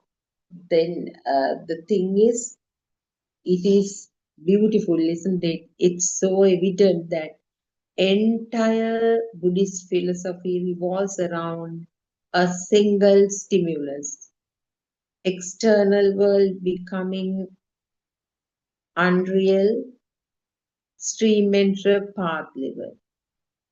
So one fully realized that external world is not real. I mean, feels that. When someone feels, truly feels that, not just realizing, understand. Stream enter fruition level. When someone feels that diminishing of power, thought power, once return a path level.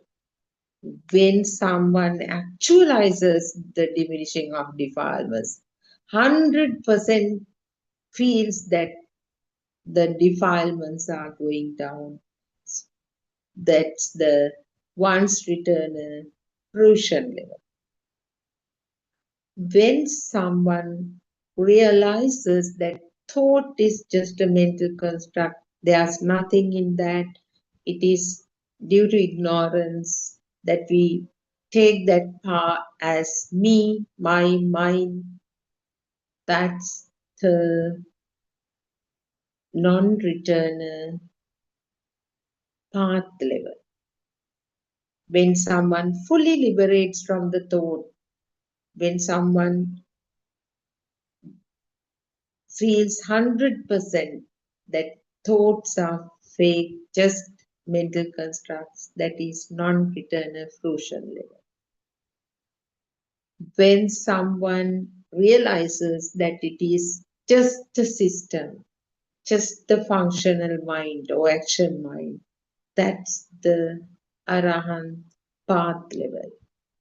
When one fully becomes the system itself or the action mind itself, that's the Arahant state. Isn't it beautiful? That's how in Gautama Buddha Sasana, 8 great skills should be performed for perfect liberation, perfect tranquility. So, skill is not something to be done, rather, it is something that happens. That, of course, in these Buddothpado sermons, Aranmasi always reminds, don't have to do something, just listen, just know it, then wait. Janato passato. No, just know it, then you will see.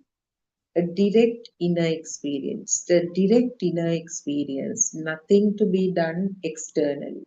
What truly happens here is the practical realization of the 4 paths and 4 fruitions. Now, Queen Mallika, despite offering the unparalleled Asadrushadana, that outstanding almsgiving, was reborn in a lower realm. And similarly, Emperor Ashoka, who built 84,000 temples and pagodas, did not attain liberation. The underlying reason was the absence of right view, because they believed in the self. Self-view was there. When one sees the truth in a thought or stimulus, there arises a wholesome mind rooted in wisdom. That is, Jnana Samprayukta Kusala arises. A true skill, not in action but in insight. Yeah, that is arising within, like one discerns that.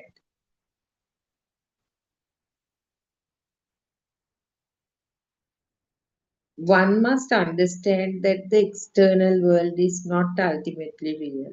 One must understand the principle of Mano Pubbangama Dhamma, that is, mind is the forerunner of everything, that all phenomena are preceded by the mind. One who does not see Bhavanirodha, or the cessation of becoming of thought, is not a true follower of the Buddha. So, a person who attains right view or Sammaditthi naturally follows with right speech, right action, right livelihood, ultimately cultivates right wisdom, right liberation, completing the noble tenfold path. Yeah, with right wisdom and right liberation, eightfold path becomes tenfold. However, those who interpret the 8 great skills, Atamaha Kusal, only in relation to worldly success or material gain, cannot understand this deeper truth. In the absence of 4 Marga Chittas and the 4 Palachittas mentioned above, the noble 8-fold path may appear as just 8 factors. So all these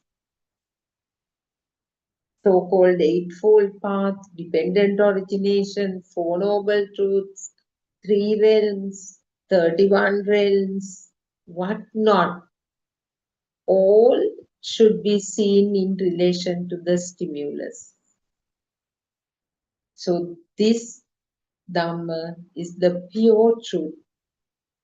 It is the pure truth, nothing but the pure truth. So it is open for everyone. Please come and see it through yourself. And path to Nibbana is here. It's open for you. So with that, I wind up the talk today. May the Noble Triple Gem bless all Dhamma friends. I worship Buddothpado Aryan's feet once again. And we have to be so much grateful to Gautam Buddhacharya Vansi for all sacrifices he made throughout numerous eons to disclose this truth to the world. Theruvan Saranai, and see you tomorrow at the same time.